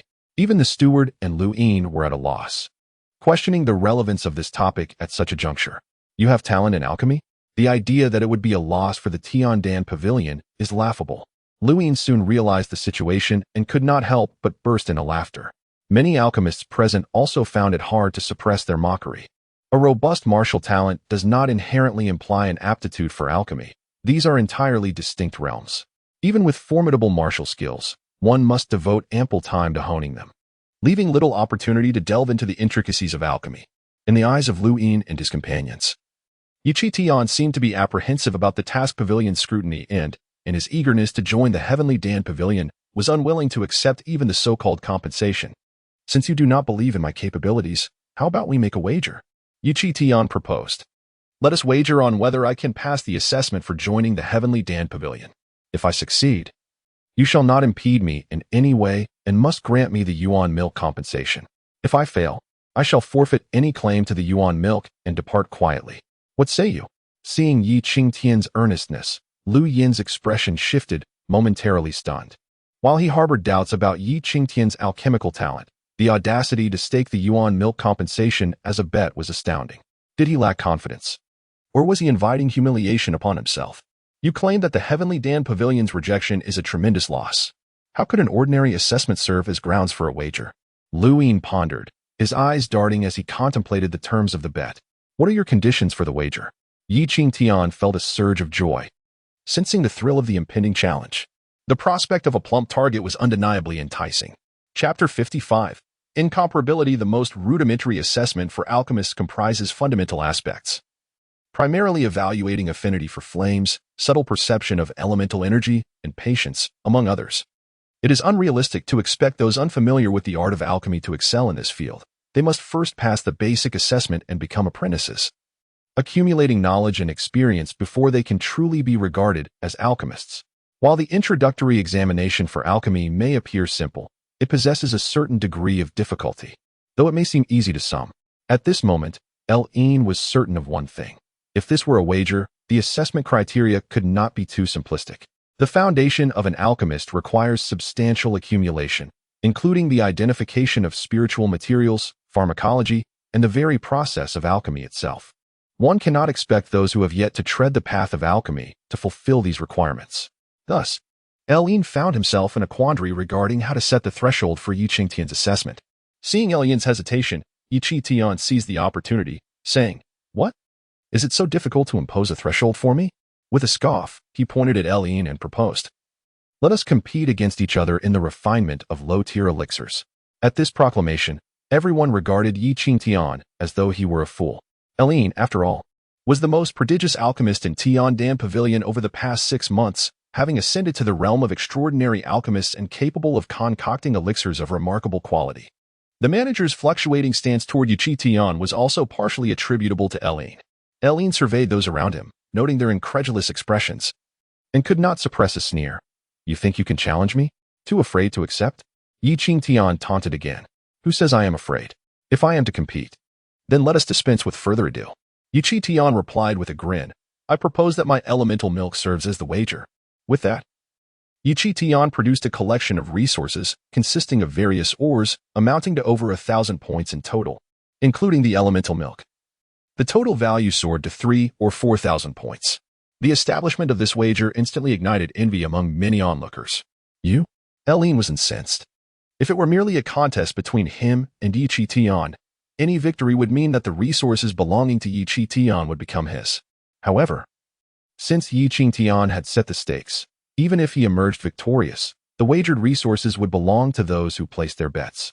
He did not anticipate that Qingtian would go to such lengths to prevent him from acquiring these points, even willing to incur a loss. His eyes now blazing with anger, Eileen realized, "Indeed, I do not wish for you to obtain these resources, no matter the cost." Qingtian continued to provoke him. "So, are you willing to accept the challenge?" Gritting his teeth, Eileen knew he could not show weakness. He signaled to those nearby, and soon several individuals stepped forward. "I place my bet on Eilin's victory. I wager 300 points." Eileen discreetly encouraged the dozens around him to place their bets, believing in the adage of not letting the good fortune flow to outsiders. In no time, 3,000 to 4,000 points were wagered on Eilin's triumph. Though he could not claim the resources for himself, the success of those around him would nonetheless enhance his own prestige. The sheer magnitude of the wager was daunting for any individual, but with collective efforts, they managed to amass a significant sum. Observing the stakes, Qingtian felt a sense of satisfaction. He placed the wager directly into the hands of the steward of Tianden Pavilion, bowing respectfully, and said, "I humbly request the esteemed elder to oversee the competition." The steward, momentarily taken aback, responded sarcastically, "Are you not afraid I might show favoritism?" Qingtian chuckled.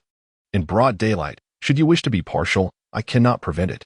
The steward, exasperated, felt a strong urge to chastise himself for engaging in such unnecessary dialogue. He could have simply declined. "Very well, I shall preside over this matter," he declared. He promptly instructed others to bring forth 2 towering alchemical furnaces, which billowed with steam. Their bases locked with earth fire, flames swirling vigorously. The most rudimentary of elixirs included the opening vein pill, breaking vein pill, and warming vein pill. Among these, the warming vein pill was the easiest to refine, while the breaking vein pill presented a greater challenge. The opening vein pill stood at a moderate level of difficulty. "Since it is you who wishes to engage in this contest, I shall not take advantage of you. You may choose from these 3 elixirs," the steward stated. Sitting beside the cauldron, Luin cast a derisive glance at Qingtian. "Then I shall select the opening vein pill," Qingtian resolutely proclaimed. Before turning to the steward and requesting, "Please provide the method for refining the opening vein pill." This statement elicited yet another wave of mockery. How could he dare to wager when he was unaware of the refining method? Was he out of his mind? Yet, Qingtian remained undeterred. He possessed the 10,000 pill refinement method, which contained numerous techniques for purifying the opening vein pill. However, he found himself at an impasse regarding which to choose. Relying on the methods from Tianden Pavilion would enable him to make a decision. In the face of restoring his strength, what was a little humiliation? Upon receiving the jade tube from the steward, Qingtian was pleasantly surprised. The information was comprehensive. Although the steward believed that even if he obtained the method, mastering it in a short time was improbable, Qingtian still regarded this achievement as commendable. With the jade tube in hand, he meticulously studied and assimilated its contents, aligning them with the 10,000 pill refinement method. Meanwhile, Luin showed no hesitation and commenced his purification process. Soon, a perfectly round pill emerged, eliciting gasps of amazement from the onlookers. Truly, he was a prodigy in alchemy. The first pill was refined to a remarkable 50% purity. Many could not suppress their derision, mocking Qingtian for daring to compete with senior brother Luin while he was still engrossed in studying the refining method. The disparity between their standings was glaringly evident. The array atop the alchemical furnace ensured that as long as Qingtian remained focused, the jeers from the crowd could not affect him. With his thoughts racing, he eventually identified the most suitable method among the myriad techniques for purifying the opening vein pill. As he opened his eyes, he could see the scornful expressions around him, yet he remained unfazed. Preparing himself, he placed his palm upon the furnace. The spiritual fire, akin to a soaring dragon, danced into the cauldron. While earth fire is a natural phenomenon, spiritual fire is condensed within the body of a martial artist. Both possess their strengths and weaknesses, yet in terms of control, spiritual fire, being internal, is inherently more manageable. As the spiritual fire entered the alchemical furnace, it seamlessly melded with the gentle flames, bestowing Qingtian with an exhilarating sense of mastery over the furnace itself. He casually tossed in a qi opening pill for refinement, achieving a successful purity of 30%. However, his subsequent attempts, the second and third, ended in failure, the remnants of his efforts carelessly discarded aside. It was only with the fourth pill that Qingtian's brow finally relaxed. Despite the purity still being at 30%, he had grasped the essence of the process. Meanwhile, Luyin had completed his own refinement, presenting 10 pills of exquisite luster, each resting quietly with a minimum purity of 50%, one even reaching an impressive 60%. The sight of this pill drew gasps of astonishment from the onlookers, who could not suppress their admiration. While refining lower-quality pills may be relatively straightforward, achieving 60% purity was a feat beyond that of even seasoned alchemists. Luyin, with a self-satisfied smile, shifted his gaze toward Qingtian. Unable to suppress his derision, with such a person, how dare he challenge me? Beside Qingtian lay 2 heaps of dregs, his 2 pills only reaching 30% purity, their mottled surfaces indicating a stroke of luck rather than skill. Amidst Luyin's smugness and the jeers of the crowd, 3 pills suddenly rolled out of the furnace, each boasting a purity of 50% and a smooth, rounded appearance. The revelation stunned all present. To achieve such a result on the first attempt was nothing short of remarkable, especially in Luyin's eyes. This is impossible. He must be cheating. Many shared this suspicion. Qingtian murmured to himself, refining 3 pills at once is too exhausting. I'll start with 2. Moments later, 2 perfectly rounded pills emerged, igniting a frenzy among the crowd. With these 2 pills reaching a purity of 60%, Qingtian had secured an undeniable advantage. At that moment, everyone, mesmerized, edged closer, eager to witness the outcome of his final refinement. The furnace trembled as waves of impurities transformed into black vapor, culminating in the emergence of a single pill, smooth and lustrous as white jade, achieving a remarkable 70% purity. Onlookers outside the formation stood agape, unable to utter a sound. Meanwhile, Qingtian scrutinized the pill for some time, his brow furrowed. The quality should be even higher. I wonder if this caliber will suffice to secure victory. Chapter 56. A crime of possessing treasure in the contest of alchemical potions. The initial criterion for victory lay in the quality of the elixirs. The superior quality would prevail. Should the qualities be equivalent, the outcome would naturally hinge on quantity. However, Qingtian refrained from entertaining thoughts of quantity and relied solely on quality. His confidence stemmed from his mastery of spiritual fire and the purifying techniques acquired through ancestral memories, complemented by cultivation and insight that rivaled even Luyin's. He believed his chances of triumph were substantial. Yet, as he concluded the purification of the final elixir, dissatisfaction washed over him.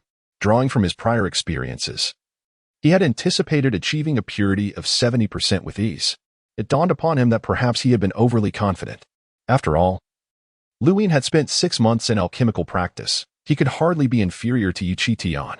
At that moment, Qingtian was engulfed in regret, pondering why he had chosen such a conservative approach for the last elixir's purification. Had he aimed for a purity of 80%, he might have secured a greater advantage. Amidst the myriad expressions of astonishment, shock, fear, and helplessness directed at him, Qingtian's gaze reflected a complex turmoil. Had his calculations been in vain? Had he gained nothing? Only to suffer a greater loss. With such thoughts weighing heavily on his heart, Qingtian dispelled the formation and rose slowly to his feet. At that instant, many present wore solemn expressions. Was there to be no announcement of the results? Confounded, Qingtian turned to the steward. The steward, brow furrowed, appeared lost in contemplation over the purification of Qingtian's elixir. Qingtian frowned. Even in defeat, he deserved clarity. What was the meaning of this? With discontent, he declared, "If I have lost, then I have lost. I, Qingtian, am not one to shy away from defeat." His words struck Luyin, who stood nearby, like an invisible slap, echoing painfully. This was clearly an intentional humiliation. Qingtian, do not overstep your bounds. I admit I was deceived by your pretense, But that does not grant you the right to insult me, Luin roared. But how could it be an insult? Did it imply that he had indeed won? Otherwise, where was the basis for such humiliation? Had he merely overthought it, perhaps holding Luin in too high regard? As these realizations unfolded, a smile broke through Qingtian's lips, genuine joy illuminating his features. After all, the victory represented a reward of 7,000 to 8,000 points. A boon that could significantly alleviate his current financial struggles. At that moment, the steward of the Heavenly Dan Pavilion finally came to his senses and announced, Qingtian is the victor. This is evident. He proceeded to hand the wagered stakes to Qingtian, although the outcome was already known. Witnessing his points transfer into Qingtian's possession was a painful sight. The glances cast toward Luin were laden with unbridled indignation, as if to say, You consider yourself a genius of the Heavenly Dan Pavilion? You are utterly incomparable to Qingtian. How could Luin endure such humiliation? He immediately retorted, I have already stated that Qingtian is a fraud, a wolf in sheep's clothing. Upon hearing this, many began to ponder the possibility. How could someone so inexperienced in alchemy prevail over Luin? Yet, Qingtian remained indifferent to their speculations. A victory was a victory, regardless of their opinions. With a furious roar, Luin positioned himself defiantly before Qingtian, exclaiming, If you possess the courage, let us engage in a fair contest. What significance do such petty tricks hold? The more he contemplated, the more he felt that Qingtian had long been acquainted with the art of alchemy and had achieved notable accomplishments in the realm of refinement. He began to suspect that all of Qingtian's actions were mere pretense. His wrath surged, and it was evident that he would not allow Qingtian to depart without a confrontation. Enough. At that moment, the steward intervened, his expression grave and his gaze heavy with concern. His voice resonated with undeniable authority as he addressed Qingtian, stating, You have triumphed over Luin and are now a member of the Tian Dan Pavilion. Come with me. Luin paid no heed to the steward's somber countenance, nor did he wish to acknowledge his defeat. No, Qingtian has deceived me and sullied my reputation. This matter cannot be brushed aside. The steward, clearly taken aback by Luin's relentless insistence, retorted sharply, He is indeed refining elixirs for the first time. As he spoke, he moved closer to Qingtian, seemingly anxious that he might flee. This revelation shocked everyone present, and Luin's face darkened with fury. Did it imply that he, a distinguished genius of the Tian Dan Pavilion, was outperformed by a novice? The blow to his pride was far greater than being outwitted. With his eyes burning with rage, Luin glared at the steward, who remained fixated on Qingtian, his gaze betraying an insatiable greed. In an instant, Luin regained his composure. Reflecting briefly before discerning the steward's intentions, he stepped back, allowing Qingtian to pass, a smirk of derision gracing his features. The sudden shift in Luin's demeanor astonished those present. Yet, in the next moment, they witnessed Qingtian retreating hastily, evading the steward's grasp. How audacious! I command you to follow me. Do you dare to defy? The steward bellowed. Qingtian, not lacking in intelligence, recognized that this was a conflict among disciples. Even if the steward favored Luin, he would not overly interfere in their affairs. The steward's insistence on taking him away clearly hinted at ulterior motives. It was apparent that he was drawn by Qingtian's method of refining elixirs. The technique had originally been imparted by the steward, allowing him to discern that Qingtian's approach was significantly more refined than the one provided. With a voice as cold as ice, Qingtian replied, I cannot comply. A twinge of regret washed over him. While employing such methods in private may have been acceptable, using them openly risked revealing his distinctiveness to those with discerning eyes. The esteemed steward, this Qingtian has pilfered the refining techniques of the Tian Dan Pavilion. He must face severe punishment. Luin scoffed and hastily declared, I knew I could not possibly lose. It turns out that Qingtian has stolen the alchemical methods of the Tian Dan Pavilion. His words instantly drew the attention of fellow alchemists. Was Qingtian's victory truly attained through such means? Many began to ponder, realizing that Qingtian's technique differed from the methods offered by the Tian Dan Pavilion. The more they considered it, the more intricate it appeared. How could a mere martial talent possess such a precious technique? If not stolen, then from whence did it come? Come with me. We must clarify this matter. The steward maintained a stern expression, his aura intensifying. Though he was an alchemist, he was also a formidable expert at the threshold of enlightenment, and his strength was not to be underestimated. With his fangs now bared, how could Qingtian possibly walk willingly into his trap? At that moment, Luin whispered before the steward, with Qingtian's prodigious talent and the Tianjing sect hosting the competition among the three sects, should he be lured away by another sect. Everything he possesses will be taken as well. This remark only intensified the steward's stern gaze, which remained fixed upon Qingtian, regardless of the circumstances. This technique must be retained within the Tianjing sect. No one knew if Qingtian possessed other methods. The only solution was to apprehend him and conduct a thorough inquiry. It was impossible. Qingtian's expression hardened, and he swiftly retreated. You brought this upon yourself. The steward's eyes flashed with a menacing glint, and at that moment, those from the Tianjin pavilion who understood his actions nearly acquiesced to his behavior. Such techniques could potentially benefit the Tianjing sect, enhancing their alchemical abilities. How could they be left in the hands of a mere disciple, especially one who might be poached by an external sect? For both public and personal reasons, he had to be captured. Qingtian flickered, evading the steward's rapid strike, and shouted, "If you persist in this foolishness, do not blame me for being impolite." The steward had already taken action and, feeling reckless, was now utterly ruthless. Though he was not adept in martial arts, his long-standing involvement with alchemy had sharpened his perception. His strength was not to be underestimated. You dare to resist? With a flash of anger, the steward unleashed a punch, his internal energy resonating through his acupoints. The force of his fist akin to thunder, bearing down upon Qingtian. Truly seeking death, Luin scoffed from the side. What was talent if it had not yet matured? However, just as Luin mocked, he witnessed Qingtian's aura suddenly erupt, revealing 30 acupoints flickering within him. Was Qingtian at the cusp of the extraordinary? Shock rippled through the onlookers. In the next moment, Qingtian charged towards Luin, grasping him in midair and hurling him behind him. The steward's attack had already been unleashed, crashing towards Luin. No. The once gleeful Luin had not anticipated that he had already become Qingtian's target. The blow struck him heavily in the back, causing him to collapse to the ground. Little beast. The steward had initially intended to bring Qingtian into the Tianjin pavilion through persuasion, followed by coercion and inducement. He had never envisioned things escalating to this extent. Now that it had, he disregarded everything. Everyone, listen to my command. Seize Qingtian. Qingtian moved like lightning, his aura reaching a terrifying zenith, a palpable murderous intent emanating from him as he coolly declared, "Whoever dares to obstruct me shall face death without mercy." Chapter 57. Huasu steps and a surge of murderous intent erupted from Qingtian, filling the atmosphere with an oppressive aura.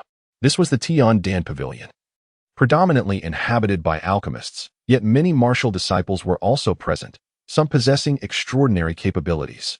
At this moment, the majority of the extraordinary disciples were visibly distressed under the weight of this overwhelming presence. Is this the mark of a genius? In such a short span, Qingtian had already attained 30 chi apertures. However, upon reflection, it was plausible. His ability to procure natural essence milk suggested that a rapid enhancement in strength was indeed conceivable. While Qingtian's threat bore significant weight, some chose to remain passive observers. Yet there were others who rallied to engage him. Among them was the steward, who was now fully committed to capturing Qingtian. Qingtian's gaze darkened as he sensed the gathering hostility, his fury boiling within him. Moving with astonishing speed, he unleashed the cyclone step, plunging the area into chaos as fellow disciples became mere shields in the fray. Consequently, many were gravely injured, their cries echoing throughout the Tianjin pavilion, descending into utter disarray. As the commotion escalated, several individuals at the connecting aperture realm emerged from within the pavilion, surrounding Qingtian and forcing him into a tighter corner. Yet, he maintained an air of calm amidst the encroaching turmoil, leaving those present puzzled as to the source of his composure. "Cease at once." A chilling voice, imbued with an overwhelming penetrating force, resonated through the air. From within the Tianjin pavilion, a figure burst forth, their aura commanding immediate respect and fear. It was none other than Huasu. Her expression was grave, having been wounded the previous day. She had been in the midst of healing when the fire-devouring worm's agitation compelled her to intervene. Upon her arrival, a disciple promptly reported, "Inner sect martial disciple Qingtian is wreaking havoc. We are in the process of apprehending him, suppressing the pain inflicted by the fire-devouring worm." Huasu gritted her teeth. "Which one is Qingtian? He possesses remarkable audacity to cause a ruckus in my Tianjin pavilion." Those who had been eagerly anticipating a spectacle turned their gaze toward Qingtian, their faces painted with despair. The pavilion master was not known for her leniency, and inciting her wrath would yield dire consequences. Huasu's piercing gaze locked onto Qingtian, and in that instant, a sharp pain shot through her mind, only to fade momentarily. Shifting her focus brought unbearable discomfort. Upon closer inspection, Huasu wore an expression of disbelief. How could one so severely injured like the sect master. Dare to infiltrate the sect and create such a tumult? Did he not fear exposure? Qingtian replied with a calm demeanor, I pay my respects to Pavilion Master Hua. Which disciple would dare to stand before the Pavilion Master without bowing? Such an act was undoubtedly reckless. This scene left onlookers astounded. His words elicited jeers from the crowd. Given that his defiance had led to numerous injuries and entangled so many, he would surely face severe repercussions. El-een, somewhat sheltered in the crowd, shouted in indignation. Pavilion Master, this Qingtian has not only deceived us regarding compensation but has also stolen techniques from the Tiandan Pavilion, blatantly disregarding orders and pushing his audacity to the extreme. How could you sustain such injuries? El-een glared fiercely at Qingtian. It is all his doing. Please. Pavilion Master, take action. Huasu cast a glance at Qingtian, who remarked, Master, your insight is commendable. If I were truly guilty of a grave mistake, would I dare to punish myself? Observing Qingtian's eagerness for her judgment, Huasu's racing heart abruptly settled, and she declared, Tell me the entirety of this matter. Should anyone embellish the truth, they shall face severe consequences. Upon hearing her assertiveness, the steward who had acted first changed countenance. Understanding the context, Huasu was astonished to discover that Qingtian possessed a unique method for refining elixirs. In the next moment, Huasu struck Luyin across the face with a sharp slap, exclaiming, Who instructed you to manipulate Wu Yu against fellow disciples? And who incited you to deceive the sect steward? Luyin, stunned, found it incomprehensible that this newly emerging alchemical talent from the Heavenly Pill Pavilion was not on his side. Almost everyone present was bewildered. The steward, furious and unwilling to accept his fate, shouted, On what grounds? He had never intended to confront Qingtian, but had found himself ensnared in the situation. The temptation of her alchemical techniques was too great, and even with his ulterior motives, he planned to present them to the Heavenly Pill Pavilion. Now, facing public reprimand and losing all dignity, his mood was understandably foul. On what grounds, you ask?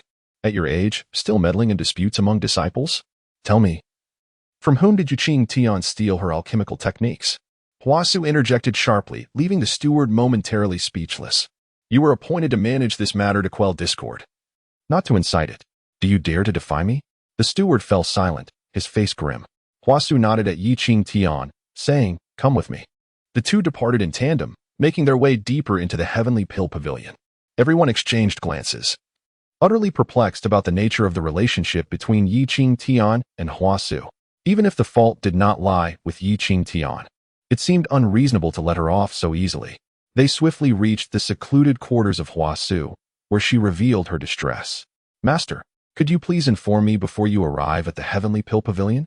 The commotion you've caused is quite alarming. Do you not fear exposing your identity? Huasu was equally frightened, knowing that if Qingtian were discovered, her own fate would be dire. Qingtian replied coolly, This is not a matter of financial constraints. I merely sought to acquire some resources. I did not anticipate encountering the notion of being punished for possessing something valuable within my own sect. At this, Huasu was taken aback, for she had already inquired, and no one in the Tianjing sect had ever seen Qingtian's method of refinement. The growing interest in the intricacies of her techniques inadvertently validated the steward's actions. Huasu pondered how the young sect master, known for his martial prowess, could possess such an exquisite method of alchemical refinement. Could it be that the former sect master had acquired it through nefarious means, leading to its concealment? The more she considered it, the more plausible it seemed. The techniques you displayed were simply stunning. Though the Tianjing sect is the foremost power in Tianshu County, it remains a minor entity in the grand scheme of Tianyu Star. Who would covet such exceptional methods? Qingtian furrowed his brow. Are you suggesting that I must relinquish my techniques? All of his methods were derived from inherited memories, each one a masterpiece in its own right. It is not that one is unwilling to share. Such an act could indeed fortify one's own sect. However, no one can guarantee that unauthorized dissemination will not invite trouble. Master, some matters must remain concealed. Once exposed and coveted by others, they must be relinquished before one possesses sufficient strength to safeguard them. Observing Qingtian's momentary hesitation, Huasu continued, These techniques may be unsuited for the light of day, yet even if the master were to surrender the incomplete versions, it would provide an explanation and yield a batch of resources. Such methods are highly coveted by Huasu as well. She proposed to hand them over. Firstly, to alleviate the burden of possessing something that could be deemed a crime, and secondly, out of her own curiosity to discern the nature of these techniques. Chapter 58. The first alchemy. In that moment, Qingtian profoundly comprehended the adage that possessing valuable treasures often incurs peril, regardless of one's innate genius. Lacking a robust background or formidable allies, and being unable to articulate the origin of one's revealed techniques may render one a target for others. The Tianjin sect is not devoid of foundational techniques, yet such exquisite methods are exceedingly rare. Once discovered, they inevitably incite ravenous desires akin to wolves.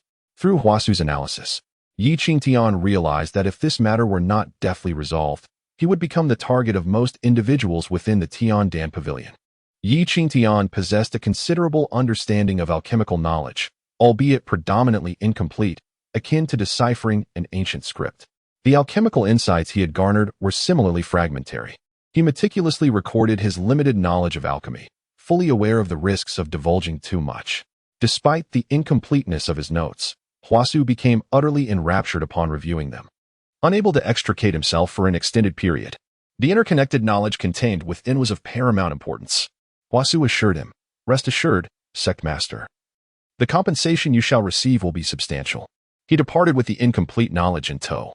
Concurrently, several esteemed alchemists within the Tiandan pavilion, upon hearing of this technique, hastened to express their dissatisfaction with Huasu's handling of the situation. Presenting the fragmentary knowledge, Huasu asserted, "Qingtian is the most gifted talent our sect has recruited in recent years. You all incessantly claim that he will be poached by external sects and demand the surrender of his techniques. Have you considered that such targeted actions merely serve to expel him?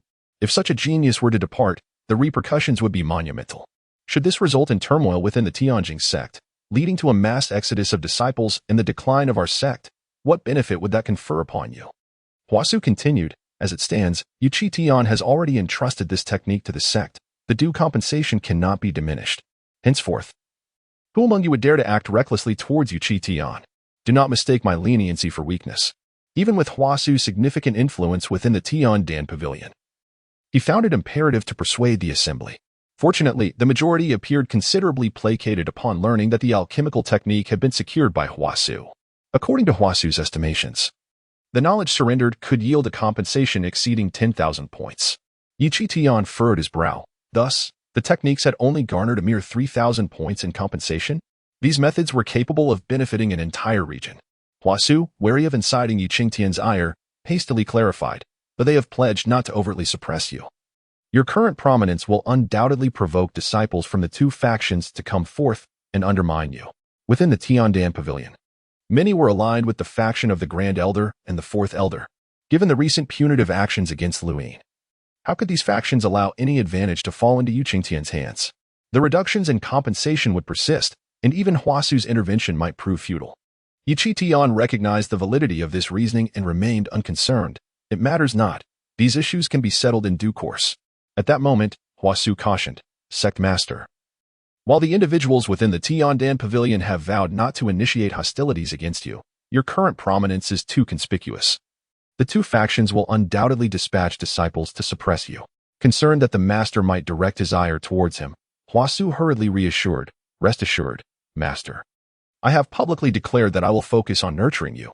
As long as you remain here, no one would dare to act recklessly." In response, Qingtian nodded. Competition among disciples is permissible, and it is indeed plausible that some might suppress him under the guise of rivalry. In this regard, Huasu truly had no means to intervene. Qingtian then inquired, "Could you provide me with your insights on alchemy and procure a cauldron for me? I wish to learn the art of crafting extraordinary quality elixirs. Is that acceptable?" Huasu opened his mouth to respond, but hesitated, contemplating the wisdom in advising Qingtian that haste does not yield success. However, realizing that his life was in Qingtian's hands, he reluctantly acquiesced. Alchemy is no simple endeavor. One must be well-versed in pharmacology, possess a certain mastery over the ground fire, and proceed with meticulous precision, taking one step at a time. Leaping too far ahead ultimately leads to failure. Fortunately, Qingtian did not require Huasu to provide him with resources for alchemy. His primary goal was to concoct the extraordinary quality Wenxiao Dan, followed closely by the extraordinary quality Qiaoling Dan. These were essential for his current needs. With sufficient quantities, his strength would see significant enhancement.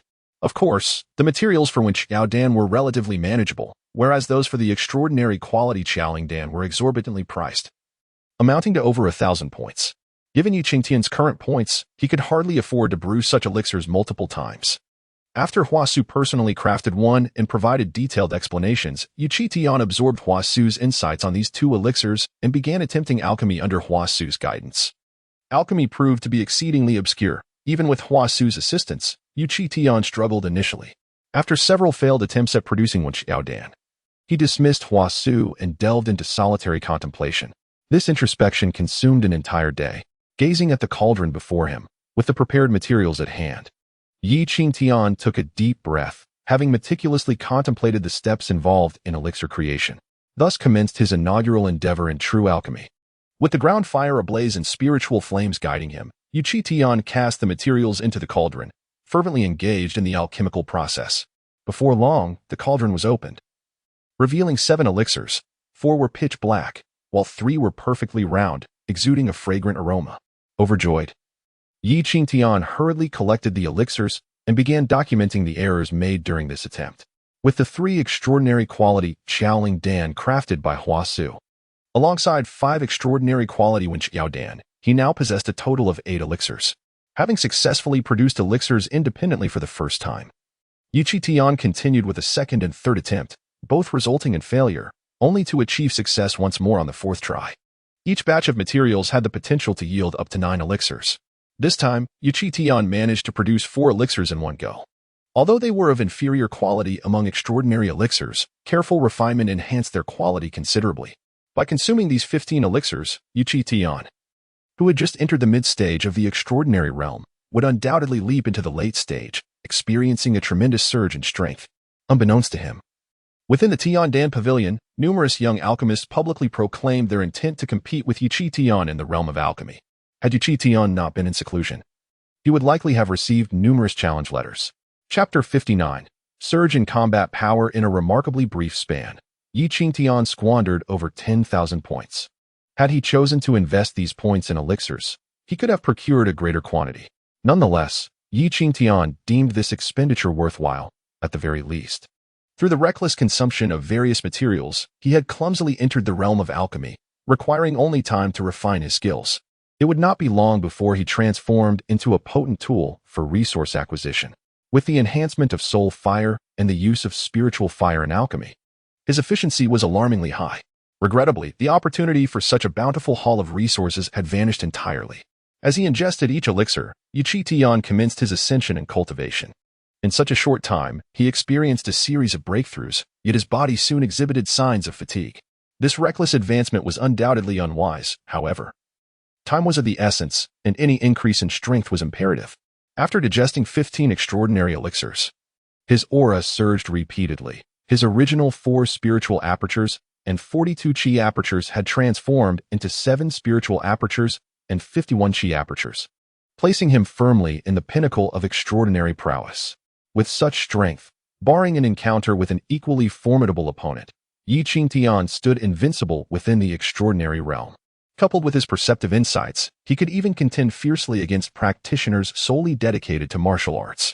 On the following day, Qingtian promptly stowed away the alchemical furnace, which had been provided for his use by Huasu, and he could take it with him. After exhausting over 10,000 points, he was left with only a handful of ordinary opening chi elixirs of at least 70% purity. In addition to the restorative potions Huasu had concocted for Kong Hao, these potions must be delivered to Kong Hao. Pushing open the door, Qingtian's expression shifted as he noticed several alchemical apprentices fixating on his room. Almost instantly, these apprentices shattered their communication talismans. In a swift motion, a figure surged forth, a tall and poised woman with striking phoenix eyes, none other than Wu Yao. Upon her arrival, she lunged towards Qingtian with the speed of a whirlwind. Lu Yin, a prodigious alchemist recruited by the Wu family, had been rendered despondent due to Qingtian's earlier actions, resulting in the destruction of his future. Learning of this, Wu Yao was understandably infuriated, having awaited this moment. Recognizing the impending trouble as he saw the apprentices shatter their talismans, Qingtian recalled his previous encounter with Wu Yao. Although he had not yet attained the extraordinary realm then, he had gleaned sufficient insight into her techniques. Now, however, he had ascended to that very realm.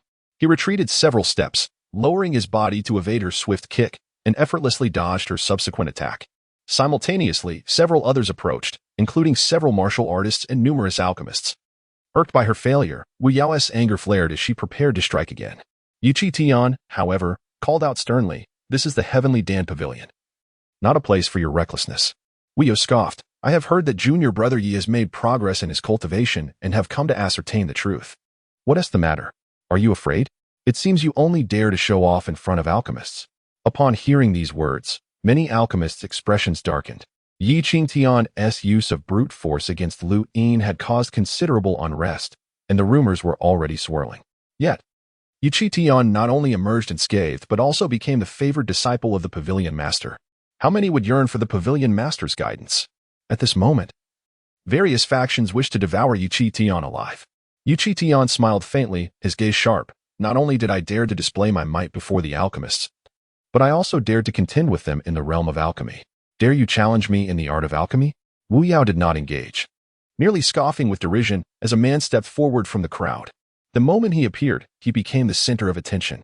Clearly, this individual held a far superior status compared to Yin within the Heavenly Alchemy Pavilion.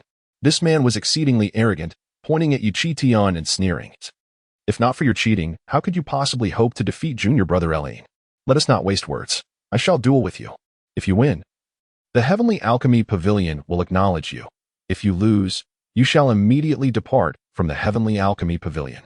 With me, Wu Can, in the Heavenly Alchemy Pavilion, you shall have no chance of rising again." Such prestige?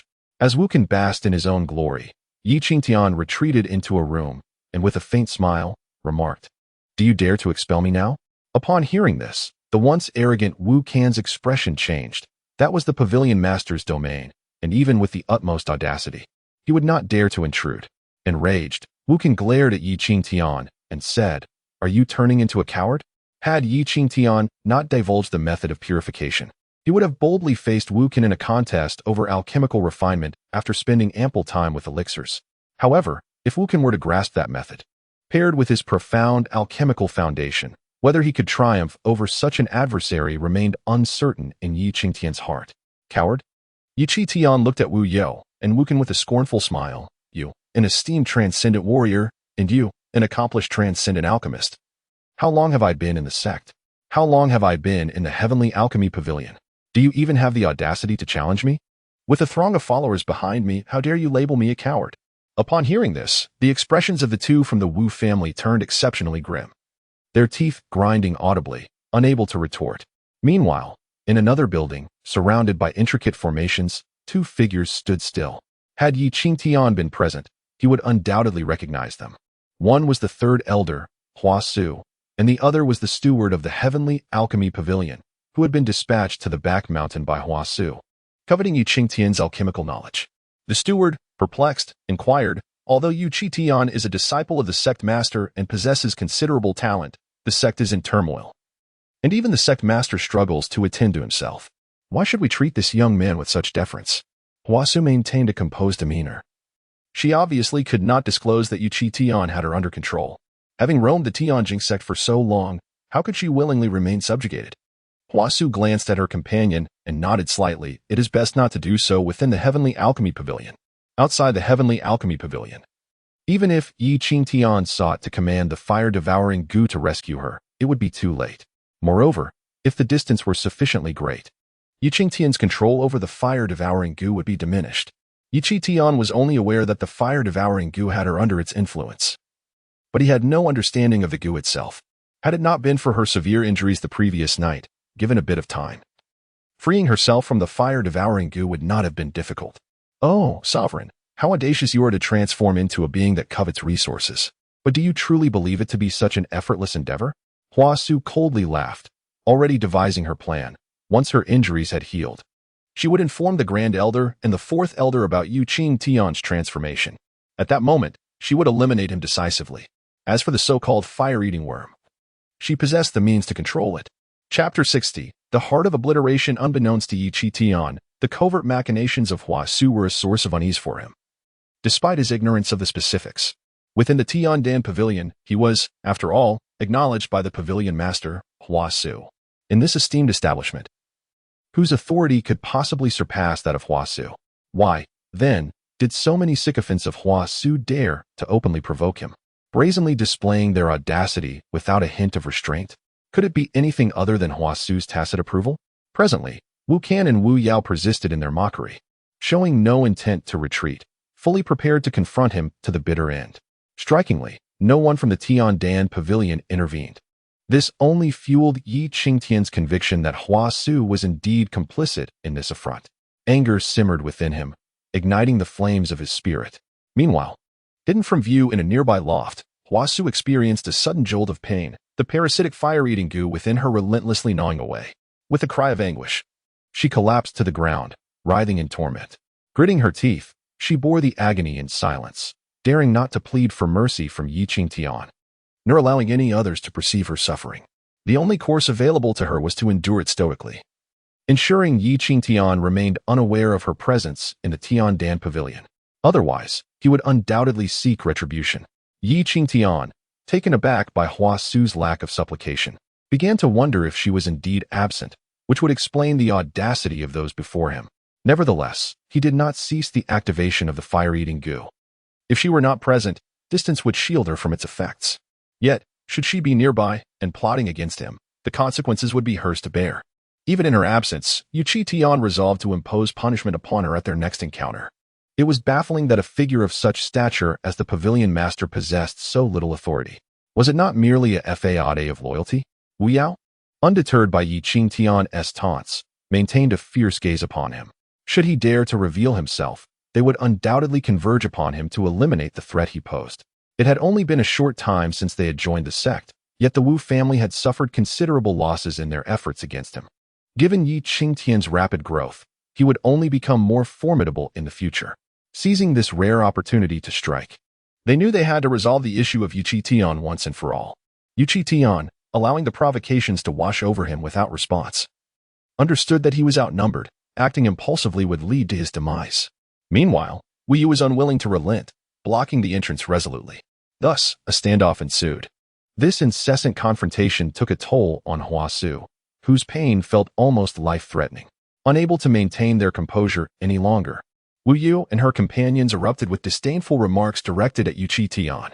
In stark contrast, Yu Qingtian remained unfazed, settling into a meditative posture, calmly absorbing the essence of alchemy. Ultimately, Wu Yao, with gritted teeth, produced a scroll and tossed it at the entrance with disdain, declaring, Yi Qingtian, do you believe that hiding like a coward will absolve you of your obligations? With a cold smirk, she continued. This is the task assigned to you by the mission pavilion issued yesterday. You are required to report within 2 days. Should you fail to comply today, the sect will impose its regulations upon you. There is no refuge to be found. She had intended for them to launch a united attack to decisively eliminate Yu Qingtian.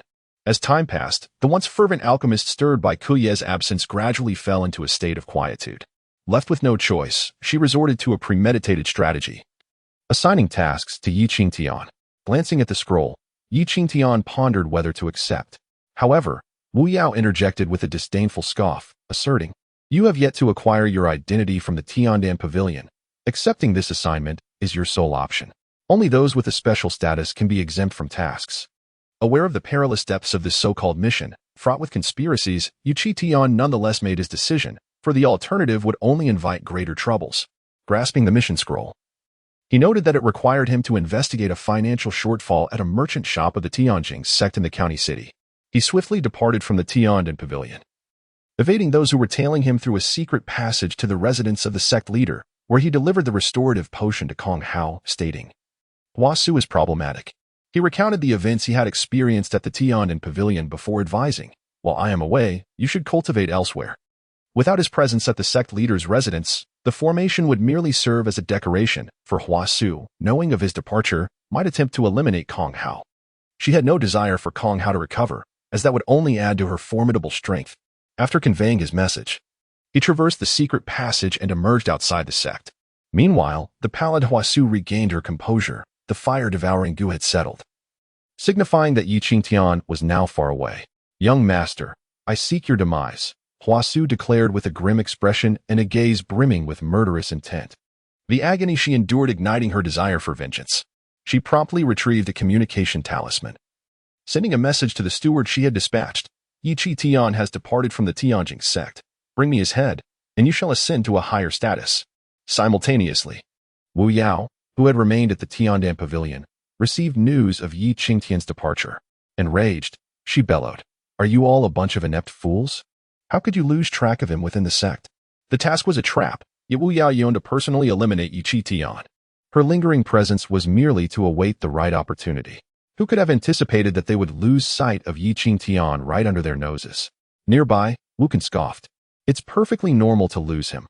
This brat has not claimed a cave dwelling since joining the inner sect. Moreover, we cannot ascertain his place of residence. Outside the sect leader's abode, who could evade scrutiny?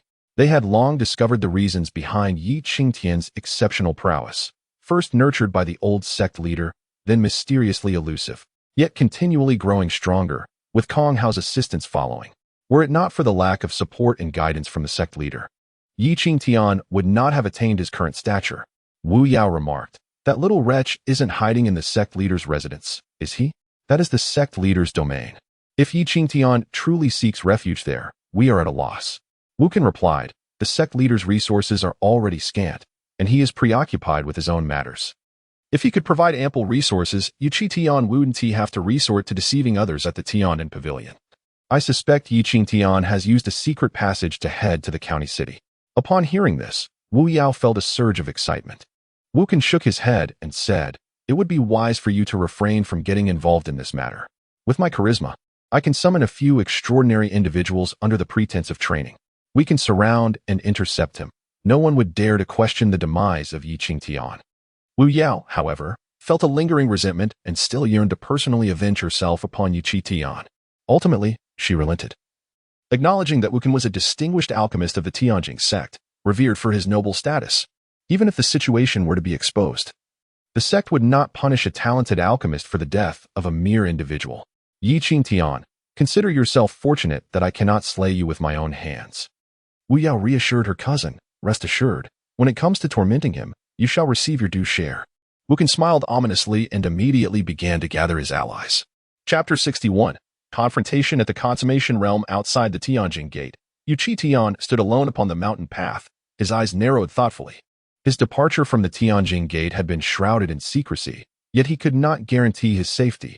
It was entirely possible that Wu Yao had surmised his mission. He remained uncertain whether Wu Yao intended to ambush him en route or had laid a lethal trap within the city of Tianqiu. Despite the ambiguity of the situation, he knew that vigilance was paramount. The Tianjin Gate lay 50 miles from the county city, a distance where most would opt for the main road. This route was both the most direct and the safest. However, Yi Qingtian chose to take a detour. Although he was unaware of the dangers awaiting him at his destination, he aimed to circumvent any potential threats along the way. Given his formidable strength, straying from the primary path meant that, even if he encountered some demonic beasts, he could retreat unscathed. As he raced forward, he seized the opportunity to assimilate his cultivation and break through to the extraordinary realm, honing the martial techniques he had once mastered. The foundation built over a decade of training was gradually reawakening as his cultivation flourished, and Yi Qingtian was becoming increasingly formidable with each passing moment. Simultaneously, on the way to the county city, several figures paused in their tracks. At the forefront stood the prodigious alchemist Wu Kan, who, with hands clasped behind his back, gazed mockingly at the winding main road leading to the Tianjin Gate.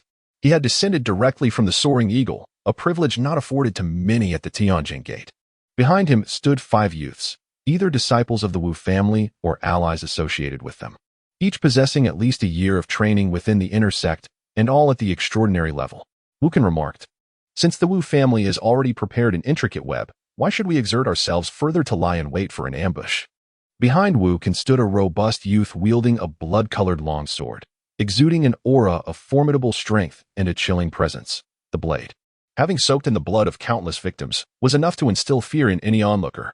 This individual was Di Yuan, a descendant of the esteemed elder Di Yang. Known as the Blood Blade Butcher, notorious for his mercilessness and terrifying prowess, Wukan chuckled, "Do not underestimate Yi Qingtian.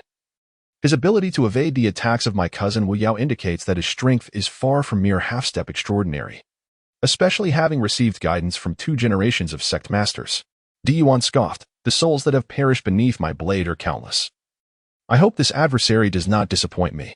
Wukan replied, "Should you lend your strength, I, Wukan, will be indebted, and in the future, I shall not let you down." The Bloodblade Butcher erupted into hearty laughter, crossing boulders and ravines, as well as streams through the forest. Qingtian pressed on, having reached the pinnacle of the extraordinary late stage. The once attainable perfection of the four cyclone techniques had begun to approach the realm of transcendence. With the elevation of his cultivation and the enhancement from his soul fire, his senses sharpened perceptibly. Techniques that previously could only achieve their full might at the consummation realm were now within his grasp. The terrifying augmentation of the soul fire was evident. Qingtian's current talents were even more formidable than before. As he sprinted, he continually familiarized himself with the four cyclone techniques. While memories of the martial arts he had practiced in the extraordinary realm flooded his mind, extraordinary agility, fist techniques, and swordsmanship danced vividly in his thoughts. It is precisely because these relatively arcane martial techniques have been gradually comprehended by Qingtian that he has come to realize the training difficulty of the four cyclones is not insurmountable. Of course, extraordinary martial arts cannot be mastered within a brief span of time as the four cyclones can. This detour was taken to circumvent potential troubles that might arise along the way. Consequently, the extent of the detour is unknown even to Qingtian himself. After confirming that no one is pursuing him, he becomes somewhat indifferent to the possibility of ambush. Without knowledge of his own path, how could others possibly lay a trap for him?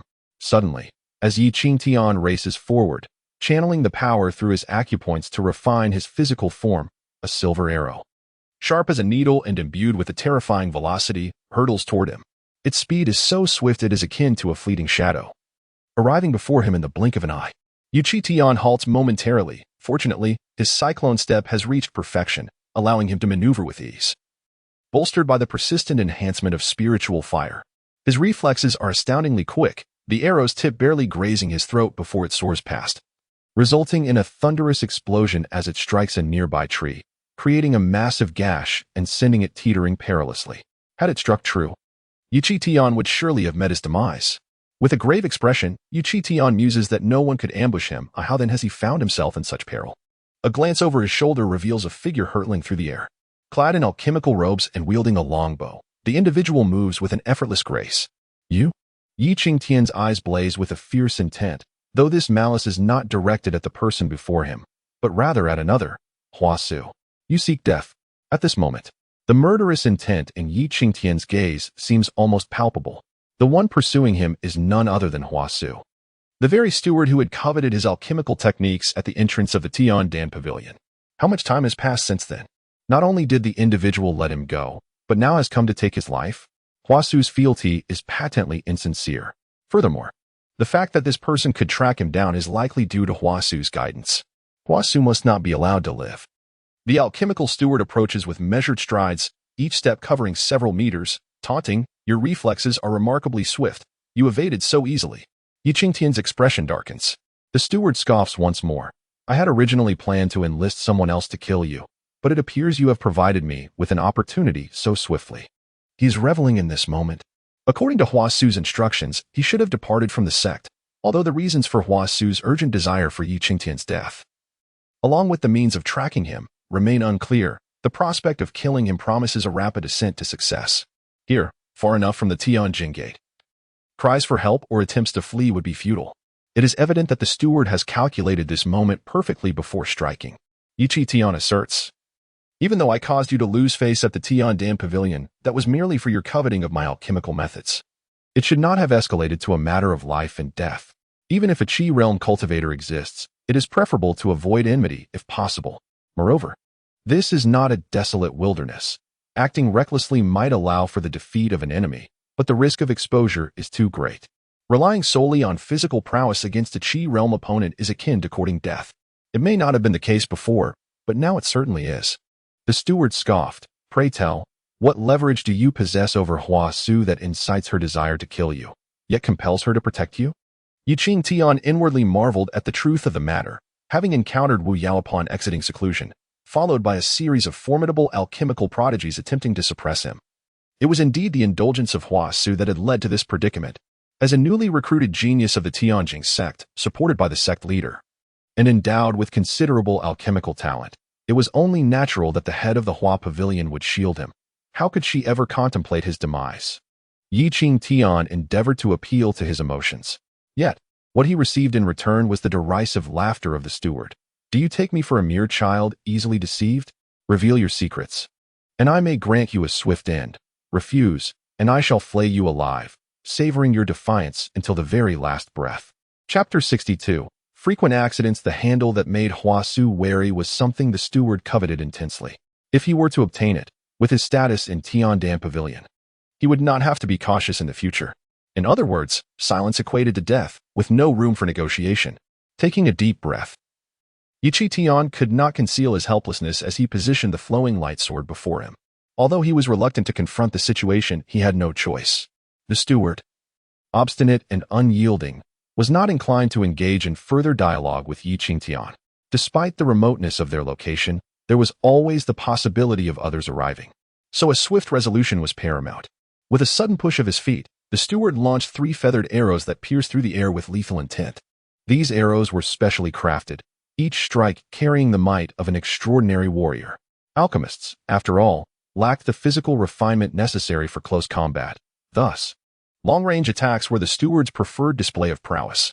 Standing firm, Qingtian observed the arrows approaching and swiftly unleashed his flowing light sword, deflecting one arrow with a resounding bang, causing it to veer off course, while the remaining 2 posed no threat. The steward stared at Qingtian in astonishment. Confusion etched across his face, as he had not anticipated that the previously precarious Qingtian would now so effortlessly evade the attack. With a swift resolution to counter the assault, Qingtian dashed towards the thicket of towering trees. The open space was too vast, amplifying the impact of the arrows. Aware that he had little chance for a counterattack in such an expanse, he resolved to feign retreat, diminishing the steward's advantage with his bow, and awaiting the opportune moment to strike unexpectedly. As he contemplated this, Qingtian quickened his pace. The steward, propelled by the energy channels in his legs, moved with a speed nearly double that of Qingtian's, swiftly closing the distance as he knocked another arrow. The feathered projectile whistled through the air. Relying solely on his cyclone steps would not suffice for Qingtian to evade it. This arrow would surely find its mark. Yet, at a critical moment, Qingtian's footwork transformed instantaneously, altering both his speed and trajectory in an astonishing manner, narrowly avoiding the arrow. How could this be? Such adaptability in movement was exceedingly rare, even among prodigious disciples. As Qingtian entered the dense forest, where cover was abundant, the steward hastily stowed his bow and drew a long knife, plunging into the underbrush. If he were facing an opponent of equal standing, he would not dare to close the distance.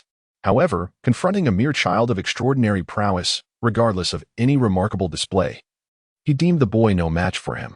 Underestimating the situation, he thought, "I shall sever your limbs and make you endure unspeakable torment."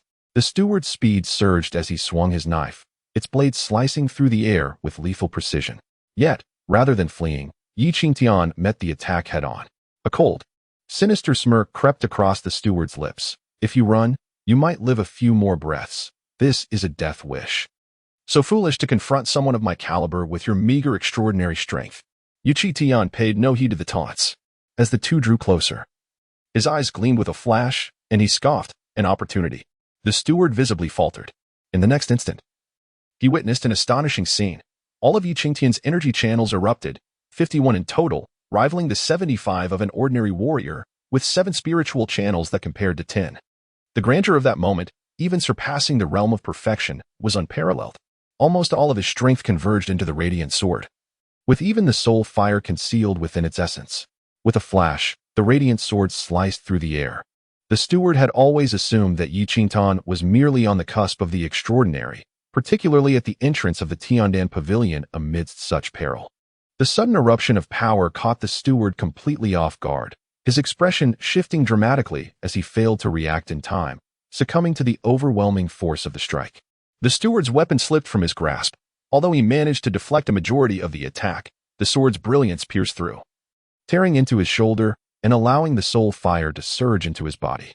A cry of anguish, born from the depths of his soul, escaped the steward as he writhed on the ground, consumed by suffering.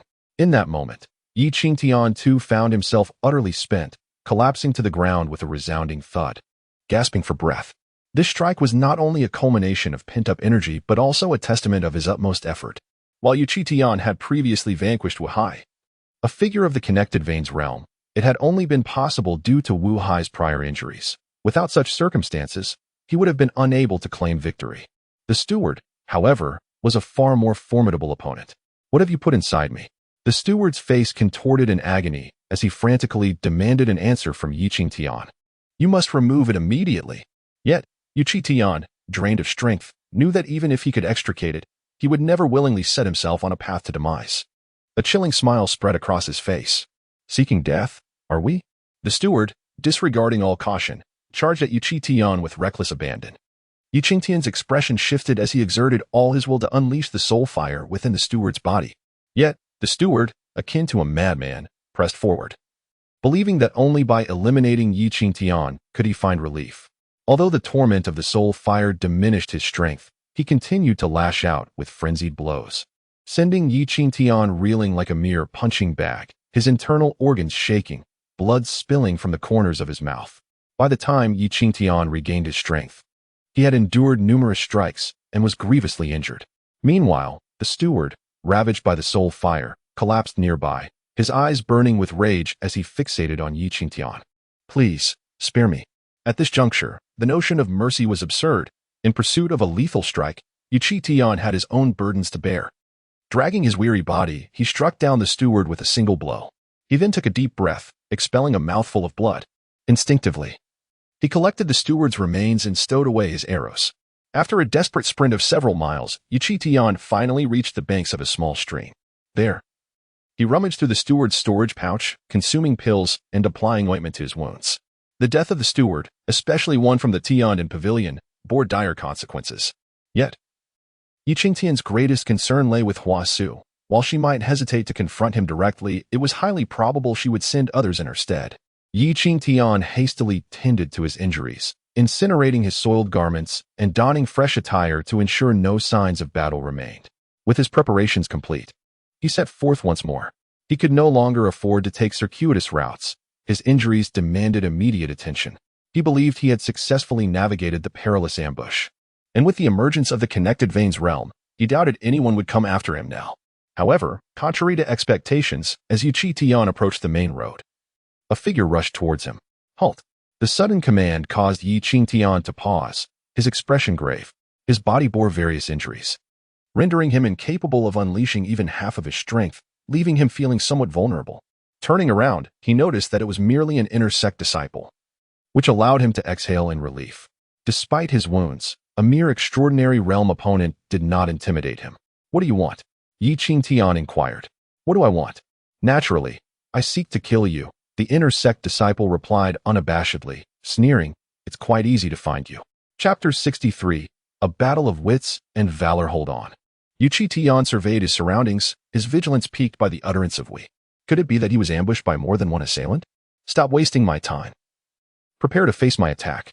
The inner sect disciple scoffed, condensing the sword in his hand. Cyclone sword. Qingtian's eyes glimmered with murderous intent.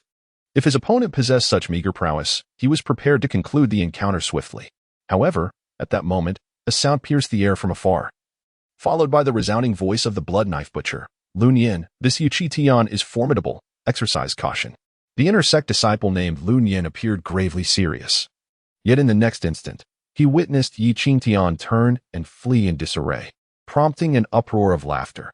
"Is this the kind of person we need to be cautious of, Blood Knife Boss?" The blood knife butcher was equally astonished by Qingtian's sudden retreat. "Is this all the metal he possesses?" The two exchanged knowing glances, their scorn unabashed. "Pursue him." Without further ado, they set off in pursuit. Concerned that Qingtian might take a roundabout route, they split up, hastily regrouping to encircle him. At this moment, Qingtian silently cursed his ill fortune. It was as if a leaky roof had been further drenched by a torrential downpour. Just when he believed he was facing a formidable adversary, he encountered yet another. How wretched was his luck, encountering such obstacles along the long road ahead. Kill. Qingtian had not sprinted far when another figure appeared before him, launching a palm strike without hesitation. Preoccupied with his escape, he was caught off guard and unable to evade the blow, resulting in a spurt of blood from his wounds. The attacker sneered, "How feeble. Cursed be it."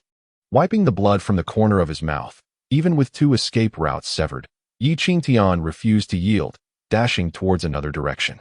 Fortunately, his cyclone step had reached perfection, ingrained within him. As his cultivation progressed, he could wield it with ease, his speed manifesting instantaneously. Noticing the leisurely pursuit of the three behind him, Qingtian grew wary. It was evident that more awaited him ahead. He ignited his soul fire. Having absorbed the essence of the overseer's spirit, now significantly strengthened, suddenly awakened. Although he felt a burning sensation in his mind, his perceptive abilities surged several-fold. In an instant, he detected two figures lying in ambush at a distance, poised to strike as he drew near. A dagger materialized in his hand, concealed within his sleeve. As he maintained his course of escape, suddenly, two shadows leaped from behind a boulder, their swords crossing as they aimed for his waist and legs. In that fleeting moment, Qingtian's speed erupted. The two assailants were caught off guard and could not intercept him. Instead, with a flash of the dagger, he swiftly severed one's throat. The actions flowed seamlessly, without hesitation. As one fell lifelessly, the once self-satisfied blood knife butcher's eyes turned crimson, and all present were filled with heightened alertness. How had he discovered their ambush? This question echoed in the minds of many, prompting blood knife butcher Yuan to bellow, "Do not let him escape." He immediately led the charge, leaving nothing held back. The quartet raced forward, yet even so, Qingtian continued to elude them with remarkable speed. Whoosh! At this very moment, within the dense forest, a piercing arrow, laden with a chilling intent, surged forth from behind the four individuals who had just conducted their search. An extraordinary disciple could hardly fathom that Qingtian was concealed in the very spot they had recently examined. With no time for reaction, the arrow struck, penetrating the thigh of one individual, causing an explosive rupture that obliterated the limb. Qingtian, if you possess the courage, come forth for a duel. Lurking in the shadows is hardly a display of skill. As the Bloodblade Butcher turned around, Qingtian had already vanished, leaving only the anguished cries of the disciple recruited by the D family. Alas, no matter how loudly he screamed, Qingtian remained indifferent. The Bloodblade Butcher, now consumed by rage, swore to hunt down Qingtian, searching frantically. Moments later, 3 arrows soared through the air, striking down the already injured extraordinary disciple, while another, standing guard beside him, was grazed by a blade. How could this be? The Bloodblade Butcher gazed toward the direction from which the arrows had come, a place he had just scouted. Even without a thorough search, Qingtian would not dare linger there. In his view, the principal reason for Qingtian's concealment was his presence. Encountering him would undoubtedly mean death. What audacity did Qingtian possess to hide in a location where he could be easily discovered, risking a fatal strike? We must retreat. The inner sect disciple named Lu Nian addressed the Bloodblade Butcher. Qingtian was far too formidable, ruthless, and cunning. Until now, none had known that Qingtian possessed extraordinary quality arrows, each of considerable value. Can we truly escape? Just as the three began to withdraw, a cold voice echoed through the forest. Who else could it be but Qingtian? He had already stowed his bow and arrow, wielding the flowing light sword. You finally dare to show yourself. Should he fail to locate Qingtian, the Bloodblade Butcher feared the possibility of being ambushed. Thus he would retreat and return later. However, upon seeing him now, he charged forward without hesitation. Rather than report to the sect and seek accountability through the enforcement team, the Bloodblade Butcher preferred to take matters into his own hands.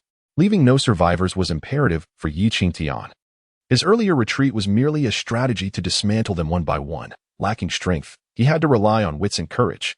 In the end, he could hardly absolve himself of blame. Qingtian sneered, "You are all products of the Tianjing sect's arduous cultivation. Instead of honing your skills, you harm your fellow disciples." If Qingtian were merely a disciple, seeking higher martial arts by joining the Tianjing sect, the loss of such individuals would be inconsequential. Yet, he bore another identity, that of the sect leader. The lives he was compelled to take represented the very foundation of the Tianjing sect, amounting to an act of self-destruction. Nevertheless, he had no choice but to kill, particularly at this moment, a contradiction of immense magnitude. You, with your hands stained in the blood of your own brethren, dare to speak to me, the Bloodblade Butcher, about harming fellow disciples? The Bloodblade Butcher scoffed. When my ancestor ascends to the position of sect leader, all those of your lineage shall perish beneath my bloodblade. Die. With the emergence of the Bloodblade, a sinister aura surged forth. An overwhelming presence that instilled dread and terror. Heaven knows how much blood this blade has consumed, although Yuan was merely at the mid-level of extraordinary. The Bloodblade's enhancement bestowed upon him a terrifying might akin to that of a late-stage extraordinary. The eruption of the Yuan's acupoints revealed an impressive number of energy and spiritual orifices. While it may not epitomize the pinnacle of extraordinary mastery, it certainly approaches that level. The Bloodblade, once unleashed, became the hallmark technique of Yuan, blood drink. Faced with the overseer of the realm of connected orifices, Qingtian found himself compelled to flee. Yet, in that fleeting moment, he harbored no intention of retreat. The shimmering light of his sword flickered. Although its quality paled in comparison to the blood blade, it unleashed a barrage of sword lights in an instant, a cascading assault. The extraordinary sword technique, triple slash, was executed without reservation, inflicting further injuries upon himself, causing him to involuntarily spurt blood. With a single strike, the clash of blade and sword resonated amidst flashes of lightning. In the next heartbeat, Qingtian, disregarding his bodily wounds, unleashed a forceful punch, the energy radiating in waves. This extraordinary martial skill, Wave Fist, was unleashed in tandem with the previous strike. With both techniques executed, the internal injuries within Qingtian erupted completely, resulting in several more spurts of blood, leaving him sprawled on the ground. The Wave Fist impacted the shimmering sword, breaking through the barrier of the blood blade and, to Yuan's horror, pierced through his neck. Yuan's eyes widened in disbelief, unable to comprehend how he, a formidable figure in the extraordinary mid-stage, could be slain by one merely half a step into the extraordinary realm. How could one at such a nascent stage wield such profound martial prowess? Desperately swallowing pills to suppress his injuries, Qingtian readied his bow once more, ensuring the demise of the remaining two adversaries before finally exhaling his last breath. After a brief tidying of the battlefield, he staggered away, seeking refuge in a nearby hidden cave. At this moment, he was acutely aware of the peril of wandering aimlessly. Should he encounter another, it would spell certain doom. Whether someone might discover the hidden cave was of no concern to him. Should they do so, it would provide an opportune moment for him to transform in secrecy. However, at that instant, he caught sight of a familiar face, trembling in fear. Chapter 64. Tianhai Pavilion. Initially, the detour was intended to avoid the perils of the main road.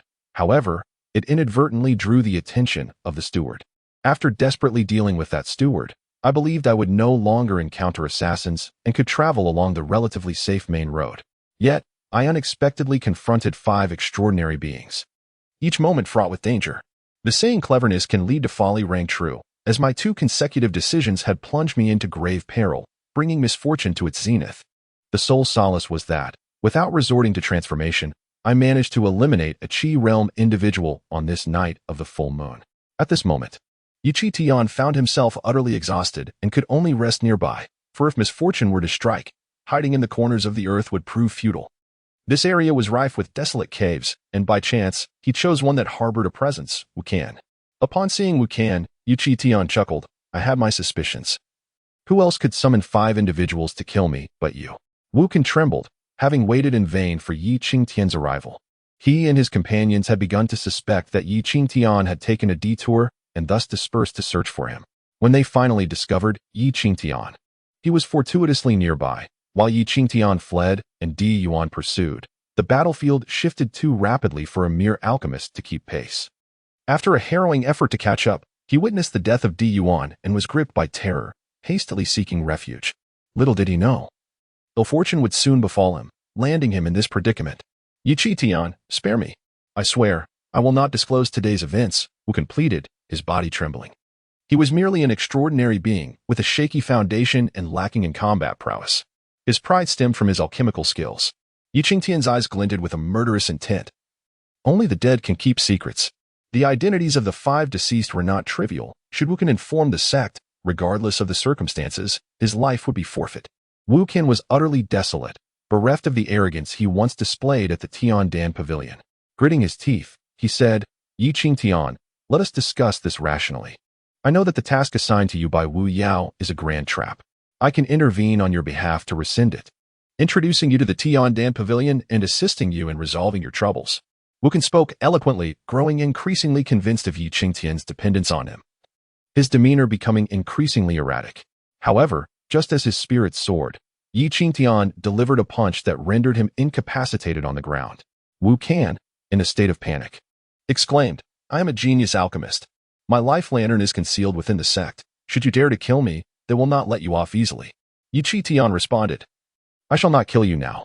After knocking Wukan unconscious, Qingtian spent half an hour recuperating in the cave, reassured by the absence of visitors. 3 hours later, Aided by medicinal adjustments, Qingtian had regained 70% of his strength. Should he encounter another group, like Duans, he would no longer need to feign weakness to defeat them one by one. The sky had darkened considerably. I am eager to discover the perils that await in this task's domain. With Wukan securely restrained, he would gradually bleed out, succumbing to cardiac exhaustion. In the county city, situated at the heart of the three major sects, it stood as the only grand city within a radius of several thousand miles. Consequently, the three formidable powers held significant enterprises within the county city. The entirety of Tianshu County is governed by the provincial government, and thus the order and regulations of Tianshu County are established by the provincial authority. For instance, the lord of the county town is appointed by the provincial government. The lineage of the lord constitutes the fourth most significant power in Tianshu County. However, according to the provincial regulations, the lord's duty is merely to maintain order. Due to various relationships, this fourth power has never posed a threat, as the affairs of the three primary powers fall beyond the jurisdiction of the lord's residence. In the county town, certain rules must be adhered to. As Qingtian cautiously made his way, he finally relaxed upon seeing the imposing city walls of the county town. Towering 10 zhang high and 3 zhang wide. The guards, without any hesitation, allowed him entry, their demeanor one of utmost caution. The inner disciples of Tianjin Gate held a noble status that was beyond their capacity to obstruct. Near the city gate, numerous tea stalls thrived, and although night had fallen, the entire county town remained brightly illuminated. The exhausted elemental stones, specially crafted, absorbed ample light during the day, allowing them to glow at night. While not as brilliant as daylight, the illumination was nonetheless sufficient. Upon entering the county town, an elderly man with a grizzled beard, seated in a tea house, approached Qingtian with haste upon observing his attire. "Are you here to investigate Tianhage?" Qingtian nodded, regarding the elder. It was evident that the elder had been waiting specifically for him, seemingly patient despite the passage of time, which surprised Qingtian. Was he not here with malicious intent? Naturally, he remained vigilant. "I advise you to abandon this task. Currently, Tianhage is nothing but a mess. Anyone who gets involved is bound to face misfortune. Abandoning the task will merely result in punishment. However, becoming entangled in it could lead to far graver consequences," the elder counseled earnestly, sincerity evident in his demeanor. This genuine concern astonished Qingtian, for it was clear that the elder's intentions were heartfelt and not feigned. "You are aware of the challenges this task presents, yet it has been assigned to me, and if I abandon it, the repercussions may be even more severe," Qingtian replied with a wry smile. "May I know how to address you, and could you enlighten me about the situation at Tianhage? If it were anyone else, abandoning the mission would not result in serious penalties. However, for him, forsaking this task could yield consequences more dire than those associated with the task itself." "You can call me Old Mu," the elder replied. "Alas, at such a young age, you are already an inner disciple with a boundless future. How did you end up with this task?" "One cannot choose their circumstances," Qingtian sighed again, bowing respectfully. "Please, Old Mu, could you offer me some guidance?" "That is not permissible. I am but a mere remnant of the sect." Old Mu hastily waved his hand. "In truth, there is little to advise. It is a glaring trap that you will recognize once you venture forth." Despite Old Mu's sincerity, Qingtian inquired, "Why do you share this with me?" Old Mu sighed. "Our fates are already sealed. I merely wish to prevent others from leaping into the fire pit." In his words, Qingtian distinctly perceived a sense of despair. How could such an establishment, if not devoid of intellect, suffer from financial ruin? As night descended, while other shops opened their doors wide, Tianhage remained shrouded in darkness, its entrance barred and desolate. In the first floor of Tianhai Pavilion, more than 20 individuals stood scattered around, both young and old, their heads bowed in silence, casting timid glances at the man seated in the center, too fearful to resist. Deep within their timid gazes lay an unmistakable fury, as if they yearned to consume the central figure alive. At the center, a burly middle-aged man with a hardened visage spoke coldly, "Where has Old Wood gone? If he dares to meddle in my affairs and disrupt my plans, both you and your family shall pay the price." At this fierce admonition, an oppressive silence fell upon the assembly. This man, known as Wu Jing, was a lackey of Wu Tong, the young master of the Wu family. Although he was merely at the mid-stage of extraordinary cultivation, his standing within the Tianjin sect's enterprises was quite formidable. Previously, Tianhai Pavilion had its fair share of extraordinary warriors for protection. Yet, under the manipulation of the Wu family, none present in Tianhai Pavilion could rival him. Observing the lack of response, a sinister expression crept across Wu Jing's face. He seized a nearby middle-aged man, growling menacingly, "Tell me, where has Oldwood gone? Has he gone to inform others?" The man, though visibly trembling, gritted his teeth and retorted, "Wu Jing, do not be so arrogant. The sect will not let you escape unscathed." With a swift motion, Wu Jing yanked the man by his collar and flung him with force, causing the middle-aged man to cough up blood, yet his gaze remained filled with hatred. Striding forward, Wu Jing seized the man again, a glint of malice flashing in his eyes as he prepared to hurl him aside, where already 7 or 8 bodies lay, gasping for breath. Chapter 65, Framing and Blood Contract. Old man, I have made it abundantly clear that none of you are permitted to leave this place. Who granted you permission to exit? Wu Jing tossed the middle-aged man aside, his gaze icy as he demanded, "Tell me, whom did you meet?" His fist struck like the wind, unhesitatingly aimed at the old man. Though the old man possessed extraordinary prowess, he had become decrepit, his martial skills long abandoned. Everyone stood frozen, watching in silence. In that crucial moment, Qingtian pulled the old man aside, narrowly avoiding the blow. At this juncture, Qingtian's somewhat handsome visage was revealed. He spoke calmly. "Who did you just refer to as the scapegoat?" Wu Jing scrutinized Qingtian, confirming his appearance, and a flicker of expression crossed his face as he replied coolly, "What I say is of no concern to you." With that, Wu Jing retrieved a scroll from his storage pouch. "Since you have arrived, stain it with your blood, and I shall hand over the Tianhai Pavilion for your investigation." Seemingly apprehensive that Qingtian might doubt him, Wu Jing deliberately unfurled the scroll, which indeed stated the transfer of the Tianhai Pavilion, granting Qingtian full authority to probe into the pavilion's losses. This caused Qingtian, who initially suspected a trap, to furrow his brow. The scroll merely indicated that he had accepted the task and could not possibly conceal any malice. Yet, why was his adversary so eager? Qingtian refrained from signing immediately, instead casting his gaze upon the others present, who were evidently victims of the situation. His eyes scanned their downcast faces. The outcome for Qingtian was already sealed, and none wished to invite trouble at such a moment. Only the old man, gritting his teeth, subtly shook his head, signaling him not to sign. However, at such proximity, Qingtian discerned the old man's faint gesture, and Wu Jing, ever perceptive, was not oblivious to it. "You seek death." With that, Wu Jing unleashed a powerful strike. Qingtian grimaced, exclaiming, "Dare you lay a hand on him? That is beyond your authority." Wu Jing grinned maliciously, launching a fierce blow that would surely spell doom for the old man. It was indeed a case of deadly intent arising from a mere disagreement. "Stop." Qingtian's expression darkened, recalling the old man's warning at the city gates. He could not allow Wu Jing to prevail. Moreover, at this critical juncture, he was reminded of his own caution. Wu Jing scoffed, looking at Qingtian. "The inner disciples of Tianjingmen are indeed formidable, but you are merely a half-step into the extraordinary realm. This is not a place for your recklessness." As he spoke, his subordinates pressed on. "You seek death." At that moment, with Wu Jing's arrogance unabated, Qingtian let out a cold snort, unleashing a sudden surge of energy as he struck with a powerful punch. "Where is the half-step extraordinary?" Instantly, Wu Jing, who had been closing in on the old man, felt a chill run down his spine and turned to confront Qingtian. But it was too late. With a thunderous impact, Qingtian's punch landed, sending Wu Jing flying, blood spewing from his mouth. You are not a half-step extraordinary?"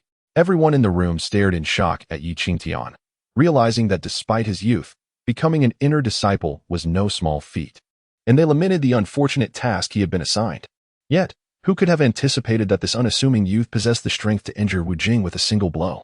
Qingtian stood there with an air of indifference. Had it not been for his unfamiliarity with the surroundings and the concern that recklessly killing might lead to complications, he would have acted without hesitation.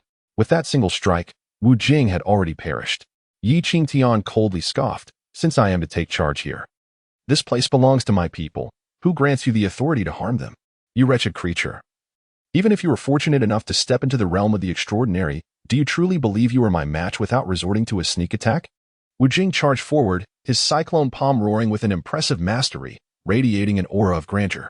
Yet, Qingtian merely smirked, deftly evading the cyclone palm and countering with his own, delivering 3 strikes upon Wu Jing. Each blow appeared remarkably light, yet after 3 hits, Wu Jing was left spitting blood, utterly decisive in its execution. "Qingtian, just you wait. The young master will not let you off," came the distant, unwilling roar. The pursuit, should it occur, would only stir the patrols of the county city. Once Wu Jing departed, the tension eased among the onlookers. who began to tend to the injured and gravitated towards Qingtian. Now, can anyone enlighten me on the situation with Tianhai Pavilion? Qingtian inquired slowly. Without the old man needing to speak, others chimed in with their accounts. The Tianjing sect has numerous establishments within the county city, all managed by trusted individuals. Not long ago, the Wu family, who had been quite discreet and had infiltrated our family's influence within each store, suddenly began to act against their own, amassing wealth illicitly. Are you suggesting that most of you are not from Tianhai Pavilion, but rather were dispatched here by other stores just days ago? Qingtian expressed his astonishment. The old man replied, a few days back, we were coerced into signing a transfer contract, which turned out to be no contract at all, but rather evidence of our corruption, leading to our exile here. Originally, Tianhai Pavilion was thriving, but the emergence of these accusations provided the Wu family with a pretext to empty it out. In the blink of an eye, a bustling Tianhai Pavilion became desolate. At that moment, someone presented the scroll that Wu Jing had demanded Qingtian sign. The old man remarked, "This is no ordinary scroll, it is a blood contract. The initial writings can be erased without trace, but what is inscribed thereafter becomes deeply entrenched and undetectable. What a shocking turn of events. Thus, it becomes a confession?" Qingtian mused. In such a case, how could he explain himself? How many resources did the Wu family misappropriate? Qingtian's demeanor turned grave. There were resources amounting to tens of thousands of stones, the old man disclosed. It is said that the young master of the Wu family, Wu Tong, acted recklessly to amass wealth, framing those who defied him and sending them here. Qingtian was left speechless. He had not anticipated that the very Wu Tong who once clamored for compensation from him would resort to such underhanded tactics after being rendered powerless. Is this a forceful demand for compensation? Given that they coerced you into signing a blood contract under duress, and you received none of those resources, is this framing truly effective? Qingtian questioned, incredulous. Upon uttering these words, Qingtian realized he had posed a foolish question.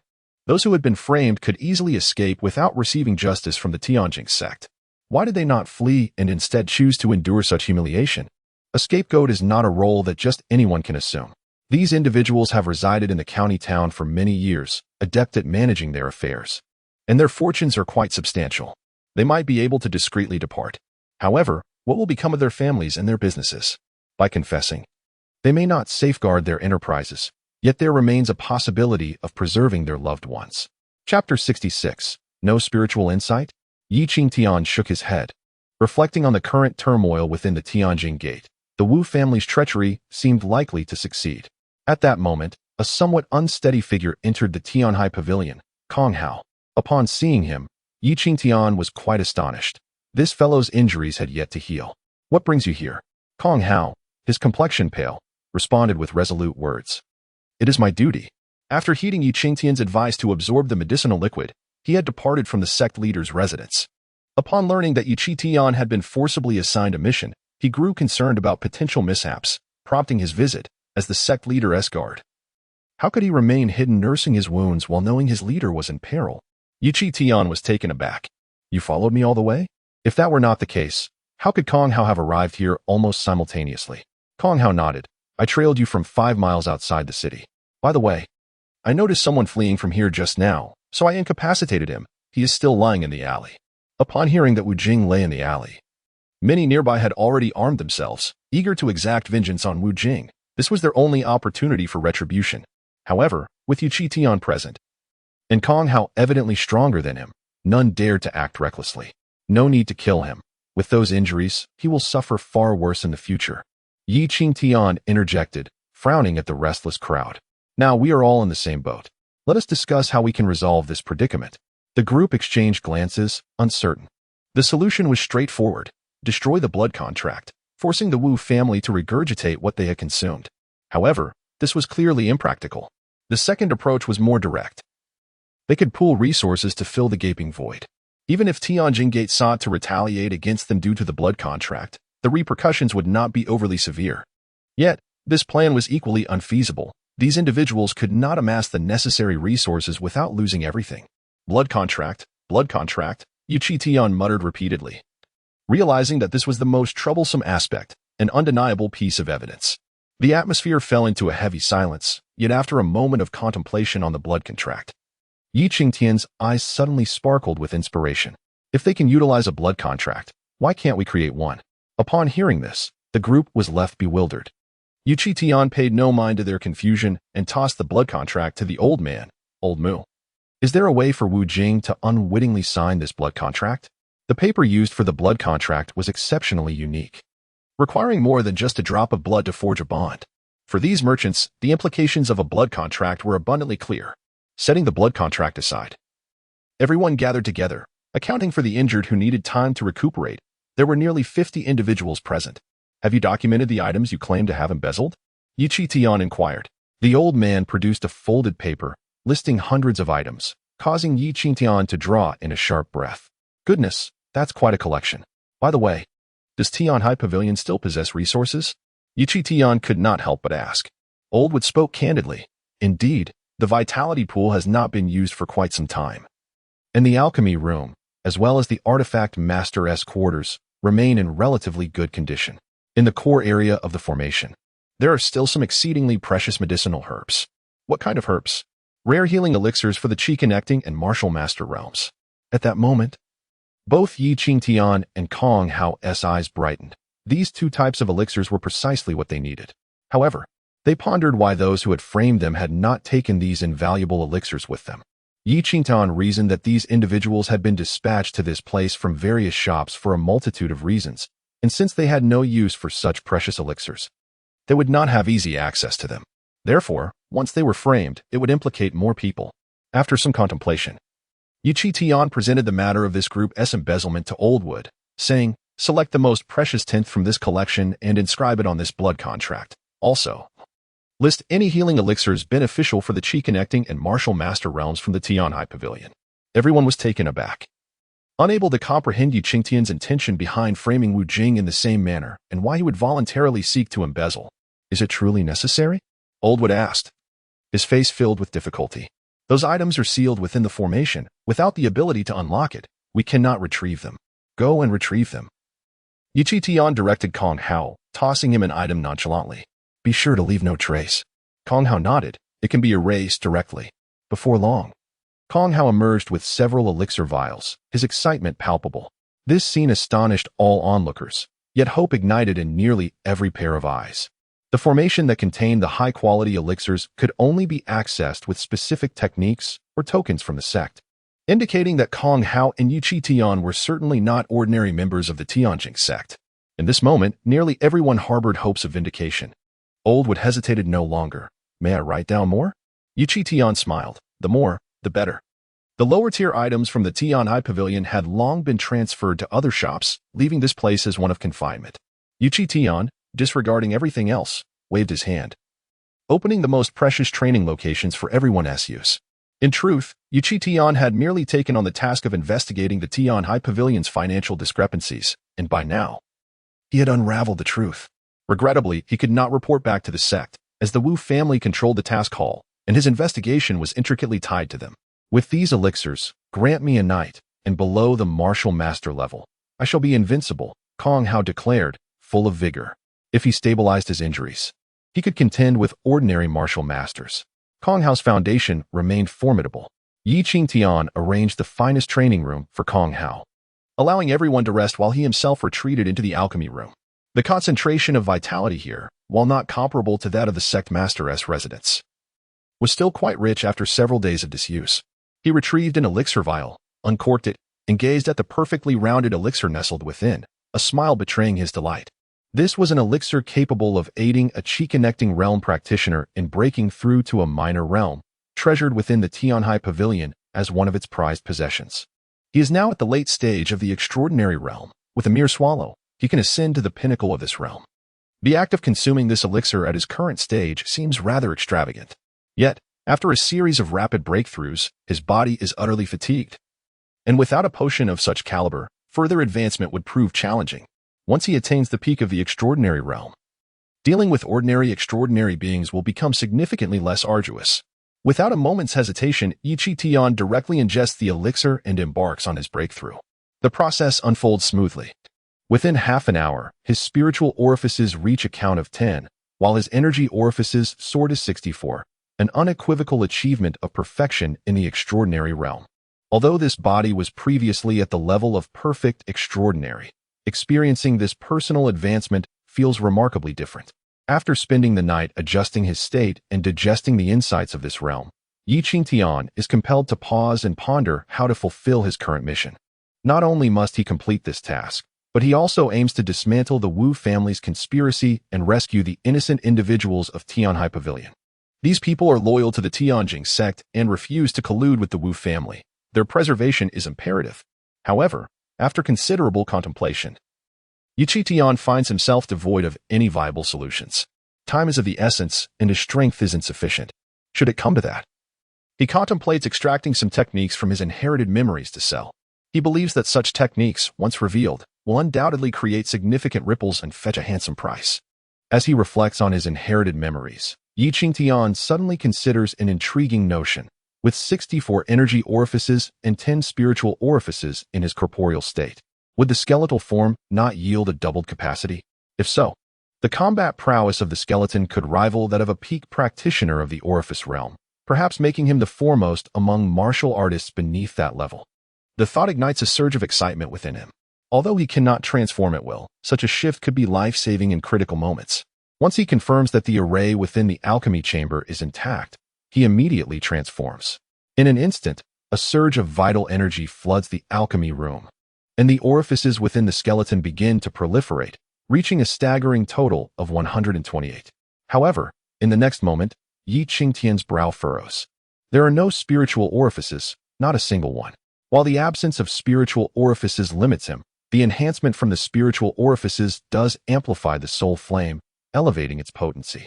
The skeleton's strength has indeed improved, yet it can only contend with average mid-stage practitioners of the orifice realm.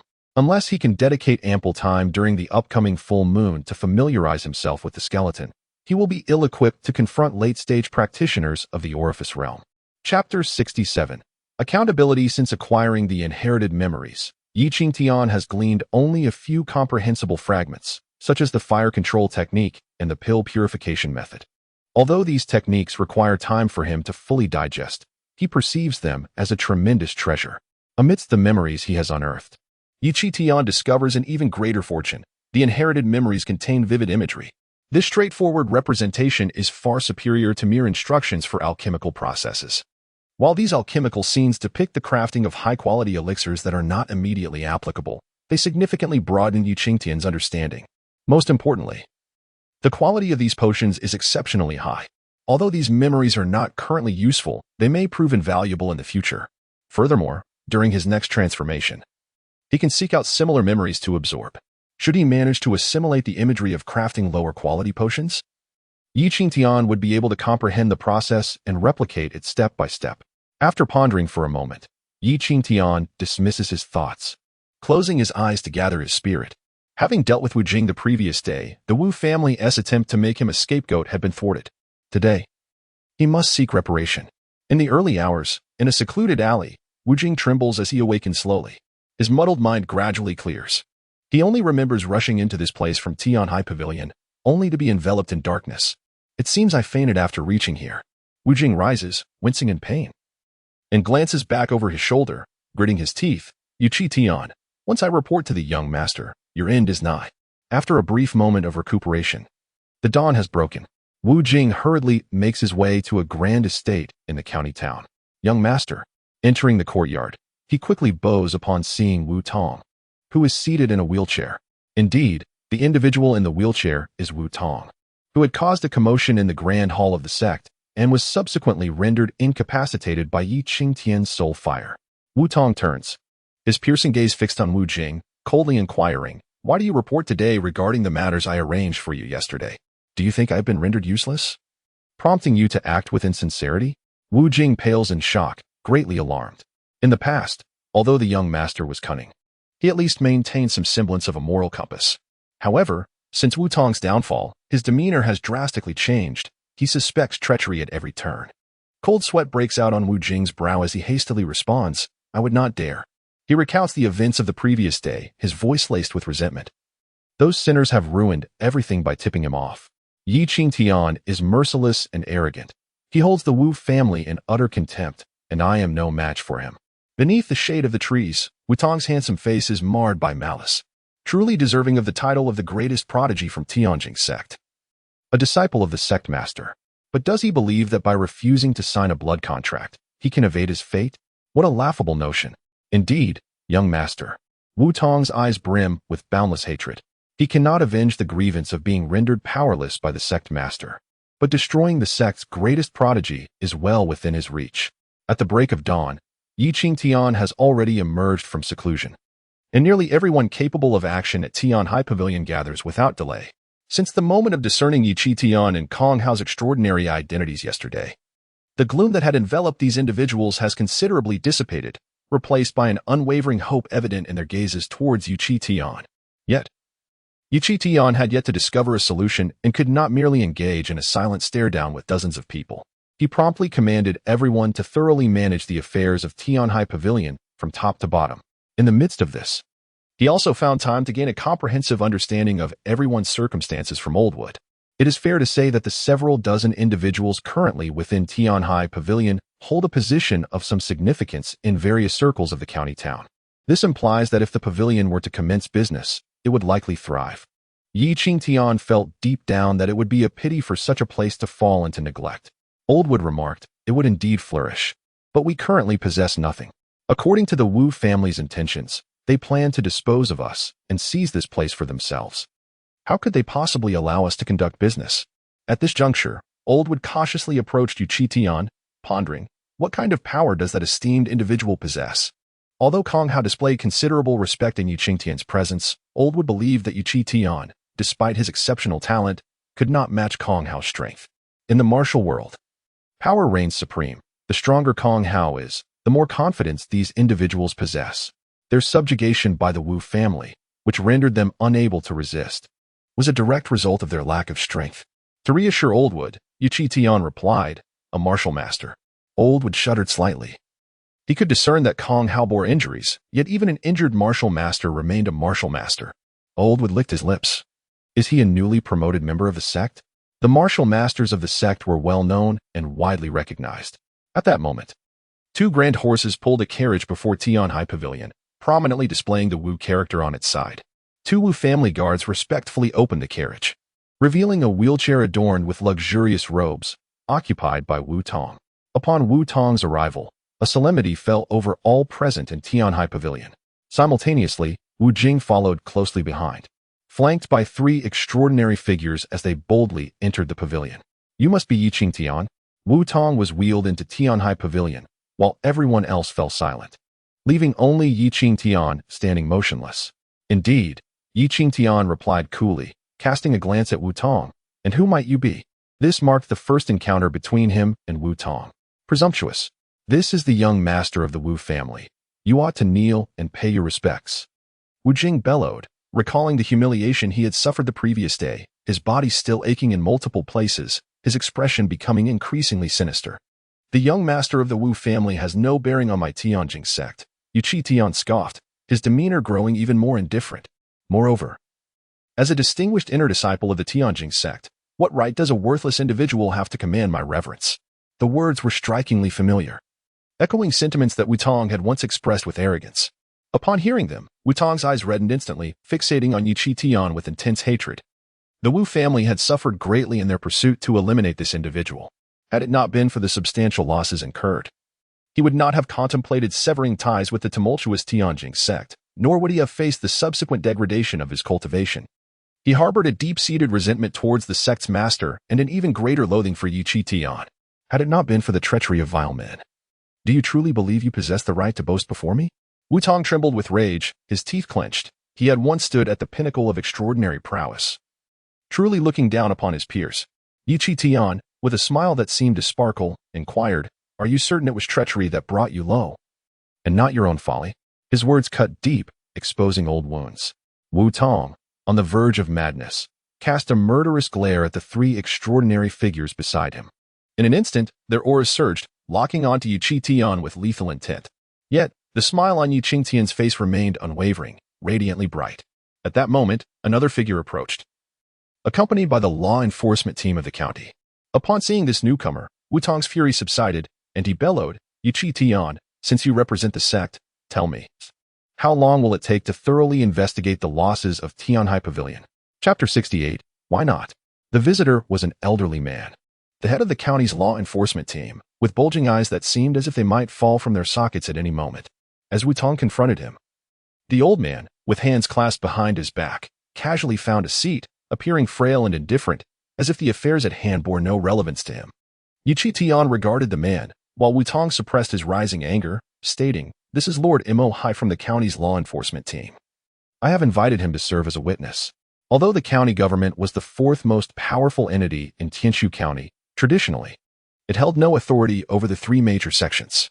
In cases of corruption and malpractice, one could handle matters independently without notifying the city lord's office. Wu Tong summoned this individual to substantiate certain allegations. Qingtian raised an eyebrow, growing impatient, and retorted, "What is your identity? And what right do you have to interfere in the affairs of the Tianjing sect?" Fuming, Wu Tong replied, "Nonsense. I am the heir of the Wu family, and any issues with the Tianjing sect's establishments fall under the Wu family's jurisdiction." Beside him, Wu Jing shouted, "Have you lost your senses? My ancestor is the fourth elder of the Tianjing sect." He believed that the esteemed name of Elder Wu Guan would surely intimidate Qingtian. Unfortunately, Qingtian ignored him entirely, instead regarding Wu Tong with amusement. If the Wu family is to be held accountable, then doesn't the Wu family bear some responsibility for the significant events at Tianhai Pavilion? Responsibility? Wu Tong scoffed. These individuals are mere parasites hidden within every shop. If not for the Wu family's efforts to rectify the situation, they would have remained undetected. The issue lies with the sect's appointments, not with the Wu family. As these words echoed, the culprits from Tianhai Pavilion felt their faces flush with indignation. It was evident that the Wu family was engaged in self-serving deceit, yet here they stood, speaking with an air of sanctity, utterly unashamed. By your logic, should the Tianjing sect not extend its gratitude to the Wu family? Qingtian's words ignited Wu Tong's fury, prompting him to produce dozens of scrolls, declaring, "Stop with your sarcasm, they have already confessed." How could that be false? I sincerely believe these confessions to be fabricated. Qingtian replied, not even glancing at the scrolls, fully aware of the nature of blood contracts, already having formed his judgment. Anticipating such a response from Qingtian, Wu Tong shifted his gaze to Mo Hai of the law enforcement team, presenting the scrolls before him, stating, "Please take a look." He held no pretense of respect, still assuming he could dominate Mo Hai as he had in the past. Mo Hai, unfazed, merely cast a glance at the scrolls, recognizing that anything presented to him would hold no deceit. In a gravelly voice, he declared, "Let it be known that this matter should be managed internally by the Tianjing sect. However, since you have summoned me, I can only provide my judgment." Implicit in his words was the notion that he would remain impartial, unconcerned about offending anyone. The scrolls had been sealed with blood, and thus, there was nothing amiss. His words did not provoke the slightest change in Wu Tong's demeanor. He appeared to be orchestrating events with complete control. Meanwhile, Wu Jing stood to the side, wearing a cold smile, triumphantly gazing at Qingtian. The evidence was irrefutable. Denial was futile. Qingtian gazed at the venerable Mo Hai, harboring no ill will towards him, for the latter had not taken a side. "These scrolls are mere fabrications. I wonder if you have heard of the technique known as the blood contract." These individuals were deceived into shedding their blood. However, the blood contracts meticulously crafted by the Wu family are not so easily discerned. Moreover, the sinners present either signed under duress or in a state of complete ignorance. Who has the time to verify the authenticity of a blood contract?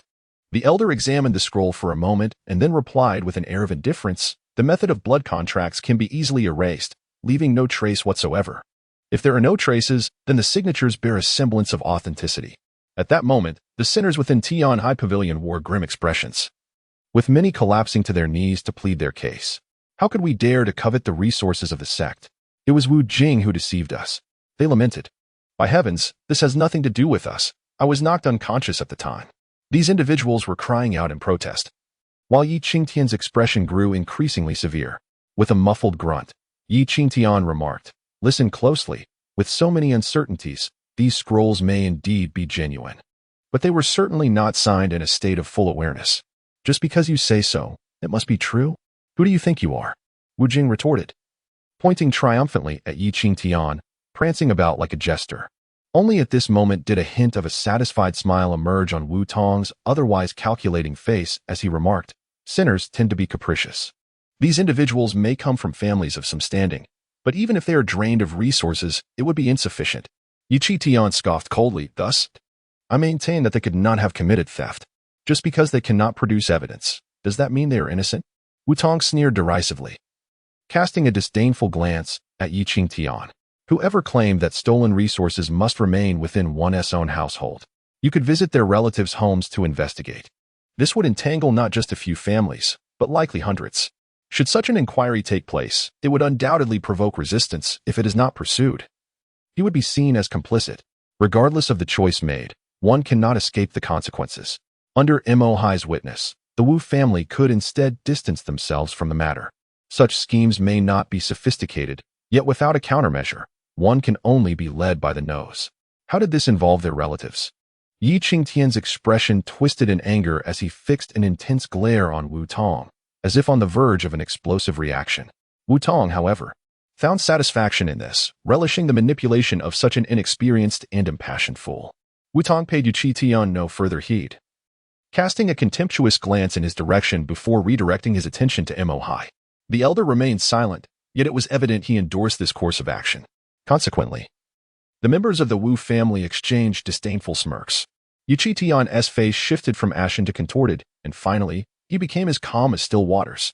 This reaction caused Wu Tong to furrow his brow, wondering if Qingtian had lost his mind. With his gaze fixed on Mo Hai, Qingtian casually produced a scroll and presented it before the elder, stating softly, Pray, examine the authenticity of this scroll. Once the blood contract shed its disguise, it bore no difference from an ordinary scroll. The elderly man cast a fleeting glance, surprise flickering in his eyes, and then nodded, saying, If these are genuine, then this one must be authentic. As he spoke, the elder unfurled the scroll, revealing a myriad of intricate details.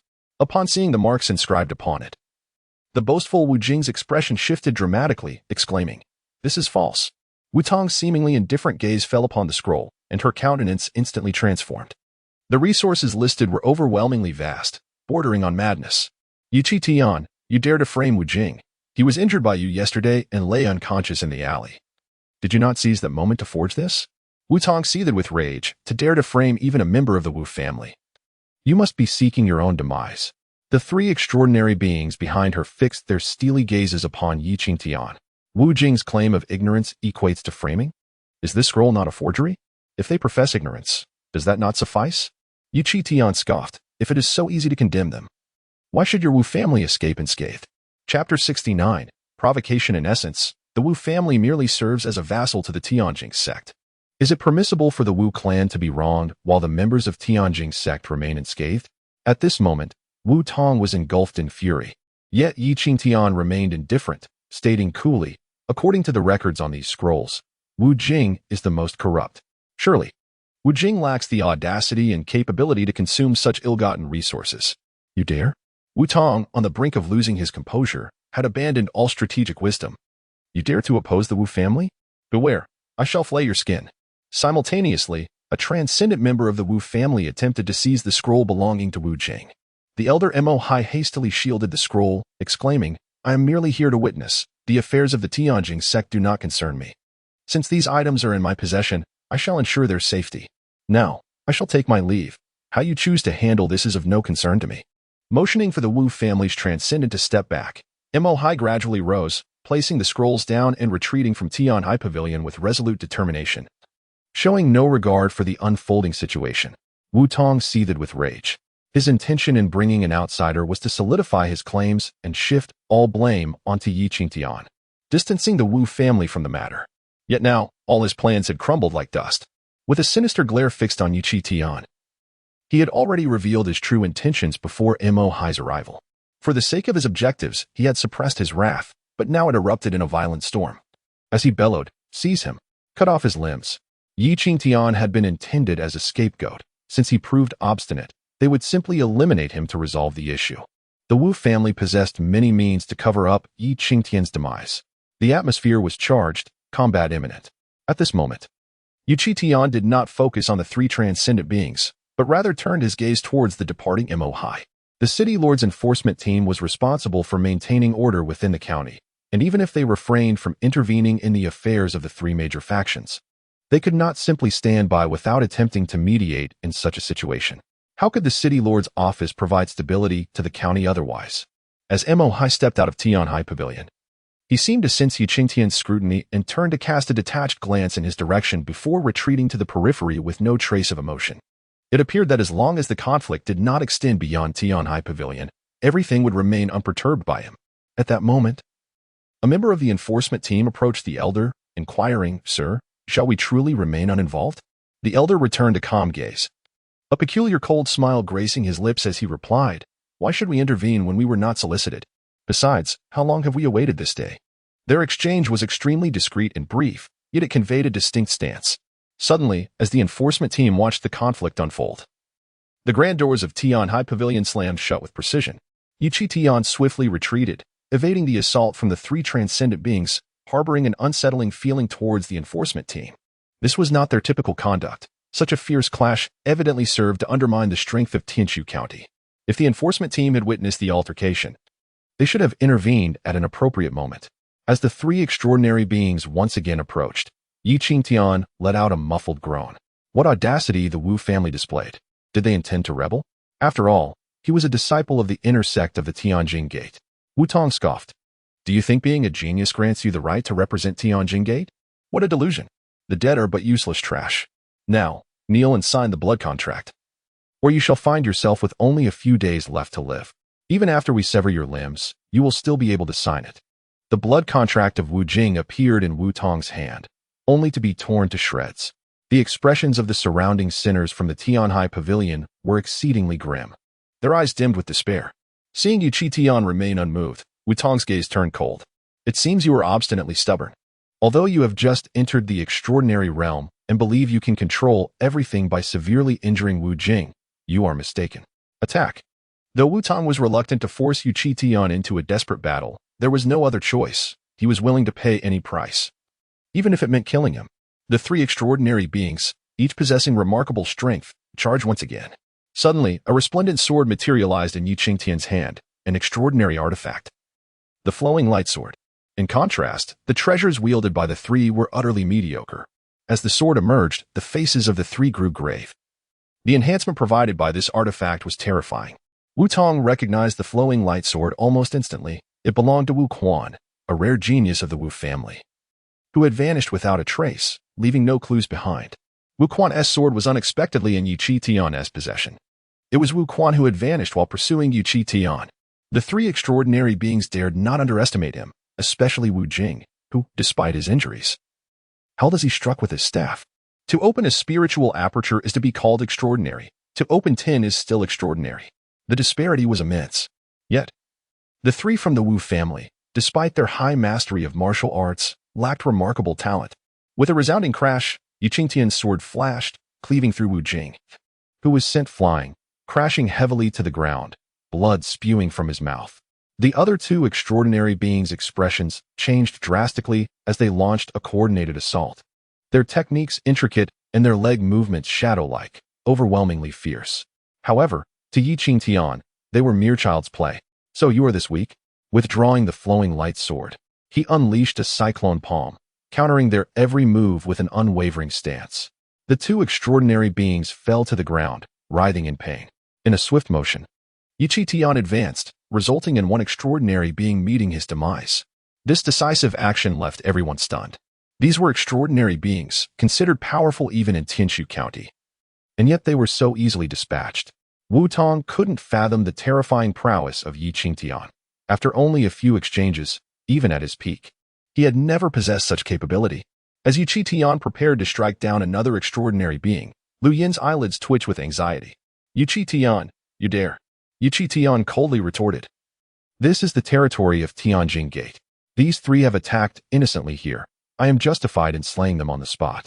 As he spoke, he delivered a precise kick, and the other extraordinary being immediately fell lifeless. Qingtian's gaze flickered towards Wu Jing, who lay not far away. Wu Jing trembled violently, wishing to slap himself twice in the face. Knowing full well that Qingtian was not an easy opponent, why did he wade into such treacherous waters? At the brink of death, tears streamed down Wu Jing's face as he begged, "Do not kill me. Qingtian, your strength is indeed beyond my expectations." Surprisingly, Wu Tong remained composed, casting a sinister glance at Qingtian and declaring, "This entire situation has been orchestrated by me. If you have the capability, direct your wrath towards me." As he spoke, he exuded an air of unshakable confidence. Could there be a hidden trump card? Qingtian sneered. If Wu Tong had an ace up his sleeve, then he would refrain from taking his life. The flowing light sword re-emerged, ignoring Wu Jing and striking towards the documents of alleged crimes upon the table. Wu Tong was taken aback and immediately shouted at Wu Jing, "Stop him!" Wu Jing, paralyzed by fear, dared not intervene. However, the scrolls contained the evidence of these individuals' crimes, and if destroyed, many of the Wu family's plans would crumble to dust. Seeing that Wu Jing was uncooperative, Wu Tong's eyes turned crimson as he roared, "Go high! Kill him for me!" Chapter 70, Perilous High Opening. Upon hearing that familiar name, Qingtian's pupils constricted. It was his guardian, a true peak master on the brink of becoming a martial artist. Even now, with Kong Hao's injuries mostly healed, he was only just qualified to engage in a life-and-death struggle with him. Although Qingtian's offensive pace faltered momentarily, he quickly regained his composure and struck at the scrolls with his sword. Wu Tong, filled with rage, shouted, "Gao Kai, I commanded you to kill him." In an instant, a figure appeared abruptly, silent as a shadow. Even with the enhancement of soul fire, Qingtian could not react in time. Gao Kai's voice was icy and resonant, echoing across the surroundings, "Stop." The chilling wave of sound struck Qingtian, a mental assault that most extraordinary beings could not withstand. Yet, it had no effect on Qingtian. This was his sole opportunity to destroy the scrolls. How could he let it slip away? With a resounding crash, he unleashed his sword, shattering over a dozen scrolls. Just as Qingtian was about to obliterate the remaining scrolls, a massive hand swept toward him. He had no time to evade, and was sent flying, tumbling through the air before finally stabilizing, his face pale. Gao Kai's gaze was frigid, his voice as sharp as ice. "I commanded you to stop. Did you not hear me?" Despite Qingtian's status as a peak extraordinary, he stood no chance against such a formidable presence. At that moment, Wu Tong roared, glaring at the destroyed scrolls, and coldly remarked, "Gao Kai, the Wu family took you in out of compassion for your plight. I commanded you to act. Why do you hesitate? I promised Elder Four to only ensure your safety. Do not speak of such things. Had it not been for you, my two subordinates would not be dead." Wu Tong's eyes were bloodshot as he fixed his gaze on Qingtian, saying, "Incompetent fool, do you dare to rise again? First, sever his limbs." As he spoke, Wu Tong cast an irritated glance at Wu Jing and coldly ordered, "Gather everyone from Tianhai Pavilion. We need to replace the missing scrolls." Wu Jing, filled with trepidation, dared not delay. Had he known such a powerful expert lurked in the shadows, he would have obeyed without question. "All the scum from Tianhai Pavilion, come forth." Wu Jing bellowed, his murderous intent soaring as if he sought to unleash all his pent-up fury upon them. "Do not harm him." Just as he received Wu Tong's command and approached Qingtian, the old woodcutter, who had remained silent until now, interjected, "If you wish to kill, then first take us." Though the old woodcutter knew Kong Hao was a martial artist and felt somewhat reassured, he could also see that Kong Hao had suffered greatly and would be of little use in this confrontation. With the old woodcutter's words, others rushed forward as well. "I know you are Gao Kai, the guardian of the sect leader. Qingtian stands for us. If you assist in this tyranny, then you may as well kill us first. After all, we are destined to die sooner or later. Come, slay us." Many voices erupted in a roar, fueled by the hope Qingtian had given them. In that moment, they were determined to fight for their lives. If Qingtian perished, they too would meet their fate. At this juncture, these oppressed individuals unleashed their ferocity. Gao Kai hesitated, a flicker of compassion crossing his eyes. He feared the wrath that might be directed at him, which had led to his current plight. However, this does not imply that he is a ruthless killer. At this moment, Qingtian's eyes shimmered with emotion, and everything he had done thus far felt worthwhile. Turning his wheelchair, Wu Tong bellowed at Gao Kai, "Do not forget to whom your allegiance lies. Do you truly pity these insignificant ants?" Gao Kai narrowed his eyes, sweeping his sleeve, and the group of people obstructing him was effortlessly cast aside like refuse. Raising his hand, he seized Qingtian and hurled him before Wu Tong. The surge of internal energy within Qingtian surged violently, which he struggled to suppress, resulting in unrest within his core, though the injuries he sustained were not severe. Taking several deep breaths, Qingtian scoffed, "I have no desire to waste words on the worthless." Wu Tong's triumphant expression faltered, a grotesque snarl overtaking his face as he roared, "Cripple him." I shall trample him underfoot. Let him understand who the true worthless one is. In an instant, Gao Kai's figure flickered, and an overwhelming pressure descended upon Qingtian, causing his countenance to darken. Wu Tong, with a menacing glare, shakily rose from his wheelchair and lifted his foot to stomp on Qingtian's face. Yet, at that precise moment, as if ignited by a storm, Qingtian erupted, launching a fist. Gao Kai furrowed his brow, astonished that someone of extraordinary ability could still move under his oppressive force. This strike was akin to thunder. Had it landed, Wu Tong would surely meet his demise. Wu Tong's face turned pale with fear, and he lost control of his bodily functions, a warm stream trickling down as a foul odor permeated the air, sending him sprawling backward. In the next instant, Qingtian was launched away as if struck by lightning, although his attack was unsuccessful. Wu Tong was left in a state of utter disarray. Kill! Wu Tong roared, as Qingtian was sent flying. He caught sight of the murderous intent on Gao Kai's face, and his expression softened to one of indifference as he calmly addressed Gao Kai. Someone has asked me to inquire, whose guard are you? Such simple words struck like thunder, causing Gao Kai to tremble, panic flashing in his otherwise indifferent gaze. Gao Kai's voice quivered. You, the sect master's seal. The old wooden figure, struck and bloodied with a gaping wound on his forehead, exclaimed in horror. The mere utterance of those 3 words stirred an abyss of fear within Wu Tong's eyes. He would never forget how that individual had effortlessly incapacitated him with a single sword strike. That person had even faced 4 formidable experts with ease. Emerging victorious with a smile. Let us depart, Wu Tong urged Wu Jing and Gao Kai, his face ashen with fear. He was terrified, gripped by an overwhelming dread. According to the usual temperament of the young master, he would have acted decisively in this situation. His inaction suggested the presence of unforeseen circumstances. No one was foolish. No one could be easily deceived. Qingtian contemplated this in silence, stating calmly, he is right below. The subterranean chamber of Tianhai Pavilion housed the most precious energy pool. Gao Kai remained skeptical. The sect master's seal represented the identity of the sect master, and could it truly be bestowed so easily? Leave, I command you to leave. Seeing Gao Kai still hesitating, Wu Tong screamed desperately, Gao Kai, do not forget that you are now a dog of the Wu family. I command you to take me away. Gao Kai's figure stiffened momentarily, a glimmer of malevolence flickering in his eyes. Ultimately, he gritted his teeth and departed with Wu Tong, while Wu Jing fled in a panic, lamenting his lack of longer legs. Chapter 71. Arrangements. The emergence of Gao Kai was far too perilous, completely beyond Qingtian's calculations. He had anticipated that the Wu family would come to seek accountability, shifting the blame onto him. The presence of Mo Hai, representing a third party as a witness, did not catch him off guard. However, upon seeing the law enforcement team, he initially believed that even if discussions collapsed, a confrontation would not ensue. Yet, he misjudged the situation and was utterly unprepared for Gao Kai's involvement. Having traversed this treacherous juncture, Qingtian wearily stowed away the sect master's seal, sinking into a nearby seat, gasping for breath. At that moment, Kong Hao finally emerged from the underground staircase, his face etched with remorse. Qingtian waved his hand dismissively. It is not the time for you to intervene. Fortunately, we have passed this hurdle. The instant the conflict erupted, Kong Hao had already exited his seclusion. But Qingtian wished to shield him from exposure, for his injuries had yet to heal. Prematurely revealing Kong Hao would change nothing. If Wu Tong discovered him, Gao Kai would undoubtedly eliminate him. Kong Hao had been incapacitated by Wu Tong, and it was only natural for him to fear the repercussions of his recovery. Of course, should matters spiral out of control, Kong Hao would have to confront Gao Kai in a desperate struggle. Kong Hao wiped the cold sweat from his brow. I too did not foresee that a dignified protector of the sect, who owes a great debt of gratitude to Tianjingmen, would end up serving the Wu family, safeguarding a worthless individual. Qingtian hastily urged him, let us not dwell on this matter. You must focus on healing and seize every moment. With Wu Tong frightened away, he should not return in the short term, yet there was no guarantee he would not return to test the waters. The several elders had been persistently seeking an opportunity to assassinate the sect master.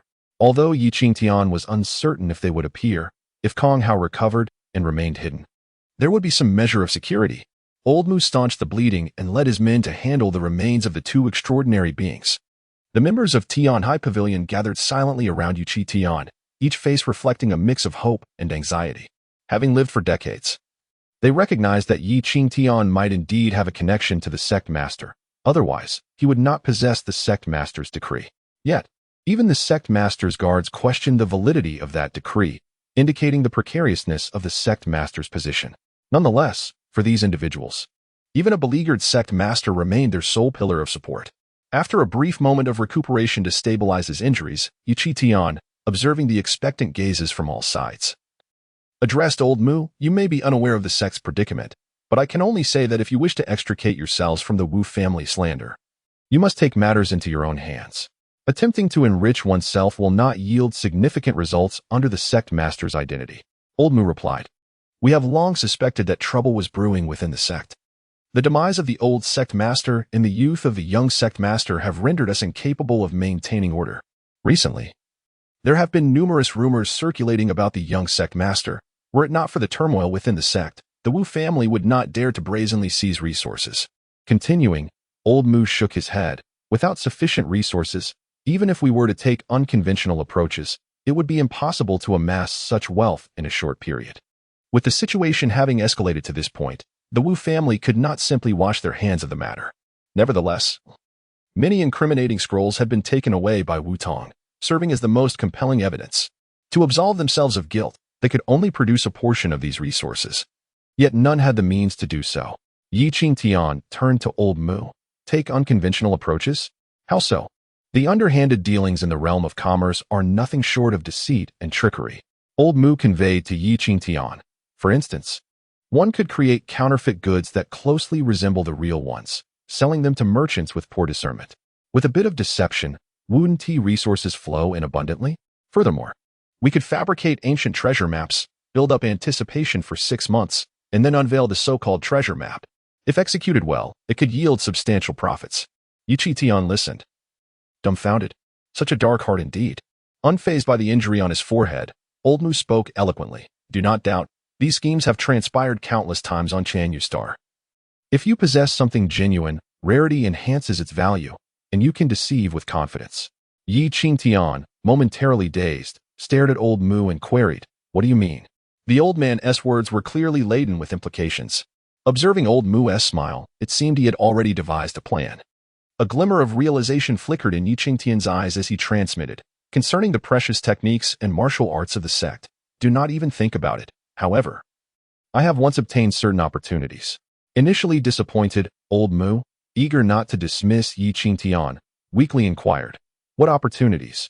Paying no heed to Old Mu's thoughts, Qingtian replied, some alchemical methods that nearly drove the Tiandan Pavilion to madness upon seeing them. At the mention of the Tiandan Pavilion, Old Mu's eyes sparkled. Then present them to me. I shall ensure they are sold at a high price. Qingtian rolled his eyes. Aren't you afraid of having your head severed for selling the sect's techniques without permission? Old Mu's eyes gleamed with excitement. Adopting the guise of a shrewd merchant. As long as we keep it discreet, what's the harm? Qingtian's original intention was to acquire numerous alchemical methods for sale. However, upon receiving the memory images, he began to contemplate relying on alchemy to amass resources.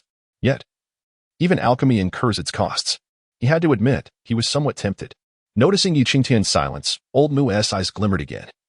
He was certain Qingtian possessed valuable methods, and he continued to persuade, as long as the items are sufficiently excellent, I can find a way to swindle the Wu family and the merchants of the entire county. Very well, prepare yourself. I shall provide you with the methods tomorrow.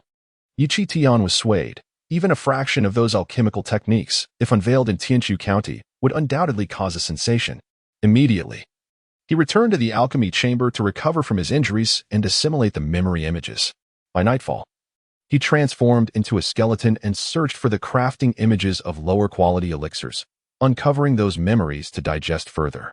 After assimilating a multitude of alchemical memory images, an uncontrollable smile graced Qingtian's face. Once he had digested the memories, he retrieved a scroll and began inscribing various alchemical methods, producing a plethora of incomplete notes.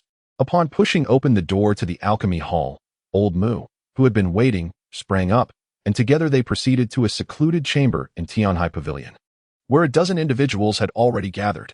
Rest assured, these are all trustworthy, Old Mu chuckled. Qingtian remained unconcerned about whether others believed him. Since he had presented these items, he was not afraid of them being scrutinized. He placed the scroll before everyone, inviting them to observe how it functioned. Once he had explained everything, he settled down beside them. Old Wu took the scroll first, and upon merely glancing at it, his brows shot up in surprise. The others quickly followed suit with their gazes. Good heavens, how could there be such a brilliant method of purification? Look at this enlightenment pill. It can indeed be refined in such a manner, yielding superior quality with lesser difficulty. Step aside. Let me see, someone exclaimed. There's even a method for controlling the flames. The group summoned by Old Wood was undoubtedly skilled, and they eagerly vied to examine the scroll, all of them filled with immense excitement and barely able to contain themselves.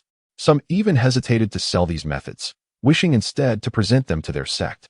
The sect already possesses this knowledge, and yet it is our lifeline, Old Wood declared. Quickly, bring out the prepared materials. We must craft these into ancient scrolls that exude grandeur. Furthermore, the introduction must be embellished to make it sound unparalleled. Zhang, are you foolish? I asked for a hint of bloodiness, not for you to soak it in blood. Splendid. The irregular script truly resembles hasty writing. The group sprang into action with astonishing efficiency. Qingtian's eyes widened in amazement. The same content was reproduced in a myriad of different styles, whether through impressions or copies, showcasing an array of creativity. Watching this enthusiastic crowd, Old Wood was beaming with delight, while Qingtian couldn't help but feel admiration for these seasoned individuals. Their techniques impressively meticulous. One could hardly fathom the magnitude of the stir these scrolls would create if sold to various merchants. Chapter 72. Turmoil. 30 scrolls of diverse recording methods, over 100 ordinary scrolls, have been meticulously crafted. A group of individuals prepared for a full 2 hours, truly capable of blurring the lines between authenticity and imitation. The old timber merchant, holding these scrolls, chuckled, just wait and see, as the day quietly unfolded. Qingtian digested the contents of some low-quality elixirs, and Kong Hao's injuries had largely healed. Should Gao Kai return, even if he could not be easily vanquished, he could be subdued. On the third day, the group remained remarkably composed, yet Qingtian found himself increasingly restless, inquiring about the sales status of the scrolls. The old timber merchant replied, "Patience is a virtue. Even con artists require training."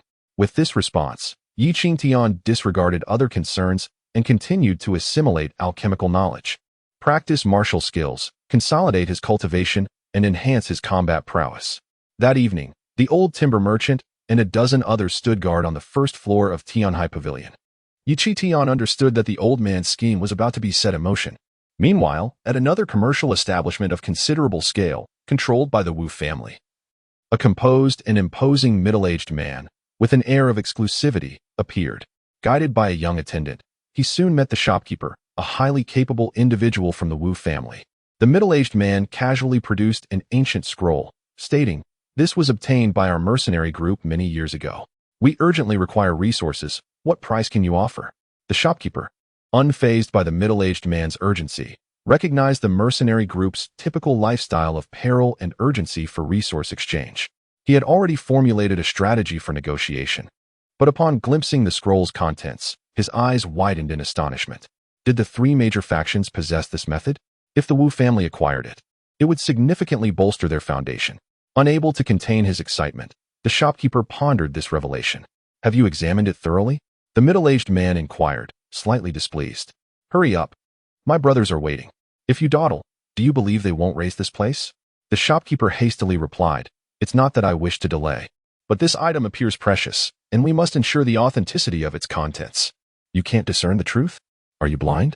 the middle-aged man retorted. The shopkeeper responded, "I can see it, but we must exercise caution." "Caution, my foot. Don't waste my time." The shopkeeper, witnessing the man's fury, felt no anger. Instead, a smile crept upon his lips. "Only with certainty can I provide a fair price. Every shop operates this way. If you seek haste elsewhere, you'll waste even more time. How about this? Since you're so urgent, I'll reluctantly accept it, but can only offer you 800 yuan stones."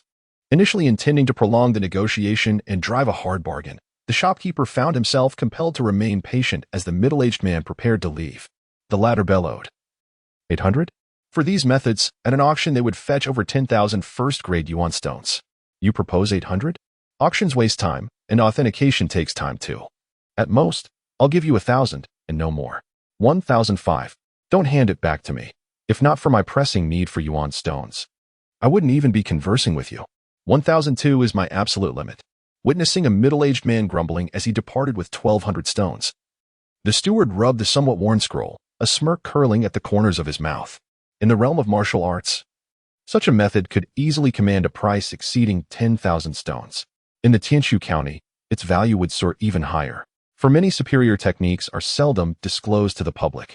To have compressed an item worth over 10,000 stones down to a mere 1,200 is an immense bargain. Impossible not to relish. Yet, as the steward scrutinized the scroll, his expression swiftly shifted.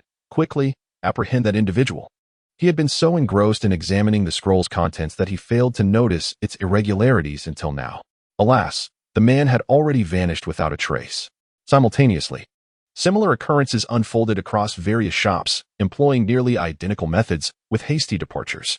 The sellers, in their rush to sell at such a low price, left many shops' stewards bereft of the opportunity to inquire about the forces behind the transactions. For once inquiries were made, they risked missing out. Even among businesses belonging to the same faction, there was no time for communication. With tens of thousands of people in Tianshu County and over 1,000 shops, I am not greedy. I shall sell solely to the 30 largest among them, the old timber murmured. The rest would be shared with collaborators, splitting the profits evenly. Qingtian, listening nearby, felt his bloodline swell with pride. The 3 major sects, coupled with the city lord's estate, monopolized the 30 finest shops in the county.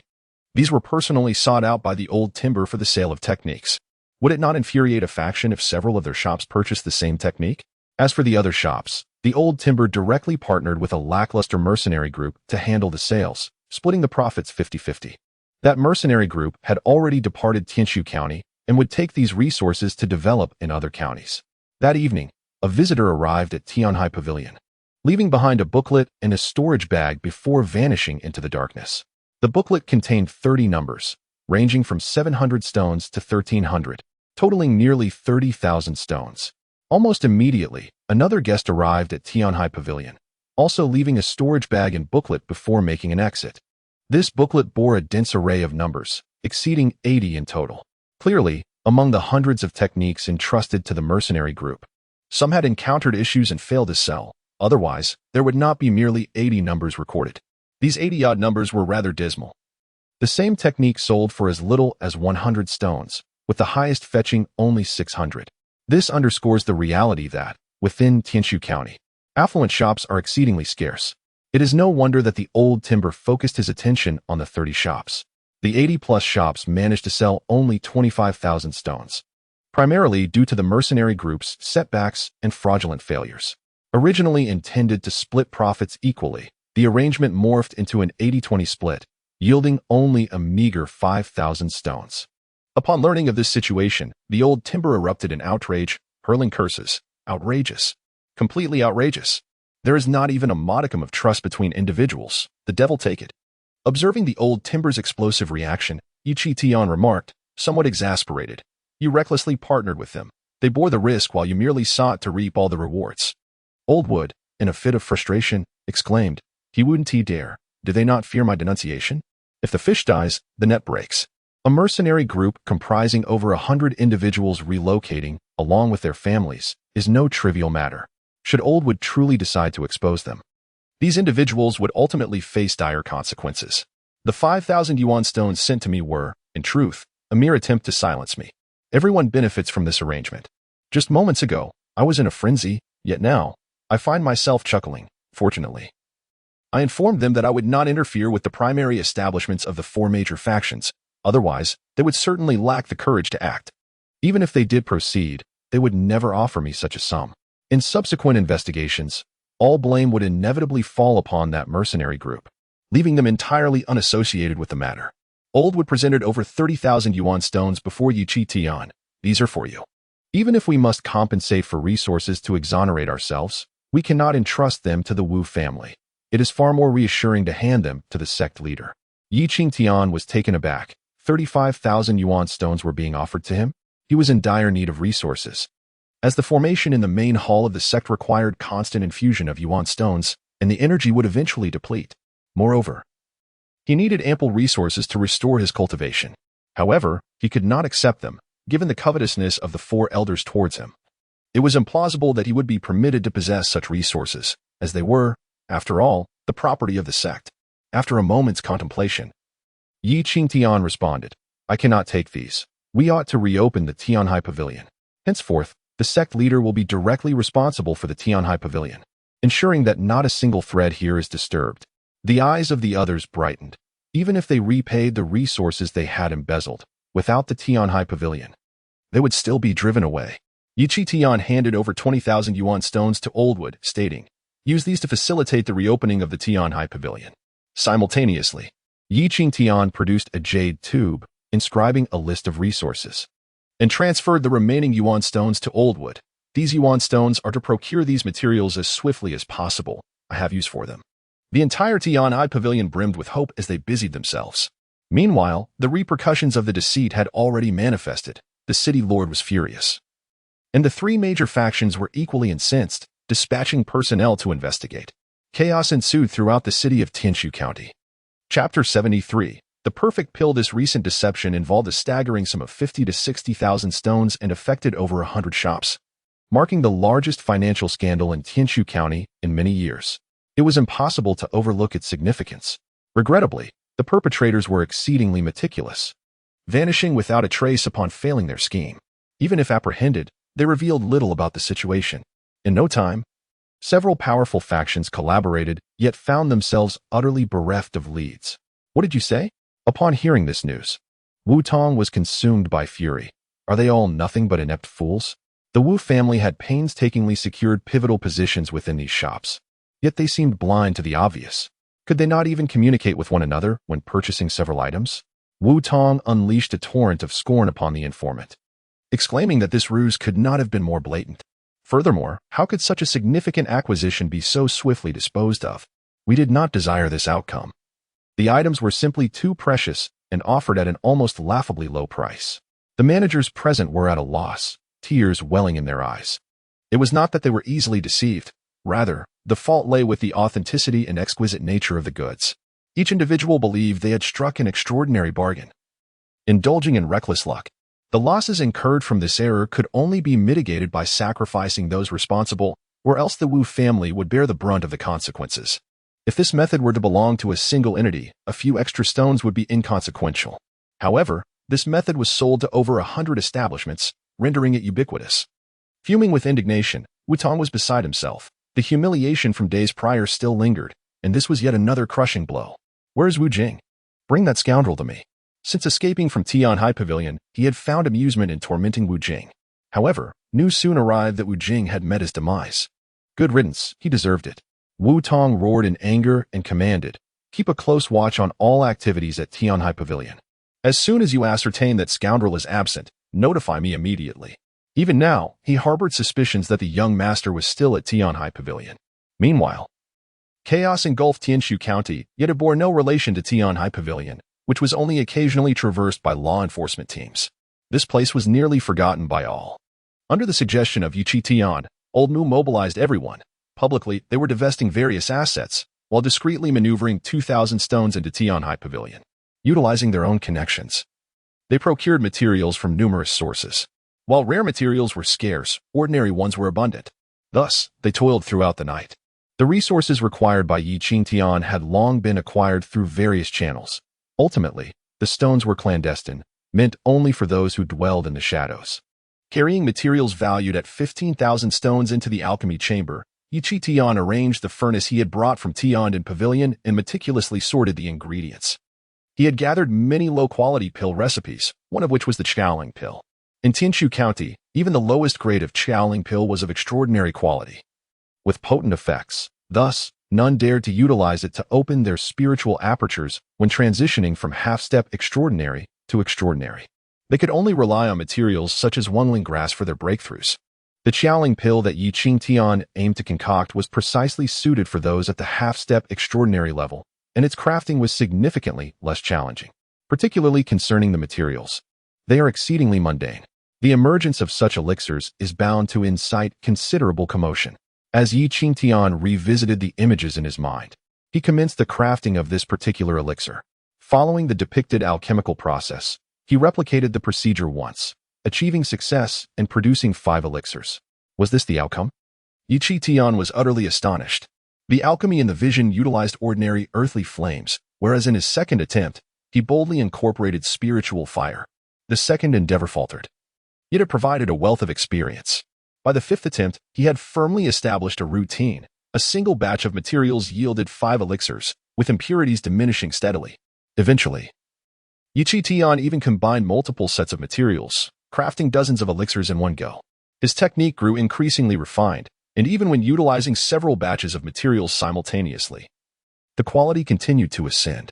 Seizing the opportunity, Qingtian transformed into a skeleton, absorbing a considerable amount of memories.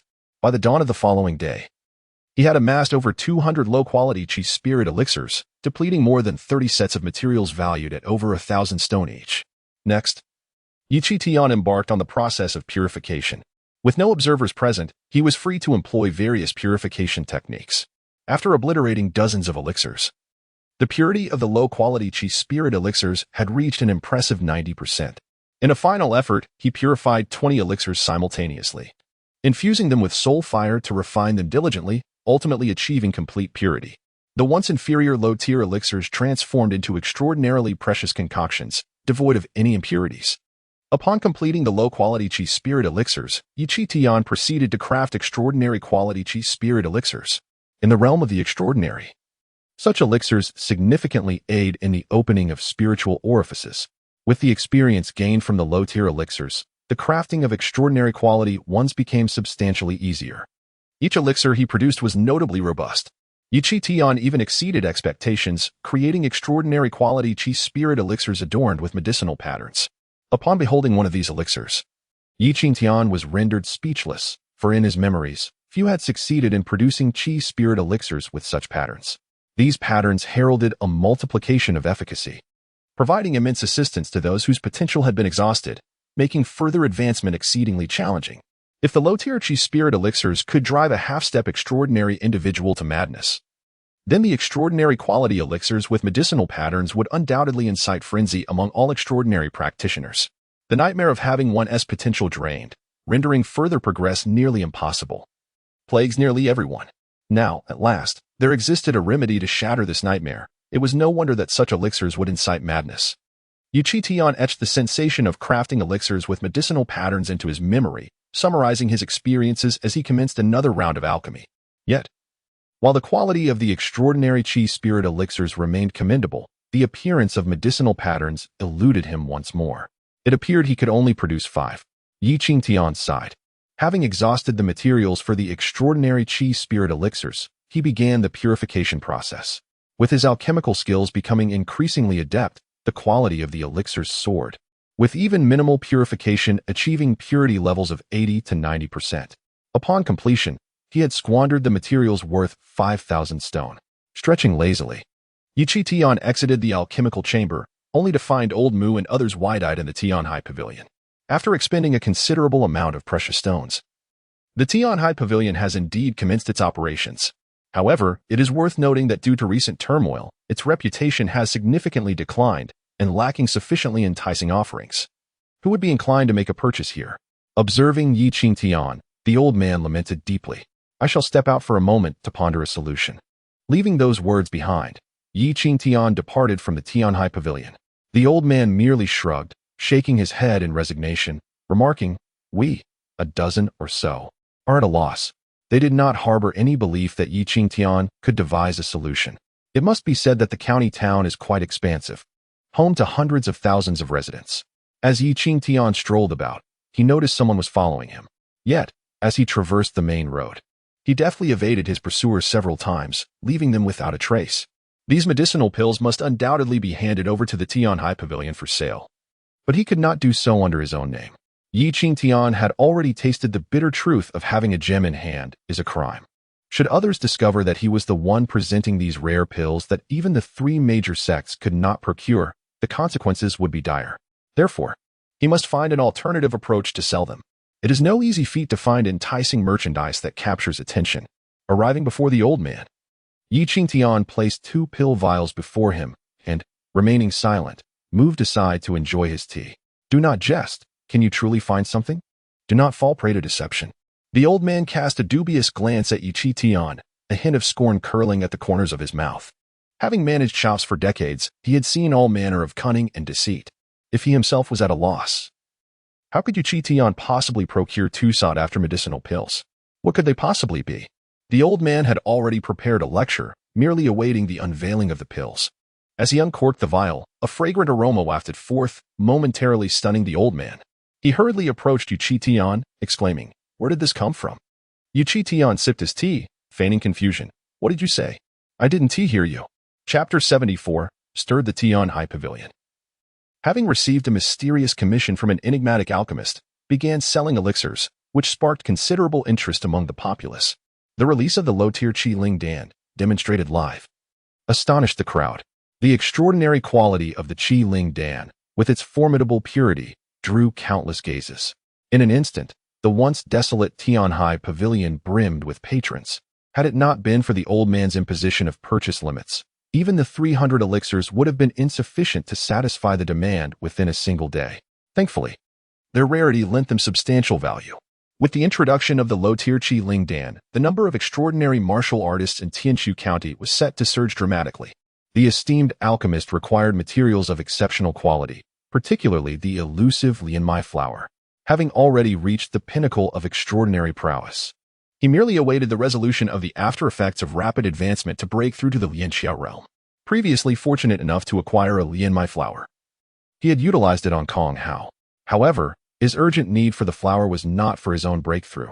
Rather, he had obtained a vivid memory of concocting a potion known as Lianmai Dan, which could be crafted given sufficient materials.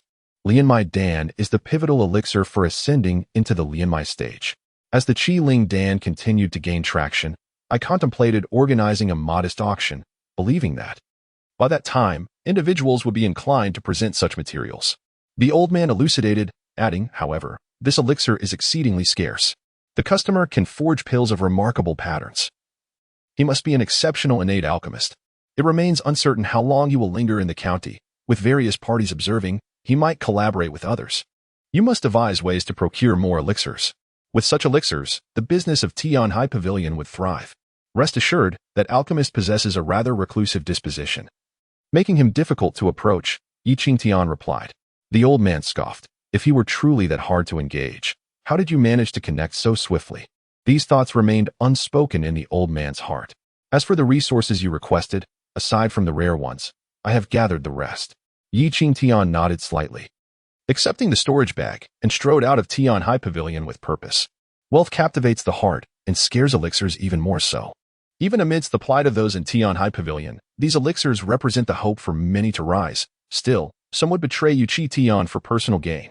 Presently, all who were interested in the Qi Ling Dan focused their attention on Qingtian, eager to uncover the identity of those supplying him with elixirs. It was only due to Qingtian's relative obscurity that many had not sought him out for information. However, this also led to a multitude of eyes fixating upon him. Upon exiting Tian High Pavilion, Qingtian meandered, previously able to shake off his pursuers. Yet now, he found it impossible to elude them. He made his way directly to a courtyard, where an elderly man cloaked in black awaited at the entrance. This man ushered Qingtian into the dwelling. "Master, do you think our actions will raise suspicion?" Upon entering, the black-clad elder activated a window array, removing his disguise to reveal Kong Hao's visage. Standing side by side at the window, they could see that someone in the distance was watching their location intently. The ethereal Qi spirit elixir, which ought not to belong to the Tianshu County, is bound to provoke a sensation. In order to conceal his identity, Qingtian devised a clever ruse. He would fabricate the existence of a mysterious alchemist. He enlisted Kong Hao, whose injuries had nearly healed, to masquerade as the attendant of this enigmatic figure. This strategy would not only clarify the source of his elixirs, but also divert the attention of onlookers. In Tianshu County, a martial artist holds considerable prowess, particularly with the backing of a formidable alchemist. As long as he refrains from any nefarious deeds, his intimidation factor would suffice. Setting aside the alchemical furnace, Qingtian seated himself to prepare for the alchemical process, musing that the alchemist would vanish within a day or two. For a prolonged absence might unearth the truth. However, in the short term, such exposure was improbable. Had he not endured the old trickster deceiving numerous merchants, he might never have conceived of this plan. Provided the mysterious alchemist discreetly disappears, no one would suspect that this alchemist was indeed Qingtian. Qingtian's purpose in concocting elixirs here was to leave a trace, signaling to all that the elusive alchemist had indeed practiced here. Although Kong Hao was apprehensive about his ability to perform adequately, he was acutely aware of the dire consequences should Qingtian's identity be revealed, lacking sufficient strength.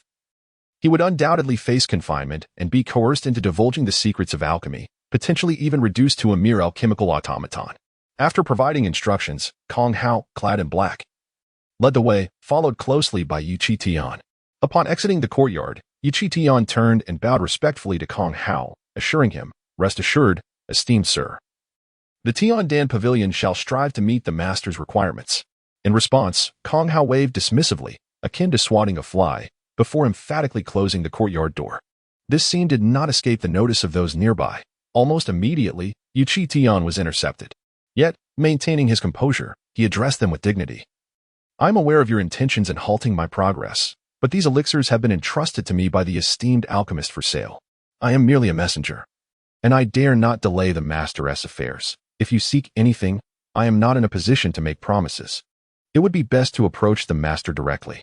With that, Qingtian disregarded them entirely and departed unimpeded. No one dared to resort to force. At least until they had discerned the true capabilities of the mysterious alchemist, none would risk acting against his errand runner, as it would be unwise. Swiftly, individuals began to pay visits. Meanwhile, Kong Hao sat cross-legged at the entrance, responding to all visitors with a singular command: depart. Some, bold in their assertions and lacking civility, were met with Kong Hao's explosive martial prowess, which served to intimidate many. News of this occurrence swiftly reached the Wu family, specifically to Wu Tong, who was taken aback. "I never anticipated that Qingtian would possess such extraordinary fortune, aligning himself with such an individual." Initially, he had found the group of transgressors laughable for liquidating their assets to revive the Tiandan Pavilion. However, with the presence of these elixirs, a resurgence of the Tiandan Pavilion was indeed within the realm of possibility. The messenger continued. "Based on the family's assessment of the two types of chi spirit elixirs, they undoubtedly originate from a seasoned innate alchemist, or perhaps someone of even greater caliber. While Tianshu County is not devoid of innate alchemists, several exist, their capabilities remain severely limited, rendering it challenging for them to produce innate quality elixirs even a few times a year. The emergence of alchemists of such caliber in Tianshu County is exceedingly rare, and their audacious display of pill crafting is indeed an anomaly." Wu Tong was perplexed. Why would such a distinguished alchemist choose to remain here, relying on potion-making for resources? With numerous powerful trading houses in the county, why did he opt for the nearly defunct Tianhai Pavilion? However, the messenger clarified, it is merely that Tianhai Pavilion has acquired that batch of pills, and their business is flourishing, while they are notably averse to the Wu family, making it difficult for the Wu family to secure significant positions. If this persists, Tianhai Pavilion will be unable to covet them further. Wu Tong remained silent, as he had already contemplated this aspect. For the past few days, he had refrained from taking action against Tianhai Pavilion, wary of the sect leader lurking in the shadows. After a moment of contemplation, he smiled and said, "Do you think there is a way to deal with that alchemist? If we could obtain the alchemist's commission, wouldn't all the profits derived from those pills by Tianhai Pavilion become ours? Moreover, who would dare to obstruct us? With the mysterious alchemist as our deterrent." He was confident that even if the sect leader were present, he would not dare to act against him. Chapter 75. The fool. The scheme of selling the method of alchemy has caused an immense uproar, and with the emergence of the low-tier chi spirit pills, the commotion has reignited. Have you heard? The city lord attempted to pay a visit to the enigmatic alchemist but was unceremoniously dismissed by his servant. Without a shred of respect shown, the three major sects dispatched representatives, offering no courtesy whatsoever. Within the Tianhai Pavilion, discussions buzzed fervently, and many individuals flocked there, eager to witness the so-called chi spirit pills. Some even sought to negotiate substantial purchases of the elixirs. Numerous powerful factions sent their emissaries, all wishing to make the acquaintance of the alchemist. While other factions could afford to decline, it was considerably more challenging for the Tianjing sect, being a familial force. Such elixirs hold immense significance for any faction, and the Tianjing sect is no exception. Qingtian initially believed that the high-ranking officials from the sect would certainly wish to meet him and request an introduction to the elusive alchemist, which caused him considerable distress. He sought out the old man for insights regarding the sect's attitude. The old man snorted dismissively when we were at our lowest. I leveraged numerous connections and offered my utmost respect, yet who acknowledged us? Now they expect us to consider the sect's interests, as if they hold any authority. Fuming, he sat beside Qingtian and their relationship had grown closer over the past few days. After sipping a cup of tea, the old man remarked to Qingtian, "In business, we must seize this opportunity for our own salvation. Rest assured, I shall not falter during this critical moment, nor will anyone disturb you." Qingtian was taken aback. While the old man often appeared somewhat disheveled, he indeed possessed clarity during pivotal moments. Nonetheless, Qingtian remained perplexed. Are they truly so accommodating? Given the Tianjing sect's influence, if they genuinely wished to meet me, you would have no chance of stopping them. The old man candidly admitted. I informed them that if they wish to see you, they must first rectify our grievances. Those guilty of disobeying orders should have the audacity to eliminate us. Thus, it became clear. The representatives of the Tianjing sect surely understood that these individuals acted under the Wu family's influence, making it unlikely they would dare to intervene. After pondering, Qingtian declared, "That esteemed individual cannot afford to wait. We must hasten to procure the resources he requires." The old man was also taken aback. Are you suggesting that he intends to depart from here? Meanwhile, before the so-called mysterious alchemist's modest abode, several servants approached, pushing a wheelchair. Through the low fence, one could glimpse the dark figure seated behind the door. Wu Tong spoke, "Senior, I am Wu Tong, the young master of the Wu family, overseeing several businesses, including the Tianhai Pavilion." After waiting for a while, Wu Tong continued, "I have heard that the esteemed alchemist requires a batch of resources, and it would be quite challenging to gather them swiftly through collaboration solely with the Tianhai Pavilion. I was informed by Qingtian that only with your permission can we rely on this batch of elixirs to exchange for resources. I have come to inquire if the Wu family should mobilize their full strength. In times past, he would have received a curt dismissal at this juncture. Yet, at this moment, Kong Hao displayed no reaction, which sparked a glimmer of hope in Wu Tong's eyes. Suddenly, the main door swung open with a resounding whoosh, and Wu Tong, overjoyed, hastily bowed in greeting. Without lifting his head, Kong Hao replied nonchalantly, "Since the Tianhai Pavilion is under your management, you may proceed to sell this batch of elixirs at full capacity. Now, speak. What brings you here?" Wu Tong remarked, "Qingtian possesses commendable abilities. However, he is rather rigid and incapable of adapting. Hence, I hope you can advise him to delegate the matter of selling elixirs to the Wu family."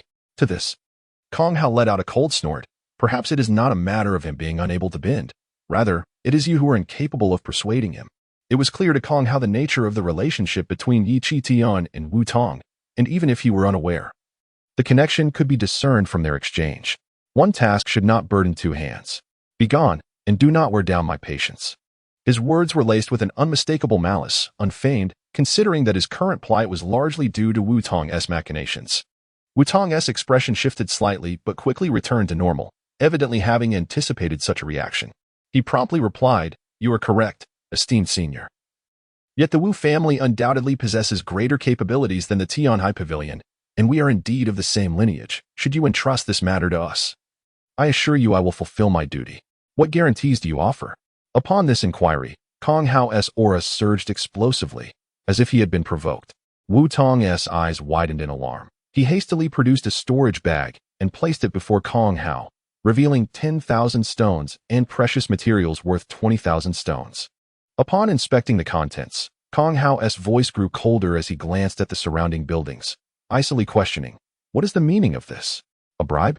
Wu Tong quickly retorted, "This is not a bribe, but merely an advance payment for a portion of the elixir's cost, to demonstrate the Wu family's capabilities. With just a slight nudge from you, the returns will undoubtedly surpass those of leaving the elixirs with Qingtian. Many of these precious materials are indeed needed by him." Kong Hao replied, "Whether the returns are substantial or modest is of little consequence. What matters is the resources you have gathered." Observing Kong Hao relent, Wu Tong could hardly conceal his excitement. He straightened his posture and clasped his hands, stating, "Rest assured, esteemed senior, I shall do my utmost." Kong Hao feigned contemplation for a moment before slowly nodding. "Very well, draft a commission, and I shall sign it. Will it not delay your esteemed self? Such trivial matters should not hinder my alchemical pursuits." Kong Hao's ire flared, leaving Wu Tong with no retort. After a moment's thought, he conceded that Kong Hao's status rendered deceit unnecessary. Once the document was signed, Kong Hao swiftly dismissed him, insisting that the task must be executed flawlessly. Elated to receive the commission, Wu Tong, accompanied by a throng of followers, set off towards the Tianhai Pavilion with great vigor and gleaming eyes. He relished the thought of seizing the fruits of Qingtian's efforts over the past few days, a smirk of derision and pride tugging at his lips. Little did he know, shortly after his departure, Kong Hao immediately relayed a message to Qingtian, bluntly stating, "That fool from the Wu family has expended 30,000 stones worth of resources to try to bribe me." After outlining the situation, a cold smile crept upon Kong Hao's lips, for if it were not for the greater good, he would have crushed Wu Tong without hesitation. Receiving this intelligence, Qingtian also smiled broadly. To him, this was a delightful surprise. He promptly urged the old wood to mobilize the people and disseminate the news of a small auction, ensuring that the information regarding the elixirs and their inscriptions would also be shared. Thus, an uproar ensued, capturing the attention of countless onlookers. The Danwen Sholing pill was a veritable elixir, and those who had exhausted their potential would undoubtedly spare no effort to obtain it. In an instant, various factions rushed to ascertain the authenticity of this news. At this moment, Wu Tong arrived with a retinue of servants, causing a stir within the Tianhai pavilion. Observing Wu Tong's smug expression, Qingtian instinctively understood the latter's intentions and spoke first. "I never expected our Tianhai pavilion might have its moment of resurgence." "Huh? Resurgence? What a dream." Wu Tong's eyes gleamed with mockery. He could hardly contain his eagerness to reveal his trump card, aiming to plunge Qingtian into despair. Meanwhile, Qingtian, brimming with confidence, retorted, "A dream? What a joke. I am unafraid to inform you that the auction has already been scheduled. As long as we fulfill the alchemist requirements for resources, Tianhai Pavilion will secure the favor of a mysterious alchemist. Do you think your Wu family, regardless of its power, would dare to offend such a being?" Chapter 76. Resolute. The alchemist capable of concocting such a pill is undoubtedly extraordinary. It is precisely due to such formidable support that, despite the apparent absence of any masters at the Tianhai Pavilion, no one dares to stir up trouble. At this moment, Qingtian's ostentatious display appears utterly ludicrous in Wu Tong's eyes. Is he truly that formidable? Wu Tong scoffed, exclaiming, "How terrifying. Ha ha ha. Let us depart." The arrival was grand and imposing, leading many to believe that trouble was imminent.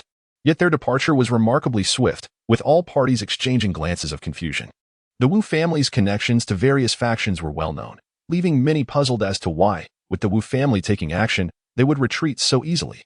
"Young master, we have already secured a commission. Why allow him to act so arrogantly?" the servant queried, perplexed. Wu Tong replied with a smile. "Did you not hear that they have already organized an auction? This is the quickest method to amass resources. If we forcibly take them, they might abandon the endeavor, causing significant delays. Once they settle down tomorrow, we can swoop in and take everything at once.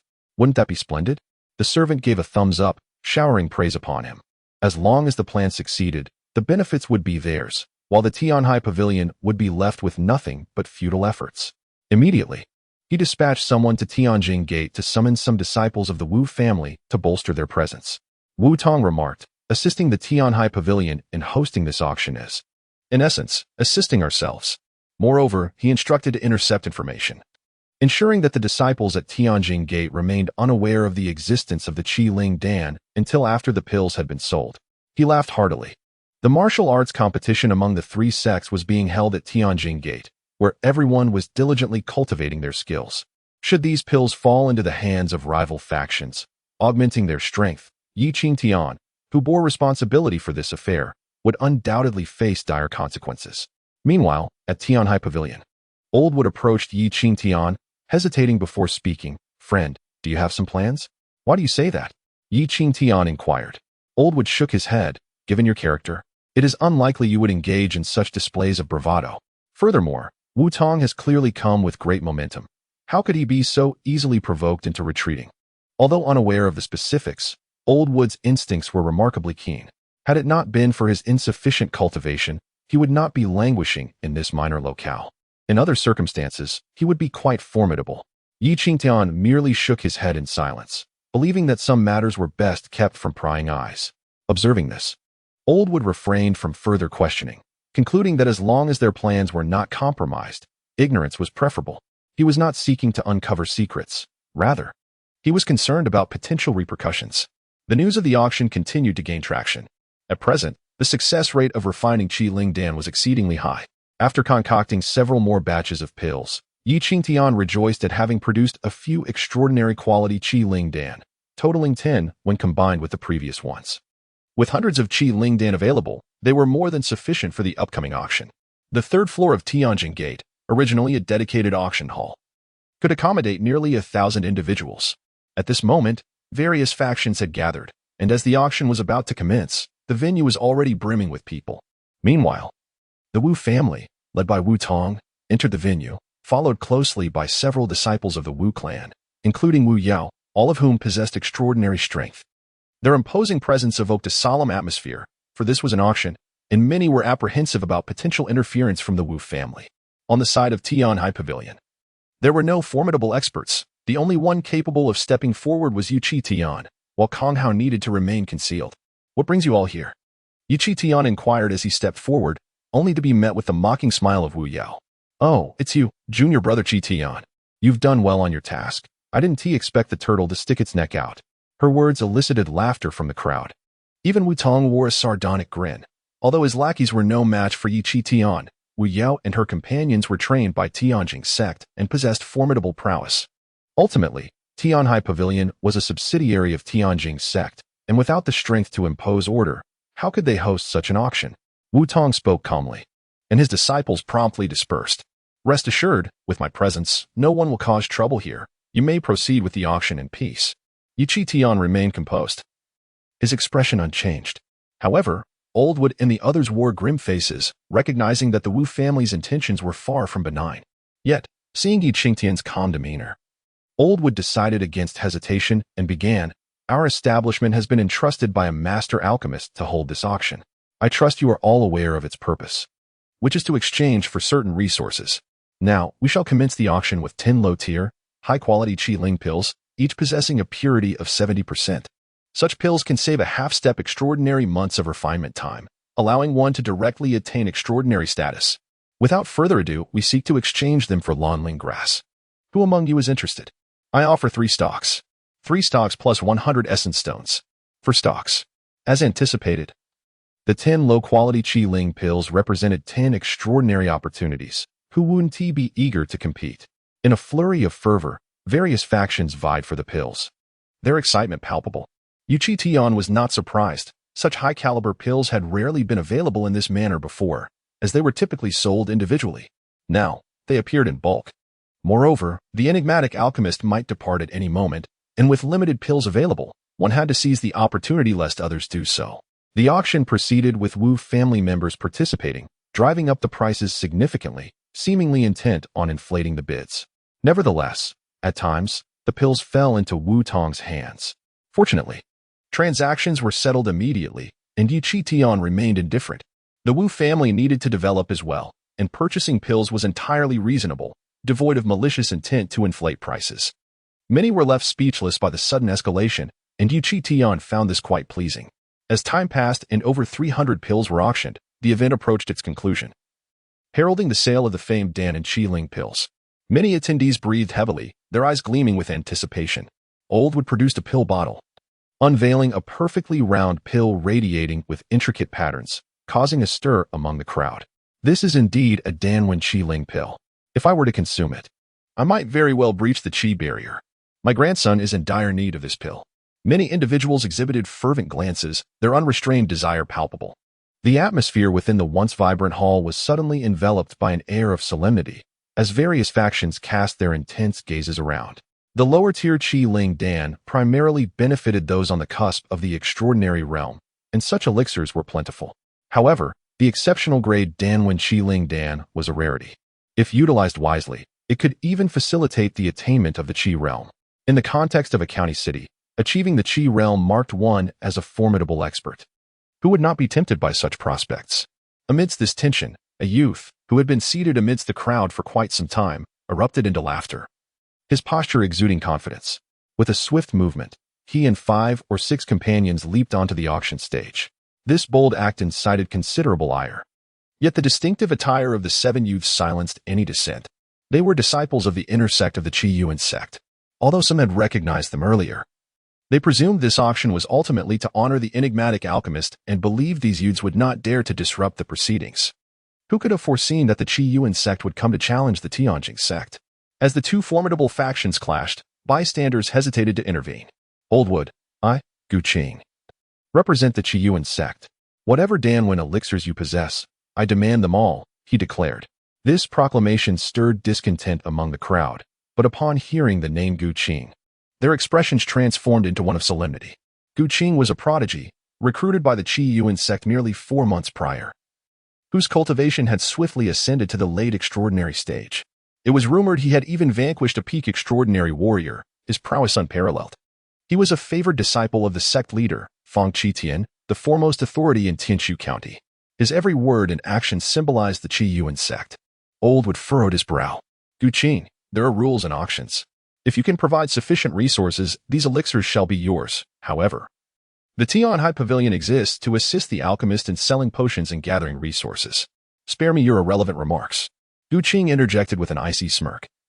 You did not obstruct the sale before. Those elixirs have already garnered substantial value. Now, it would be prudent to hand over all Danwen elixirs to me. Otherwise, the Tian High Pavilion may find itself obsolete. His arrogance was palpable, as he demonstrated a complete disregard for the notion of purchase, opting instead for outright seizure. Who could have anticipated Qingtian's insatiable greed? It appeared that, but for the presence of the alchemist, they would have already made their move. Numerous formidable individuals from the Tianjing sect rose, their gazes ablaze. They could not afford to remain passive in the Tian High Pavilion. Yet, Qingtian remained unfazed, scoffing. I have come to participate in the 3 sects martial assembly. Should you attempt to suppress me with your Qi realm, prepare to incur the wrath of sect leader Qingtian.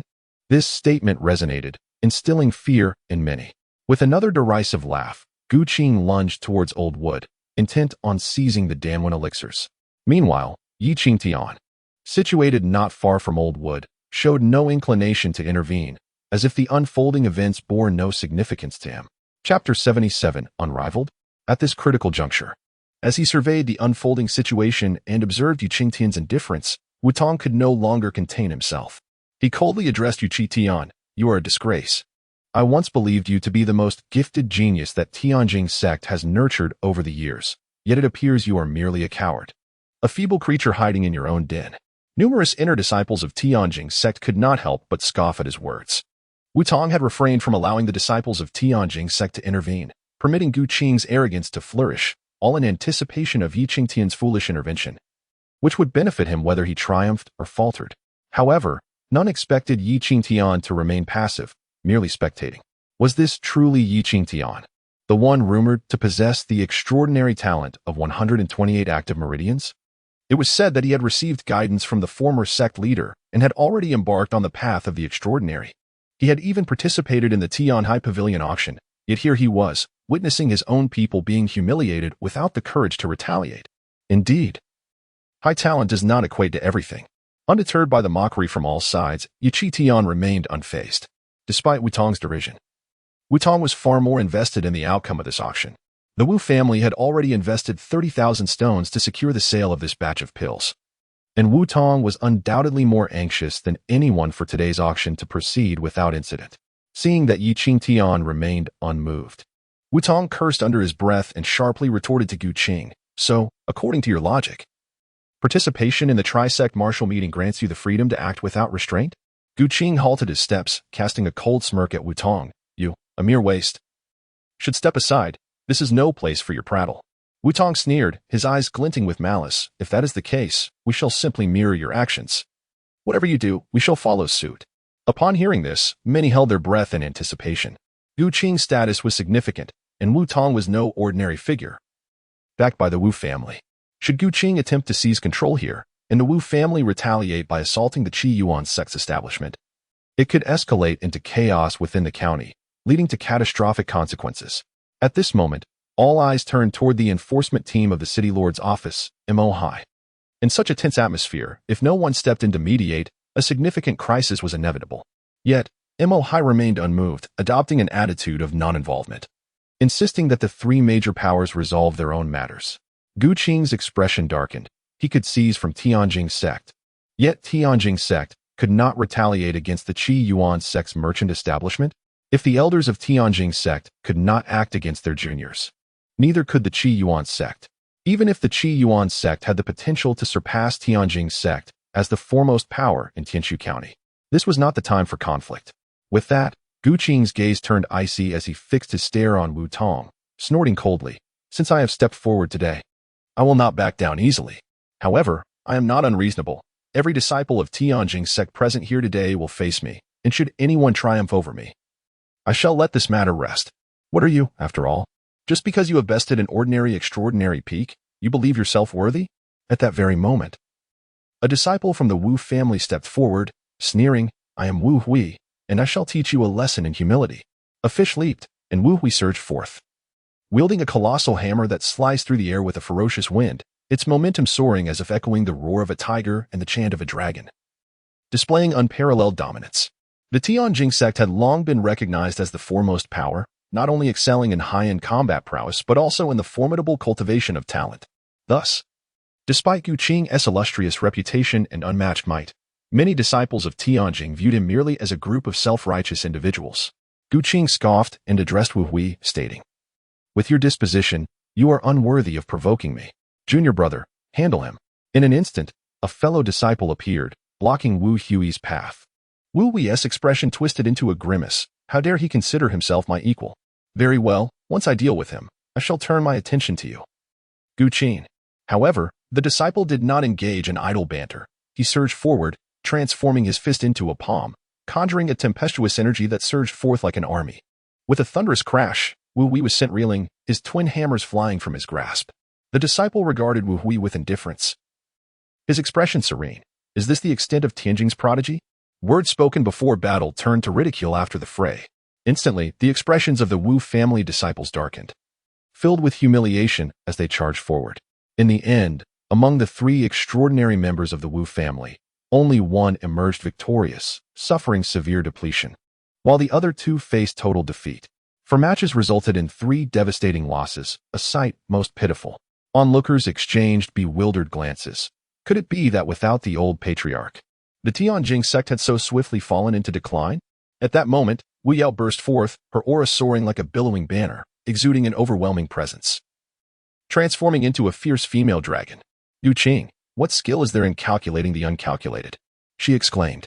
Gu Qing had indeed come prepared, bringing formidable allies. Their aim was to make Qingtian pay for his transgressions after the auction concluded, and not all present were elite fighters. This revelation eased the minds of many. Yet Gu Qing retorted with a cold smirk. What do you mean by calculating the uncalculated? Why not acknowledge that your Tianjing sect is filled with incompetence? He pointed at Qingtian, declaring, he embodies that incompetence. Laughter erupted among the members of the Qiyuan sect. Clearly, Gu Qing was aware of Qingtian's involvement in the auction. And during the crisis, Qingtian remained passive. Was he anything but a fool? Wu Yao shot a glance at Qingtian and scoffed. Which sect is devoid of its share of incompetence? Today, I, Wu Yao, shall demonstrate the chasm that exists between your Qiyuan sect and the foremost power. This time, Gu Qing refrained from sending others to engage, a mocking grin spreading across his face. Let me witness this disparity. With that, Gu Qing unleashed his formidable late-stage extraordinary prowess. In contrast, Wu Yao possessed only mid-stage extraordinary strength, rendering her slightly weaker in terms of aura. Yet, in confidence, she excelled. With 2 additional months of cultivation, Wu Yao believed that Gu Qing had focused solely on enhancing his power, possessing little else. Mastery of martial skills required time to refine. As the 2 figures intertwined, it must be said that Wu Yao possessed a prideful foundation, momentarily standing on equal footing with Gu Qing despite being a minor realm beneath him. However, at that very moment, Gu Qing's aura erupted forth as he scoffed, declaring, your strength is utterly insufficient. You shall be defeated. With a sudden surge of energy, Gu Qing unleashed a powerful punch. Boom, boom, boom. 3 punches coalesced and surged forward. My heavens, an extraordinary martial technique. Triple punch. Witnessing the rapidly accumulating force barreling towards them, the expressions of nearly all present shifted dramatically. Indeed, there exists a hierarchy among extraordinary martial techniques, and the most renowned and challenging to master within the Qiyuan sect, boasting the highest might, is none other than the triple punch. Wu Yao's face was a mask of horror. She knew she could not withstand this blow. Her body was sent flying uncontrollably, blood trickling from her lips, her eyes filled with an incredulous expression. Who else could stand against him? With a single punch, Gu Qing sent Wu Yu reeling, laughing maniacally. In just 4 months since joining the Qiyuan sect, he had not only attained extraordinary late-stage cultivation but had also mastered such an overwhelming technique. This was his justification for arrogance. In that moment, even among the disciples of Tianjingmen in the crowd, no one dared to challenge him. This only fueled Gu Qing's maniacal laughter as he turned to the old man, demanding, "Will you not hand over the elixirs?" His voice was commanding and fierce. However, the old man remained unmoved, turning to Qingtian and cupping his hands in respect, saying, "This rabble has pranced about long enough, truly believing themselves invincible. I would appreciate your assistance in dealing with them." Chapter 78.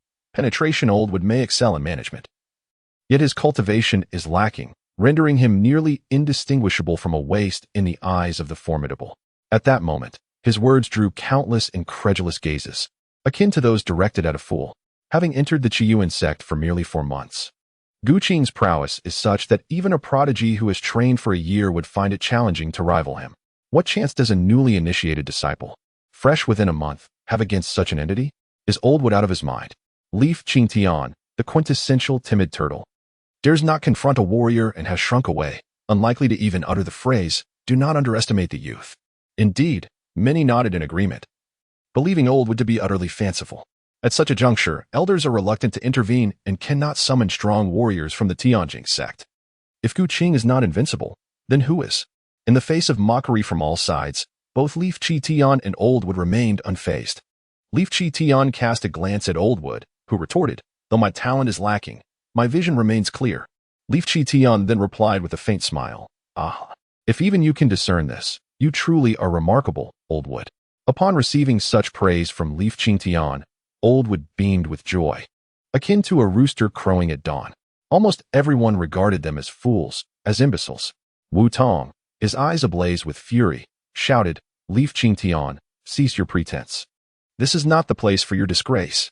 Leaf Qingtian, retreat to your shell and spare us the embarrassment, Wu Yao added coldly, having provoked Leaf Qingtian on multiple occasions, only to have him evade her. If she herself lacked the strength to conquer Gu Qing, what right did Leaf Qingtian have? As their own sect members unabashedly insulted him, Gu Qing laughed even more heartily. Earlier, the sect master of Qingtian had taught them that talent does not equate to everything. And now it was evident that possessing a talent of 127 active meridians was not particularly impressive. Just moments ago, tensions had been palpable, yet now, to collectively humiliate Leaf Qingtian and overshadow his renowned talent, a sense of collaboration arose. In stark contrast, Leaf Qingtian maintained an expression of unyielding normalcy. This left many in a state of confusion, while those familiar with Oldwood began to harbor curiosity about Leaf Qingtian.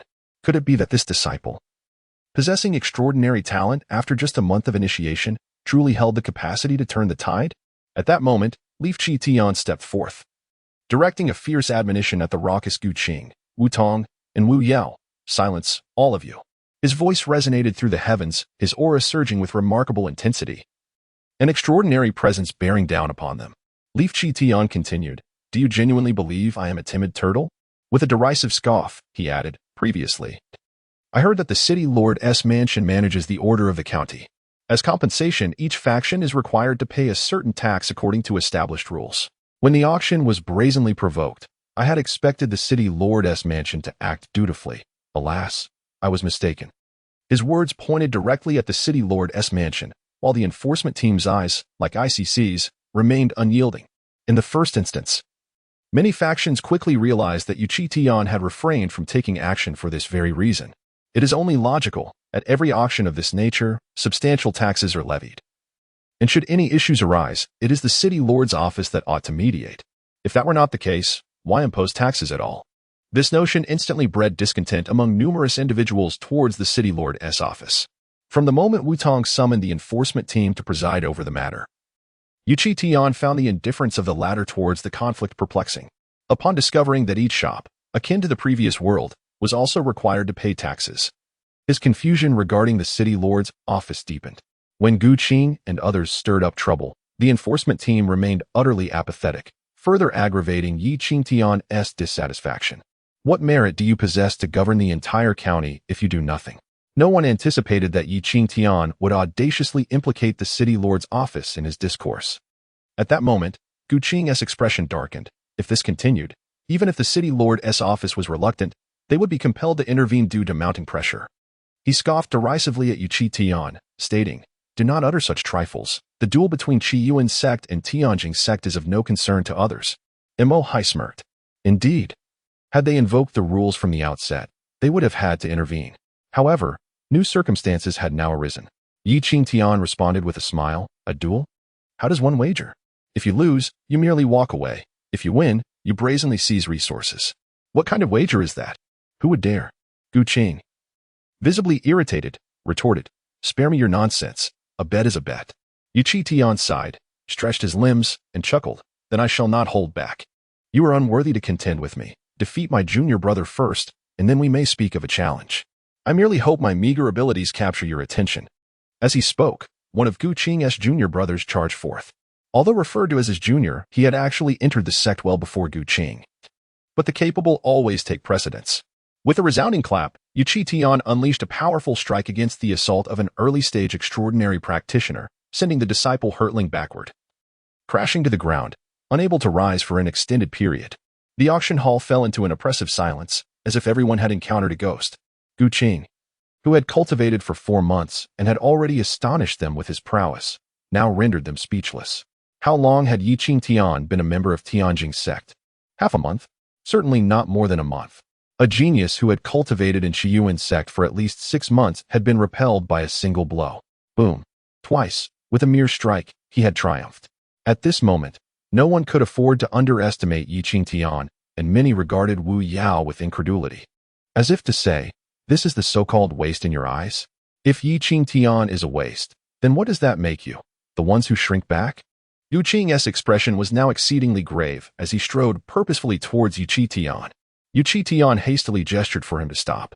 Gu Qing let out a scoff. Are you afraid?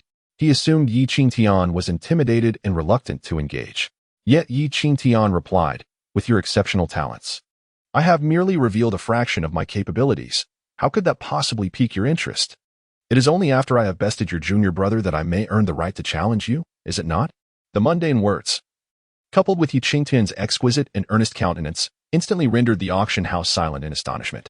Qingtian seemed intent on utterly undermining Gu Qing. With a pallid expression, Gu Qing barked fiercely, you seek death. Should Qingtian continue his relentless assault, what dignity would remain for the Qiyuan sect? Even if he ultimately triumphed over Qingtian, what would it matter? With a terrifying surge of energy, Gu Qing charged forward at an astonishing speed, while Qingtian appeared as if rooted to the spot, completely unfazed. A resounding crash echoed as the force of Gu Qing's strike sent Qingtian flying. A smirk of derision graced Gu Qing's features. Yet, in the next moment, a sudden shriek pierced the air as one of Gu Qing's disciples soared through the air, collapsing heavily to the ground. Meanwhile, Qingtian, seemingly unaffected, fixed his gaze on Gu Qing's next disciple and charged forth. It was evident that Gu Qing's successful strike had merely facilitated Qingtian's assault on his disciple. Gu Qing attempted to intervene, but was left utterly astonished when Qingtian, who had previously exhibited no capacity for response, suddenly unleashed an explosive burst of speed that rendered Gu Qing incapable of pursuit. 2 more anguished cries rang out as Qingtian pivoted, his palms intertwining, delivering a barrage of strikes towards Gu Qing's face. Gu Qing's momentum was too swift, and with Qingtian's impeccable timing, the force struck directly at his forehead. Gu Qing stumbled backward, falling helplessly to the ground. The rapid advancement of his cultivation had revealed the shortcomings in his combat skills, leaving him unable to mount any resistance. The once proud genius of the Qiyuan sect was now reduced to being pinned beneath Qingtian, subjected to a relentless beating, with not even a chance to utter threats. One individual obliterated them all. Come, let them fight as they will. We shall continue with the auction. Old Mu's jovial voice resonated throughout the venue. Chapter 79, A Futile Endeavor? The atmosphere in the hall instantly turned somber, and despite the announcement from the old wooden figure that the auction would proceed, no one felt any excitement. At this moment, the senior members of the Qiyuan sect had arrived, and some high-ranking officials from the Tianjing sect were compelled to make their presence known, tension palpable in the air. However, it was undeniable that the Qiyuan sect was teeming with formidable experts, while the Tianjing sect was in disarray, with nearly all of its leaders remaining within the sect to prepare for the martial gathering of the 3 sects, embroiled in power struggles. In such a scenario, Qingtian naturally refrained from employing excessive force. Casually kicking the bruised Gu Qing aside, he clapped his hands and remarked, Alas, these ruffians should be dealt with by the city lord's mansion. yet they have fallen upon us. Is this truly the custom of the county city? If might alone could dictate everything, what purpose would the city lord's mansion serve? Silence.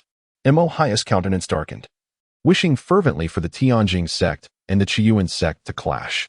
Yet, he did not anticipate that Qingtian would audaciously drag the city lord's mansion into the fray. It was known that many of those gathered here held a certain status within the county city in the past. Even if they were discontent with the city lord's mansion, they were but solitary voices in the wilderness. Now, if a multitude were to express their dissatisfaction, the repercussions would be significant. Qingtian chuckled awkwardly. You think you can silence me with mere words? What authority do you possess to command my silence? Have you allied with the Qiyuan sect? Nonsense, came the retort. If that were the case, why would you indulge them so? All eyes turned towards them. Some believing Qingtian had lost his mind for daring to provoke the city lord's mansion. Yet, many others perceived this as a bold maneuver by Qingtian on behalf of the Tianjing sect to test the waters with the city lord's mansion. After all, during such tumultuous times for the Tianjing sect, the city lord's mansion ought to maintain stability rather than merely observing from the sidelines. Is the Tianjing sect afraid of my Qiyuan sect? At that moment, the visibly furious Gu Qing stepped forward, sneering, Our two factions are at odds, and no external forces are involved. Do you intend to represent the Qiyuan sect in this conflict? Gu Qing's expression faltered. You have already lost the contest. What face do you have to make such noise? Qingtian, however, coldly replied, I do not represent the Tianjing sect in waging war against anyone. Nor have I received any orders to do so. Therefore, my Tianjing sect's businesses, threatened under these rules, deserve protection within those very rules. His argument was logical and well-founded, garnering nods of agreement from many. A conflict between the two major sects was not a matter that could be determined by mere juniors. A single thread pulled could unravel the entire tapestry. Gu Qing, furiously stamping his foot, managed a chilling smile as he surveyed the crowd. From this moment forth, my Qiyuan sect will claim every auction item. Whoever dares to contest this shall not find us merciful. He had lost. Yet he could not represent the Qiyuan sect in warfare nor place blame. Nevertheless, he still arrogantly made such demands. This was the audacity of the Qiyuan sect's disciples. After all, the foremost expert in Tianshu County had become Fang Qingtian of the Qiyuan sect. While issuing his threats, Gu Qing cast a scornful glance at Qingtian, declaring, Should you dare to retract the subsequent auctions, I shall raise the Tianhai Pavilion today. Such words were exceedingly domineering. Yet the gathering was indeed filled with numerous experts from the Qiyuan sect. In this moment, even the old wood, with a furrowed brow, cast a sorrowful glance towards Qingtian. Qingtian, with a bitter smile, remarked, Even if the sect sends someone, they will not arrive in time. Those maintaining order will not care about the plight of U.S. merchants. Very well, let us continue the auction. With no competition, the items could only be sold at a base price. Some senior members of Tianjing sect were seething with anger, feeling utterly humiliated. While the representative of the city lord's mansion, Mo Hai, felt the weight of everyone's discontent. For today's auction, all parties had made ample preparations. Yet they found themselves without even the qualifications to participate, which was understandably disheartening. The old wood began the auction, unaware of the actual cost of these elixirs. His expression darkening to an extreme, for with each item sold at the base price, Tianhai Pavilion would earn significantly less. In contrast, Qingtian remained unfazed. Even if a single elixir sold for 8 or 9 times its cost, though considerably less than what could have been earned in a free auction, it was still a satisfactory outcome. At the very least, all necessary resources had been secured. This experience also made Qingtian acutely aware of the complexities surrounding the city lord's mansion, which surely harbored ulterior motives. One could only ponder how a dignified city lord of Tianshu County, possessing only the 4th largest power, could tolerate the existence of 3 superior forces. The current turmoil within Tianjing sect presented an opportunity for the city lord's mansion. Perhaps the unrest within Tianjing sect was indeed linked to the city lord's mansion, as Qingtian remained in the dark about the circumstances surrounding his father's misfortune. For elixirs with intricate patterns and 50 low-tier Qi spirit pills were purchased monopolistically by Qiyuan sect. Fortunately, they had come prepared with ample materials. Otherwise, Tianhai Pavilion would not have sold to them. The auction commenced amid a cacophony of voices, only to culminate in a dismal silence, marking a rather bleak conclusion. This utterance naturally incited a stir. Luckily, Gu Qing had departed. Each auction concluded with a clear exchange of goods and currency. Just as the old wood was collecting the last batch of exchanged materials, the perpetually sullen Wu Tong was thrust forward, exclaiming, "Hold on." At this moment, the auction hall was sparsely populated, consisting mainly of Tianhai Pavilion personnel, members of Tianjing's sect, and representatives of the city lord's mansion. Despite having been defeated and looking rather grim, Wu Yao and the others behind Wu Tong wore dark smiles. Wu Tong declared, "Hand over all the proceeds from the sales of the Qi spirit pills." As he spoke, Wu Tong could hardly contain his excitement, his body trembling slightly. Although the Wu family had suffered significant losses, and although Qingtian had salvaged the situation at the cost of their pride, the outcome remained favorable. The initial phase of the auction had yielded substantial profits, leading to only minor gains in the latter stages. And all of this would belong to Wu Tong. The old wood trembled slightly, and the expressions of nearly all the culprits in Tianhai Pavilion changed dramatically. In the past, the Wu family had acted behind the scenes, but now they were making their demands before the city lord's mansion and the senior members of Tianjing's sect. Who would dare to act so boldly without a foundation? "What is the matter?" Qingtian inquired innocently, casting a seemingly naive gaze at Wu Tong. This facade of innocence delighted Wu Tong immensely. Were it not for the concern of the hidden young master, he would have been grinning from ear to ear. What could be more gratifying than seizing another's hard-earned gains and having others dance to his tune? "What is the matter?" With a disdainful chuckle, Wu Tong retrieved a scroll from his bosom. As the scroll unfurled, it revealed a document of certainty, signed by the hand of suffering. The content was straightforward. It mandated that Qingtian heed Wu Tong's arrangements, entrusting all matters concerning the sale of elixirs to Wu Tong's authority. Upon witnessing this scroll, Qingtian's expression naturally shifted, his countenance paling like withered wood, while nearly all the wrongdoers trembled involuntarily. Wu Tong and his companions could not suppress their laughter, as they pondered whether all their arduous efforts and struggles to alter their fates had ultimately amounted to naught. Only a few among the sinners displayed minimal emotional response, inching closer to the Wu family. Chapter 80, A Sudden Thunderbolt in Recent Days. An overwhelming number of individuals have sought the favor of the enigmatic alchemist, only to be callously turned away, their indignation silenced. Even the city lord has been compelled to swallow his contempt. Yet, who could have anticipated that Wu Tong would receive a commission to deliver such a devastating blow to Qingtian? At this very moment, the forces aligned with the city lord wore expressions of cold amusement, relishing the downfall of Qingtian, who had so arrogantly flaunted his power. The higher-ups of the Tianjing sect exchanged glances, contemplating their plan to exploit the upcoming auction. Intending to coerce the Tianhai Pavilion into selling elixirs at a low price to the Qiyuan sect, thereby engaging in extortion. However, they now found themselves helpless. Wu's insatiable greed meant that if these resources fell into his hands, they would gain nothing. Clutching the secure scroll, Wu Tong laughed with delight. Wu Yao scoffed derisively, proclaiming, "Man's calculations cannot rival heaven's designs. Qingtian, your rapid surge in power must surely stem from your clandestine use of numerous spirit-enhancing pills. This matter requires thorough investigation." Both were elated, for the Wu family had sacrificed greatly to eliminate Qingtian. Now, with irrefutable evidence to condemn him, not only could they settle the score, but they could also reap a substantial fortune. Without Qingtian, these individuals would be powerless to stir up any trouble. Yet, just as the three factions reveled in their anticipation of Qingtian's downfall and the subsequent collapse of the Tianhai Pavilion, a young servant from the Tianjing sect rushed in, announcing, "The esteemed alchemist has departed, expressing satisfaction with our commercial efficiency." At these words, a profound silence enveloped the room. "What esteemed alchemist?" Qingtian seized the servant, demanding, "What did you say? Repeat that." The servant, clearly oblivious to the unfolding events, hastily replied, "The esteemed alchemist has been resting in the back, awaiting resources. Having received sufficient supplies, he has already left." With this revelation, Qingtian released the servant and, his expression turning grave, confronted Wu Tong. "Wu Tong, how audacious of you to forge a commission." This declaration jolted everyone to attention. The Wu family dared to counterfeit a commission from the mysterious alchemist? Wu Tong's face drained of color, and Wu Yao and the others could no longer maintain their amusement, casting worried glances at Wu Tong. "Impossible. This is a genuine commission. You speak nonsense." Wu Tong bellowed in fury. "If you do not relinquish the resources, do not blame me for my lack of courtesy." Qingtian retorted sharply, "Are you certain the commission is authentic? How ridiculous. You, Wu Tong, possess anything genuine? If you have no business here, be gone. You are unwelcome." The rapid shift in Qingtian's demeanor sent a chill down Wu Tong's spine, a sensation akin to a thunderbolt striking him, leaving him reeling. This instrument, capable of rendering Qingtian cautious, was indeed a forgery?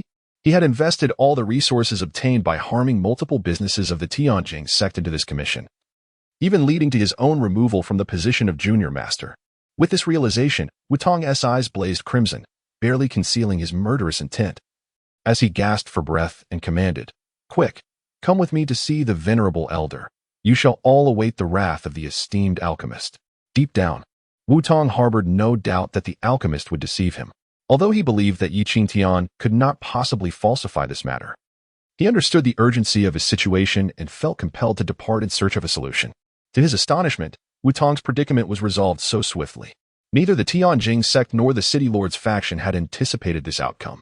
Almost instantaneously, the representative of the City Lord's mansion, the elder Mo Hai, approached Qingtian with an unspoken yet palpable intent.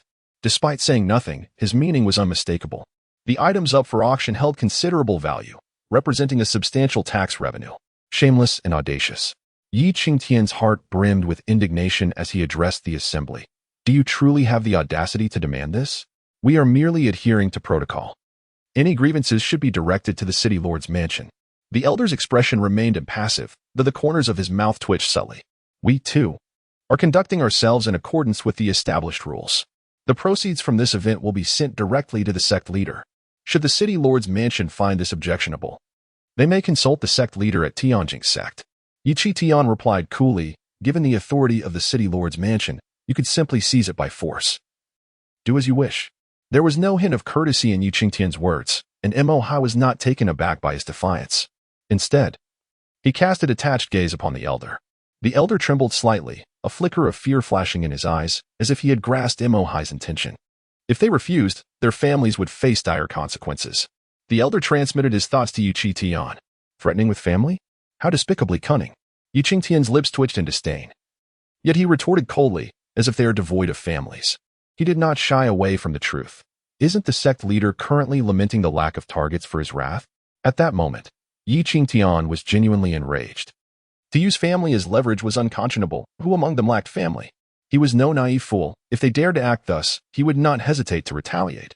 However, he recognized the limitations of his own strength and could only invoke the sect leader as a form of intimidation. "Let us see how this unfolds," Mo Hai sneered.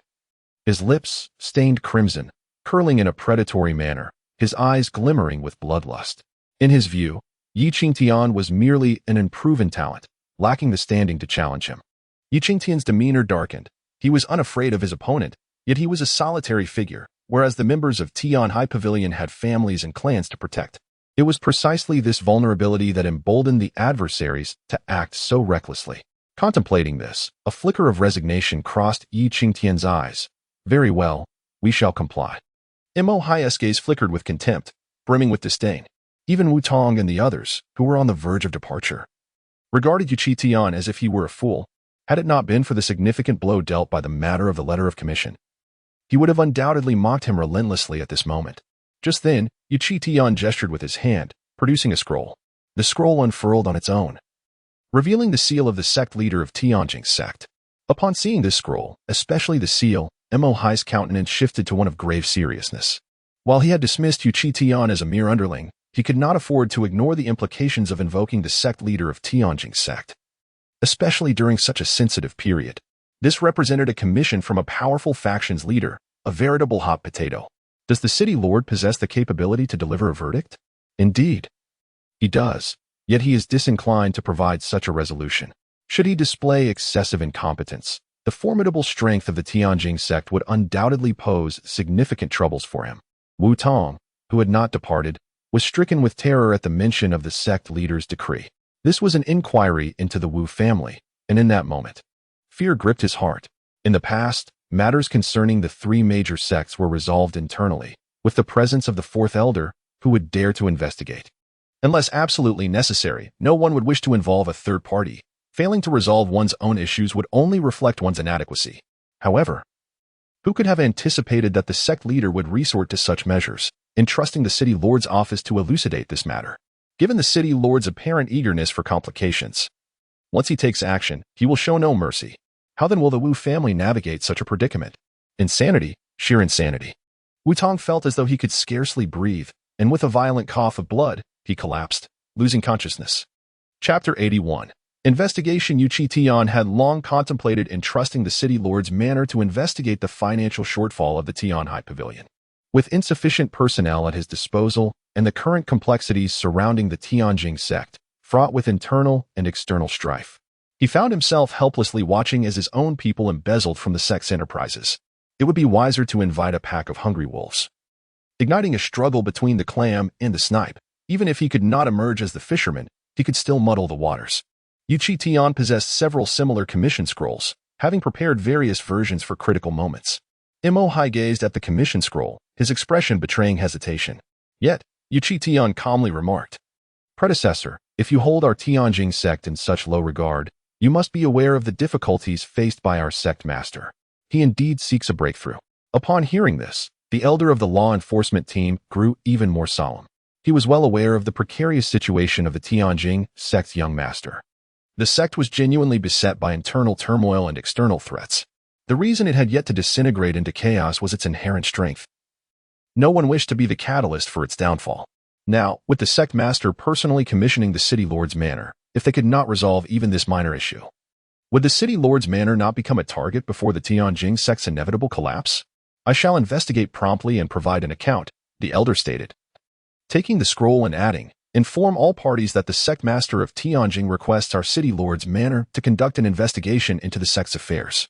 He cast a sinister glance at Qingtian, while Mo Hai scoffed and turned to leave. Qingtian stood still, watching the departure. Once this news spread, the already precarious Tianjing sect would undoubtedly experience even greater upheaval, and he would become the scapegoat, the target of public ire. Even the old wooden figure beside him wore a worried expression. This should not be the case. We ought to feign humility and proceed cautiously. That would be the wise path. The sect master is foolish, utterly foolish. Foolish? Indeed, he was. The internal troubles of the Tianjing sect were intensifying, and the sect master had lost the esteem of his peers. Now, unable to resolve internal matters, he sought external intervention. This was akin to digging his own grave. What else could it be but foolishness? Qingtian turned to the old wooden figure, shaking his head. "No pain, no gain. If we wait until everything is utterly decayed, there will be no opportunity to cut through the chaos cleanly."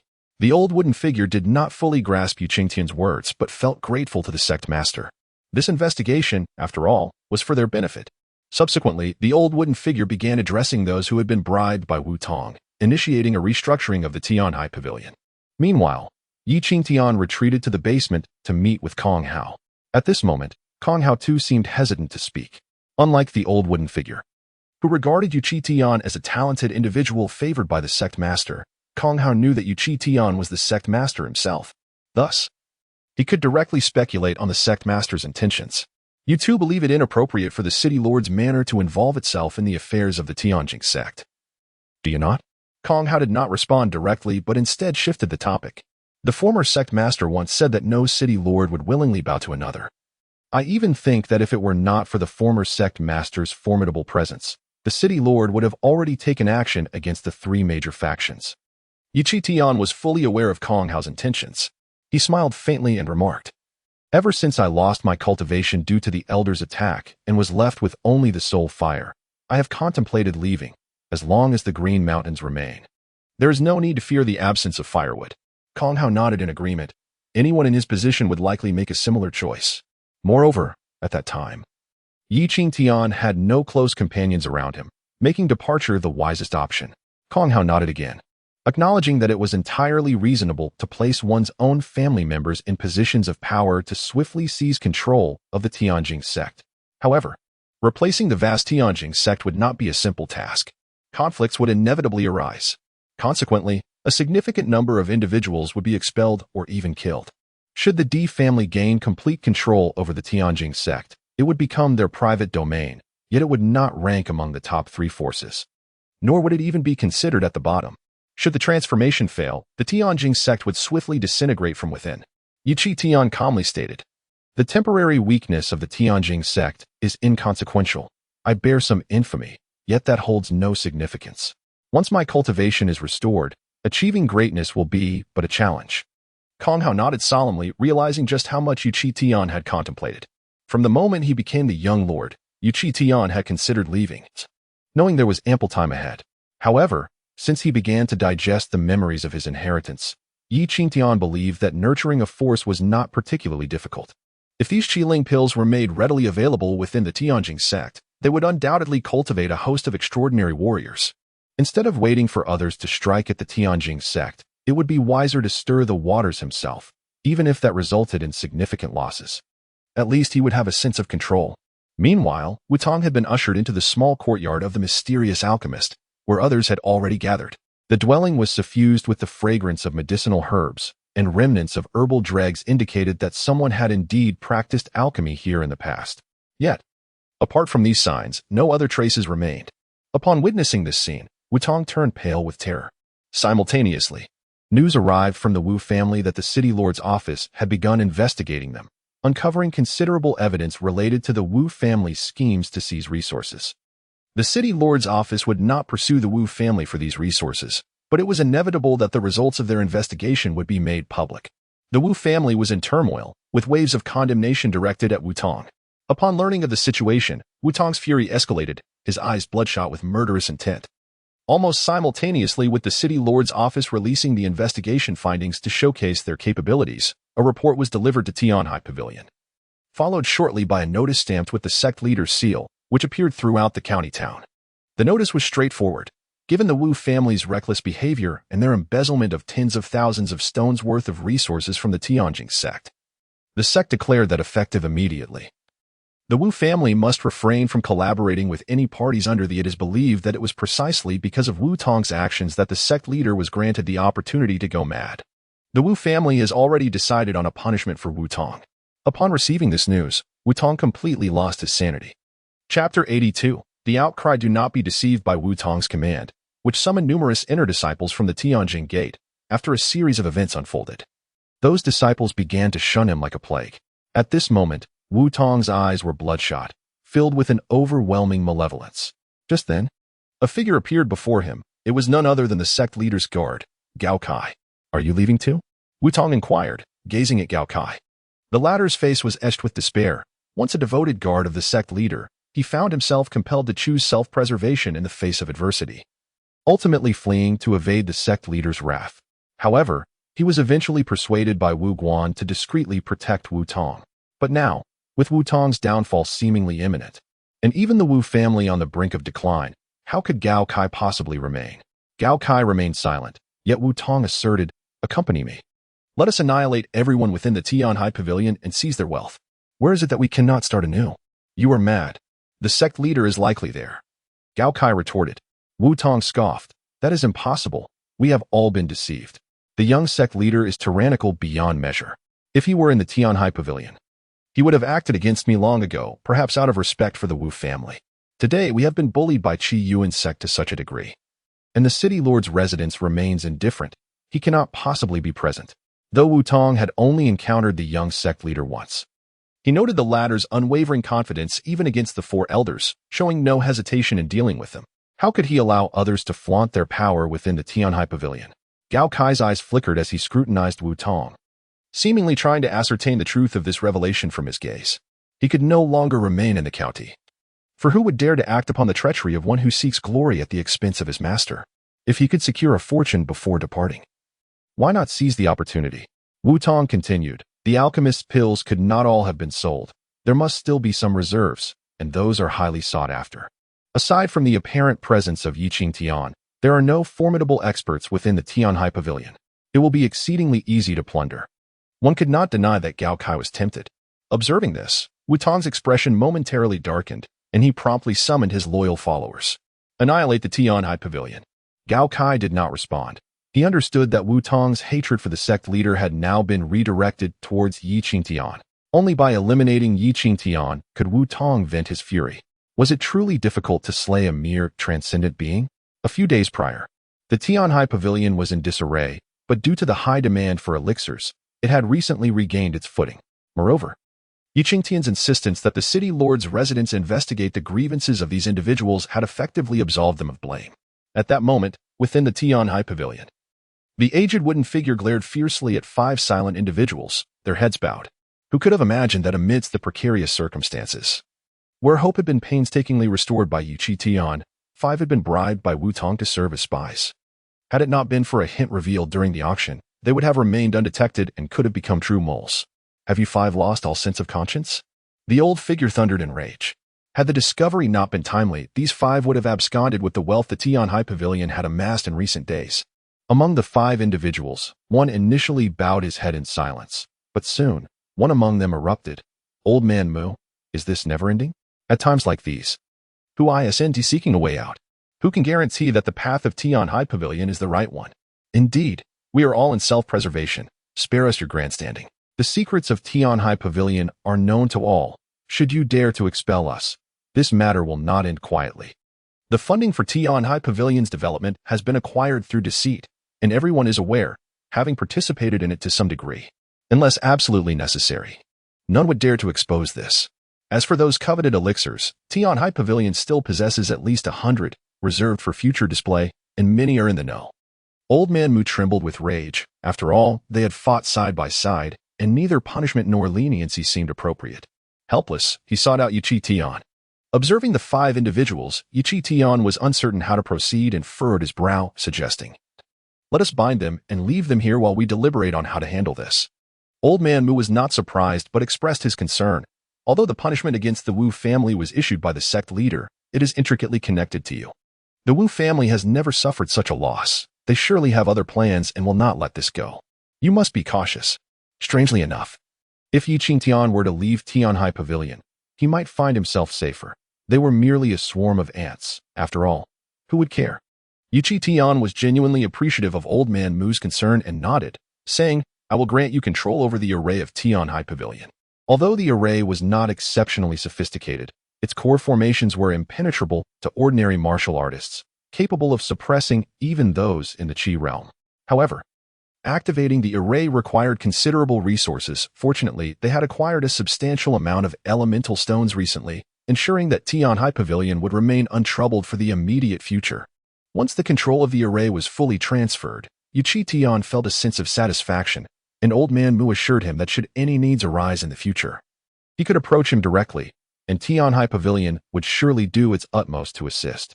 Next came the time for the celebratory feast, set up on the 2nd floor with several tables laden with a bountiful spread. For those who had endured prolonged anxiety, this was a considerable satisfaction. Qingtian found himself somewhat lost in thought. If he had such a force constantly gathering resources for him, would he not be spared the hassle of scouring for them himself? Of course, it was merely a fleeting thought. While these individuals might possess capability and insight, they lacked martial strength. Without formidable power backing them, venturing elsewhere would only lead to being devoured. In summary, Qingtian felt he was not yet qualified to possess such a unique force. The group remained boisterous, their revelry continuing from dusk until nightfall without a hint of cessation. Suddenly, amidst their merriment, a thunderous noise reverberated from below, as someone forcefully broke through the main entrance, storming into Tian High Pavilion. "Everyone, take cover," Qingtian urgently called out. Turning to old man Mu, "Quickly, go control the array." Old man Mu, suddenly sobered, dashed out like a madman. Qingtian and Kong Hao raced down to the 1st floor, only to hear the subdued 5 crying out, "Young Master Wu, it's us. Save us, we know ah." As 5 round heads thudded to the ground, Qingtian found himself grappling with the dilemma of whether these individuals deserved death, uncertain of the appropriate punishment. In that moment, Wu Tong took decisive action. Just as Qingtian broke through to the 1st layer, he was confronted by 7 assailants closing in on him, 5 extraordinary beings and 2 adept practitioners, united in their formidable strength, intent on reducing him to ashes. Chapter 83, Subduing Gao Kai. Kill, kill, kill. Upon witnessing Qingtian, Wu Tong's voice erupted in a frenzied howl, as if his very scream could obliterate Qingtian, who would have perished countless times by now. As Qingtian barreled down, already on high alert, he launched himself toward an extraordinary figure, opting to break through. The targeted extraordinary staggered, reeling from the impact. Simultaneously, the other 6 advanced with lethal intent, showing no signs of hesitation, intent on reducing Qingtian to ashes. Their objective was clear: to annihilate everyone in their path and seize all the wealth of Tian High Pavilion, requiring swift resolution. Among the 6, Gao Kai lunged forward with a colossal grasp, devoid of mercy, aiming directly for Yi Qingtian's head. In the midst of this dire predicament, Yi Qingtian spoke calmly, "Kill." His voice was barely audible, yet it resonated with profound clarity. Hearing this, Wu Tong scoffed derisively, "With such meager strength, you dare speak of killing? Dream on." The others mirrored his scornful expressions. But at that moment, a massive hand suddenly emerged from behind Yi Qingtian, shattering all incoming attacks. It struck the chest of a figure at the connection realm, sending him spiraling backward, blood spilling forth until he lay motionless. What? In that instant, everyone was rendered speechless. Even Wu Tong stood frozen in disbelief. One strike had neutralized all assaults and repelled a connection realm expert. Could he be a martial master? The sect leader is here. Fear gripped them all, and Wu Tong's expression turned incredulous. It was impossible, based on his understanding of the sect leader and martial masters, if one were present. No one would dare act defiantly before him. How could there be a martial master? Run. No one hesitated. They chose to flee, fully aware that a martial master was insurmountable. The fastest to escape was Gao Kai, who had been persuaded by Wu Tong but remained vigilant. Now, he disregarded everything, wishing desperately for more legs to flee faster. Yet, at that moment, an obscure formation enveloped Tianhai Pavilion and Gao Kai. The first to bolt and heedless of Wu Tong's pleas for help, was unexpectedly repelled. In the next heartbeat, a terrifying aura manifested before him, and he collapsed to his knees like a lost dog, bowing repeatedly, "Sect leader, Gao Kai has always been dutiful to you. Had it not been for the many unforeseen circumstances, I would never have abandoned you." It was only because he stood on the precipice of becoming a martial master that he recognized their terrifying might. The young sect leader was even more fearsome, leaving him devoid of any thoughts of resistance. "Yes, it is you." Just as Wu Tong witnessed Gao Kai's desperate bow, he saw Kong Hao in pursuit. That visage was all too familiar. It belonged to one he had incapacitated before his own downfall. His exhilaration from vanquishing Kong Hao had been so great that he had entered the sect leader's hall with arrogance, only to end up in ruin. Now, seeing Kong Hao, Wu Tong trembled uncontrollably. In this brief span, Yi Qingtian had dispatched all extraordinary figures, the overwhelming scent of blood permeating the air, sharp and pungent. With the flowing light sword in hand, Yi Qingtian's gaze fell steadily on Wu Tong and Gao Kai, his demeanor calm as he declared, "Kill. Leave not a single one alive." Hao Kai's pleas for mercy reached Yi Qingtian's ears. Even if Hao Kai's past actions were not deemed loyal, they could be considered as contributions made through toil and hardship, and he had not directly harmed the sect, thus avoiding the death penalty. However, Yi Qingtian pondered the utility of sparing Hao Kai's life. Should he be released, there was a possibility he might flee to distant lands and never return. Yet, if Hao Kai were to seek refuge with others and cause him trouble, what then? Yi Qingtian had no desire to keep Hao Kai by his side.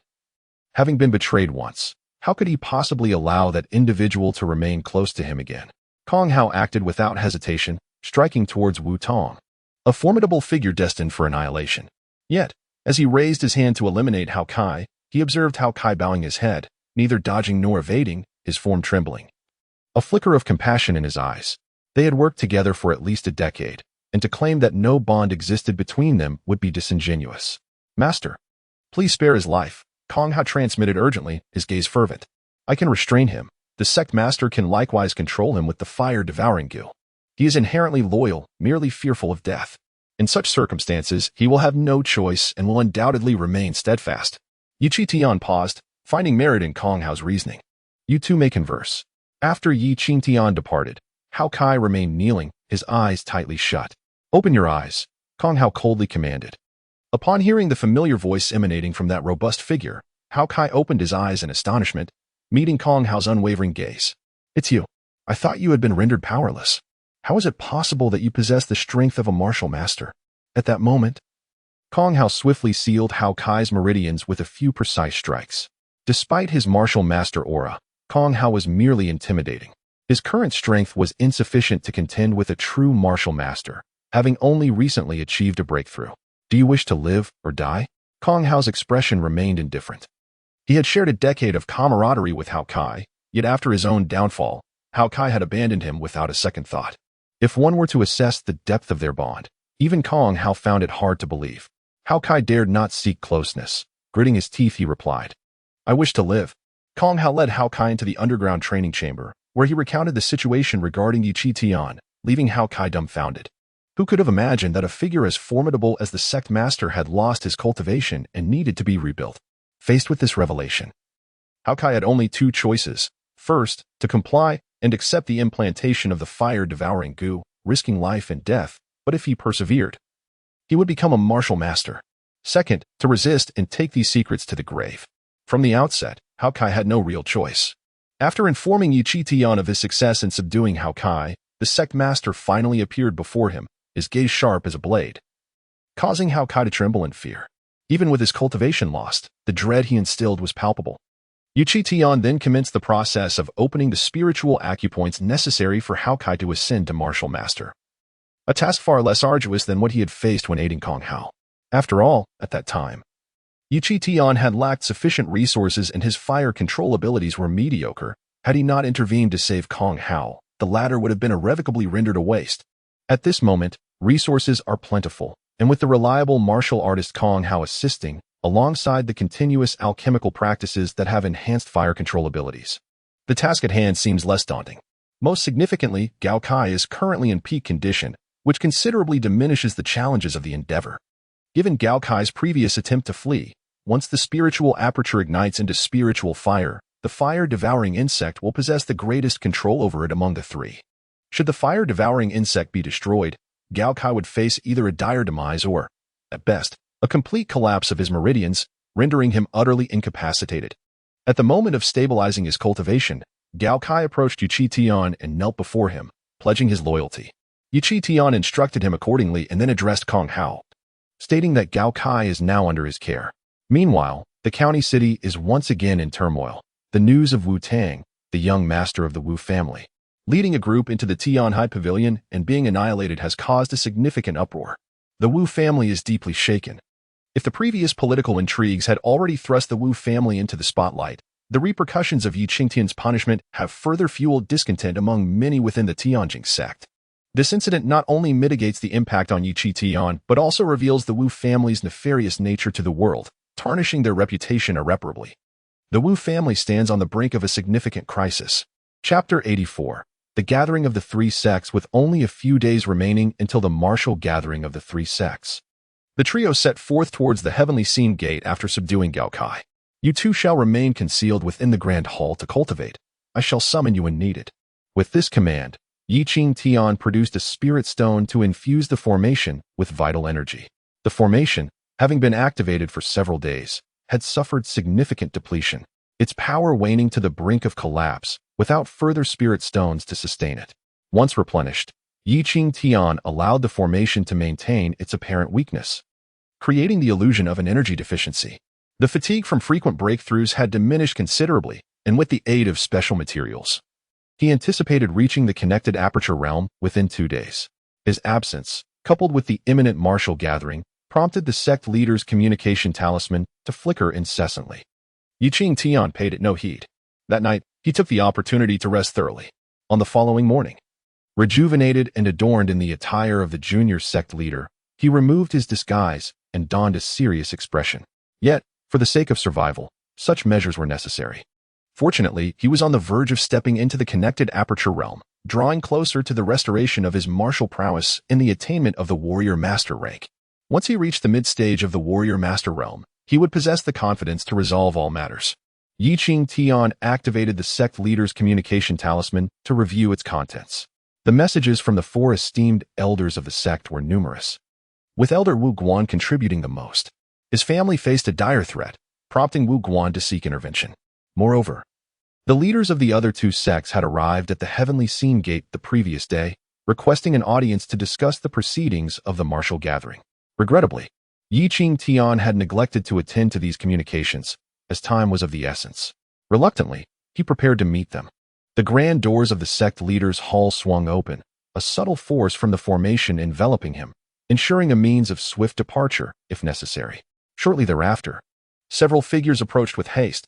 Feng Qitian, the leader of the Qi Yuan sect, strode forward confidently, accompanied by an elder. Ma Yu, the leader of the Dixian sect, appeared lean and sharp, also with an elder in tow. The Grand Elder Di Yang and Second Elder Zhongcheng of the Heavenly Scene Gate followed suit. Each party bore distinct expressions. Yet only Di Yang and Zhongcheng regarded Qingtian with evident dissatisfaction. Traditionally, the upper echelons of the heavenly scene gate should have been prepared prior to engaging in discussions with the other two sections. Their inability to meet Qingtian had thwarted any preliminary negotiations. Ahaha! Upon seeing Qingtian, Qingtian laughed heartily, exuding warmth. It has been many days since we last met, dear nephew. You seem revitalized, which brings me great joy. By the way, I have inquired about the marriage proposal. Sun Qing is exceedingly pleased with you. Henceforth, you shall be my Qiyuan sect's son-in-law.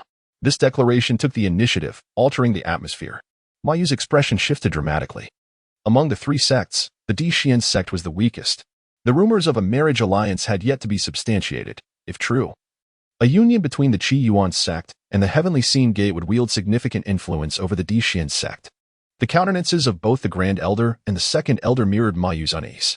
Before any negotiations could commence, they found it impossible to ascertain Qingtian's stance, leaving Qingtian in a position of advantage and disrupting all their carefully laid plans. As the expressions of those present fluctuated between uncertainty and disbelief, they suddenly noticed Qingtian seated at the head of the table, his demeanor strikingly calm. He spoke in a measured tone, if that is the case.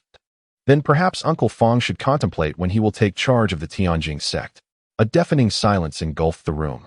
The minds of all present felt as if they had been shattered, leaving them utterly incapable of coherent thought. The sect leader of Tianjing was inexplicably offering the reins of the sect to an opposing force. Was this madness? Yet, this was not the pinnacle of Qingtian's audacity. He rose from his seat, relinquishing his position, and addressed Qingtian. Uncle Fong, as an elder, you are destined to lead two major sects. And this position suits you perfectly. Henceforth, I hereby announce that the Tianjing sect will accept your leadership. Such audacity was beyond comprehension. Even if there were clandestine dealings between the two, revealing them at this juncture was utterly inappropriate. You are being outrageous. As everyone in the room grappled with their astonishment, Elder De Yong could no longer contain himself and leapt forward to denounce this affront. Even the second elder, Zhong Chong, who should have supported the sect leader, glared at Qingtian with bloodshot eyes, as though he wished to devour him whole. Qingtian fixed his gaze upon the elder. Am I being outrageous? As the sect leader, the decisions are mine to make. Observing Qingtian's boldness, Ma Yu, the leader of the Dixian sect, who had previously been apprehensive, now appeared composed, his narrow eyes narrowing as he scrutinized Qingtian. The old adage of gaining ground leading to further encroachment rang true. Qingtian's remarks were clearly intended to provoke Qingtian and sow discord. Were there truly collusions between them, Qingtian would not have acted so ostentatiously. If Qingtian were to act solely to stabilize the situation, Qingtian would certainly adopt a more aggressive stance. However, if Qingtian openly declared his intentions, it would only serve to bind Qingtian's hands. This realization garnered Ma Yu's admiration, prompting him to speak. I had heard earlier that the two major sects were closely intertwined, but I did not anticipate they would reach such a level of integration. It seems the tripartite balance of power has dissipated, rendering the so-called martial assembly of the three sects unnecessary. With that, the two turned to leave. This action was akin to pouring fuel on a fire. At that moment, Qingtian's expression was as dark as the depths of water, devoid of any semblance of joy. His mention of a marriage alliance was far from innocent. It was a calculated move aimed at completely severing the relationship between Qingtian and the four esteemed elders of Tianjing sect. Simultaneously, it served as a veiled threat to the Dixian sect, illustrating how well he had Qingtian under his control. Yet, he had miscalculated. Qingtian's audacity was unparalleled. Some of Qingtian's previous statements had reached Qingtian's ears, but hearing them anew left him unable to maintain his composure. Once the various factions learned of Qingtian's intention to cede Tianjing sect, ambitious individuals within the Qiyuan sect would undoubtedly seize the opportunity. Moreover, how many would heed Qingtian's commands? It was certain that many would rally to protect the legacy of Tianjing sect. This scenario would undoubtedly lead to significant turmoil, with the potential for conflict igniting between the two sections. Qingtian had long been infamous, disparaged by the four esteemed elders of his own sect. Thus, he cared little for the further tarnishing of his reputation, speaking his mind with abandon. However, the Qiyuan sect could not afford such liberties. In that moment, the entire hall was enveloped in an unparalleled silence, so profound that even the fall of a pin could be heard. Everyone appeared as if they had been ensnared by a spell of immobility. Yet, the eager expression on Qingtian's face, as he relinquished his position as the sect leader, remained undiminished, which cast a deep shadow over Feng Qingtian's countenance. He contemplated the notion of recklessly taking the seat for himself, eager to see how Qingtian would respond.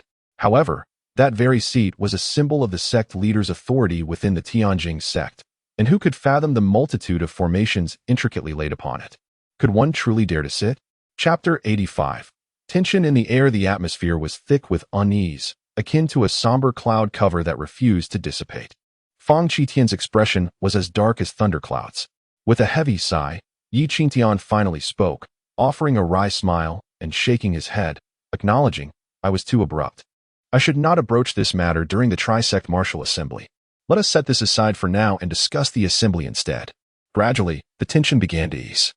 Feng Qingtian, however, gritted his teeth, interpreting this as a rebuke for bringing up the topic of the marriage alliance. He sat anxiously to the side, his previous arrogance diminished. In stark contrast, Mayu, the leader of the earthly profound sect, appeared at ease, clearly relishing the rivalry between the two major sections. As Feng Qingtian composed himself, his eyes, filled with murderous intent, were fixed on Qingtian.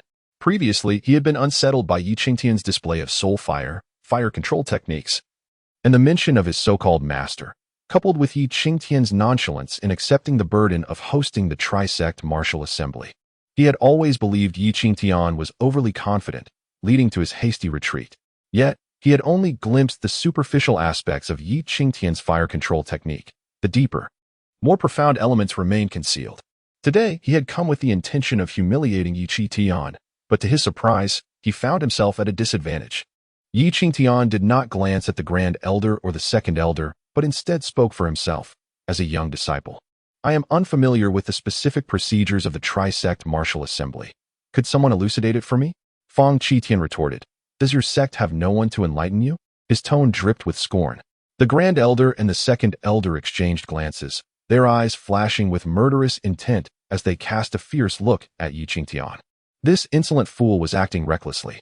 Both silently gritted their teeth. After the assembly, the sect leader must be eliminated. What purpose would he serve? They anticipated that the assembly would likely result in a complete fallout. This was certainly not what Feng Qingtian desired. He was counting on Qiyuan sect to bolster its prestige during the assembly, solidifying its position as the foremost power in Tianshu Prefecture. An elder from the earthly profound sect began to explain. The Tri-Sect Martial Assembly consists of 2 rounds. The first round is a scavenging competition held in a designated area, where all 3 sects will jointly release a batch of resources for disciples to seize, with points awarded based on the rarity of the resources. The second round is a ranking battle, where disciples may challenge others if the point difference is minimal, thus determining their rankings. After both rounds, each faction will be able to recruit based on performance. Naturally, the talents and basic information of all participating disciples will be made public. Qingtian nodded courteously at the elder from the earthly profound sect before asking, "So, we need to prepare the venue for the scavenging competition and discuss how many resources to allocate?" "Indeed," Feng Qingtian replied, his face darkening. "However, it is not our responsibility to prepare the venue for the scavenging competition. It is the duty of the host." Upon mentioning the host, both the Grand Elder and the Second Elder's expressions turned particularly grim. Originally, Qiyuan sect was to host, yet now it seemed to be taking a domineering stance. At that moment, Qingtian smiled at Feng Qingtian and inquired, "What type of venue does sect leader Feng believe Tianjing sect should prepare?" Tianjing sect possessed several secret locations. Would they need to be opened up? Surprisingly, Feng Qingtian feigned ignorance to the Grand Elder's skepticism and remarked, "I believe the Xianjin cave of Tianjing sect would be quite suitable." Upon the utterance of these words, the eyes of the Earth Grotto sect masters sparkled with intrigue, while the first and second elders seethed with rage. The Xianjin cave was a significant secret location of the Tianjing sect, imbued with an extraordinarily rich essence of vitality, hosting numerous mystical beasts and cultivating various accompanying materials. Although it had been opened 6 months prior and the ripe materials had been harvested, leaving few precious resources, the site remained a clandestine treasure. To allow 1,000 individuals to enter for a competitive event would surely lead to catastrophic consequences. Qingtian contemplated, his brow furrowed. Seizing the moment, Feng Qingtian pressed on, "Do not tell me the formation of the Xianjin cave cannot be activated. That formation can be forcibly opened every month. If the Tianjing sect lacks spirit stones, we are willing to provide them." He was clearly intent on taking advantage of the situation. At that moment, A gleam of triumph flickered in Fang Qingtian's eyes. He was eager to see how long Qingtian could maintain his facade of generosity. However, in the next instant, Qingtian nodded and replied, "It can be done." The simplicity of those two words sent shockwaves through the 6 others present. Their breaths momentarily disordered as they stared at Qingtian in disbelief. The Qianjin cave was a veritable treasure trove. If damaged, it would be years before it could yield again. Yet Qingtian was voluntarily offering access. The first elder, Diong, was on the verge of an outburst, nearly wishing to strike Qingtian down. Once Fang Qingtian recovered from his astonishment, he erupted into a hearty laugh, his imposing aura rising, causing the first elder to involuntarily step back. While he gazed at Qingtian with a smile, clearly growing fonder, "Nephew, you possess remarkable courage." Qingtian waved his hand dismissively, saying, "What is that you say, Uncle Fang? The Tianjing sect is merely assisting the Qiyuan sect in hosting the tri-sect martial assembly. Since you are eager to see it succeed, how could my Tianjing sect be stingy?" Fang Qingtian's expression froze as he fixed his gaze on Qingtian, awaiting further elaboration. Qingtian, feigning innocence, asked, "Uncle Fang, have I said something amiss?" Fang Qingtian remained silent, prompting Qingtian to turn toward the Earth Grotto sect's Master Ma Yu, inquiring, "Master Ma, have I erred in my statement?" To attain the position of a sect master requires a level of acumen not to be underestimated. Ma Yu replied coolly, "According to the rules, this year's tri-sect martial assembly should be convened at the Qiyuan sect, and the Tianjing sect is indeed hosting it on their behalf. The hosting sect bore the brunt of the costs. Thus, nearly every sect sought to pass this hot potato on to another." At this juncture, Qingtian nodded and once again addressed Fang Qingtian. "As the relatively weaker sect master of the Tianjing sect, my support is limited. So I hope you will not hold it against me." Fang Qingtian sensed a shift in the atmosphere. Qingtian continued, "The Tianjing sect provides the most suitable venue. As for the resources for our disciples to contend over, I must ask Uncle Fang's Qiyuan sect to shoulder a greater share. That would not pose an issue, would it? If the Qianjin cave could be likened to a long-term source of revenue, then directly providing resources would amount to a one-time transaction. While the immediate loss may not be felt, over time, the repercussions would grow increasingly painful. According to the rules of the Tri-Sect Martial Assembly, all resources put forth would belong to those who acquired them. Moreover, any resources not fully claimed would revert to the hosting sect. Originally, the resource distribution among the 3 sects was significant. Would the Qiyuan sect willingly bear a portion of the Tianjing sect's share? The Qiyuan sect compelled the Tianjing gate to supply the Qianjin cave, placing the latter in a difficult position. How could Qingtian allow the Qiyuan sect to escape unscathed? Naturally, he would ensure that they bore an even greater burden of resource allocation. Chapter 86. No one shall have it easy. Qingtian, resolute in his disdain for Kaiwanzong, held considerable confidence. After all, Tianjingmen was convening the 3-sect martial assembly at the behest of Kaiwanzong, a request from Fang Qingtian that could not be easily dismissed. Could Fang Qingtian afford to refuse? A rejection would not only reflect his lack of discernment, but would also risk inciting the wrath of the unhinged Qingtian. He had every reason to believe that should he decline, Qingtian would likewise withdraw his support, potentially leading to a complete breakdown in relations. For the moment, it was Qingtian who had been making all the sacrifices. Fang Qingtian inquired, "Can my esteemed nephew truly provide the Qianjin cave?" Qingtian replied, "I remain the sect leader, and my words and actions naturally represent Tianjingmen. I am curious, however, about Uncle Fang's thoughts on my proposal." Fang Qingtian gritted his teeth. "Tianjingmen has made significant contributions, of that I am well aware. As the host, one should provide 30% of the resources for the tournament, while Tianjingmen is contributing 20%. How about we let Kaiwanzong cover the remaining 10%? The audacity of Kaiwanzong, expecting to shoulder only 10% while Tianjingmen bore the brunt of the responsibility for hosting the 3-sect martial assembly and providing the Qianjin cave, was infuriating. At that moment, both the Grand Elder and the Second Elder were taken aback, gazing at Qingtian as though they were fools.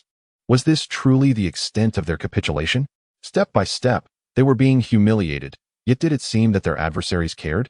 Qingtian met Fang Qingtian's gaze, a knowing smile playing on his lips. "Uncle Fang, are you attempting to bully me?" His words sent a ripple of tension through the assembly, suggesting Qingtian was on the verge of losing his temper.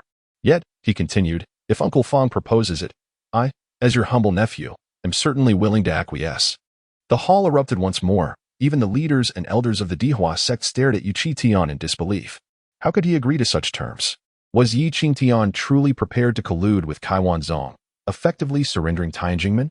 After enduring such indignities, he still acquiesced? Even Fang Qitian was rendered speechless with shock.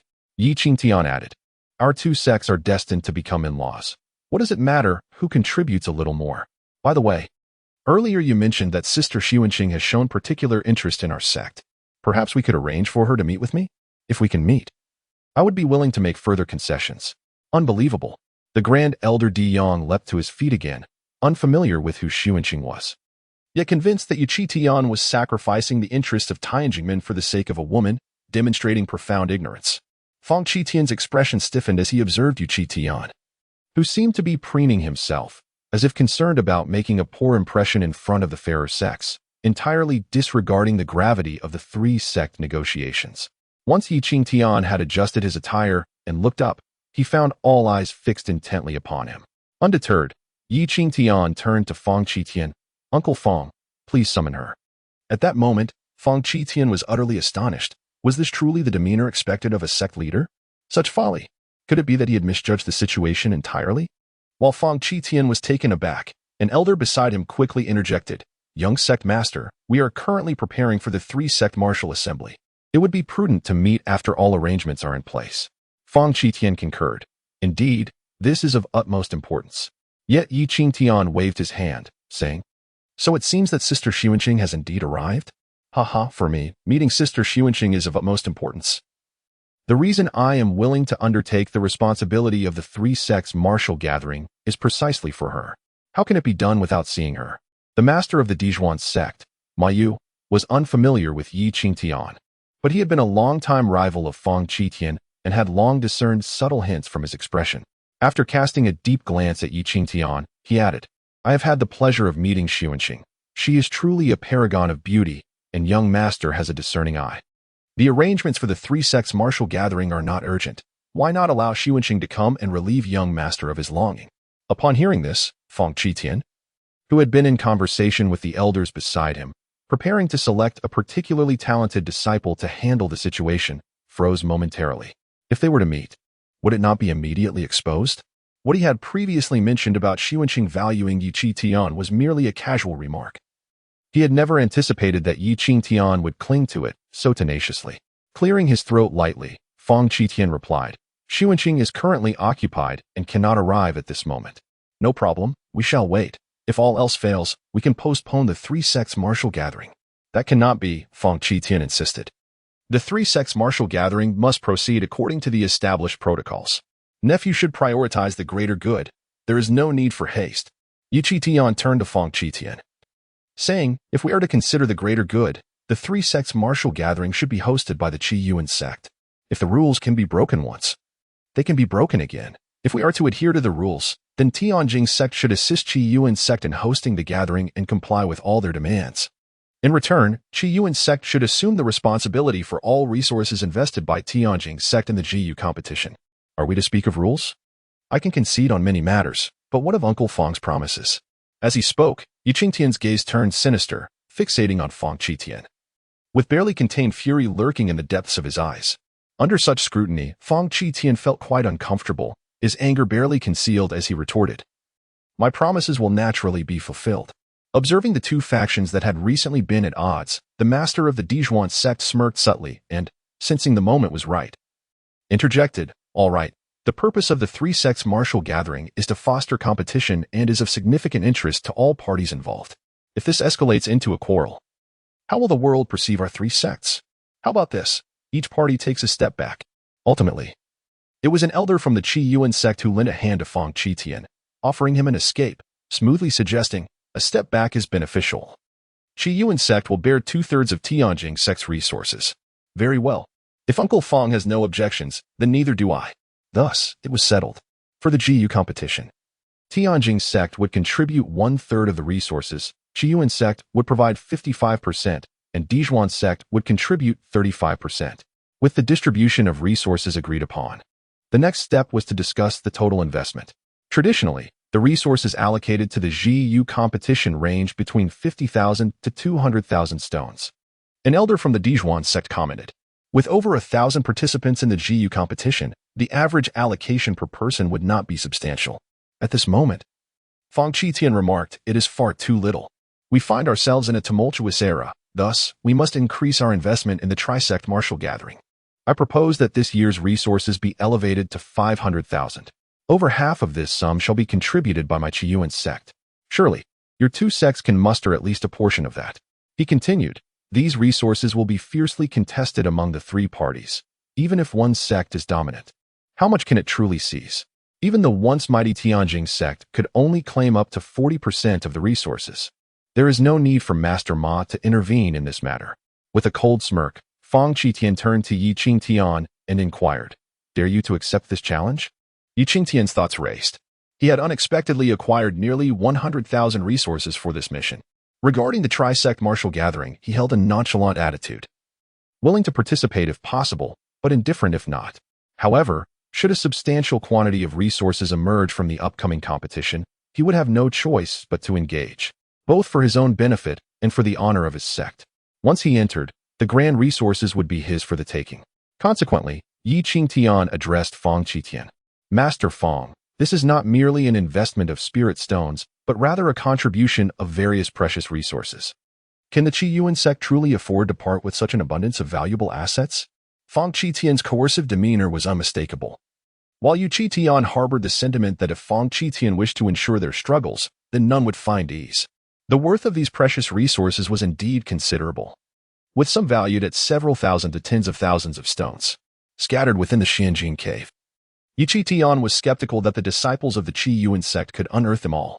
Of course, Qingtian harbored his own ambitions. He intended to participate as well. With only one step remaining to enter the realm of connection, he truly believed no disciple could surpass him. He lacked for ordinary materials. But when it came to rare resources, he desired as many as he could acquire. His intentions remained concealed from the others. In response to Qingtian's demand for the precious resources, Qingtian dismissed it as mere childish temper. Naturally, he replied, the resources provided at the competition cannot be of ordinary quality. Chapter 87. Submission of tasks subsequently. The three factions commenced discussions regarding the resources to be invested in the upcoming tournament. The 7 individuals deliberated for an entire half-day before finalizing the specifics of the martial meeting among the 3 sections. The 4 members of Qiyuan sect and Dijuan sect departed, with Qingtian exhibiting the most satisfaction. However, the Grand Elder Di Yang and the Second Elder Zhongqing remained, their gazes fixated intently on Qingtian. If their previous attempts to slander and eliminate Qingtian were driven solely by the desire for the position of sect leader and personal gain, their current murderous intent was directed at Qingtian's incompetence and reckless behavior. In years past, it was always the Tianjing sect that dominated the martial gatherings, wielding power and authority that none dared to defy. Yet this year, the embarrassment was palpable. Leader, you are far too brazen. Can the Xianjing cave be opened simply at your whim? Grand Elder Di Yang erupted in fury, his demeanor commanding. Qingtian paid him no heed, gazing calmly at the 2 elders, a cold smirk gradually forming on his lips. Your attempts to tarnish my sect's reputation are not reckless? If one dares to act, one must also be prepared to face the consequences. Today it is the Wu family. Tomorrow, I cannot predict who it will be. Should I uncover any incriminating evidence, I shall not show mercy. The Grand Elder's expression darkened considerably. Leader, at this moment, Second Elder Zhongcheng inhaled deeply and continued. The matter of the Wu family is in the past and cannot be pursued. I implore you to command the Tianhai Pavilion to surrender the Qiaoling pills, enhancing the strength of our disciples participating in the martial meeting. The Qiyuan sect has acquired a significant quantity of Qiaoling pills and pill inscriptions at a low price from your disciple Qingtian. Their strength will undoubtedly surge in the short term. We must impose punishment on that sycophant Qingtian. Punish Qingtian? Qingtian scoffed at this demand, incredulous. Do you think I am unaware of what has transpired? Who grants you the audacity to impose punishment upon me? Qingtian firmly believed that these 2 were not merely seeking his decision, but rather informing him of their intentions. Should he step into Tianjing sect, he would undoubtedly become the target of collective animosity. The Grand Elder sneered. It seems you hold Qingtian in high regard, leader. If so, why not step forth and protect him? The threat was unmistakable. Had it not been for the formation of the Grand Hall still in operation, fearing Qingtian's escape, the Grand Elder would have acted already. Once outside the protective formation, the Grand Elder would feel even less restrained. Qingtian's expression grew solemn, the atmosphere in the hall thickening with tension. Remarkably, the somewhat languid formation began to show signs of revival. He coldly retorted, "Do you two wish to sever ties with this solitary individual?" A chilling aura permeated the space. The two elders exchanged glances, an indescribable sense of foreboding washing over them. Second Elder Zhangcheng hastily interjected, "Leader, this is a time for the martial meeting. We must prioritize the greater good and avoid conflict. We can rescind the pursuit of Qingtian, but I ask you to compel Tianhai Pavilion to surrender the pills." No one believed that Tianhai Pavilion had sold all the pills. It was not that they lacked the capability to procure Qiaoling pills from Tianhai Pavilion. Rather, the pavilion only heeded the leader's commands. Unless they resorted to forceful seizure or violence, they were utterly powerless against those individuals. The most crucial factor lies in the perpetual operation of the Tianhai Pavilion's formation, rendering the act of murder far from straightforward. More importantly, the pavilion operates under the banner of loyalty to the sect leader. If elixirs were to be provided, into whose hands would they ultimately fall? The Di family or the Wu family? Are you threatening me? Qingtian scoffed coldly. I could issue an order for you to procure them from the Tianhai Pavilion. The second elder's expression turned grave, yet he eventually gritted his teeth and nodded, dragging the unwilling first elder away. Once outside the sect leader's residence, the first elder exclaimed, "That little wretch still dares to dream of a comeback. It is utterly delusional. I could easily eliminate Qingtian and see what he could do about it." The first elder's fury subsided. The second elder, Zhangcheng, remarked, "Although the young sect leader appears reckless, he possesses a clear understanding of the situation, striking the perfect balance. Currently, his network of informants is limited. To recklessly deal with Qingtian and provoke him into madness would be detrimental to both our families." The first elder furrowed his brow. "Are we truly to let Qingtian go unpunished?" The second elder Zhongcheng chuckled coldly. "We merely agreed not to punish Qingtian regarding the sale of elixirs to Qiyuan sect. However, as far as I know, he is implicated in the deaths of Wu Kan, Wu Quan, and Di Yuan. Besides, we could easily spread the news of his dealings with the enemy. Would there be a shortage of those seeking his demise?" Once again, Qingtian navigated through this challenge. Having faced similar scenarios repeatedly, he had grown somewhat numb to them. Meanwhile, Gao Kai and Kong Hao were utterly astonished. To witness the sect leader's cultivation diminished to this extent yet still possessed the audacity to engage in a battle of wits with various factions. Holding his ground, such a sight was unimaginable unless seen with one's own eyes. 2 days swiftly passed, and the day of the martial arts conference among the three sects had arrived. As Qingtian began to alter his appearance, Kong Hao bowed and cautioned, "This is utterly inadvisable. The Wu family surely harbors a deep-seated hatred for you. If you were to appear at Tianjin Gate in this guise, it would spell disaster." Qingtian waved his hand dismissively.